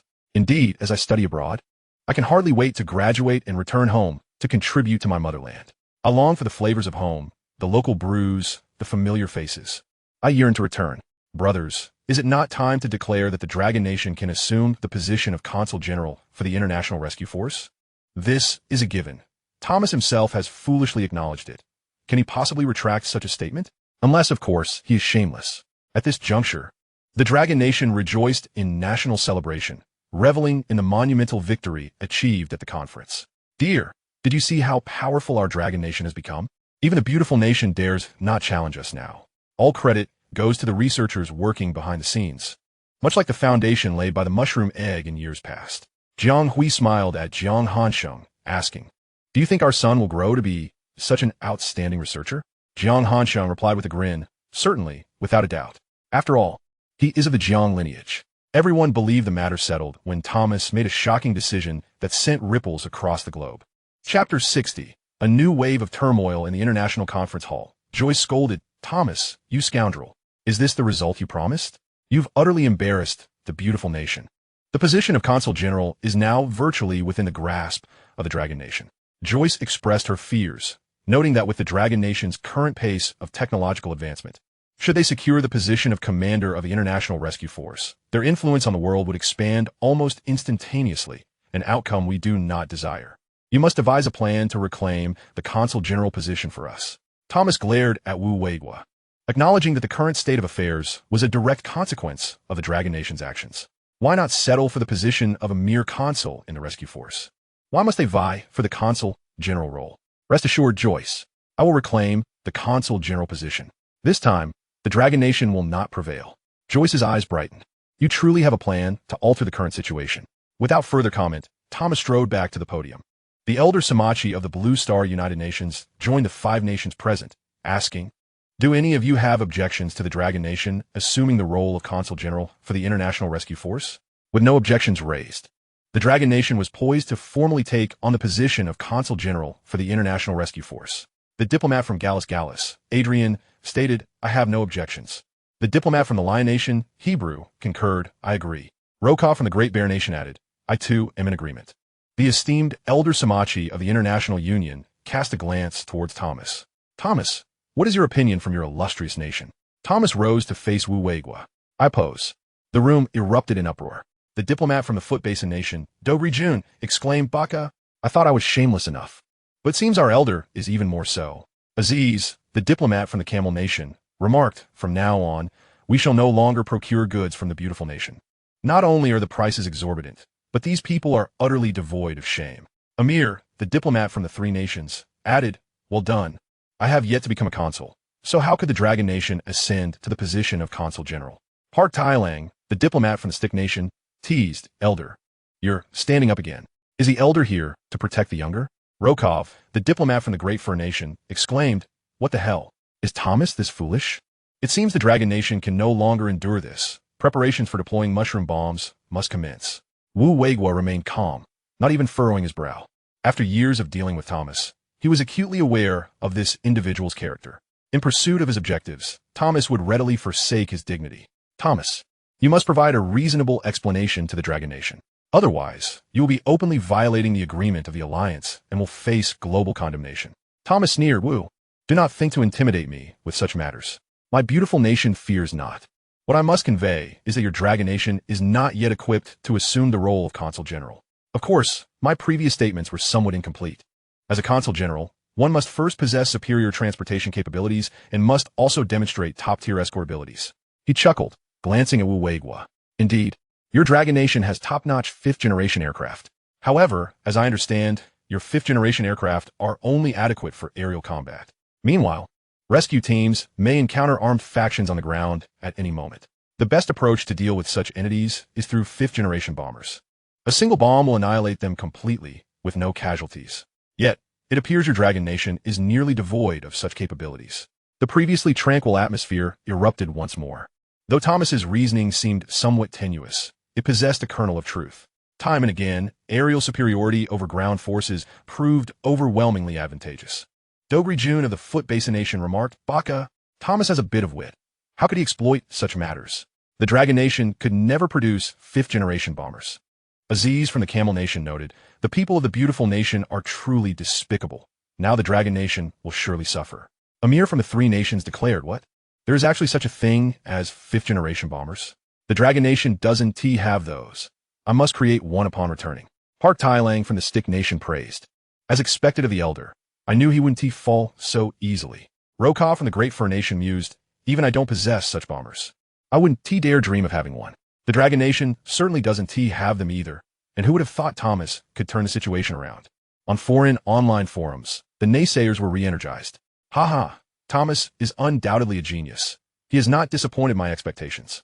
Damn it, I just went to the restroom." And the Dragon Nation truly believes they have already won.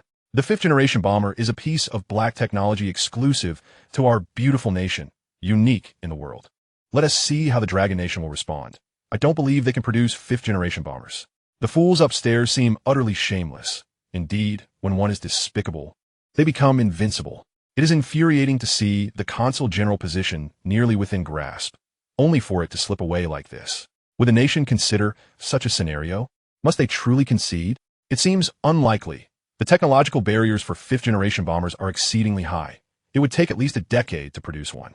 At the Aircraft Design Institute, Jiang Chen was finalizing preparations for the test flight of the fifth-generation bomber. "So, are we ready for the test flight?" Mu Chen inquired. Even in winter, Jiang Chen was drenched in sweat. Descending from the aircraft, he replied, "We are ready. Prepare for the test flight." Mu Chen nodded, issuing the flight command. As the engine roared to life, a silver-gray aircraft, resembling a penguin in its nose and a manta ray in its body, with broad wings, soared into the sky. Chapter 61. The final curtain in the Dragon Nation. At a dumpling shop, the owner, working through the new year, requested, "Please give me 2 large meat buns, along with some fried dough sticks and soy milk. The children are in the city. What is the point of going back home? Just wait a moment. I'll be right with you." Indeed, who isn't working for the next generation these days? The man inadvertently glanced at the television in the shop. Isn't that beautiful nation out of their minds? They're always seeking trouble with us. The dumpling shop owner also expressed his frustration. Who could disagree? They openly acknowledged it. How can it not be taken seriously? This is from a senior executive of the beautiful nation, who is even less respectable than our ordinary citizens. The man chuckled indeed. One has to wonder how such individuals become diplomats. Is it possible they were chosen with their feet? The dumpling shop owner laughed. I think so too. Otherwise, how could such a fool be in power? If I were to select a diplomat for the beautiful nation, I could probably get elected too. The man smiled. Boss, I believe you could. It's a pity about the consul general position for the rescue team, which was almost within reach, but now seems precarious. The dumpling shop owner sighed. Let me ask you something. Do you really think that fifth-generation bombers are so difficult to produce? Our Dragon Nation can create transport aircraft that large. Why can't we produce fifth-generation bombers? The man explained, it's not that we can't produce them. It's just that our Dragon Nation started late. Those foreign nations are merely a decade ahead of us. While we're currently unable to produce them, within a decade, we will surely be able to create fifth-generation bombers. 10 years? The dumpling shop owner shook his head. That's too long. In 10 years, I could make countless dumplings. The man laughed. Do you really think fifth-generation aircraft are as easy to make as your dumplings? You can't just say you'll make them and have them appear. The dumpling shop owner handed over the dumplings, soy milk, and fried dough sticks, stating, I don't understand much, but I firmly believe there is nothing our Dragon Nation cannot produce. The man smiled, saying nothing further. As he turned to leave, suddenly, the dumpling shop owner called out to him, eyes wide as he gazed at the rolling news on the television. Look quickly. Doesn't it say that our fifth-generation bomber has successfully completed its maiden flight? With a clatter, the soy milk spilled everywhere as the man hurried forward, eyes fixed on the television. Our nation's fifth-generation bomber has successfully completed its maiden flight, thanks to those dedicated researchers. On this day, 2 top-tier projects achieved successful maiden flights. The Dragon Nation is defying the odds. The dumpling shop owner felt little excitement, considering it quite commonplace. I told you, there is nothing our Dragon Nation cannot achieve. Look, the fifth-generation bomber has indeed been produced. Now, what can those foolish individuals from the beautiful nation say? The news of the successful maiden flight of the fifth-generation bomber swept across the Dragon Nation like a spring breeze, igniting jubilance among thousands of citizens. Damn it. I knew my nation could do it. Look, it has accomplished its maiden flight. My God, it's unimaginable. The Dragon Nation is creating miracles. Completing 2 major projects in a single day, the Dragon Nation's achievements mark an unprecedented moment in both its own scientific history and that of the world. Our nation is crafting one marvel after another, leaving the entire world in awe. What we perceive as miraculous results are, in fact, the culmination of relentless efforts by researchers working behind the scenes day by day. When did our Dragon Nation produce such an abundance of formidable scientists? Achieving 3 successful launches within a single year is nothing short of exhilarating. This year promises to be a splendid one indeed. News of the inaugural flight swiftly spread across the internet, accompanied by a video captured from a distance by national media. Foreign commentators collectively found themselves in disarray. Oh my, what has Dragon Nation consumed? They've even managed to construct bombers. There are serious suspicions that the Dragon Nation possesses even more advanced weaponry, which they have chosen not to unveil. Heavens, is Dragon Nation truly this powerful? I thought they were still quite backward. They should have long since appointed their consulate position to Dragon Nation. Now, the beautiful country has lost face. Damn it, I'll deal with that scoundrel Thomas tomorrow. The upstairs foreign fool must have realized the might of Dragon Nation by now. At this moment, they're likely questioning their very existence in front of their computers. Not merely questioning their existence, but their worldview may very well be crumbling. How impressive it is that our nation's scientists have become so formidable. Who could have anticipated such a sudden surge in prowess? Just a short while ago, my understanding was still tethered to the capabilities of third-generation aircraft. Yet, in less than a year, they have unveiled all manner of terrifying technological advancements. Could it be that Dragon Nation has acquired extraterrestrial technology? Otherwise, how could their technological prowess have escalated so dramatically? It is highly probable, yet that does not diminish my love for my country in the least. In the United Nations Conference Hall on Blue Star, Wu side, there is no need to waste everyone's time. Even if you sip tea all day, Dragon Nation cannot possibly present a fifth-generation bomber. Wu Wei pondered if this truly marked the end of the discussion. At that moment, the staff who had appeared on the previous occasions resurfaced behind Wu Wei. Thomas was left dumbfounded. Could it be that Dragon Nation has genuinely produced a fifth-generation bomber? Meanwhile, representatives from the beautiful country also materialized behind Thomas, whispering amongst themselves. Thomas's expression shifted dramatically, his eyes widening as he turned towards Wu Weigua, who remained remarkably composed. Wearing a faint smile, Thomas, I presume you've already received the news. I wonder what the beautiful country's stance is now. Thomas appeared to be in a daze, slumping into his chair with vacant eyes, seemingly ensnared in a nightmarish reality. The beautiful country agrees to appoint Dragon Nation as the chief consulate of the rescue team. Thomas enunciated each word with difficulty. At that moment, the entire conference hall fell into an eerie silence. Representatives from other nations remained oblivious to the unfolding events. Their eyes widened in astonishment as they gazed upon the enigmatic diplomat from the east, Wu Weigua. Rokov and the Great Bear Nation stared incredulously at Wu Weigua. Wu, what on earth is happening? Why has that scoundrel Thomas simply conceded? Wu Weigua merely smiled. At that juncture, representatives from the Great Bear Nation also conveyed the news to Dragon Nation. My heavens! Rokov exclaimed, hands on his head, eyes wide with disbelief. Wu, how did you accomplish this? Why has your technology advanced so rapidly that you can even construct fifth-generation bombers? Wu Weigua smiled. Dragon Nation is indeed a remarkable land. I suggest we explore deeper cooperation in the future. You will come to understand Dragon Nation better. No problem, Rokov laughed heartily. I enjoy befriending the people of Dragon Nation. In the next moment, news of the fifth-generation bomber spread throughout the international conference hall, leaving nearly every diplomat from various nations grappling with the reality of the situation. Chapter 62. The dignity of great powers. The diplomat from the Foot Basin Nation exclaimed, Baka, that scoundrel Thomas, if I were him, I would have committed seppuku by now. The diplomat from the Camel Nation, Aziz, remarked, Dragon Nation has even developed fifth-generation bombers. Does that mean I will soon possess one as well? Amir, the diplomat from the Third Nation, protested, impossible. How could Dragon Nation possess fifth-generation bombers? How on earth do you construct such a thing? No, we must figure this out when we return. Park Thailang, the diplomat from the Stick Nation, suggested, should we consider changing our big brother? Dragon Nation seems to be a considerably stronger one, but they don't seem inclined to accept me as their little brother. Adrian, the diplomat from Gallus, noted, with Dragon Nation's fifth-generation bombers emerging, the air power balance will likely be dictated by the beautiful country in Dragon Nation. Hebrew, the diplomat from the Lion Nation, interjected, Adrian, why has Dragon Nation suddenly become so powerful? Is there something we should be concerned about? Adrian, the diplomat from Gallus, chuckled, we need not worry about these matters. Someone will investigate. The two exchanged knowing glances towards the dazed Thomas, shaking their heads in resignation. All right, Samachi surveyed the room. Since the 5 elder nations have no objections, I hereby declare that Dragon Nation will assume the position of chief consulate for the International Rescue Force. Nearby, Joyce, the elder of the beautiful country, kicked over his chair, colliding with the Prime Minister of the Foot Basin Nation, Turtle Sunday. Joyce, what are you doing? Joyce glared at Turtle Sun. Are you speaking to me? If I couldn't outmaneuver Dragon Nation, how could I possibly outmaneuver you? Turtle Sun replied, Baka, one day I will rise against you. Wu congratulated Dragon Nation on becoming the chief consulate of the rescue force. The Lion Nation expressed their sincere goodwill towards Dragon Nation, congratulating them. The Gallus Nation also extended their congratulations. Apart from the beautiful country, all diplomats from the 5 elder nations congratulated Dragon Nation. Wu Weigua stood up, scanning the room before looking towards Samachi, the elder of the United Nations. Mr. Samachi, as one of the 5 elder nations, I have a proposal. Samachi nodded, please. Do share.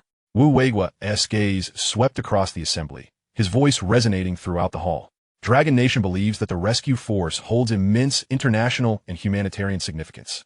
We hold that this should be the purest endeavor, free from any extraneous matters. Dragon Nation advocates for peace, coexistence, and harmonious development, striving to create a shared destiny for humanity. We propose that the position of Chief Consulate for International Rescue be rotated among the 5 elder nations. Upon hearing this, the room fell into shock. Was Dragon Nation mad? After such difficulty in securing the consulate position, they now wish to relinquish it? This was absolutely insane. Thomas stared at Wu Weigua in disbelief. Wu, why would you do this? There is no benefit to you at all. It offers no advantage to Dragon Nation either.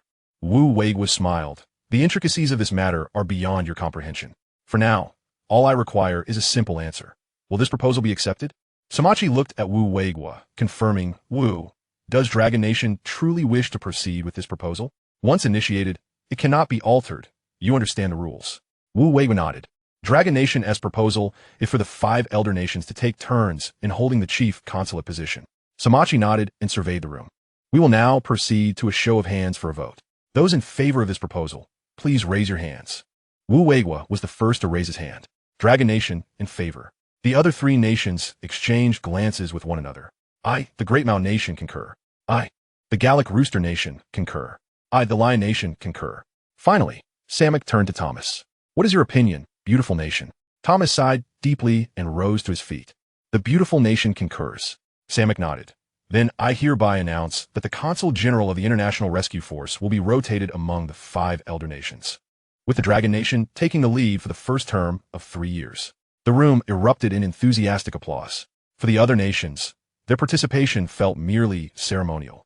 The final decision mattered little. Yet, at present, it undoubtedly represented the best outcome. Once this news broke, the online forums erupted in outrage. My God, Thomas has utterly shamed the beautiful nation. How can he still show his face after agreeing? If it were me, I would have outright opposed it, even at the cost of my own dignity. I knew from the start that this individual was unreliable. He now appears to be nothing more than a disgraceful fool.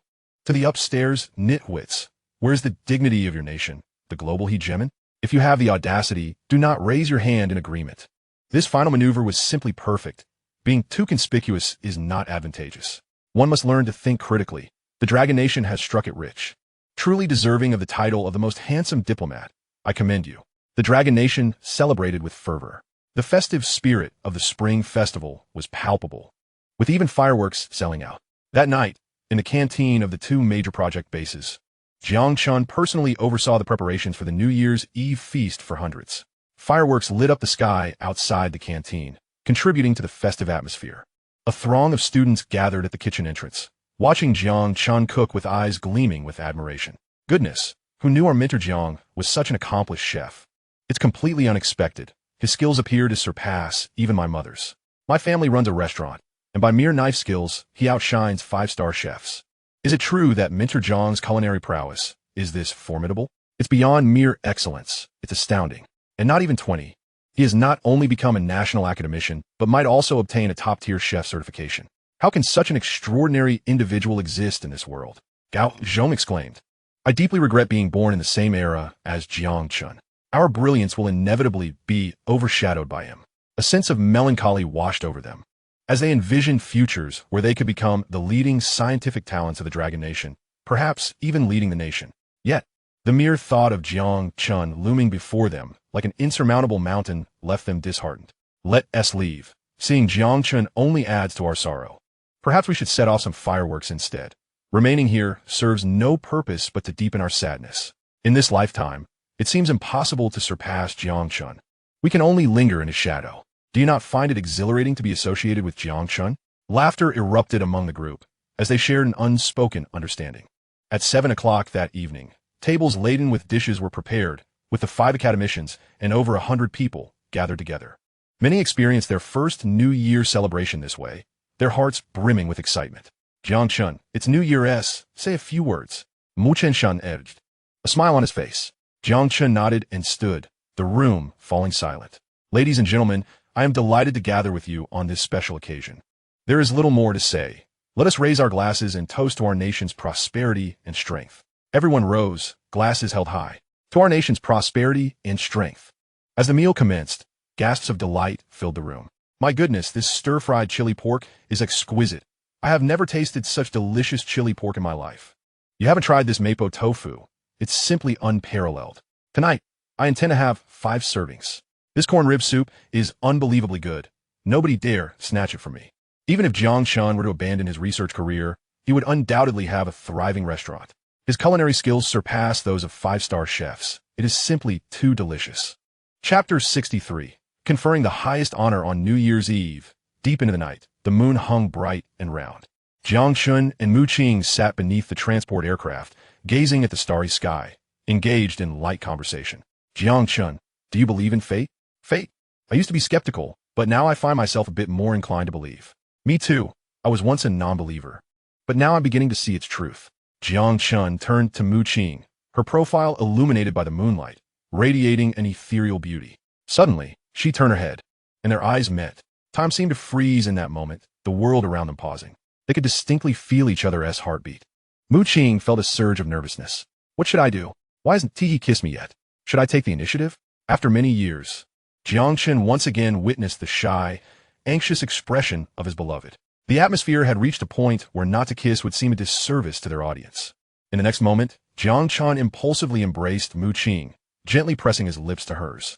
In a shadowy corner of the factory, the 5 academicians, initially intending to inspect the fighter jets, were taken aback by this unexpected scene and hastily pressed against the wall to hide. I knew it.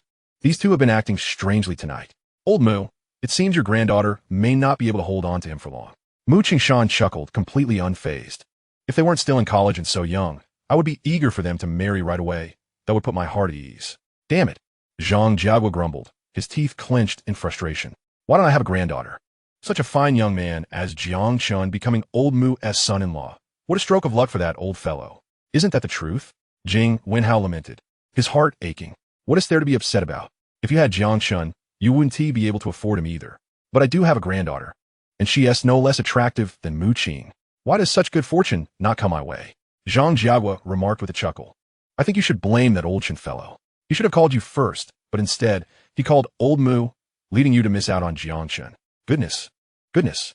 Feng Shida exclaimed excitedly. They just kissed. This progress is rather swift. Old Mu, I suggest you don't wait for their graduation. Just let them marry next year. The longer you wait, the more time old Jing has to scheme. If that day comes, and old Jing's granddaughter snatches him away, you'll have no grounds to argue. Mu Qingshan nodded seriously. Old Feng, you make a valid point. It seems we must expedite this matter. A resounding explosion echoed through the sky as a colossal firework burst forth, illuminating the night with brilliant colors, reflecting the joyful hearts of the Dragon Nation's people. At the Ministry of Science and Technology of the Dragon Nation, even on New Year's Eve, Zhong Weimin was still in his office, organizing the day's documents. Outside the window, the sounds of fireworks filled the air. Finally finished, it was time to return home and celebrate the new year. As I was about to rise and depart, the office telephone rang. It was the Grand Elder on the line. The Grand Elder understood. I shall head over immediately. The Supreme Assembly of the Dragon Nation was convening, presided over by the Grand Elder himself, with several ministers in attendance. This would be a preliminary discussion regarding today's international conference. I shall not delay anyone from returning home for the new year. Let us proceed to the final agenda item. The Grand Elder surveyed the room. The fact that today's international conference is under our control in the Dragon Nation is largely due to that young man, Jiang Chen. Old Zhong, please share your thoughts on what kind of reward we should bestow. Zhong Weimin chuckled wryly. Grand Elder, this is indeed a bit challenging. From what I know, young Chen seems to have little interest in anything. We have already offered all the honors we could. I'm not sure what else we can provide. The Minister of Education jested. Is this the first time we have encountered such an absurd dilemma? We are actually pondering what reward to give. The Minister of Confidential Affairs added, the primary issue is that Jiang Chen's identity is rather unique. Many overt rewards might draw unnecessary attention. The Minister of Agriculture remarked, this child will only be 21 after tonight.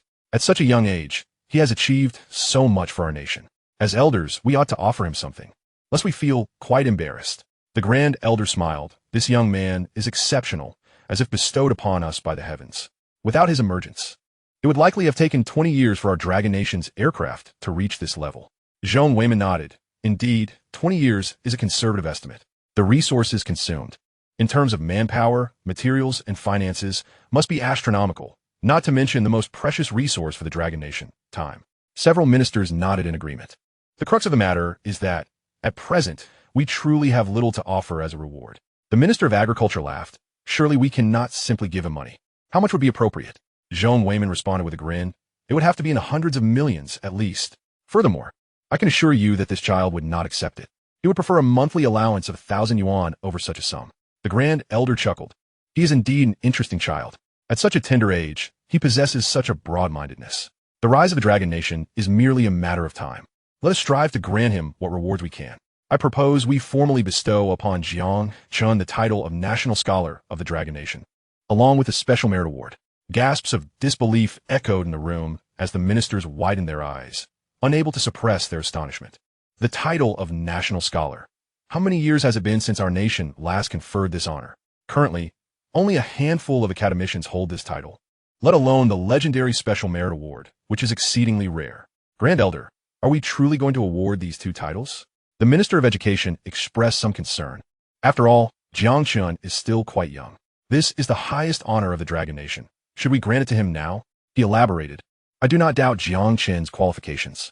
I merely worry that it might alter his perspective. We can always bestow it upon him later when he matures. Zhong Weimin held a differing view. I do not concur with your opinion on this matter. You have not interacted with Jiang Chen. Thus, it is understandable that you do not grasp his character. To share a personal opinion, even if a greater honor were placed before him, he would merely glance at it and then allow it to gather dust like an old tome at home. As for any impact on his psyche, that is simply unfathomable. The minister stared wide-eyed at Zhong Weimin.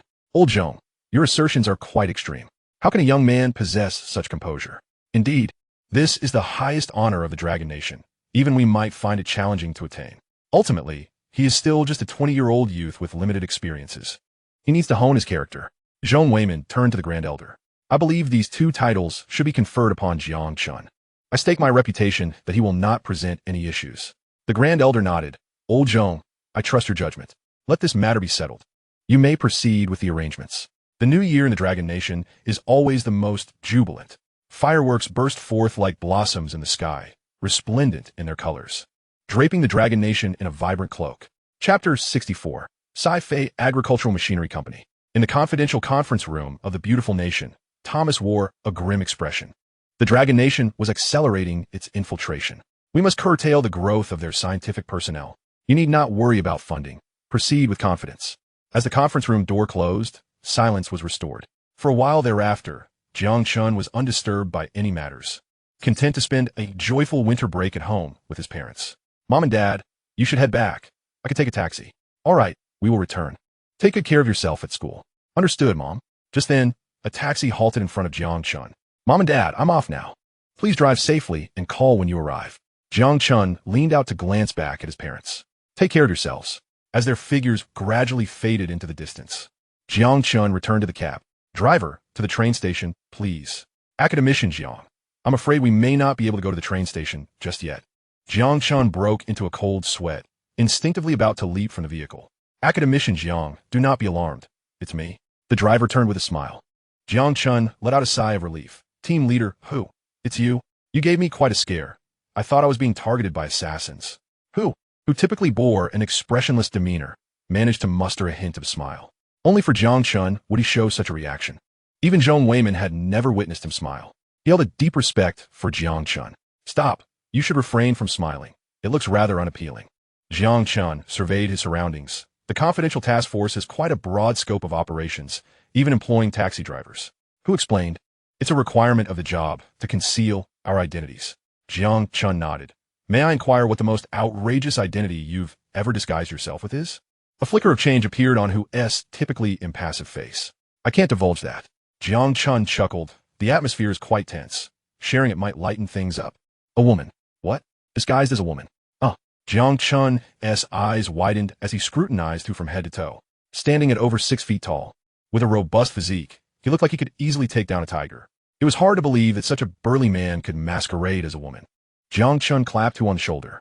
Hu, I had no idea you endured such a painful experience. The sacrifices in your line of work are considerable. Hu replied calmly. It's nothing, just a job requirement. Jiang Chen nodded. By the way, you still haven't told me where we are headed. To Wi-Fi. The plane tickets have already been purchased. Jiang Chen nodded. Can I ask one more question? Do you know how to fly a plane? Hu replied matter-of-factly. I have flown fighter jets. Impressive. After several hours of flight, Jiang Chen arrived at the Second Aviation Design Institute. Inside the office, only Zhong Weimin, Mu Chengshan, and Zhang Jiaguo were present. Xiao Chun, the reason I urgently summoned you today is to share a momentous piece of news, Mu Chengshan remarked, glancing at Zhong Weimin. Zhong, why don't you break the news? With a smile, Zhong Weimin nodded, producing a document folder and placing it before Jiang Chen.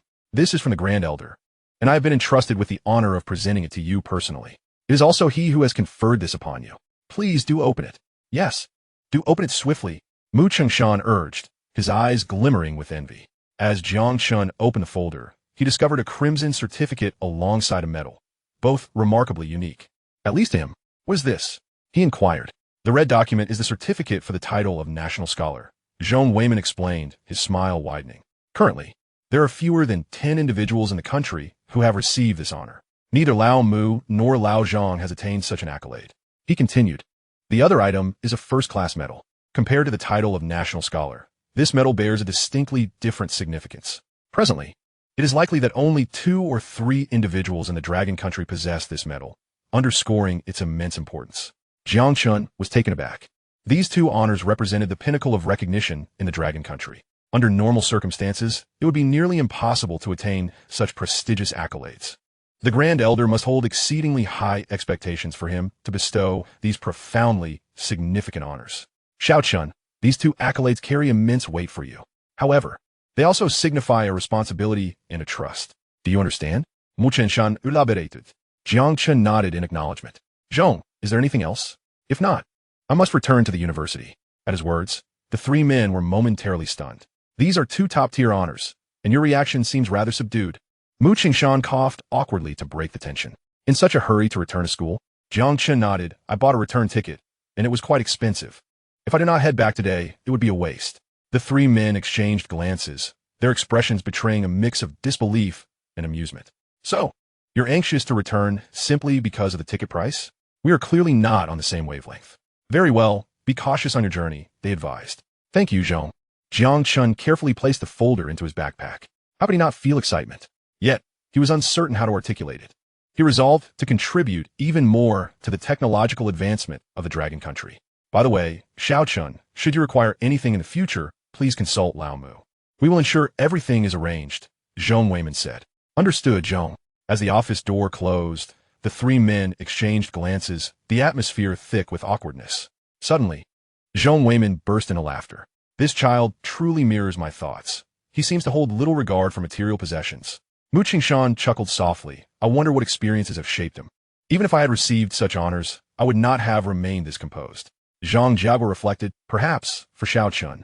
Engaging in scientific research is the greatest joy of all.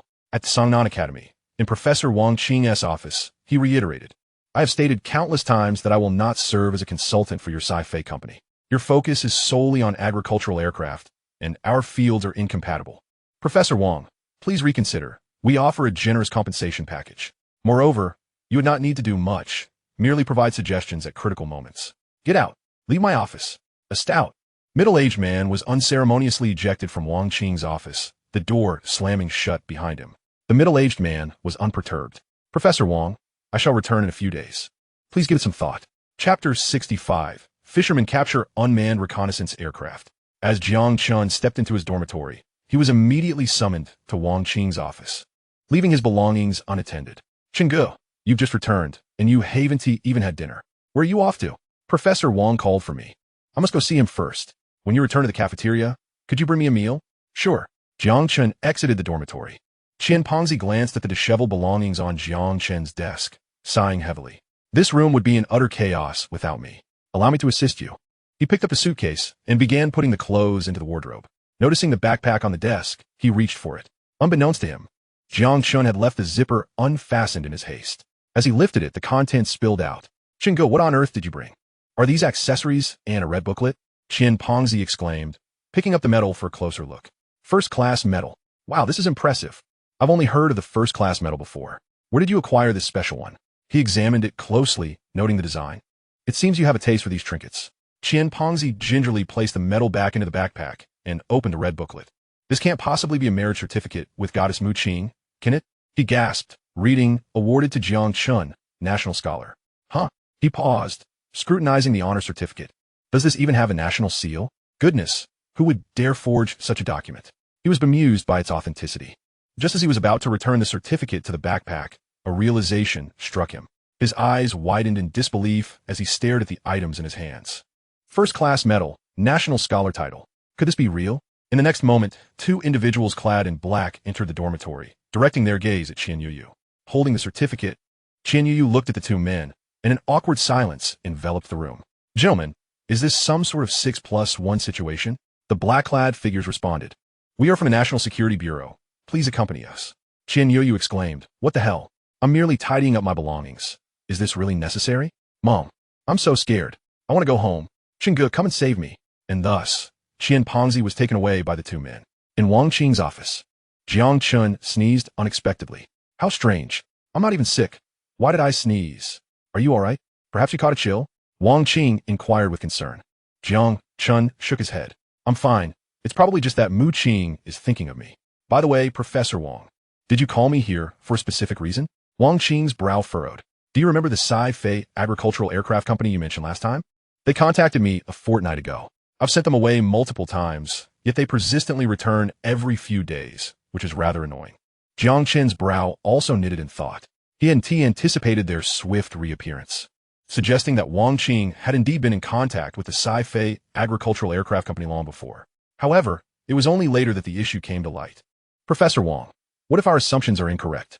This Sci-Fi agricultural aircraft company is a foreign enterprise. Isn't it? Wang Qing nodded affirmatively. Indeed, it is. It is a prominent agricultural aircraft company from the United States, quite influential. It has only recently begun to develop in our country over the past year or two, and its growth has been remarkably swift. From our discussions, it appears that a significant number of researchers from the Dragon Country have become their consultants.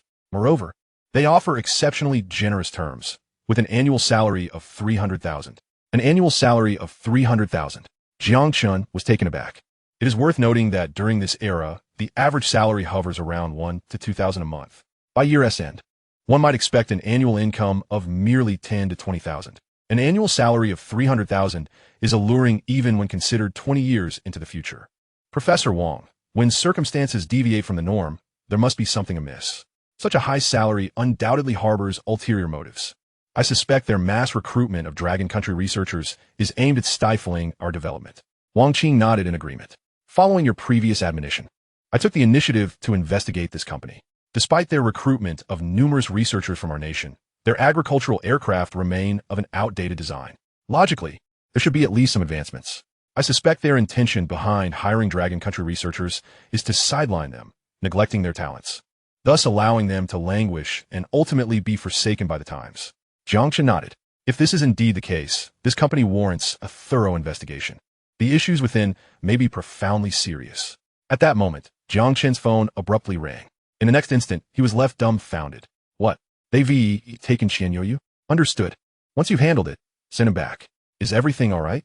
Wang Qing inquired with concern. Jiang Chen smiled. It's nothing serious. It's just that Qianyu has been taken by the confidentiality group. Oh, I see. Wang Qing widened his eyes at Jiang Chen. You call that a minor issue? In Sangnan City, at the local office of the Confidentiality Bureau, Qianyu was brought into a room for a lesson on confidentiality protocols. How is the studying going, Fatty? The leader of the confidentiality group asked. I've memorized everything, the man in black replied, nodding. He then placed a top-secret agreement in front of Qianyu. Sign this agreement, and you can leave. Qianyu hurriedly signed his name, unable to suppress his curiosity. May I ask, is my brother Chen truly a national hero? The man in black took the confidentiality agreement away. It seems you haven't learned enough yet. You'll continue your studies here today. Qianyu was left stunned. He gazed out the window. Brother Chen, please come rescue me. The next day, in the early morning, along the eastern coastline of the Dragon Country, a fishing boat set out for its regular catch. Brother Wang, we can say this is a bountiful harvest. Indeed, let us have a good drink when we return. A middle-aged man named Wang chuckled. All right, let us wrap up this last batch quickly so we can head home for some drinks. Just then, one of the crew members seemed to spot something large and black floating on the surface of the sea. Look over there, doesn't that look somewhat like an aircraft? Captain Wang took a look through his binoculars. Upon seeing it, he was startled. Quick, steer the boat over there and haul it up to take a look. Half an hour later, a black drone measuring over 20 meters in length was hoisted at the stern of the boat. Brother Wang, what kind of aircraft is this? Why are there no seats for anyone? Yes, I've never seen such an aircraft before. How does it fly without a pilot? It resembles my son's toy plane, just much larger. Could be a new type of aircraft from our country. Captain Wang, being well informed, widened his eyes in astonishment at the drone. This is likely a reconnaissance drone from the United States. Chapter 66, A Visit to the Naval Shipbuilding Factory. Jiang Chen concluded his lessons as usual and was preparing for lunch when Mu Qingshan called, instructing him to head to the school gate immediately. Who was waiting for him outside, without elaborating, but it seemed urgent. At the entrance of Sangnan School, a taxi had already pulled up. Driver, charge extra for going to the city center. Who glanced over dismissively. Not going. You're insane. Two female students scolded and called for another taxi. Group leader who?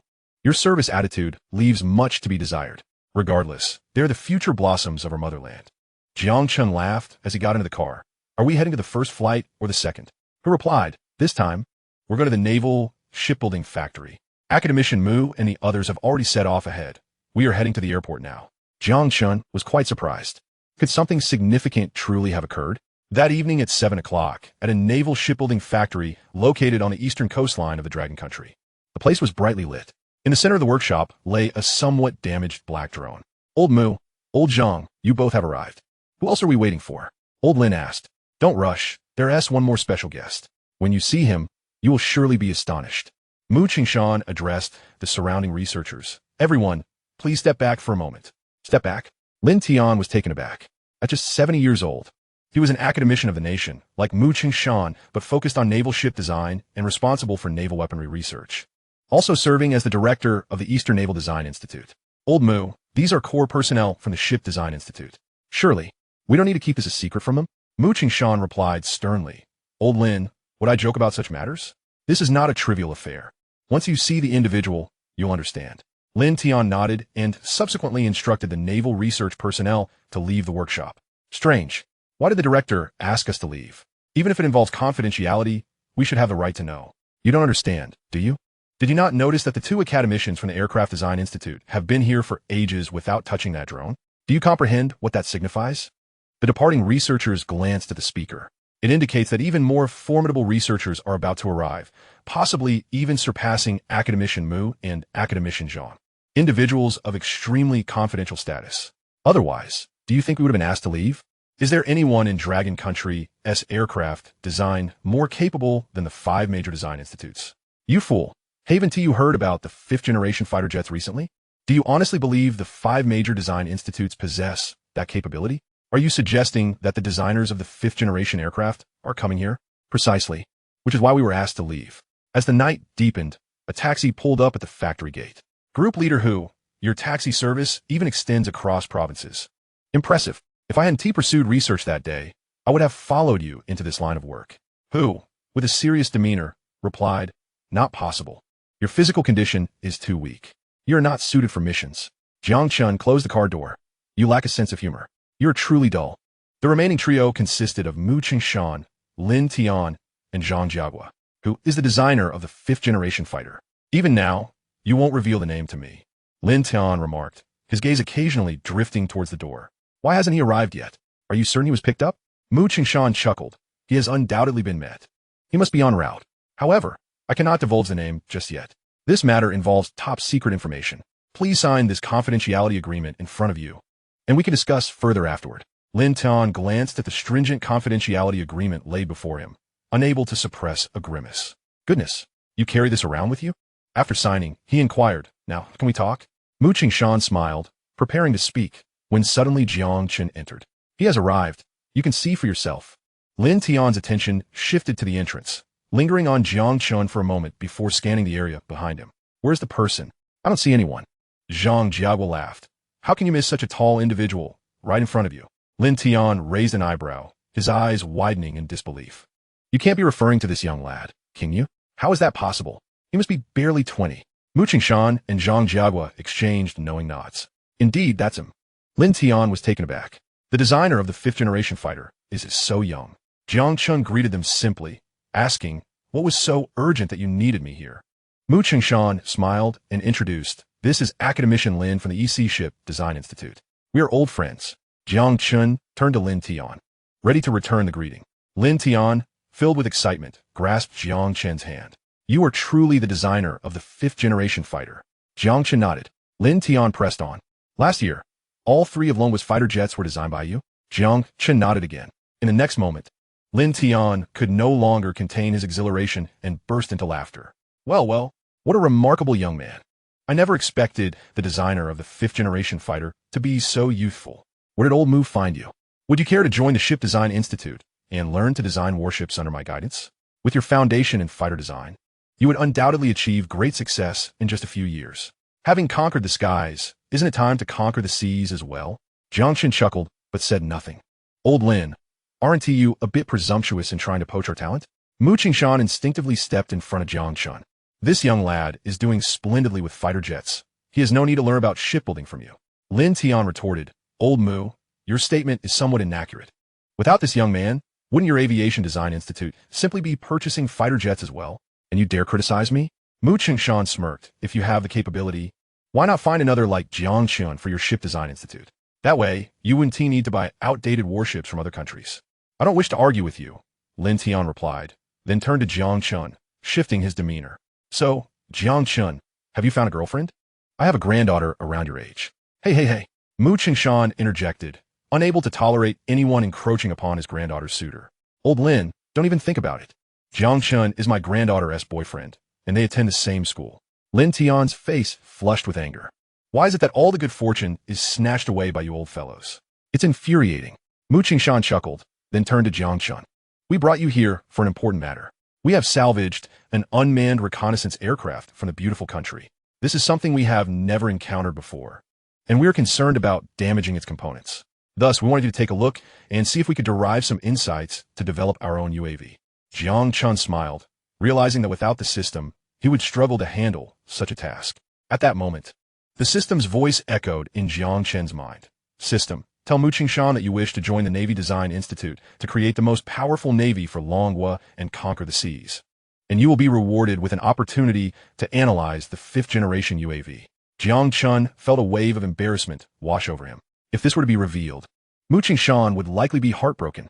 System, please refrain from such antics. Chapter 67. Grandpa Mu, please don't get too excited. Facing the sudden task, Jiang Chen felt somewhat awkward. If he were to disclose this, Mu Qingshan would undoubtedly be very upset. However, looking at it from another perspective, it was indeed a fortuitous opportunity. At present, Longhua's fighter jets were at the pinnacle of international standards. To advance further, they would need 6th-generation aerospace fighters. No other nation possessed the capability to develop 6th-generation air combat aircraft, and even 20 years into the future, such fighters would still remain merely conceptual. Longhua's current aerial combat prowess could ensure its security for at least the next 2 decades. The naval situation, however, was markedly different. Jiang Chen recalled that during this period, the Navy was enduring considerable hardship. The active duty vessels were outdated products purchased from the Great Bear Nation, nearly on the brink of retirement, merely renamed to serve as Longhua's Navy. These vessels were not only inferior in combat capability, but also outdated in equipment and frequently required repairs, posing a constant risk of sinking. Jiang Chen pondered. The system's directive to join the Navy Design Institute would surely lead to relevant tasks in the future. Rather than waiting for the 6th-generation fighter assignments to materialize, it seemed far more critical to bolster the Navy's strength first. What do you think, Jiang Chen? Do you think you could take some time to disassemble this UAV and complete its design blueprint? Mu Qingshan gazed at the black drone as if it were a priceless treasure. In this era, Longhua had yet to establish a UAV program and possessed little knowledge of the relevant technologies. Now that an opportunity had presented itself, they needed to proceed with utmost caution. Jiang Chen, we are not in a rush. Take your time, Zhang Jiagua explained. UAV technology is exceptionally advanced, especially in the realm of ultra-long-range remote communication, an area where we have very little understanding domestically. Grasping the technology within 5 to 10 years would be a significant achievement for Longhua.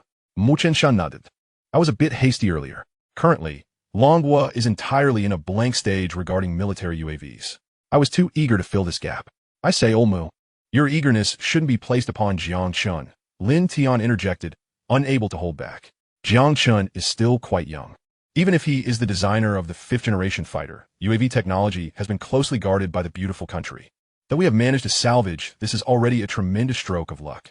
He then turned to Jiang Chen, reassuring him, Jiang Chen, there's no need to rush. We'll take it back for thorough research. We will understand it one day. As the evening grew late, he suggested, let's call it night for now. Tomorrow, I will arrange for someone to transport this to you. Just as the three were about to leave, Jiang Chen spoke up. Academician Lin, Grandpa Mu, Grandpa Zhang. I made up my mind. It's good that you've come to a decision, Lin Tian replied with a smile. The Dragon Kingdom is not in a rush. You're probably hungry. Aren't you? Let me take you to the cafeteria for a meal. Jiang Chen shook his head. I've made my choice. I will join the Naval Design Institute and conquer the vast seas. Lin Tian's voice abruptly faltered, his eyes widening as he turned to Jiang Chen. What did you say? You intend to join the Naval Design Institute? Surely, I must have misheard. Both Mu Qingshan and Zhang Jiagua were equally astonished, their eyes fixed on Jiang Chen in disbelief. Taking a deep breath, Jiang Chen declared, I wish to join the Naval Design Institute to conquer the seas and forge the strongest navy for the Dragon Kingdom. As his words faded, a voice echoed in Jiang Chen's mind. System, congratulations, host, for completing the task. Reward, opportunity to analyze a 5th-generation drone. Do you wish to proceed with the analysis? Analyze, Jiang Chen replied. System, blueprint optimization successful, upgraded model of the Global Reach drone. In an instant, a design blueprint for the drone appeared in Jiang Chen's mind. Upon examining the drone specifications, Jiang Chen was left in utter shock. Its wingspan was extraordinarily exaggerated, surpassing even the Boeing series, with a remarkable endurance of 72 hours. It must be noted that the current global reach drone from the United States only boasts an endurance of 42 hours. This means that with 72 hours, it could reach any country worldwide. More terrifyingly, its flight altitude reached a staggering 20,000 meters, exceeding the world's most advanced drone by 2,000 meters. This altitude is unattainable by many defense systems. Gulps echoed as Lin Tian stared wide-eyed, swallowing hard, gazing at Jiang Chen in disbelief. Xiao Chen, I was merely joking with old Mu and the others earlier. Your continued presence at the Aircraft Design Institute is far more vital for the Dragon Kingdom. Indeed, Mu Qingshan added, Xiao Chen, this is no trivial matter. You must think it through. Entering the Naval Design Institute means starting from scratch.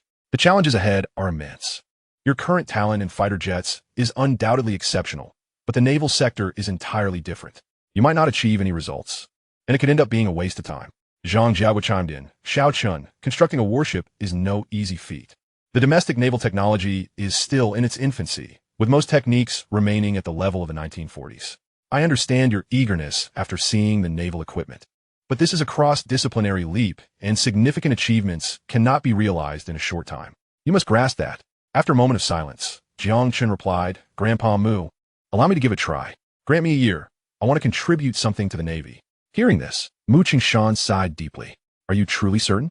Jiang Chen nodded firmly. I am certain. I'll give a year. If I achieve no significant results, I will return to the Aircraft Design Institute immediately.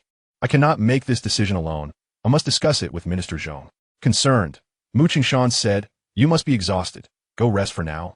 We can discuss this matter in detail tomorrow. Meanwhile, Zhang Jiagua and Lin Tian nodded in agreement. Let's go get something to eat, fill our stomachs, and rest. We can deliberate on this tomorrow. Jiang Chen shook his head. Grandpa Mu, could you ask Leader Hu to bring me some food? I wish to study the drone further. Without waiting for the three to respond, he began examining the drone beneath him.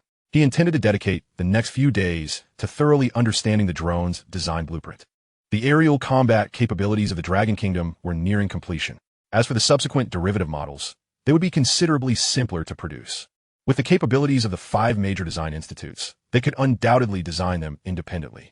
This child, once he begins researching, he truly immerses himself, Lin Tian thought.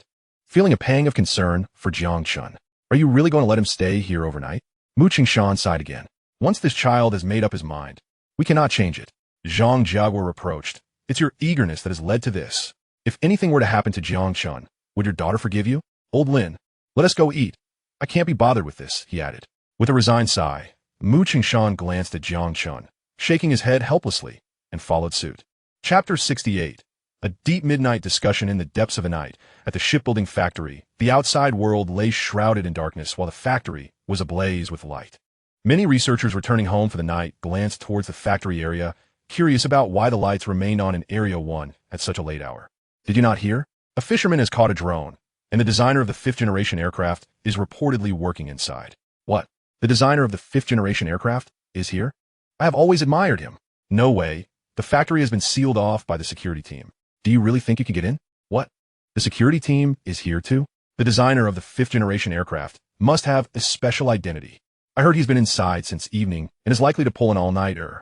He is older than us, works harder, and is smarter. No wonder he has achieved such success. It is all due to his dedication. Who entered the scene, carrying several bottles of wine and some dishes. Surrounding him were large operational machinery, with a drone measuring around 20 meters nestled in the corner. Jiang Chen was busy at a workbench nearby. Xiao Chen, let us eat first. Jiang Chen replied, moving some blueprints aside to make space for the food. Xiao Chen, Academician Mu asked me to persuade you to rest. Who said, so you brought wine, intending to get me drunk and take me back? Who paused for a moment, then nodded. Well then, let us have a drink. My mood is quite good today. Jiang Chen and Hu each took a bottle of beer and pulled 2 chairs to sit down. The night was pitch black, with visibility reduced to near zero. The naval manufacturing plant was far from the city, lending an unusually tranquil atmosphere. Under the lights, moths occasionally fluttered against the lampshades, producing faint sounds. After a few rounds of drinks, both men's faces flushed. Xiao Chen, Hero Chen, I, who have never truly admired anyone in my life but you, young man, are definitely one of them. At such a young age, you have made such significant contributions to the Dragon Kingdom. Who gave Jiang Chen a thumbs up? Jiang Chen chuckled, taking a sip of beer without saying much. Who, perhaps feeling the effects of the alcohol, became more talkative than usual, reminiscing about his childhood. Xiao Chen, you have no idea. When I was young, I dreamed of becoming a scientist, the kind of great scientist who builds the motherland. Jiang Chen paused, looking at Hu. And why did you end up in the security team? Hu laughed, his expression more pitiable than joyful. That was because I scored 88 in my college entrance examination. Jiang Chen instinctively asked, which subject did you score 88 in? Hu chuckled, that was my total score, 88. Puffed. Jiang Chen spat out a mouthful of blood. Good heavens. A total score of 88? You could achieve that with your eyes closed. And then you want to join the army, he remarked. Subsequently, he joined the special forces, and thereafter became a member of a clandestine group. Tiger nodded, took a sip of his drink, and his gaze became somewhat unfocused. In truth, I'm a descendant of seafarers. You may not have witnessed the sight of foreign warships appearing along our coastline. With a resounding crack, Tiger squeezed the bottle with such force that it shattered, droplets of crimson blood splattering on the ground, vividly bright, seemingly infused with a hint of fury. I still vividly recall that moment. My father had ventured out in his fishing boat to issue a warning, only to meet an unfortunate end. Tiger seized another bottle and drank deeply. It was then that Jiang Chen realized that beneath his perpetually expressionless visage lay a reservoir of complex emotions, deeply buried due to the demands of his profession. Never mind, let's not dwell on it, Tiger remarked, casting a glance at Jiang Chen, managing a strained smile. Today, when I heard you express your desire to join the Naval Design Institute, I was genuinely pleased. Perhaps your involvement will effectuate a change in the current circumstances. Jiang Chen smiled, gazing into the dim light. You truly believe I can alter the present state of affairs? Of course, Tiger exclaimed, rising abruptly and striding towards a black drone. I'm not exaggerating. This diminutive drone pales in comparison to your capabilities. Give yourself a bit of time, and you will effortlessly conquer it. And as for warships, they are nothing to you. Aircraft carriers will eventually have to obediently set sail. Jiang Chen chuckled, rising and raising his bottle. Indeed, aircraft carriers are nothing. Within a year, a destroyer with a displacement of 10,000 tons must be launched. Within 3 years, the aircraft carrier must also be afloat. It's all achievable. Burp. Tiger's eyes widened, astonished, as he stared at Jiang Chen in disbelief. Burp. Brother Chen, are you perhaps overstating your confidence? Jiang Chen appeared exhilarated, envisioning the grand scene of an enormous aircraft carrier launching into the sea. No, not at all. You have no idea how formidable the future naval forces of Longwool will be. Even the beautiful country will have to steer clear of its might. The future? Tiger's eyes bulged as he swallowed hard. Little Chen, how do you know that the future Longwool will be so powerful? Are you, perchance, a traveler from the future? This caught Jiang Chen off guard, momentarily at a loss for words. Suddenly, Tiger erupted in laughter. Don't tell me you're from the future. Even if you were an extraterrestrial, I wouldn't be surprised. The haze in his eyes dissipated, replaced with conviction. Little Chen, I believe in your potential. When the day comes that the aircraft carrier sets sail, I will be here, waiting for you. We shall celebrate with a drink. Jiang Chen grinned. On the day the aircraft carrier enters the sea, we shall continue our revelry from tonight. They clinked their bottles together, sharing a hearty laugh. Their laughter danced like the wind, soaring into the pitch-black night sky, drifting far away. Little did they anticipate that this promise would come to fruition a full 2 years earlier. After Tiger departed, Jiang Chen glanced at the design blueprints before him. It appeared he would need to put in some extra hours. The diagrams for the drone were far simpler than he had imagined. In one night, he could complete a third of the blueprints. In approximately 3 days, he could finish them all. As dawn broke, the first rays of sunlight streamed through the factory's windows, illuminating the interior. Jiang Chen lay sprawled over his desk, fast asleep, drooling. Outside, Mu Qingshan, Lin Tian, and Zhang Jiguo hurried toward the factory, breakfast in hand. Old Mu, this is your fault. If it weren't for you, that kid wouldn't be working so hard, muttered Lin Tian. Exactly, after a day of flying and a night of toil, even a young body can't withstand it. If that kid falls ill, just wait and see how I'll deal with you. Mu Qingshan looked anxious. Little Chen is my granddaughter's boyfriend and my future grandson-in-law. You two needn't worry as much as I do. If anything happens to him, my granddaughter Mu Qing would never forgive me. Zhang Jiguo reproached. Well, you shouldn't say such things. All right, you two stop bickering. Instead of wasting time, let's go check on the kid, Lin Tian interjected, quickening his pace, with Mu Qingshan and Zhang Jiguo closely following. Chapter 69, Getting Used to It. In the early morning, the vast factory was occupied solely by Jiang Chen and a drone. alongside a dilapidated warship, dismantled into a haphazard array of parts. As Mu Qingshan and the others approached the factory entrance, Tiger was the first to step forward. Akademishenmu. Little Chun has been inside all night and is likely asleep now. Mu Qingshan nodded. Yesterday, I asked you to persuade him. What is the situation? Tiger replied. Little Chun seems quite determined to join the Naval Design Institute. He appears to have great confidence in his abilities, claiming that he can launch a 10,000-ton destroyer within a year. What? Lin Tian exclaimed in astonishment. Did that kid really say that? Tiger nodded. Well, I didn't expect Little Chun to have such ambitions. Lin Tian turned to Mu Qingshan. Why not let him give it a try? Mu Qingshan retorted, Old Lin. Having ambitions is commendable, but we must also recognize reality. If you said that kid could produce a 6th-generation fighter jet within a year, I would believe you. But launching a destroyer of 10,000 tons? Do you understand what that entails? The Arleigh Burke-class guided missile destroyers of the beautiful country are currently the most advanced in the world, with a displacement just over 8,000 tons. No country besides aircraft carriers has achieved a 10,000-ton destroyer yet. With Longwa's current shipbuilding technology, launching one within a year is only feasible if we have the most comprehensive design blueprints. Lin Tian expressed his viewpoint. Of course, I understand that it's practically impossible. But Little Chun has that drive, and we shouldn't discourage him. After all, he didn't claim he could launch an aircraft carrier within a year. Academician Lin. Tiger clarified. Last night, Little Chun mentioned he could launch an aircraft carrier within 3 years. This revelation caused Lin Tian and the others to exchange incredulous glances. Old Mu. I didn't say anything, Mu Qingshan insisted, then motioned for Tiger to rest as the three entered the factory. From a distance, they spotted Jiang Chen resting with his head on the desk. Be quiet. Little Chun is resting, Mu Qingshan cautioned. Zhang Jiguo and the others nodded, proceeding with utmost caution. They placed the breakfast aside and began examining the drone. Just as they were about to leave, Zhang Jiguo suddenly burped. Old Zhang, keep it down. Don't wake Little Chun, Mu Qingshan whispered. Zhang Jiguo remained silent, his eyes wide as he gestured toward the blueprints on the desk. Mu Qingshan blinked, following his gaze. Burp. He too couldn't suppress a burp. Lin Tian looked at the two and said quietly, What is going on with you two? I told you to eat less this morning. Do you really think I'm worried about the cafeteria food? Mu Qingshan's eyes widened as he pointed towards the blueprints. Lin Tian followed his line of sight. Burp. With wide eyes, he gazed at Mu Qingshan, pondering the impossible.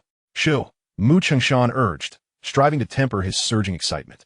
He glanced outside and whispered, Let us discuss this outside.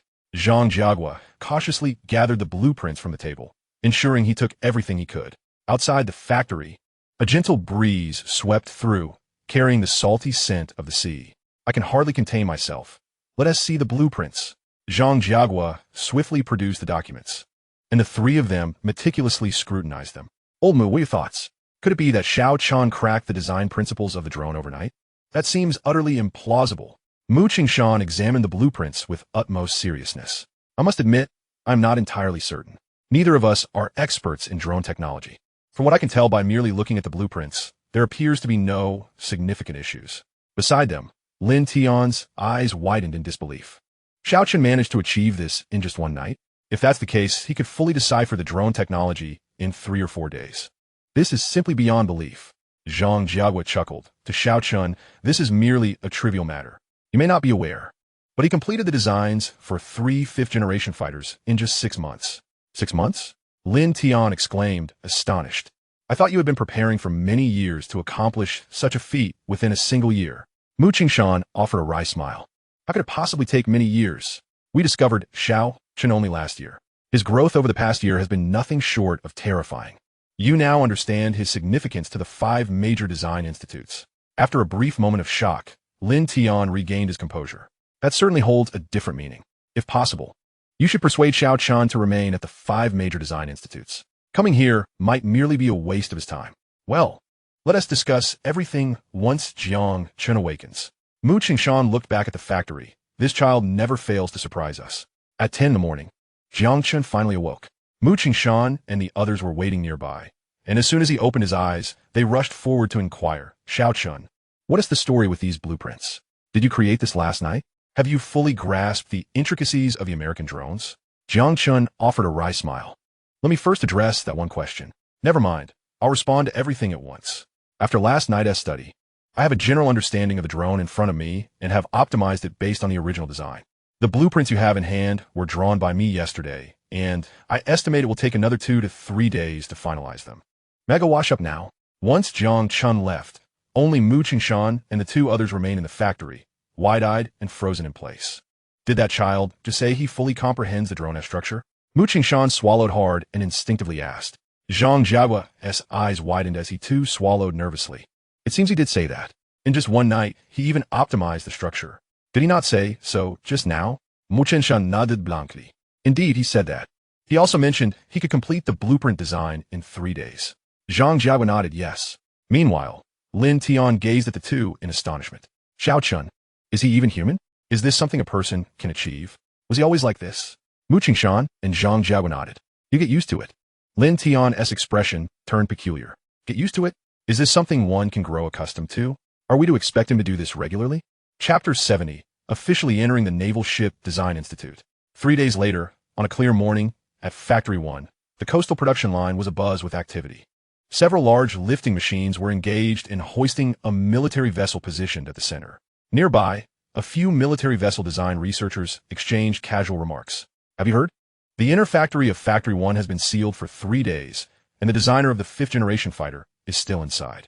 No way. Are they really working that hard? Have they made any progress on the drone research?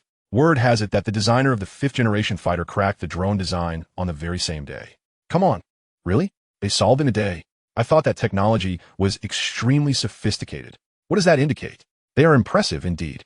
If only our Naval Ship Design Institute could produce such a genius, we wouldn't have to spend our days dismantling outdated vessels to learn. Enough of that. You haven't even grasped the old ships, yet you're dreaming of something more advanced. A few chuckles were shared among them. Just then, a young man approached from behind, clutching a thick stack of documents. Excuse me, could you direct me to Academician Lin's office? The middle-aged researchers initially looked taken aback, unfamiliar with the young man. However, one of them pointed down the path and replied, just go straight ahead, take a right turn, and you'll see the building. The top floor is Academician Lin's office. Thank you. Jiang Chen glanced at the dismantled old military vessel, shaking his head in resignation. This type of ship was already obsolete, its technology lagging several generations behind.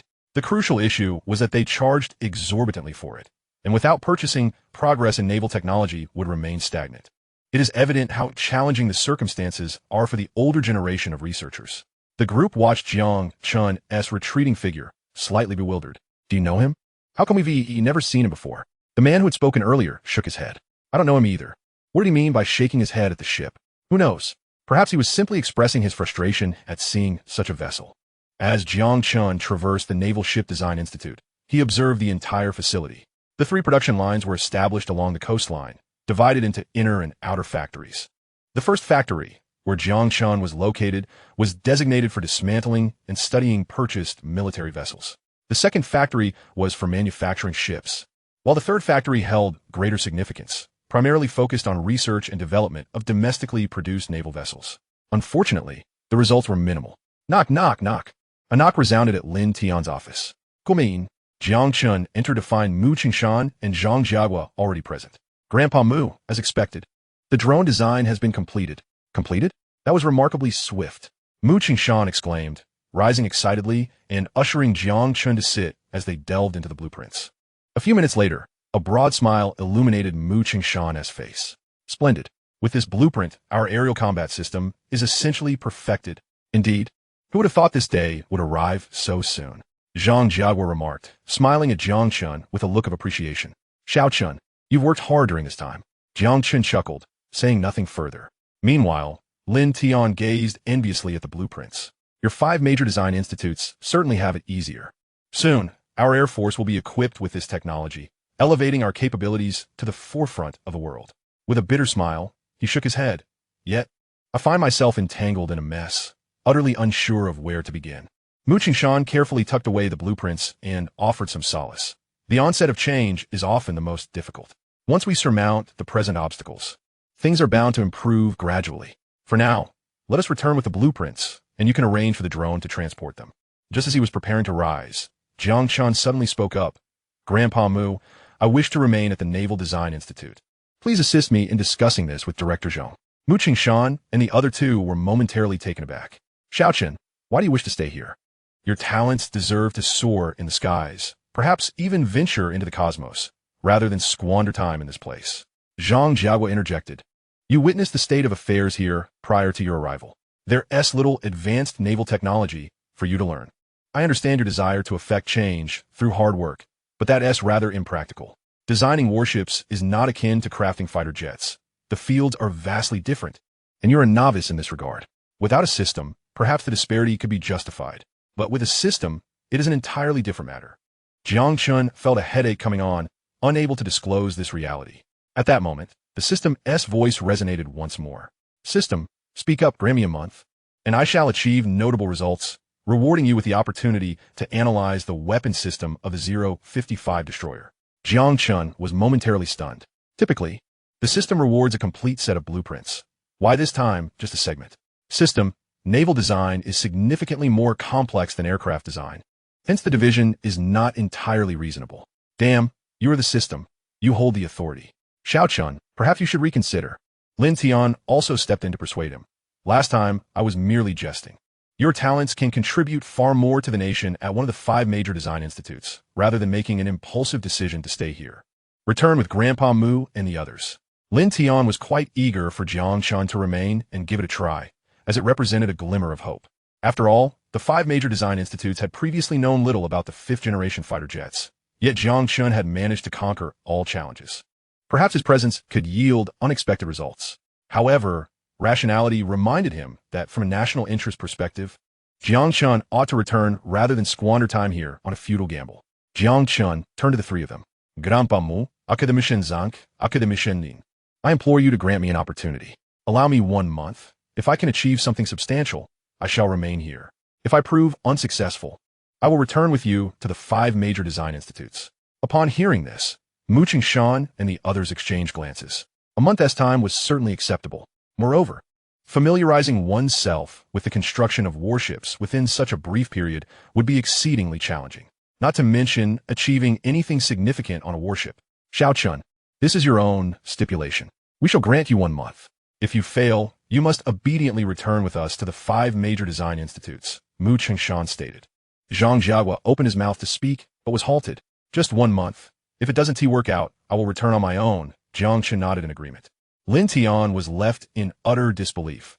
They were leaving the designer of the 5th-generation fighter jets behind. It felt like a dream. System, congratulations, host, for completing the task. You are rewarded with the opportunity to analyze the weapon system of the 055 destroyer. Would you like to proceed with the analysis? Jiang Chen smiled. Yes, analyze it. System, analysis complete, blueprint optimization is finalized. At that moment, the design vividly materialized in Jiang Chen's mind, leaving him wide-eyed. This is indeed the weapon system of the 055 destroyer. Outside the East Sea Naval Design Institute, Mu Qingshan and Zhang Jiagua prepare to head back with the blueprints. Old Mu, why did you agree to that young lad's request? We could simply bring him back with us, Zhang Jiagua remarked. Mu Qingshan chuckled. Xiao Chun is still quite young. If we oppose him, he might, in a fit of anger, decide to leave the 5 major design institutes. Besides, 1 month is a short enough time to accomplish something. Yet, Zhang Jiagua voiced his concerns. But that boy has already accomplished so many miracles. What if by some chance, he truly manages to create something remarkable? What then? Mu Qingshan raised an eyebrow. That seems unlikely. Chapter 71. Academician Lin, I have some thoughts on this. After Mu Qingshan departed, Lin Tian settled Jiang Chen in. Due to his unique status, a separate accommodation was arranged. Who, tasked with protecting Jiang Chen, remained behind. Once settled, Lin Tian instructed his protege, Yi Siu, to familiarize Jiang Chen with the Naval Design Institute's environment. Brother Jiang Chen, I hear from Minter Lin that you are from the 5 major aircraft design institutes. May I ask you something? Yi Siu, who became Lin Tian's protege at the age of 33, was also the youngest chief engineer of a project at the East Sea Naval Design Institute. If all goes well, she would undoubtedly take over Lin Tian's position in the future. Dressed in white sneakers, jeans, and a white shirt, she exuded a unique sense of maturity. Have you encountered the designer of the 5th-generation fighter jet at the Design Institute? I recently heard he has been at Factory 1 and just left today. Did you come with him? Jiang Chen felt a wave of embarrassment wash over him. He could not disclose the truth. Sister Siu, I came with Academician Mu. The designer of the 5th-generation fighter jet is a highly classified national secret. How could I possibly know? Upon hearing this, Yi Siu propped her chin on one hand, pondering for a moment. You make a valid point. Even my mentor must sign a confidentiality agreement. How could someone discarded by the Design Institute know such secrets? Realizing she had misspoken, Yixiu quickly expressed her apologies. Brother Xiao Chun, I didn't mean it that way. Don't worry. With me here at the Naval Design Institute, you'll have nothing to fear. Jiang Chen forced a smile. Throughout their journey, Yixiu patiently detailed the workings of the Naval Design Institute, covering everything from the major factories to the nuances of daily life. Naturally, their presence attracted the attention of numerous researchers. Who is that young man? Why is he walking with Chief Engineer Yi? Word has it he was sent here from the 5 major design institutes. What? They're sending people they don't want us? What do they think we are? Shoo, keep it down. It won't be good if they overhear. Isn't that true? Do they really think we're dumping ground? What are you all babbling about? Yixiu placed her hands on her hips, glaring at the group of murmuring individuals. Let me tell you, Jiang Chen will be my brother from now on. If you dare speak ill of him behind his back again, be prepared for a reckoning. The group chuckled awkwardly. We won T, Chief Engineer Yi. We promised there won't be a next time. Right, absolutely no next time. Now hurry up and leave before you get scolded. The group hurriedly departed, looking rather sheepish. Don't mind them. I'll take you to where my mentor works. As Yixiu glanced in the direction, she instructed, go this way. Jiang Chen's lips twitched involuntarily. Was there really any hesitation in a place he had long been familiar with? As anticipated, 5 minutes later, they found themselves heading in the wrong direction, returning to their original position and taking the opposite route. Judging by Yixiu's demeanor, she might indeed possess a slight tendency to get lost. Any place larger than a small area seemed to bewilder her. After 10 minutes of uneventful wandering, they finally reached Zone 3. This was the site of National Naval Vessel Research and Development.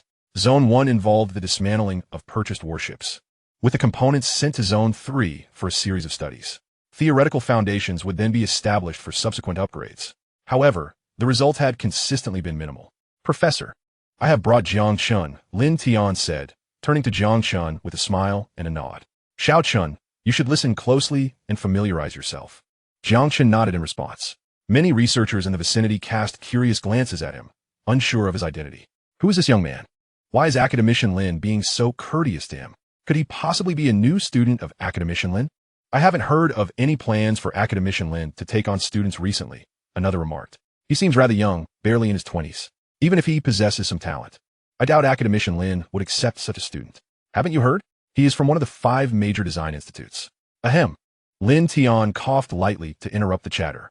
Now, let's continue our research on the artillery system of the Great Bear warship.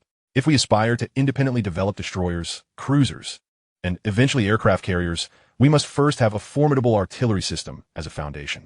Without this, a naval vessel would merely be a moving target devoid of purpose. For nearly 2 hours, Academician Lin elaborated on the artillery system of the naval vessel before them, hoping to glean insights that would lay a solid groundwork for future independent naval development in Longhua. All right, that will be all for today. Following this, please submit a report detailing your thoughts on the artillery system. Once the crowd dispersed, only Lin Tian and the 2 others remained. Xiao Chun, are you finding everything suitable? If you have any requests, feel free to mention them, and I will have Xiao Yi accommodate you. Jiang Chen replied with a smile. CU has anticipated everything. I have no particular needs. Teacher, do you still doubt my capabilities? Yixiu Voket. I am clever, resourceful, and capable. Otherwise, why would you have accepted me as your student? Lin Tian chuckled softly. Xiao Yi, there are countless talents in this world you may not be aware of. While you may be considered a prodigy here, in the eyes of a select few, your brilliance may not shine as brightly. Yixiu similet mysteriously. Besides Xiao Chen. It's just you here. Are you implying that Xiao Chun is even smarter than I? Ahem. Lin Tian coughed again. Let us proceed to the cafeteria for a meal. At that moment, a voice echoed in Jiang Chen's mind. System, stop Lin Tian and inquire if he could also submit a report related to the weapon system, with a reward of an opportunity to analyze the active phased array radar of a 055 destroyer. Jiang Chen was taken aback. 2 tasks issued in a single day? This had never happened before. System, having been split, naturally needs to issue multiple tasks. This is quite reasonable. Indeed, reasonable. Whatever the distinguished one says is correct. Academician Lin, may I submit a report on the weapon system, similar to theirs? Lin Tian's eyes brightened as he looked at Jiang Chen. What is this? Have you come up with some ideas? Jiang Chen nodded. I have a few slightly different thoughts. Lin Tian laughed heartily. Excellent. On your very first day, and you already have ideas. In that case, please submit a report as well. As for the deadline, you may hand it in whenever you finish. I will provide you with some references. System. Congratulations, host, for completing the task. Reward. Opportunity to analyze the active phased array radar of the 055 destroyer. Would you like to analyze it? Proceed with the analysis immediately. System. Analysis successful. Optimization underway. The blueprints have been successfully optimized. In the next moment, Jiang Chen's mind was flooded with details of an active phased array radar, with various parameters improved by several levels. The system's optimization capabilities were truly impressive. Chapter 72. What uses powerful artillery without radar? In the season of spring, when all things awaken, the waves lapped against the shore, bringing with them the scent of the sea. In Zone 1, external factory, several large hoisting machines were diligently dismantling components of the naval vessel. Today, they were to remove the weapon system, a task that required utmost caution. Lin Tian and Yi Siyu personally supervised the operation. Be careful. The weapon system is crucial. Do not damage or collide with it. By the way, why haven't I seen Xiao Chun these past few days? Where has he gone? Yi Siyu, observing the work of the hoisting machine, replied, ever since you mentioned he needed to write a report on the weapon system. He has not left his dormitory except for meals. Really? Lin Tian looked at Yi Siyu. He has stayed in his dormitory without stepping out? Yi Siyu nodded. I wonder what he is doing in there. Teacher, why did Jiang Chen come to our Naval Vessel Design Institute? Logically, he is transitioning from the Aircraft Design Institute, which is a completely different field. He might be completely out of his depth. Lin Tian sighed heavily. Jiang Chen is a special child. Just take care to look after his well-being. There is no need to overly concern yourself with other matters. He may not stay here for more than a month. Yi Siyu was taken aback. He will leave in a month? Teacher, what do you mean by that? In the afternoon, a gentle breeze wafted through the air, imbued with a hint of salty seawater. Rest assured, Lao Mu, Jiang Chen may lack talent in naval matters. He has likely locked himself away in the dormitory these past few days, probably facing some challenges. After a month, he will surely return to the 5 major design institutes. Lin Tian stood by the window, conversing on the phone with Mu Changshan. Lao Lin, why have you set such a formidable challenge for Xiao Chen? He has not left the room for 7 days. You should know he has never encountered such a situation even while designing 5th-generation fighter jets. Lin Tian chuckled. You cannot blame me for this. This is entirely Xiao Chen's decision. I merely asked the team to draft a report on weapon concepts. The result? Xiao Chen has spent 7 days in his dormitory, only showing up for meals. I did not dare to disturb him, fearing it might cause problems. Mu Changshan laughed. You've mentioned the naval weapon system, which is one of the most critical components of a warship in the entire world. Only the United States and the Great Bear possess relevant technology in this area. Xiao Chen, having studied aircraft, is understandably out of his depth. Well, if that is the case, I will rest easy. I will come to pick him up in a month. You must take good care of him. Lin Tian replied with a smile. Rest assured, he will be well fed and cared for here. He won't lose a single pound. Just going to pick him up on time in a month. After hanging up the phone, Lin Tian sighed deeply, gazing out the window. It seemed that Xiao Chen truly lacked talent in naval matters.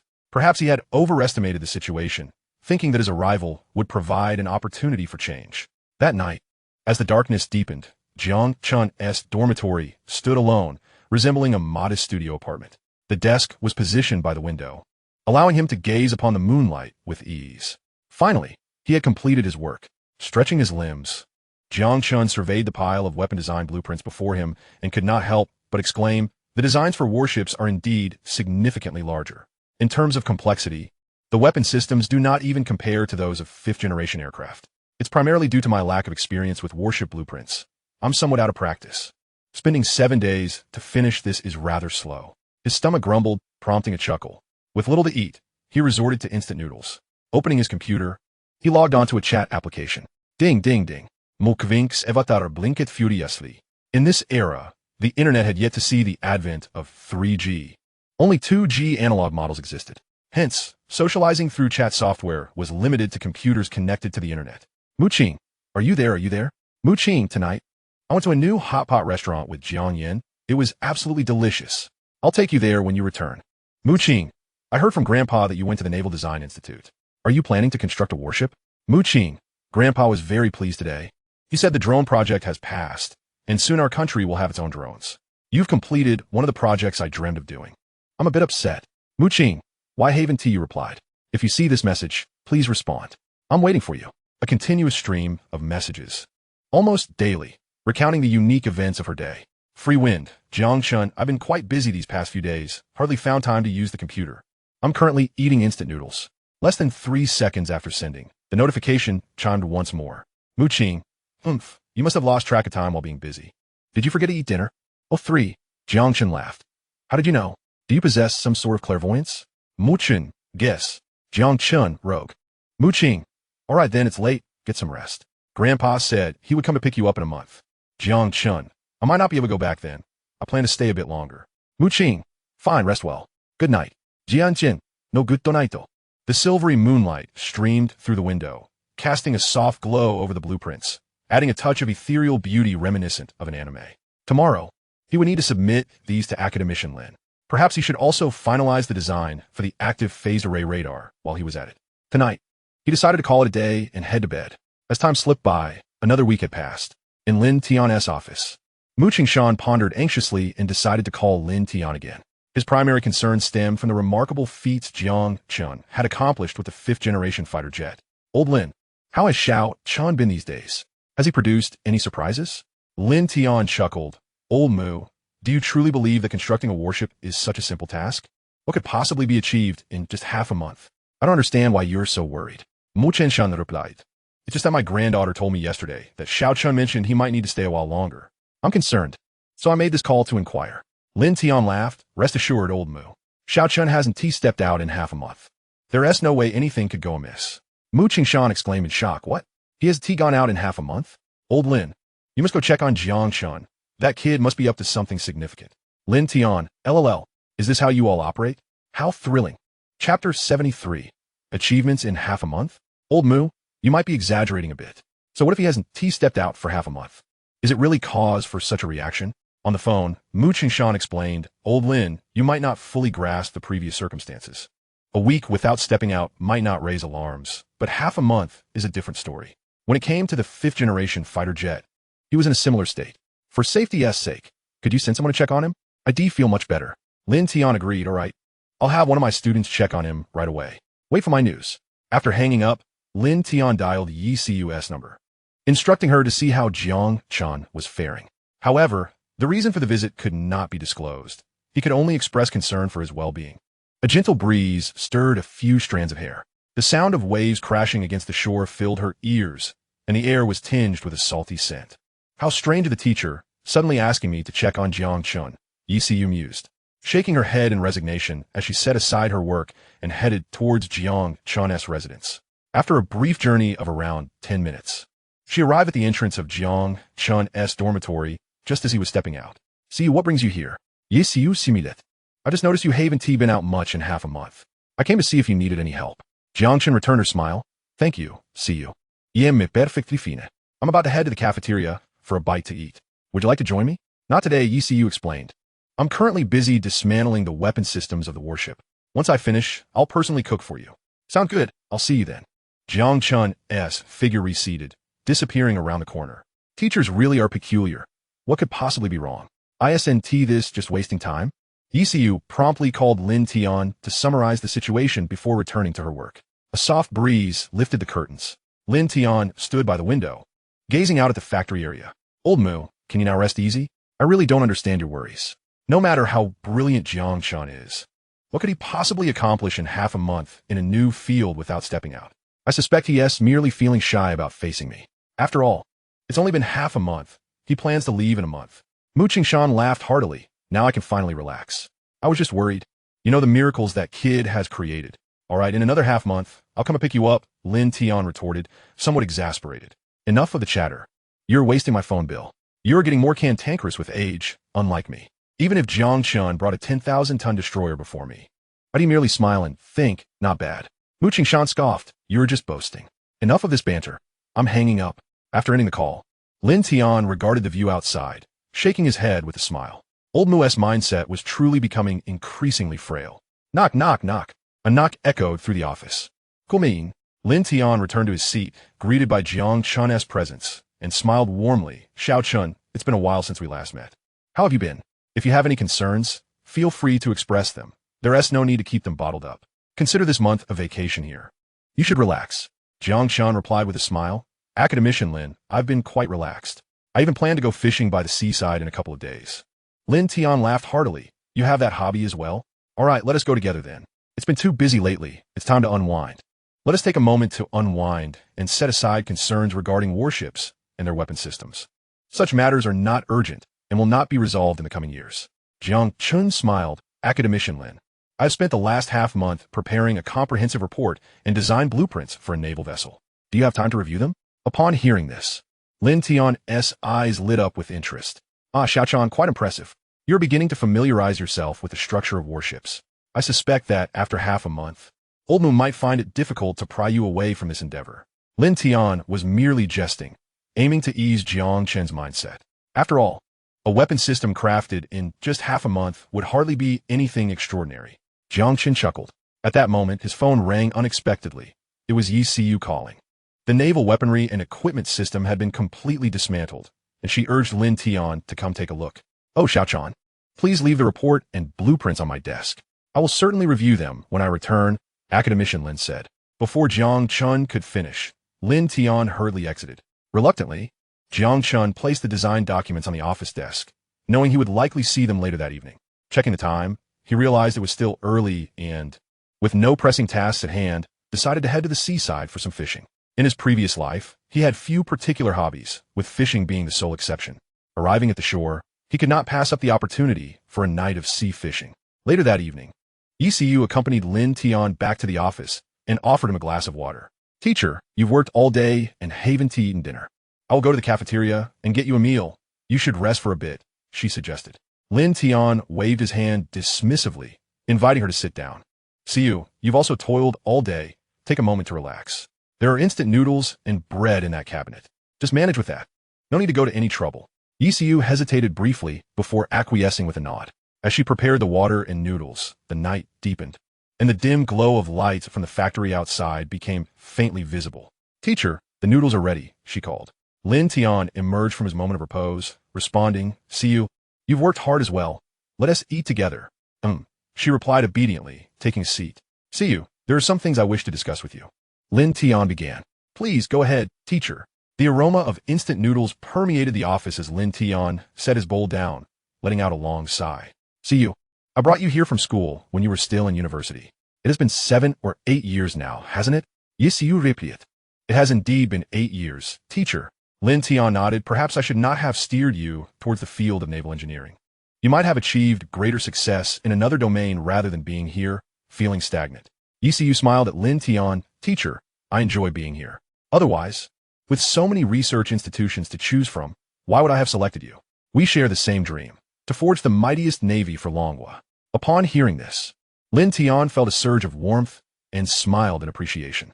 You child, building the strongest navy for Longhua is no simple task. Despite our years of effort, we have yet to make significant progress. Teacher, as the saying goes, where there is a will, there is a way, Yi Siyu replied with a light-hearted demeanor. If you cannot succeed, I shall carry on. If I falter, my students will follow in my stead. It is merely a warship. Once we break through this barrier, everything will fall into place. As she spoke, admiration shone in her eyes. Teacher, it is just like the 5 major aircraft design institutes. They only took flight last year. Who would have predicted that the designers of the 5th-generation fighter jets would accomplish such remarkable feats? Surely it required decades of dedication to achieve such breakthroughs. Wouldn't you agree? Teacher? Yi Siyu blinked, glancing at Lin Tian with expectation. Clearing his throat, Lin Tian felt somewhat embarrassed at the thought of Jiang Chen's age. If he were to express this, it might be disheartening. All right, let us set aside the topic of 5th-generation fighter jets for now. What we need to focus on is thoroughly understanding the weapon system. Yi Siyu nodded, her gaze drifting towards the file folder on the desk. Teacher, what is contained within that? Lin Tian turned his attention to the folder, recalling Jiang Chen's earlier work. This is the weapon system report that Jiang Chen submitted. I had no idea he had spent half a month in his dormitory to complete this. Fortunately, you have time to assist me in reviewing it. With your expertise, you are well qualified to offer some insights. Yi Siyu smiled as she retrieved one of the documents. Teacher, could Jiang Chen be about to give us a tremendous surprise? Perhaps it contains the most advanced naval weapon systems, sparing us from having to study those outdated remnants. Lin Tian chuckled softly. You should temper your expectations. It is better to be pragmatic. Quickly review it and provide your feedback so we can send it to that boy Jiang Chen as soon as possible. As the night deepened, the factory grounds remained brightly illuminated. In pursuit of developing Longgua's own naval vessels, the researchers at the East Sea Ship Design Institute voluntarily worked overtime, often laboring until the late hours. The Design Institute's office building was likewise aglow. During the day, they dismantled and comprehended the technology, and by night, they organized their findings into documents for their weekly research meetings. On the top floor of the building, the conference room remained brightly lit, enveloped in an unusual stillness. Due to his age, Lin Tian leaned back in his chair, resting his eyes. ECU sat at the coffee table, engrossed in Jiang Chen's design blueprints. The more she examined them, the more she became absorbed, her brow furrowing with intensity. Gradually, cold sweat began to bead on her forehead as a whirlwind of emotions, excitement, tension, and astonishment overwhelmed her. Finally, she was left in a state of shock. ECU suddenly sprang to her feet, her hands trembling. Her voice quivered as she called out, "Teacher, you must come and see this blueprint. This weapon design is astonishingly ingenious and formidable. It's the first time I've encountered such an exceptional weapon system. Please come take a look." Lin Tian was startled from his reverie by her fervent demeanor and hurried over to inquire, "See you? What is the matter?" "Teacher, you must look at this blueprint." She extended her trembling hands, presenting the document. "The designs here are astoundingly more sophisticated than what we are currently researching. How did Jiang Chen manage to accomplish this in just half a month's time?" Lin Tian scrutinized the blueprint with utmost seriousness. Moments later, he felt a surge of emotion, his hands trembling with excitement. This is indeed a blueprint designed by Jiang Chen. He has truly succeeded. He has really done it. Suddenly, Lin Tian burst into hearty laughter. What was once a jest has now become reality. Could this be the sensation old Mu and the others experienced back then? This is simply exhilarating. ECU, brimming with enthusiasm, chimed in, "Teacher, many aspects of this design surpass our current research. I fear that neither of us can fully comprehend it. We must call Jiang Chen over to explain." "Indeed, go summon that young lad over here." "Very well. I shall do so at once." Just as ECU was about to set off, Lin Tian called out to her, "Child, use your phone." Yes, I completely forgot." After making the call, ECU turned to Lin Tian. "Teacher, is Jiang Chen truly one of the 5 major design institutes members? I find it hard to believe that someone capable of producing such a design for naval weaponry could possibly be affiliated with them." Lin Tian raised an eyebrow and sighed deeply. "You are mistaken in this regard. Jiang Chen is indeed associated with the 5 major aircraft design institutes. Moreover, he is not one we receive from them.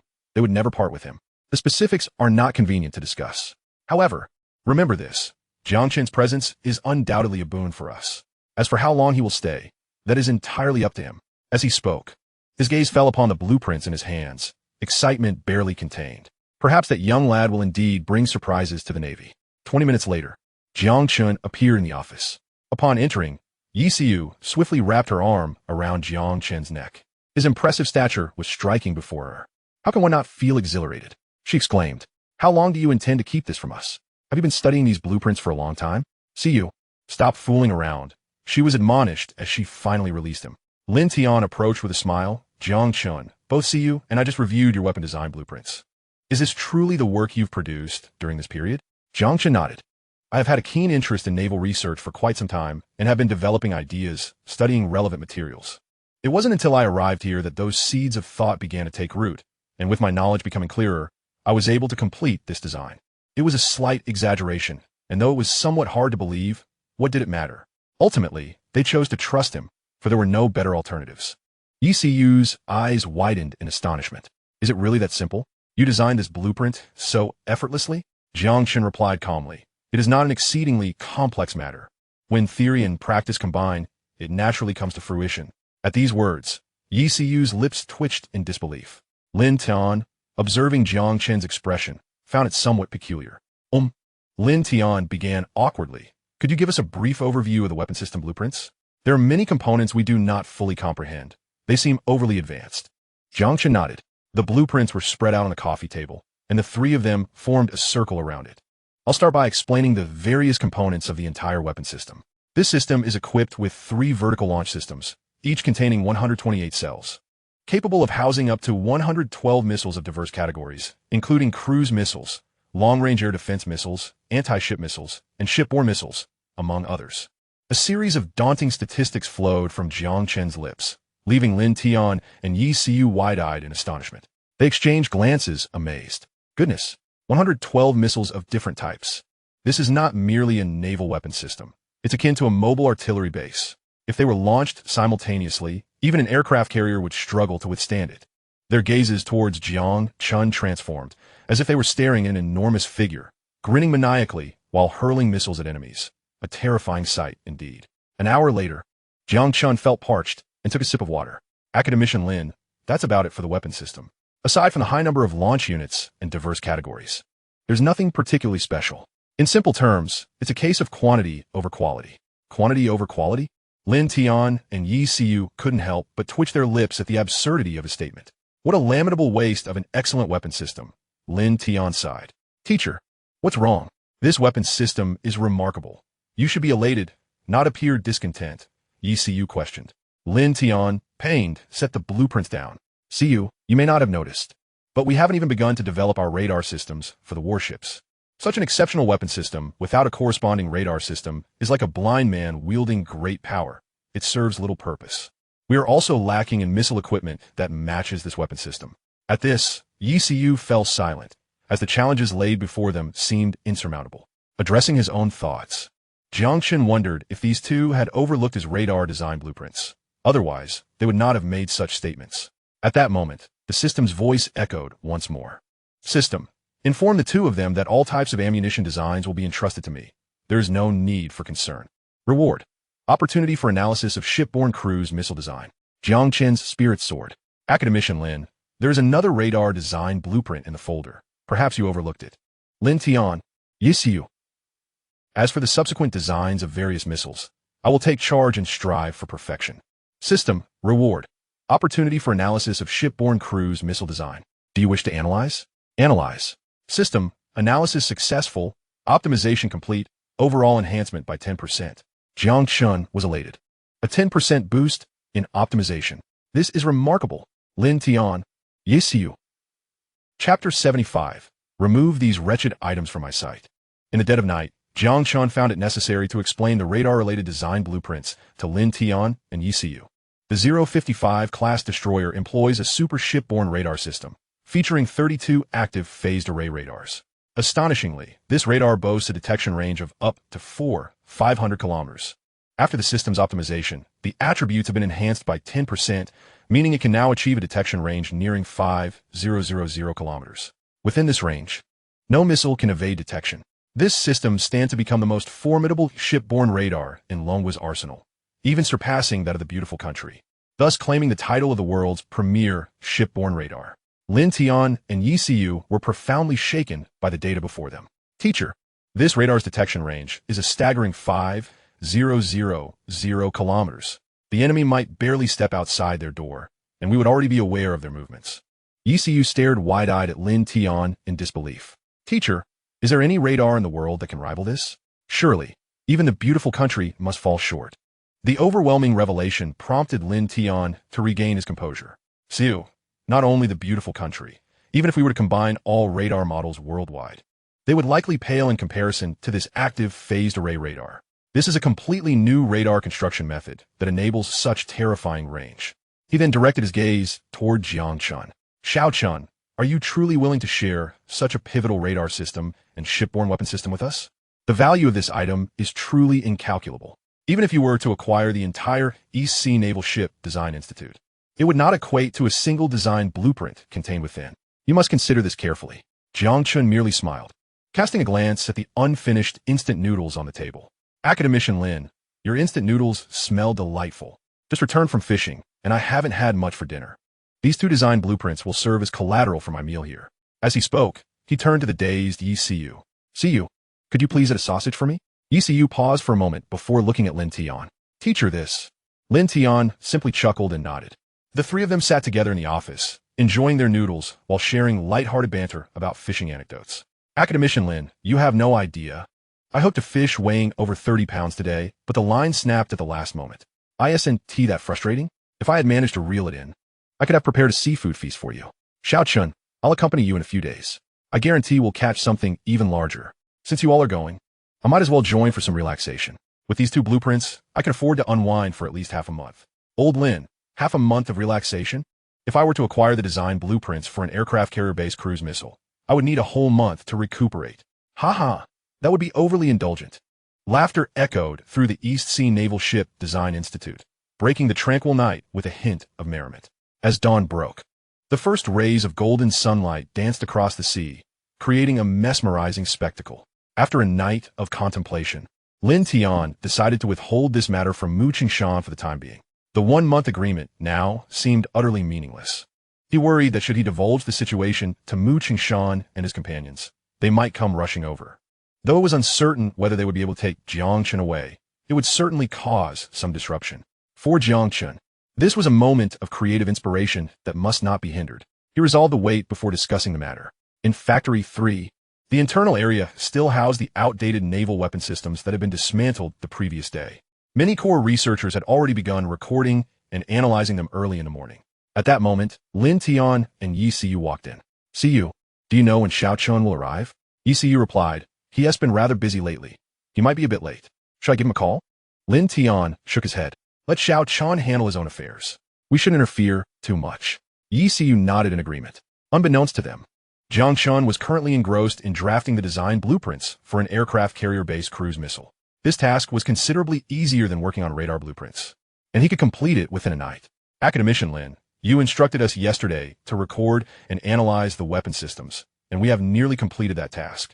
However, we hesitated to dismantle the internal structures, fearing potential issues, one of the researchers explained. A group of over 10 core researchers continued their analysis and documentation of the weapon systems. Lin Tian nodded, directing his gaze toward the weapon systems before him. Very well. Once you finish, dispose of this pile of scrap. It clutters my view. The researchers paused in shock, exchanging bewildered glances. What has gotten into Academician Lin today? He was tea like this yesterday. You wouldn't believe it. He scolded us for half the day after we accidentally overlooked a screw. Now he is calling it junk and wants it thrown out. Surely he isn't contemplating giving up, is he? It's hard to believe. Such a drastic change in just one night. One of the older researchers approached Lin Tian cautiously. Academician Lin, this is the most advanced weapon system we can study. Are you absolutely certain you want to discard it? We spent a significant amount to procure it from the great northern nation. Lin Tian retorted brusquely, let it go. It's merely a piece of junk taking up space here. You lot, operate the crane and get rid of this nonsense. If possible, find a scrap collector to see if they can salvage something of value.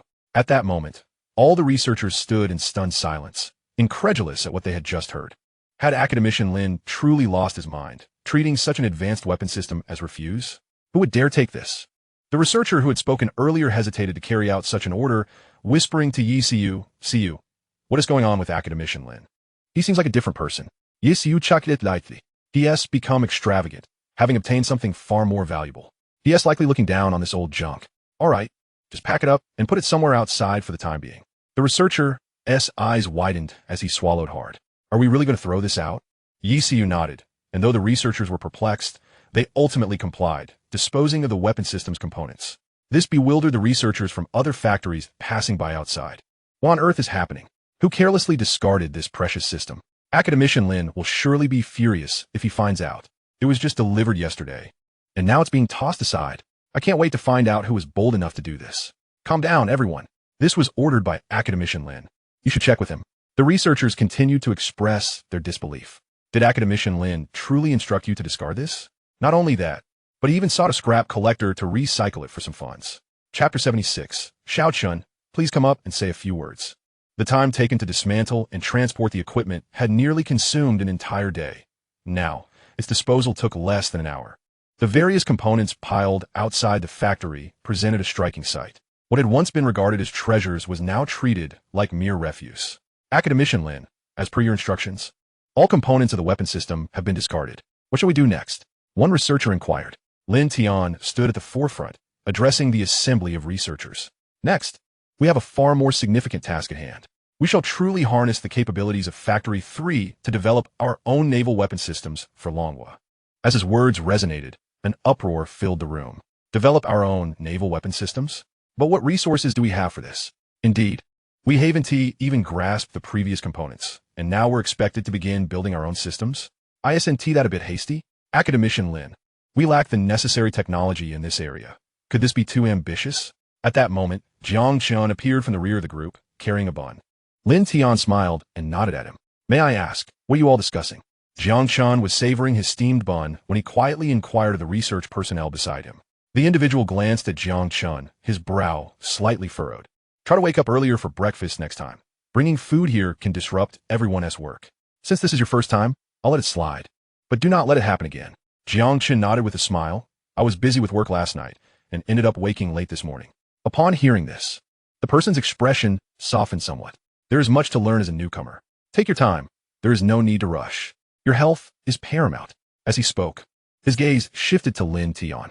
Just now, academician Lin mentioned the construction of a carrier-based weapon system that belongs to our nation. However, given the current situation, what resources do we have to build it? Jiang Chen was taken aback. Isn't that rather simple? Simple? The man replied with a wry smile. If it were simple, I wouldn't have been away from home for 4 or 5 years. Who knows when I'll return? When I left, my second daughter had just been born. Jiang Chen fell into contemplation. His unique status had shielded him from many concerns. Numerous large-scale, classified projects required isolation from the outside world. Until the completion of these projects, returning home had become a distant dream. Jiang Chen placed a reassuring hand on the researcher's shoulder. Don't be so discouraged. We will all be able to return home soon. The man shook his head with a bitter smile. You're new here and know nothing. You can hardly comprehend the hardships involved. At that moment, Lin Tian's voice resonated again. All the researchers fell silent, their gazes fixated ahead.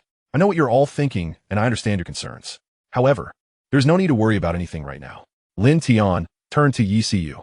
Siyu, please project the blueprints so everyone can take a look. The third factory was a research facility, often requiring analysis and explanation of deconstructed items. Thus, a projector was installed on the adjacent wall to facilitate meetings. Before the images were displayed, everyone was required to sign a confidentiality agreement. Everything you see and hear from now on concerns the nation as highest secrets. Any breach of this confidentiality will be met with charges of treason. Lin Tian's voice, though not loud, jolted everyone awake. In that moment, they all realized that extraordinary events were about to unfold. By the way, why haven't you received the confidentiality agreement? Jiang Chen's colleague was about to request another copy. Jiang Chen interrupted him. Actually, I've already signed it. Signed it? Well, of course. Such an important matter would not be overlooked by Sister Siyu. The colleague nodded in agreement. He looked at the highly confidential document in his hands and could not help but exclaim, I never expected to sign this for the project. It seems things are more complicated than they appear. You've hit the jackpot, encountering such a significant matter right from the start. Jiang Chen smiled. As the sun rose, its rays streamed through the skylight, illuminating the room. The light revealed the dust suspended in the air.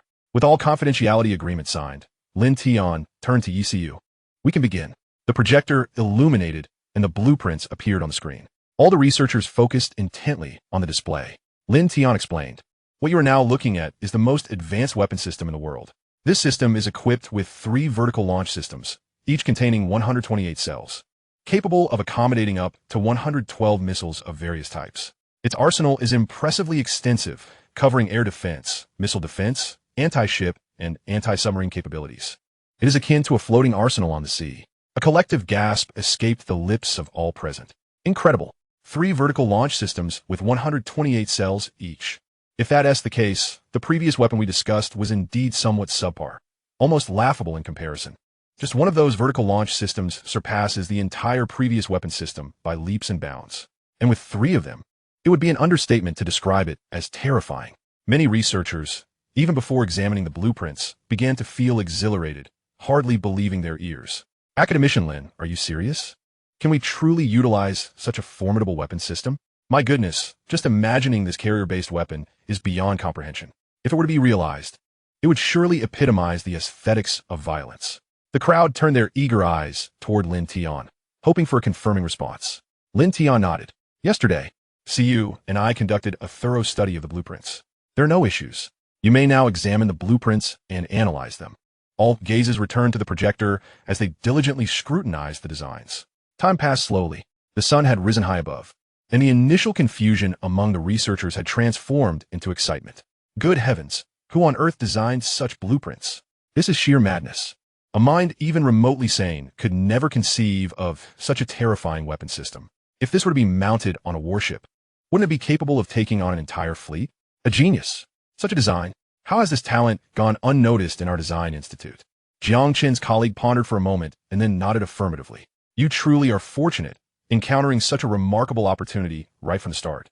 I wonder who this brilliant researcher is hidden so deeply. At that moment, Lin Tian's gaze turned toward Jiang Chen, and everyone followed suit. The earlier researcher cast a puzzled glance at Jiang Chen. Xiao Chen, why don't you come up and explain the blueprints you designed to everyone? The surrounding researchers looked on in astonishment. Wait, the blueprints were actually designed by him? How old is he? The incredulity in their expressions was palpable. I've never seen him in the Design Institute before. Could he possibly not be one of us? He appears to be around 20. Yet he has accomplished such an impressive design. It's simply unbelievable. Is he really from one of the 5 major aircraft design institutes? He just joined us recently. What? From one of the 5 major aircraft design institutes? And he's a designer? Is there truly such a person? They say changing fields is akin to crossing mountains. How did he manage to achieve this at such a young age? If he truly designed this, wouldn't he become the youngest chief engineer in the history of our nation, breaking records? There has never been such a young top researcher in the history of our country. Under everyone's scrutiny, Jiang Chen stepped to the forefront. Lin Tian nodded with a smile. Academician Lin, this weapon system is indeed designed by this young man. One of the crowd asked, could it be that there's a forgery? Lin Tian surveyed the room, pondering who in the world could conceive such blueprints. Aside from him, it seemed unlikely that anyone else could achieve this feat. Since you all have signed confidentiality agreements, Xiao Chen will be staying here for a while. Let me first introduce his identity. At this, curiosity swelled among the crowd. Could it be that this young man before them held an extraordinary status? Even Yi Siyu, who stood nearby, cast a contemplative glance at Jiang Chen. Surely, everyone had heard about the recent developments regarding the 5th-generation fighter jets from the 5 major design institutes. The young man standing before you is, in fact, the designer of the 5th-generation fighter jets. Lin Tian emphasized, I must stress that he has accomplished this without any team behind him. All the design blueprints were completed solely by him. 3 models of 5th-generation fighter jets, designed within a year, all by one person. Silence ensued. A silence so profound that even the sound of breathing could be distinctly heard. Everyone's eyes widened in disbelief as they gazed at Jiang Chen, their minds utterly blank. Yi Siyu, too, was astonished as she looked at Jiang Chen. She could hardly fathom that the designer she had long admired was, in fact, this young man before her, who was not yet 20. The revelation was too sudden, too overwhelming. It was a truth difficult to accept. At that moment, one person from the crowd broke the silence, their voice trembling with disbelief. Is it true that the 5th-generation fighter jet was designed by just one person? This question echoed the thoughts of everyone present, and they all yearned for an answer. Jiang Chen nodded affirmatively. Yes, I designed it all by myself. At his words, the room erupted in astonishment. Heavens! A mere 20-year-old designed the 5th-generation fighter jet? Who would believe such a thing? Someone mused, let alone telling others, I feel as though I'm in a dream standing here. At 20, we were still in school, chasing after girls. And here he is, achieving such remarkable accomplishments across 2 significant fields. Is he even human? He is nothing short of a prodigy, an alien. Jiang Chen, how could you possibly be an alien? He chuckled. Just consider a compliment. For the next 3 hours, Jiang Chen provided an overview of the blueprints, ensuring everyone gained a comprehensive understanding. During lunchtime, meals were brought in, and discussions continued over the food. Perhaps due to their prolonged exposure to these complex matters, each individual resembled a sponge, fervently absorbing knowledge. After 3 hours of intellectual immersion, their heads throbbed with an overwhelming sensation. I can't take it anymore. This technology is too difficult to comprehend. They lamented. Countless brain cells felt extinguished, as many concepts were entirely foreign to them. The desire to assimilate it all seemed utterly impossible. It felt akin to returning to school, where their minds struggled to keep pace. How on earth did Jiang Chen manage to design such advanced weapon systems? Today, I've realized that the brain is a precious asset, one I seem to lack. I can only imagine that the 5 major flight design institutes experienced something similar. I wonder how they endured. Lin Tian chuckled. If you all find this exhausting, we won't go over the radar system blueprints today. Jiang Chen, let us call it a day. You all should go rest. Jiang Chen smiled, but did not rise to leave. However, upon hearing about the radar, the others felt a shiver run down their spines. Wait, what? There's a radar design blueprint too? He managed to create that as well? Hold on. My mind is a bit overloaded. If I recall correctly, Jiang Chen has only been with us for half a month. They exclaimed. Completing the weapon system blueprints in such a short time is one thing, but to also finish the radar system? Is he even human? They felt utterly overwhelmed, realizing that while he designed without complaint, they found it challenging to keep up. This is the realm of geniuses, truly different from our mundane existence. Previously, we had nothing to learn. Now, we find ourselves struggling to comprehend. Observing the scene before him, Jiang Chen chuckled and continued explaining the radar design blueprints. What you see here is a shipborne radar system known as an active phased array radar, with a detection range of up to 5,000 kilometers. What? 5,000 kilometers? The crowd gasped, eyes wide and swallowing hard as they looked at Jiang Chen. Are you certain you're not mistaken? Did you mean 5 kilometers instead of 5,000? Having participated in radar research for many years, this was the first time they had heard of a shipborne radar with such an astounding range. Surely there must be a mistake. How could such a terrifying radar exist? Jiang Chen smiled. You must understand that in this era, even the most advanced radar systems in the beautiful country boast a mere 600 kilometers of range. It was no wonder they reacted with such disbelief upon hearing 5,000 kilometers. This data is entirely accurate. Everything within a 5,000-kilometer radius of the ship will be detected. The crowd was at a loss for words. Each revelation left them more stunned than the last, and they felt numb to the astonishing information. After another 3 hours of enlightenment, all the researchers had never before experienced such aversion to learning. Their heads felt swollen, and they perceived the world around them as spinning. Oh my goodness, we've finally finished. My brain is about to combust. Someone, please bring me water to cool it down before it explodes. For the first time, they realized that there was indeed a limit to mental capacity. Today had pushed them to the brink. Finally, it's over. We need a break. Let us head to the cafeteria. At this moment, the system echoed once more in Jiang Chen's mind. System, prevent everyone from leaving. Continue the joyful study of cruise missile design blueprints. Reward, opportunity to analyze anti-submarine torpedoes. Jiang Chen grinned widely. I'm afraid I must apologize, everyone. Let us continue our delightful learning journey. Chapter 78.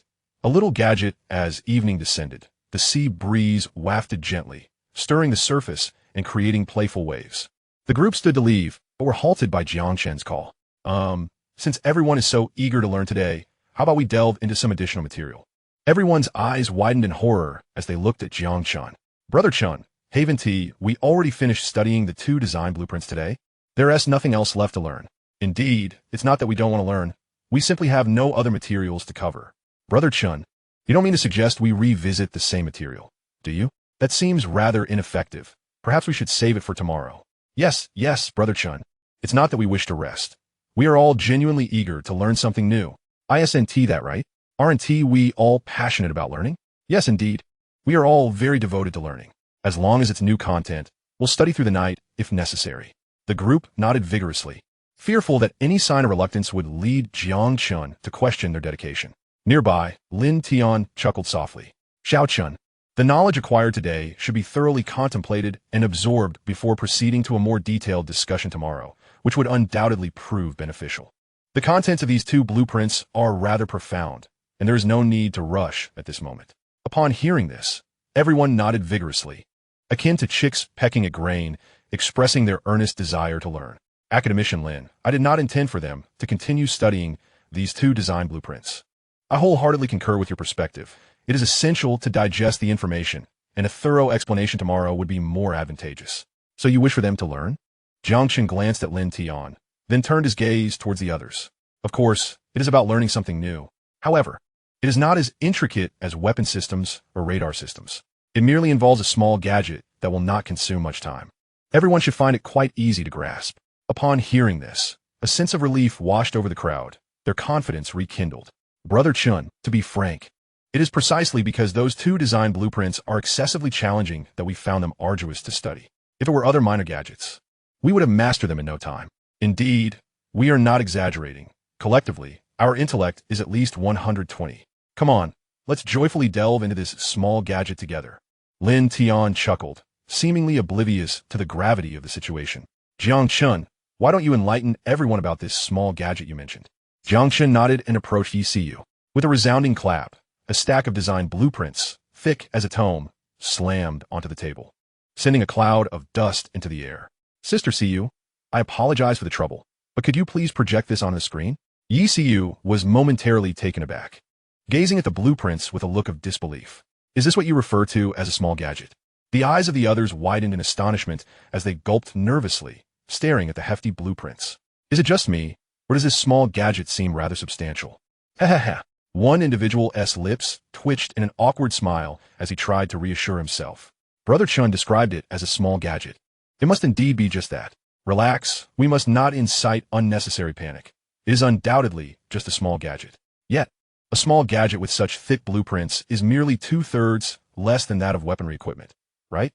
My goodness, I am beginning to worry about my sanity. Perhaps I should schedule an appointment with a neurologist in advance. I think you should help me make that appointment as a precaution. Either we explode with knowledge or perish in the pursuit of learning. Let us go. Meanwhile, Lin Tian's eyes were also wide with disbelief as he stared at the thick stack of blueprints on the table. Xiao Chun, what exactly is this so-called small gadget? Jiang Chen casually replied, this is the cruise missile design blueprint I completed after spending an entire night working on it. Just a small gadget, finished in one night. Oh, completed in one night? That is indeed small. Lin Tian's voice trailed off as he stared, wide-eyed, in shock at Jiang Chen. You mean to say this small gadget is a cruise missile? Jiang Chen smiled. Yes, it is the cruise missile design blueprint. Without regard for Lin Tian's reaction, he turned to the others. Come, let us joyfully engage in the study of the cruise missile design blueprint together. System, congratulations, host, for completing the task and obtaining the opportunity for anti-submarine torpedo analysis. Silence. An eerie silence enveloped the room. In that moment, time seemed to freeze, with everyone's movements, expressions, and demeanor becoming rigid, as if under a spell of freezing magic. The atmosphere was remarkably strange. As the sun set, dipping below the horizon, it appeared as though the water and sky merged, shimmering beautifully. It was peculiar. Why was the third factory so quiet today? Usually, it is filled with the sounds of chatter or the clatter of tools. Yet today, it was unusually still. So many strange occurrences today. It is quite bizarre. Do you think there might be a technological breakthrough? Otherwise, why would they leave this treasure trove here? Who knows? I have been here for 4 or 5 years and have never encountered such oddity. Within the factory, one individual suddenly broke the silence. This is what Brother Chen referred to as a small gadget? I can hardly believe it. The others quickly followed suit, and the atmosphere became animated. My heavens, Brother Chen, have you perhaps misjudged the scale of a small gadget? This is a shipborne cruise missile, not the firecrackers you light during the New Year. It is the first time I have heard someone refer to a cruise missile as a small gadget. We have labored for years over this so-called small gadget, and yet we have been unable to produce one. Brother Chun, at 20 years old, considers a cruise missile a small gadget, while we at the same age are dealing with true small gadgets, the firecrackers for New Year celebrations. To develop a cruise missile design blueprint overnight and still refer to it as a small gadget. Only you, Brother Chun, possess such capability. I must genuinely commend you. After finishing, the individual procured a block of ice from who knows where and pressed it against his forehead. Brother Chun, let us prepare for an intellectually stimulating session. Meanwhile, Lin Tian's eyes widened in disbelief as he looked at Jiang Chen with a peculiar expression. Xiao Chun, you all continue. I'll step outside for some fresh air. This small gadget is something you can handle learning on your own. With that, Lin Tian scurried out, fearing his heart might not endure any longer. Just as Lin Tian exited, laughter erupted from outside. Ha ha ha ha. It seems fortune has finally smiled upon me. The Dragon Kingdom Navy is poised to rise. The others in attendance chuckled, unable to suppress their sentiments. After so many years of wandering in darkness, they had finally glimpsed a glimmer of hope for the future. Their eyes sparkled as they looked at Jiang Chen, the very embodiment of this newfound hope. Though they joked about their mental capacities being stretched to the limit, in reality, each one was vibrant and attentive, diligently taking notes. Previously, they had to rely solely on themselves to learn. Now, they had resources available, which meant they needed to rely even more on themselves. Chapter 79. Who's going fishing? Who's the fool? Since that day, Jiang Chen has become the darling of the core research team at the EC Ship Design Institute. Breakfast no longer required purchase, as it was delivered right to his doorstep. Lunch was no longer spent in the cafeteria. Jiang Chen could dine wherever he pleased, with meals brought to him. Even bathing and scrubbing his back became a shared task, though he preferred to handle the more delicate matters himself. After 7 days of meticulous study, learning, and discussion, they had nearly grasped the theoretical knowledge of the 2 sets of blueprints. Lin Tian issued a direct order: construct the weapon system and radar system according to the 2 design blueprints. In the cafeteria at noon, Jiang Chen had not visited for many days. While having meals delivered was convenient, it was not always comfortable. Xiao Chen, what brings you to the cafeteria today? A voice called from behind. Jiang Chen didn't need to turn around and know who it was. A few core research personnel in their 40s gathered around him. warmly urging him to sit down. Xiao Chun, it's quite crowded at this hour. Let me help you get your meal. It won't take long. Would you like some soda? I can grab some for you. Soda is a must-have, and one cannot overlook the post-meal fruits. Apples must be included. You have done everything. So what remains for me? This is rather unfair. Xiao Chun, are you tired? Allow me to give your feet a gentle massage. Jiang Chen, in the cafeteria, many researchers were bewildered by this peculiar scene. What is going on? Why are these distinguished figures so enthusiastic about this young man? It is truly strange. Could it be that intern benefits have improved so dramatically? But that cannot be, for when we arrived, these big shots were even more stringent than my own mother. The little knife has certainly opened my eyes. At that moment, one of the esteemed figures passed by the two. Unable to contain their curiosity, they inquired, Engineer Wu, what is happening here? Engineer Wu shot them a glare. Focus on your meals and research. No need to pry into matters that do not concern you. He then turned, sporting a smile as he addressed Jiang Chen. Xiao Chun, see if you like these dishes. The bewildered duo exchanged glances. After lunch, the project officially commenced. Jiang Chen had no role to play. It was sufficient to leave the tasks to the researchers and technicians. He merely needed to appear when required. With detailed blueprints in hand, even Lin Tian did not need to be present on site. Yi Siyu, as the chief engineer of the warship, possessed ample experience to manage both projects with ease. Lin Tian also intended to nurture Yi Siyu, hoping she would absorb the most advanced knowledge in the shortest time possible.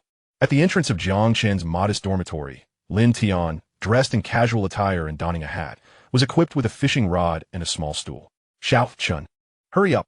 It's a rare opportunity to have some free time. We must not waste it. Jiang Chen, clad in a short-sleeved shirt and cropped pants, emerged with his own fishing rod in hand. Old Lin, is there really a need for such haste? It's only 6 in the morning. You call me at 5:30 to prepare. What do you know? Lin Tian explained. In research, I may not be as proficient as you, but when it comes to fishing, I certainly surpass you by leaps and bounds. We must catch the early bite. Jiang Chen shook his head in resignation. Then let us be off. What are we waiting for? Lin Tian chuckled. No rush. We still need to find another person. Jiang Chen paused. Another person? Get in the car. I'll take you to meet my old buddy. Thus, Lin Tian and Jiang Chen set off on their bicycles, the destination a mere 10 minutes away. Also within the confines of the East Sea Ship Design Institute. Old Lin, why is there a factory here? Jiang Chen remarked, gazing at the imposing factory before him, guarded by soldiers with real firearms. He could not help but exclaim, the National Design Institute is indeed remarkable. Having spent over half a month at the EC Design Institute, he had explored the surroundings thoroughly, yet had no idea of this hidden factory's existence at the back. Lin Tian smiled mysteriously. You'll find out shortly. They left their bicycles at the entrance, where someone would keep watch. Following Lin Tian, Jiang Chen approached the imposing gate, where a soldier halted them. Academician Lin, who is this? Lin Tian replied with a grin. Do not worry. His identity is rather special, and it is not convenient to disclose. I'll take him inside. I'll discuss matters with old Li. The guard was strict, even questioning the presence of Academician Lin. As Jiang Chen followed Lin Tian into the factory area, he sensed a distinct atmosphere compared to the other 3 factories. Academician Lin, what is this place for? Why have I never heard you mention it before? Lin Tian smiled. This is where the munitions for warships are developed. Your cruise missile will be manufactured here. Now, let us head to the office and wait. Old Li has a bit of a temper, but he is quite amiable. Half an hour later, in the factory office, Lin Tian and Jiang Chen waited. The sound of footsteps echoed from outside. Old Lin, are you creating trouble for no reason? I'm swamped with work. And you want to talk about fishing? I would rather take a few firecrackers and blow up some fish. An elderly man with graying hair and glasses entered. To describe him, he exuded the aura of an old scholar, but such an impression vanished the moment he spoke. Jiang Chen nodded, sensing the discordance. Li Haoran noticed Jiang Chen standing nearby and could not help but ask, Old Lin, where did this little brat come from? He still hasn't matured. What does he have to do here? Jiang Chen quipped. Shall I show you how matured I am? Lin Tian chuckled awkwardly. Old Li, do not underestimate Jiang Chen.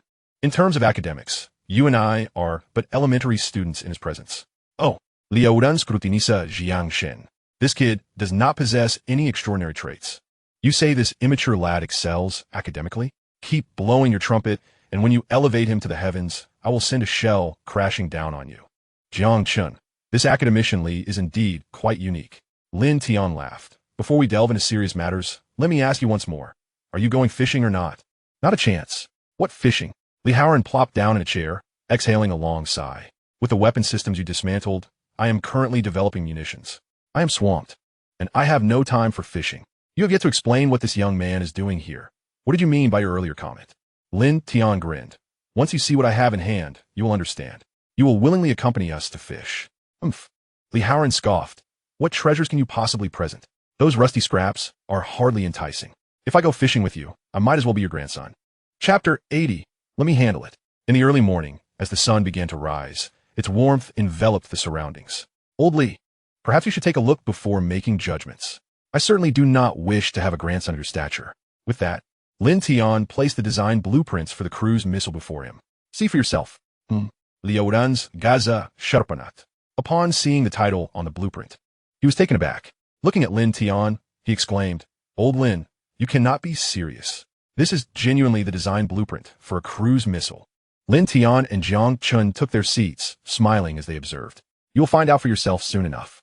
There is a confidentiality agreement. Please sign it before you proceed. With a confidentiality agreement in place, it could not be a forgery. Li Haoran immediately opened the blueprint and began to scrutinize it intently. As time passed, the sun continued to rise. Lin Tian glanced at Jiang Chen, nodding with a smile. There was still ample time. They would go fishing shortly. Jiang Chen shared a smile, saying nothing. 10 minutes later, a loud bang reverberated through the room.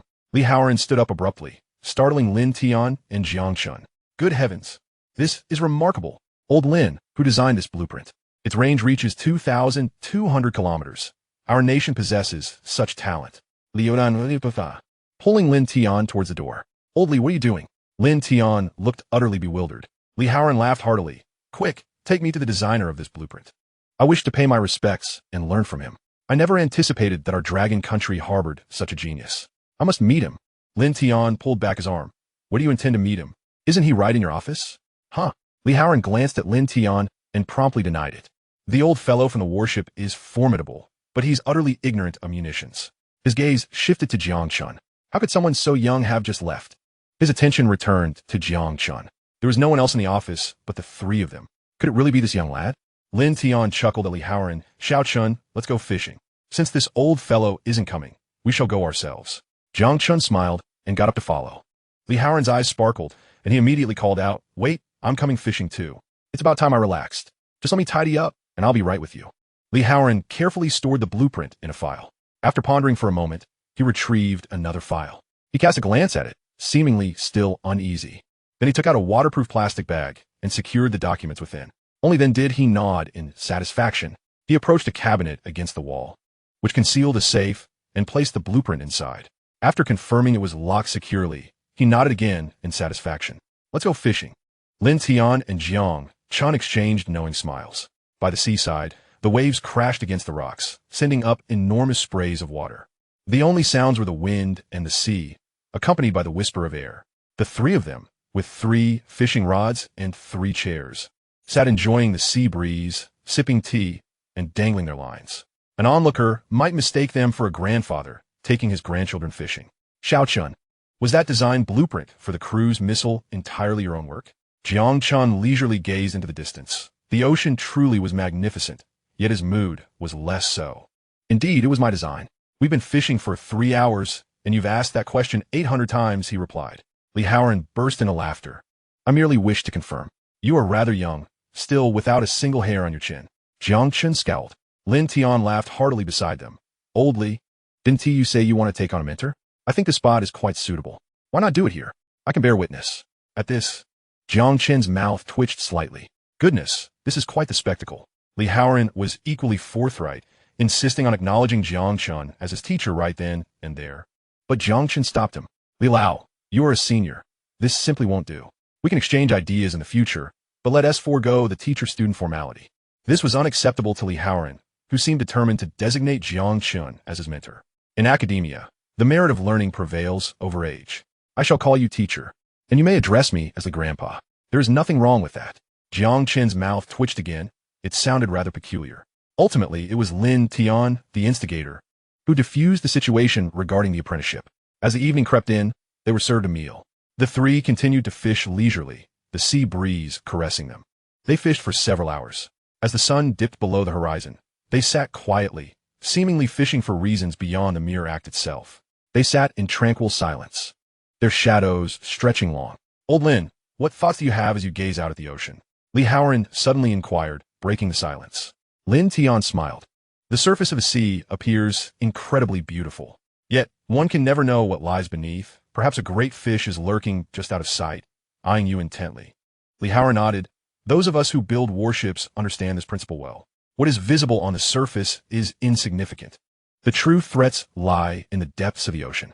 A single torpedo can claim the lives of an entire crew. Lin Tian sighed. The technology behind torpedoes is arguably more advanced than that of cruise missiles. Yet, ultimately, these are challenges we must conquer. The development of submarine technology is also pressing. Li Haoran nodded, saying nothing more.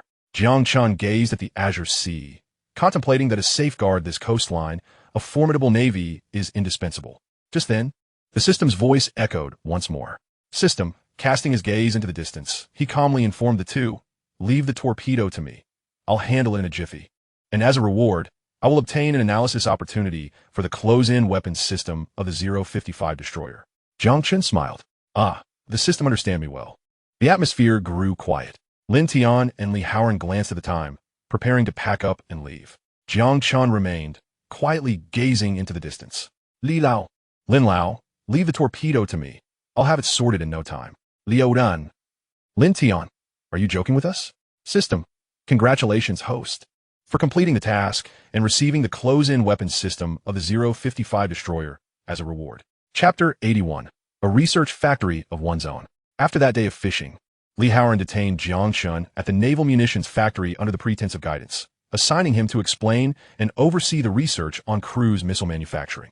Jiang Chen naturally acquired an office of his own. Each day, soldiers gazed at him with envy as he walked in and out. Achieving such a position in the Design Institute at such a young age surely foretold a brilliant future. As usual, Jiang Chen rode his Phoenix bicycle, carrying buns, soy milk, and fried dough sticks, arriving at the naval munitions factory. Xiao Jiang, you're here bright and early again today. Jiang Chen parked his bicycle and greeted the soldiers warmly. Well, it's work. Young people should arrive a bit earlier. Otherwise, I might get scolded by academician Li. The soldiers smiled, their eyes filled with envy. I truly envy you scientists. You safeguard our dragon country with your intellect, far more than we do. Jiang Chen shook his head, responding earnestly. We are merely protecting our dragon country in different ways. You wield your guns to safeguard our nation, while I wield my pen. Upon hearing this, the soldiers were visibly moved, instinctively tightening their grips on their rifles, and offered a deep salute to Jiang Chen. In this moment, they shared a look. Both young men, representing the future of dragon country, filled with hope. Inside the factory, as soon as Jiang Chen stepped in, he heard Li Haoran's voice from a distance. Xiao Chen, you finally arrived. I felt utterly lost without you here. The technology behind cruise missiles is exceedingly demanding, and I find myself struggling with many aspects. You must provide a thorough explanation. Jiang Chen smiled helplessly. Throughout the morning, he remained in the factory, responsible for overseeing the cruise missile technology. Although these missiles appeared complex, once you understood the fundamentals, the principles were quite simple. After several days of interaction, Jiang Chen became quite familiar with the core research personnel at the naval munitions factory, who all referred to him as Director Jiang. Director Jiang, you've worked hard this morning. The cruise missile truly cannot function without you.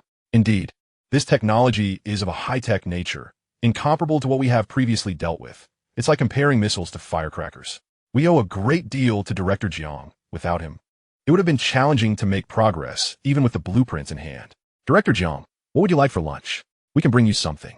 You must stay here for a while longer so we can learn from you, they added. Jiang Chen smiled, feeling somewhat unaccustomed to being called Director Jiang by a group of seniors who were 10 to 20 years his senior. In the future, you can call me Xiao Chen or Jiang Chen. I intend to stay here for quite some time, so please refrain from calling me Director Jiang, as it makes me feel rather old. Hearing this, everyone chuckled and began to address him as Xiao Chen. At that moment, Li Haoran approached. All right. You all go get lunch and let Xiao Chen have a rest. With that, the group gradually dispersed. Half an hour later, while Jiang Chen and Li Haoran were having lunch in the office, Li Haoran asked, Xiao Chen, how have you been adjusting here these past few days? If you have any requests, feel free to mention them. I will do my best to accommodate you. Jiang Chen replied with a smile. Everything is quite good. I have no complaints. Just then, the system suddenly chimed in his mind. System, make a request to Li Haoran. Inform him that you have recently been researching anti-submarine torpedoes and hope to arrange for a small workshop along with munitions materials. You aim to integrate theory with practice and expedite the completion of the design for the anti-submarine torpedo with a reward of a top-tier munitions technician analysis opportunity. Xiao Chun, do you have some unmentionable request? Li Haoran patted his chest and assured him, rest assured, whatever your request is, just bring it forth. Here in the factory, my word is final. Jiang Chen then spoke up, Li Lao, I do indeed have some requests to put forward. Recently, I have been exploring the design scheme for anti-submarine torpedoes and have made some headway. I hope you can arrange a private workspace for me, along with the necessary equipment and materials, so I can combine theory with practice and complete the design for the anti-submarine torpedo as soon as possible. Upon hearing this, Li Haoran was taken aback, his eyes widening in astonishment as he looked at Jiang Chen. Xiao Chun, what did you just say? Anti-submarine torpedoes? Jiang Chen nodded. Hiss. Li Haoran couldn't help but draw in a sharp breath. Good heavens. It has barely been 2 days, and you're already delving into torpedo research. At this rate, I might just take flight. System, congratulations, host, for completing the task and obtaining the top-tier munitions technician analysis opportunity. Would you like to analyze it? Without a moment's hesitation, Jiang Chen replied, Analyze. System, analysis successful, optimization complete.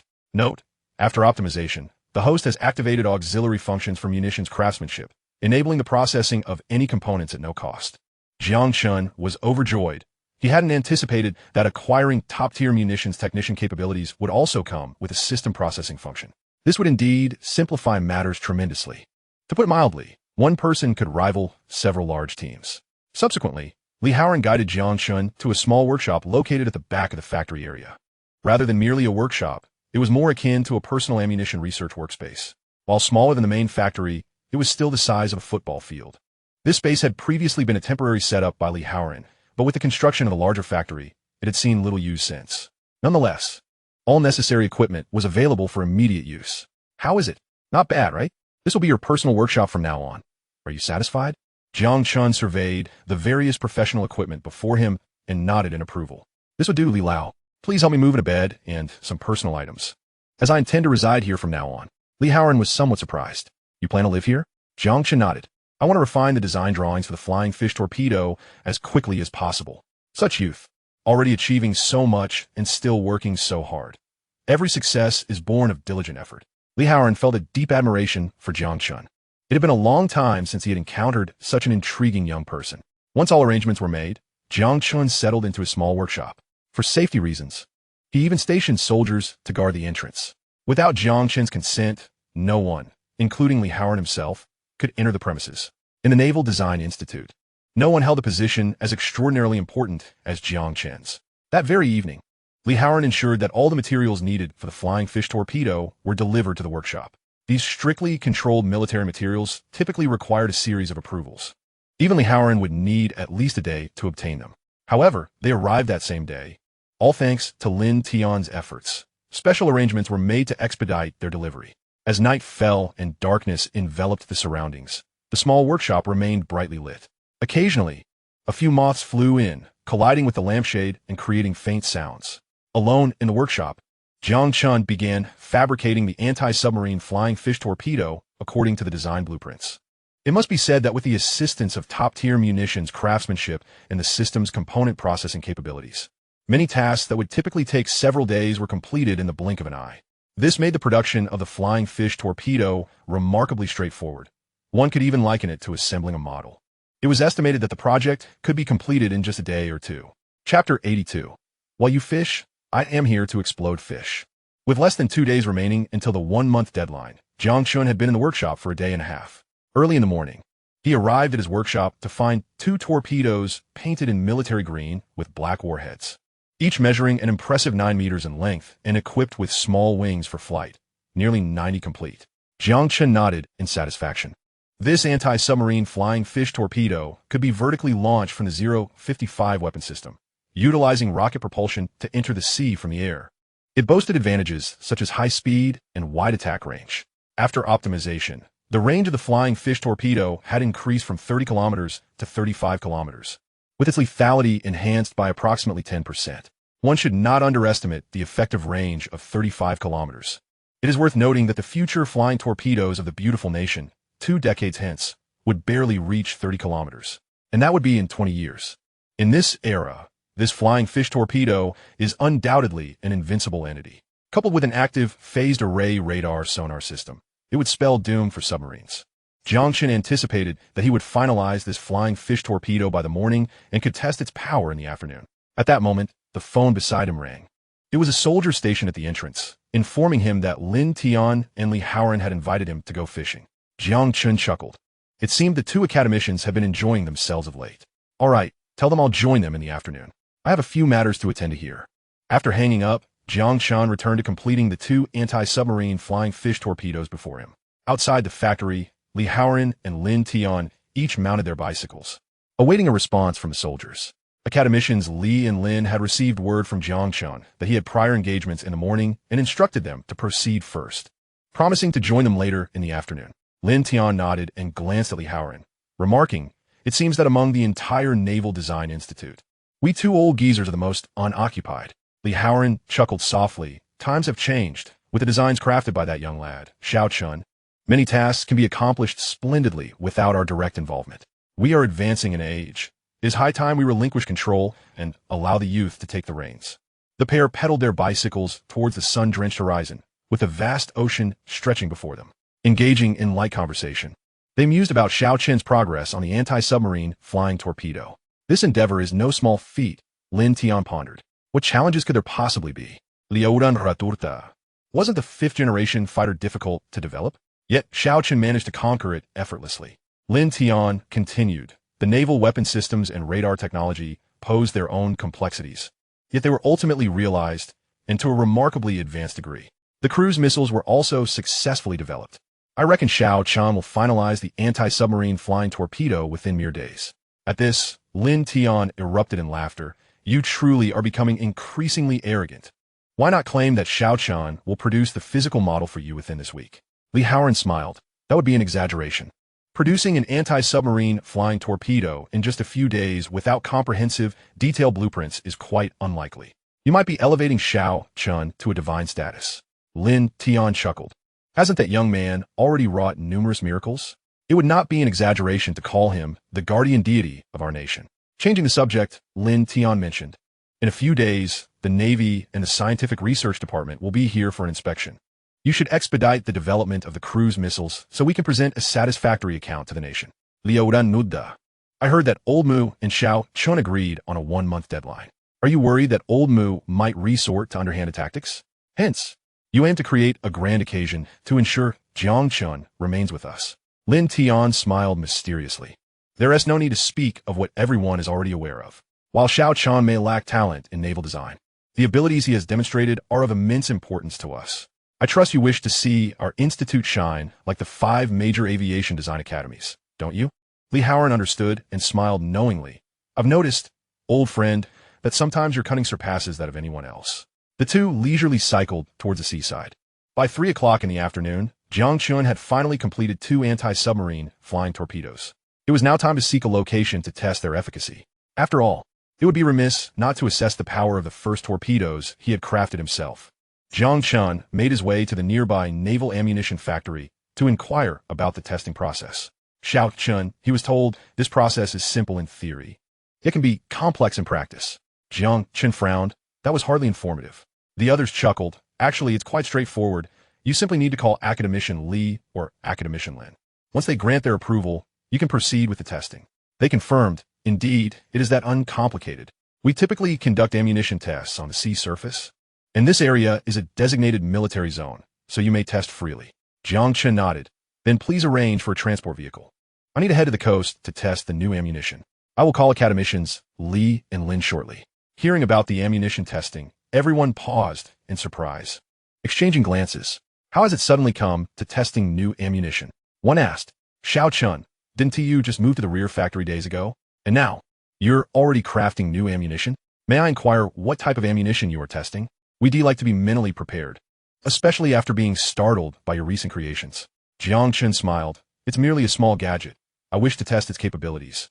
The group collectively sighed in relief, only to have their eyes widen in horror a moment later. Xiao Chun, when you say small gadget, what do you mean? One inquired. Jiang Chen replied with a grin.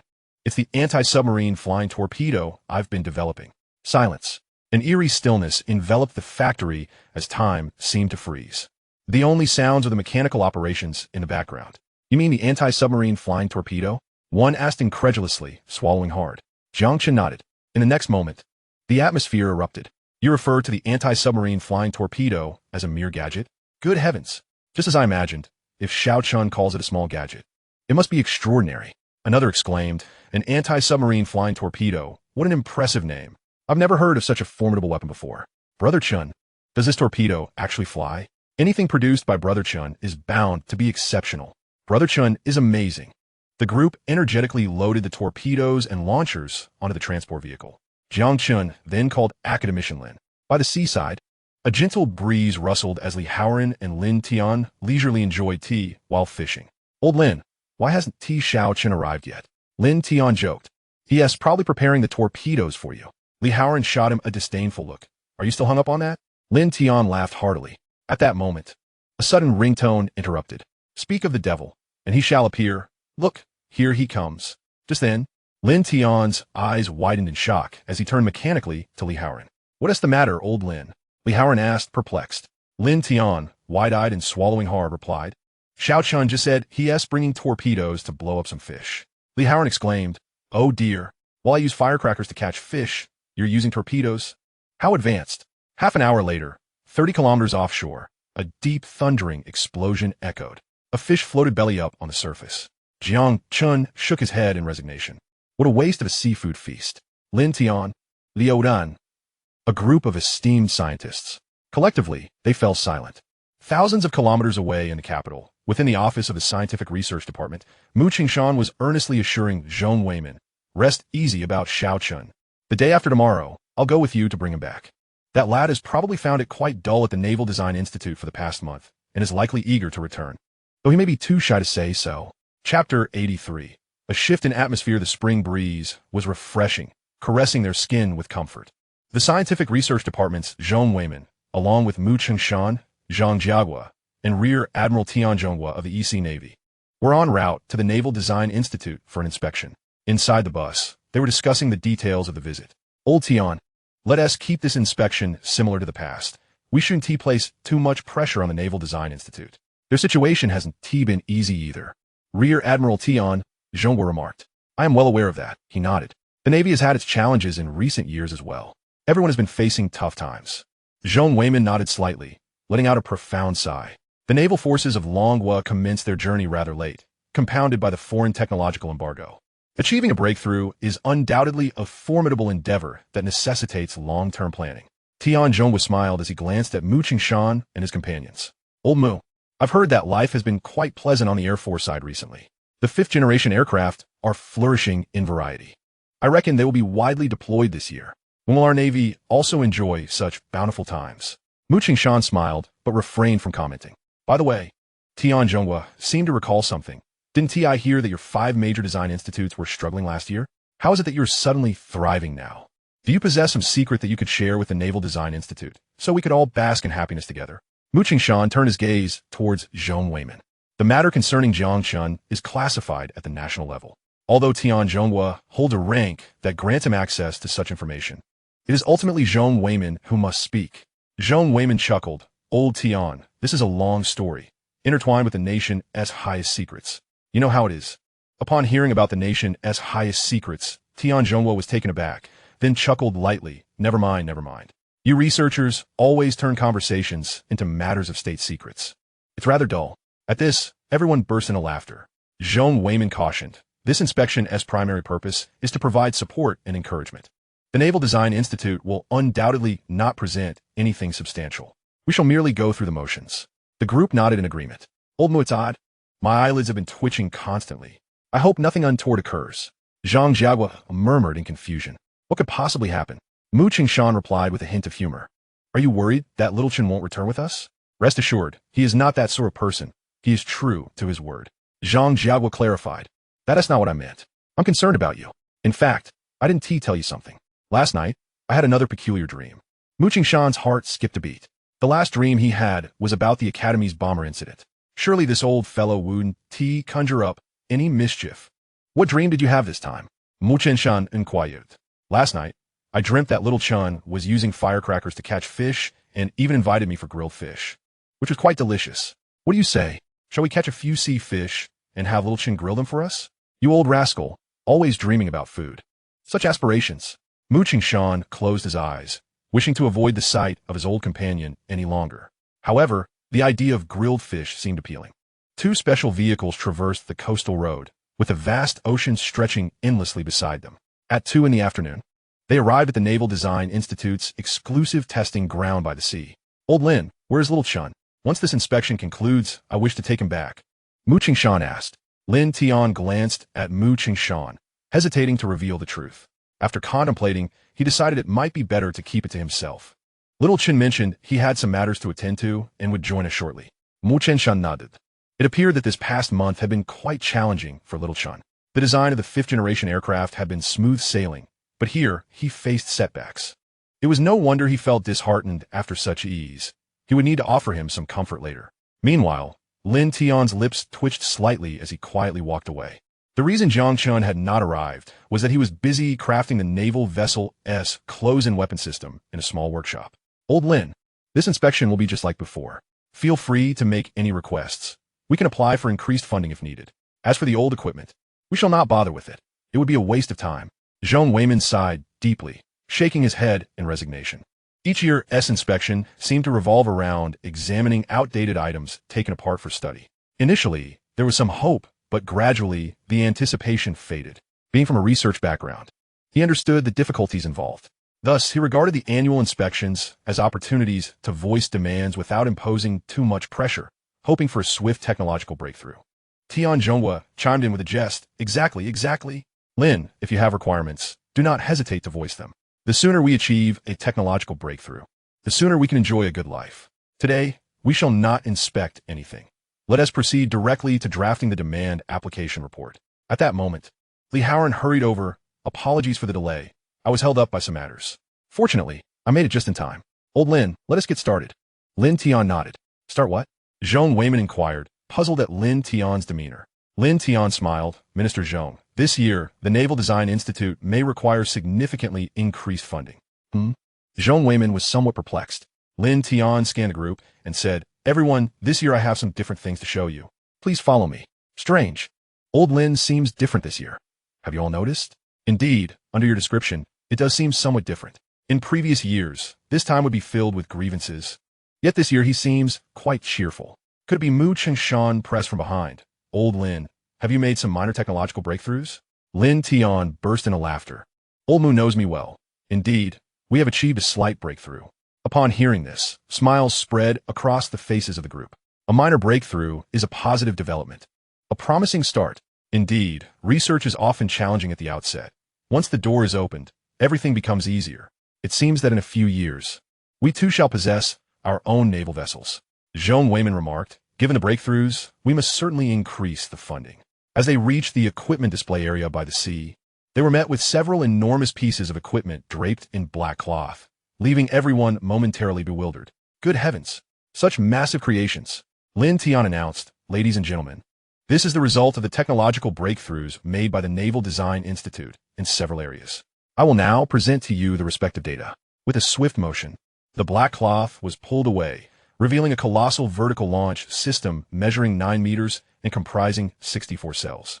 The densely packed launch tubes emanated an aura of formidable power, leaving no room for doubt about its terrifying capabilities.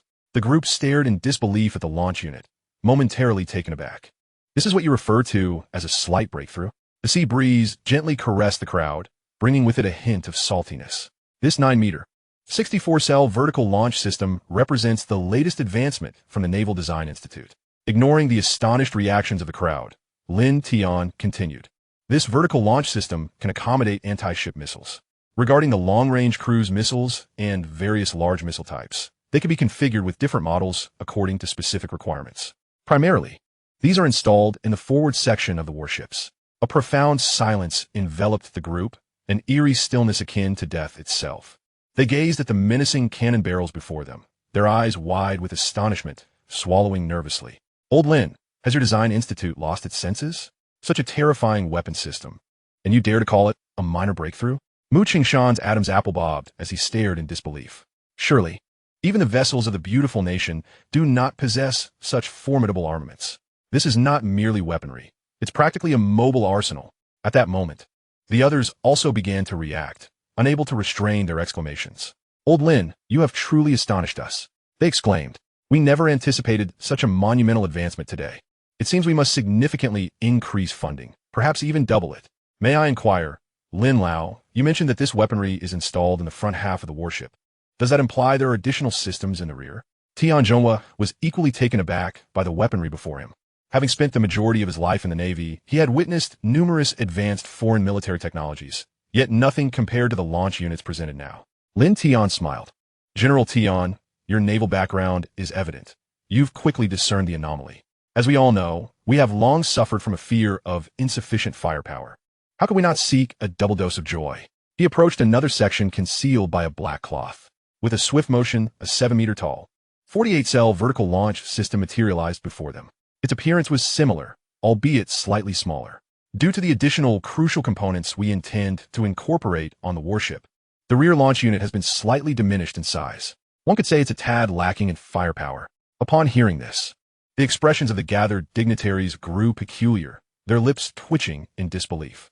"My goodness, one system is insufficient, and you propose to add another? Do you intend for a single warship to challenge an entire aircraft carrier fleet? It indeed seems somewhat lacking in firepower, not quite perfect." Tian Zhonghua instinctively spoke up, and all eyes turned towards him, causing his demeanor to awkwardly shift. "I merely meant to suggest a sense of asymmetry, a slight imperfection. Nevertheless, this weapon launch system is quite admirable." However, as they surveyed the two launch units before them, smiles broke out across their faces. After years of stagnation, the warship design department had finally made a breakthrough. At least in this moment, they glimpsed the dawn of a promising future. "Old Lin, your design institute's remarkable progress has truly taken us by surprise. May I inquire who among your researchers is credited with the development of this launch unit technology?" Zhong Weiman chuckled. "We would like to meet this individual and extend our nation's commendation. In these challenging times, they have provided a much-needed boost to the Navy." Lin Tian replied with a smile, "Minister Zhong, that information must remain confidential for now. The individual you mentioned has yet to arrive. Once they do, you will be informed." Zhong Weiman grinned. "A touch of mystery. It seems this person is indeed exceptional. This visit has proven quite intriguing." At the back of the crowd, Zhang Jiagua glanced at Mu Qingshan, a hint of concern in his voice. "Old Mu, I can't shake the feeling of déjà vu. Old Lin's technological advancements seem rather sudden. With Xiao Chen also present, could it be?" Mu Qingshan felt a knot form in his stomach and immediately shook his head in denial. "That should be impossible. Just half a month ago, I called Old Lin to inquire about Xiao Chen's situation, and nothing unusual was reported. Are you suggesting that in such a short span, Xiao Chen designed this? Different fields are like different mountains. The fifth-generation fighter was possible due to Xiao Chen's foundation. What background could he possibly have in warship design?